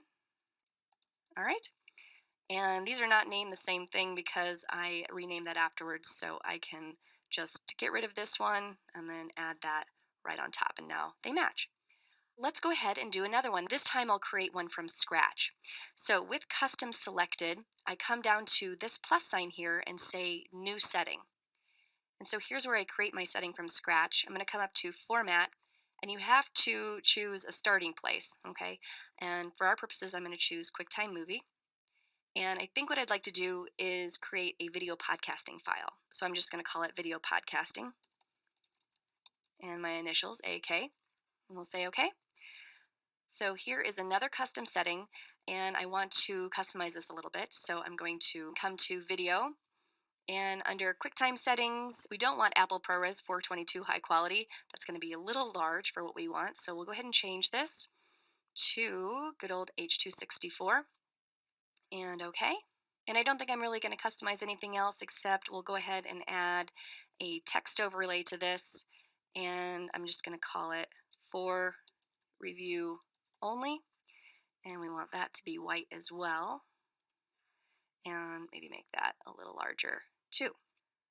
So now this one is going to be our file for our video podcast. And then just because 3 is a nice round number, let's go ahead and add another one but not change anything about it. So I'll go to Blu-ray and I'll do H.264 for Blu-ray and drag that on. Now right now they are going to the source location. If I want to change that, you can just select it, and I'll select all 3 by clicking and then shift clicking. And then right click and choose location, and I'm just going to send everything to my desktop. So I have 3 settings, 2 custom settings plus a canned setting. Everything's going to my desktop. I think I'm ready to start my batch. And this is a batch because I have multiple settings attached to one file. Over here you see that I have 1 job, 3 outputs. So I'll say start batch. And you can see under my active tab, if I twirl this down, here is my file and my settings.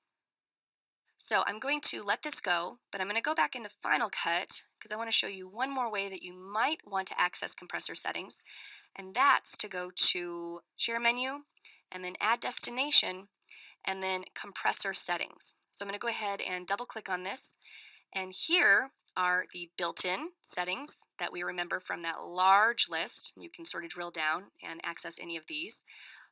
And here are my custom settings. These are the two that I created before. So if I know that I want to use my video podcasting setup a lot, I'll go ahead and say OK. And now it's in my list.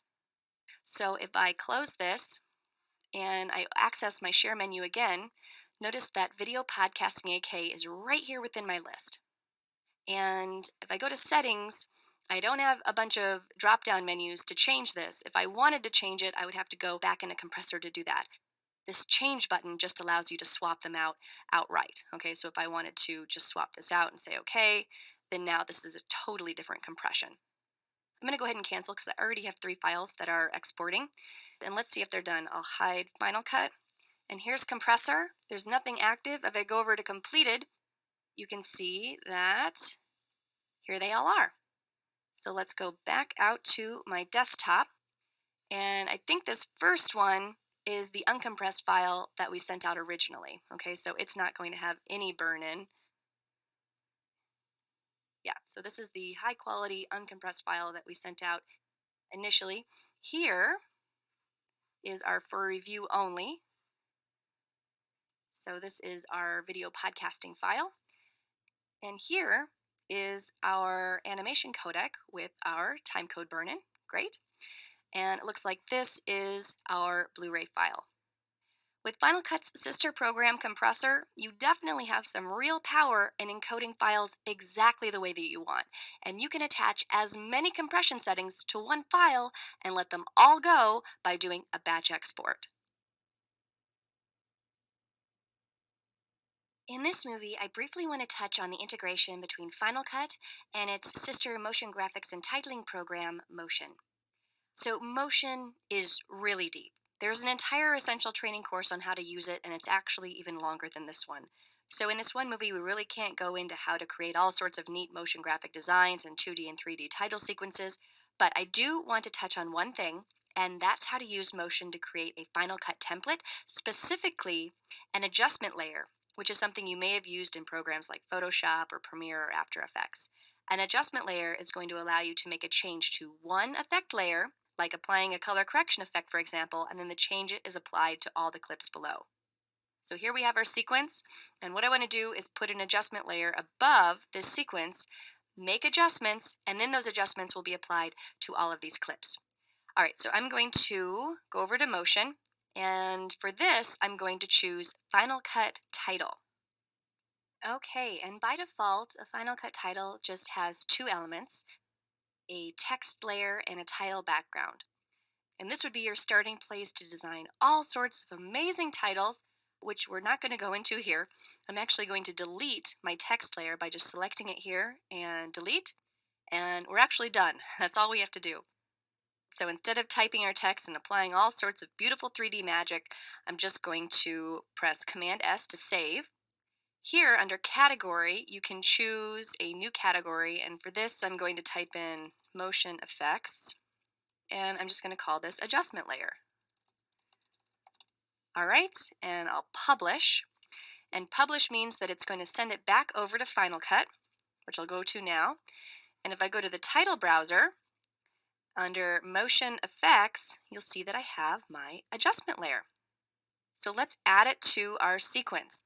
I'll go ahead and mark this with my in and my out, and then I'll press Q to connect this to my sequence. And so we've perfectly timed our adjustment layer over the entire sequence, and right now it's doing nothing.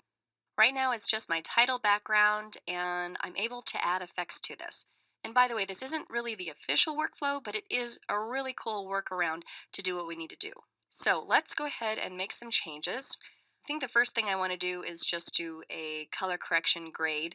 So I'll press Command 6 to open up my color board. And something we're pretty familiar with is our bleach bypass. So let's do that again.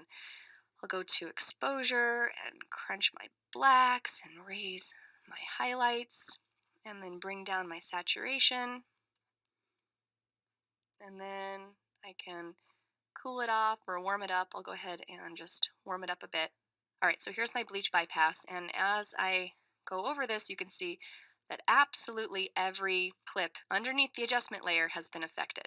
So this is really similar to adding a color correction effect to a compound clip, but we didn't have to turn this into a compound clip. Everything is still separate. All right, so this is really great. This is actually pretty huge. But you don't just have to add color correction effects. You can add regular effects too. So if I come into my effect browser, I can do any of the looks. I can add those. One thing is that if you preview, so I'm hovering here and usually you can preview to see what it looks like. If you do that for an adjustment layer, you don't get a preview. It's just black. You would have to actually go down to the clips themselves and select those and get the preview like so. All right, so that's the one caveat, but that's okay. I'm going to go ahead and just select my adjustment layer, and I don't think I'm going to apply a look. I'm going to apply a vignette. So I'm just going to type it down here, vignette. All right, and we'll add it to the adjustment layer and maybe make just a little change on that. So now we have our bleach bypass and our vignette, and I'm going to do one more thing just because layering lots of effects is fun. I'm going to do some motion effects. So let's bring it down. And this is really cool because it's doing it to everything. All right, so everything is brought down. Let's say that we want this for a title sequence. We can go ahead and maybe come down to distort, and actually let's just enable the parameters on screen, and we'll bring it in like so, and then we can reposition it by going back to the transform and over. And so now we can have the video over here on the left and our titles over here on the right, for example. My recipe are all my own creation, so All right, so a really nice way to use adjustment layers to make many changes all at once, and we didn't even have to turn it into a compound clip. So that is the very, very tip of the iceberg on motion.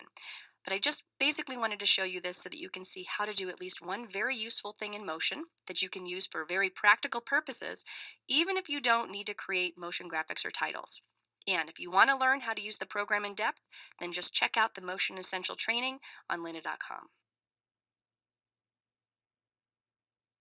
Now that you've taken this course, you should have the confidence to take what you know and begin experimenting and working in the wide world of editing that is Final Cut Pro 10.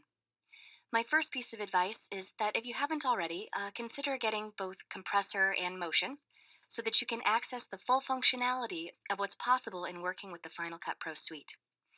And if you need help along the way, remember that the Final Cut Pro help menu is a vast resource. First, if you just need to locate a specific menu item, you can type your inquiry right here in the search field. And if you need more help than that, then the Final Cut Pro Help Manual is accessible right here with an internet connection. And it's laid out really well, so you can search through the topics here, or because it's keyword searchable, just type your inquiry in here and you can usually find what you need. Also available in the Help menu are things like looking at what's new, studying up on your keyboard shortcuts, or even going straight to Apple's service and support page. When you're ready to update your software, just come up to the Apple in the upper left and App Store, and that's going to take you to the App Store where you can download and install the latest versions of Final Cut Pro as well as Compressor and Motion. I'd recommend running updates often so you're always current with your version of the operating system and so that you're always up to date with what Final Cut can do. And if you ever want to send along some feedback to Apple about your experience using Final Cut Pro, you do that right here. I know the folks who read the feedback, and I assure you they read each and every comment that comes in. And although they can't respond to everything, I will tell you that they do use the feedback to keep honing the software along the way, so it is important that you provide that. And as you're no doubt aware, the web is a great place to look for answers to your questions. I have a few pages that I want to call out, starting with Lynda. There's lots of Final Cut Pro 10 tutorials in all sorts of topics, building all sorts of projects, and in all types of workflows. So check those out. Then we have Apple's Final Cut Pro page, and this is where you can find out what's new in the software, which is nice since it updates every few months. And another good place to go is Tech Specs, which I have here. And here you can find out exactly what's needed to work efficiently in the Final Cut environment. And there's also resources, which I have right here. And this provides access to third-party plugins and tools, content, helpful workflow-specific white papers, tutorials, as well as access to many of the Final Cut user groups, web forums, and blogs. So check that out. Also, I have the Final Cut Pro 10 Frequently Asked Questions page. So this is a helpful place to go for some of the most common Final Cut inquiries.